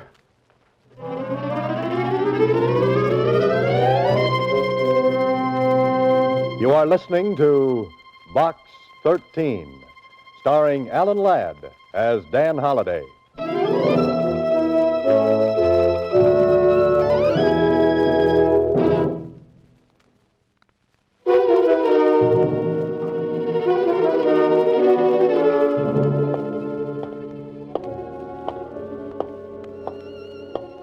Well, now I'm back in the city again, walking up the street towards that same grim gray house where I first met Abner Blake. Up the steps, Holliday, and write the final chapter. That was a nice job, Holliday. I was nice about it. What do you mean? You didn't see the look in Dr. Alexander's eyes when he recovered his mind. And that lovely, lovely girl being mixed up in a deal like this. If you feel sorry for her, you're making a big mistake. Yes, I know. She was following him the day he walked out into the country. She'd almost caught up with him when a hit-and-run driver knocked him down. That's when she got the idea for the Disappearance Act. Why not? The doctor's face had been so damaged no one would ever recognize him. And he'd lost his memory to top it off. We've got the daughter and the mother in custody.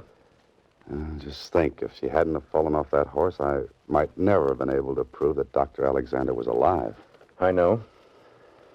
Hiding him on his own ranch was the daughter's idea, too. Why not? No one would pay attention to an old man puttering around the place? I've got a story, and I don't like it. Mother and daughter hired amnesia victim to collect insurance. Oh, excuse me. Blake speaking. Yes, he's here. For you, Holiday. Oh, thanks.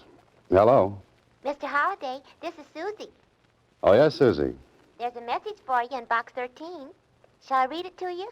Now, Susie, you know you're not supposed to open my mail. But this is already open. It's a postcard. Oh. Is it interesting? I think it is. All right, come on. Tell me what it says. It says, rental for box 13, $15.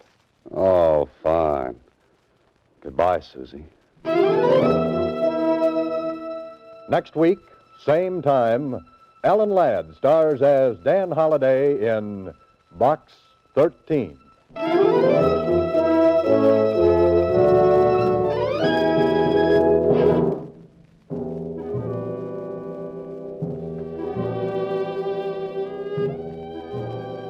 Alan Ladd appears through the courtesy of Paramount Pictures and may currently be seen in Wild Harvest.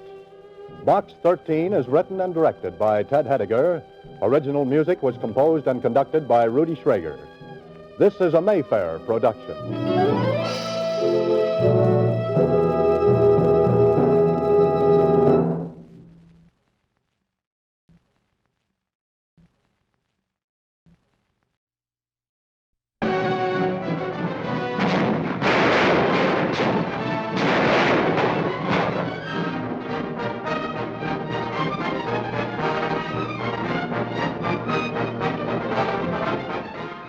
Apache, last western outpost.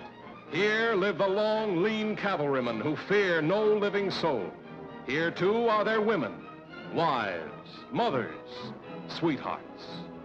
Brought to the screen with dramatic intensity by director John Fort, Fort Apache stars John Wayne, Henry Fonda, Shirley Temple, Pedro Armendariz, with Ward Bond, George O'Brien, Victor McLaughlin, Anna Lee, Irene Rich, Dick Foran, Guy Kibbe, Grant Withers, John Agar. Colonel, if you send out the regiment, Cochise will think I've tricked him. Exactly. We have tricked him into returning to American soil, and I intend to see that he stays here. Colonel, Thursday, I gave my word to Cochise. No man is going to make a liar out of me, sir. Tell them I find them without honor. El coronel lo encuentra sin honor.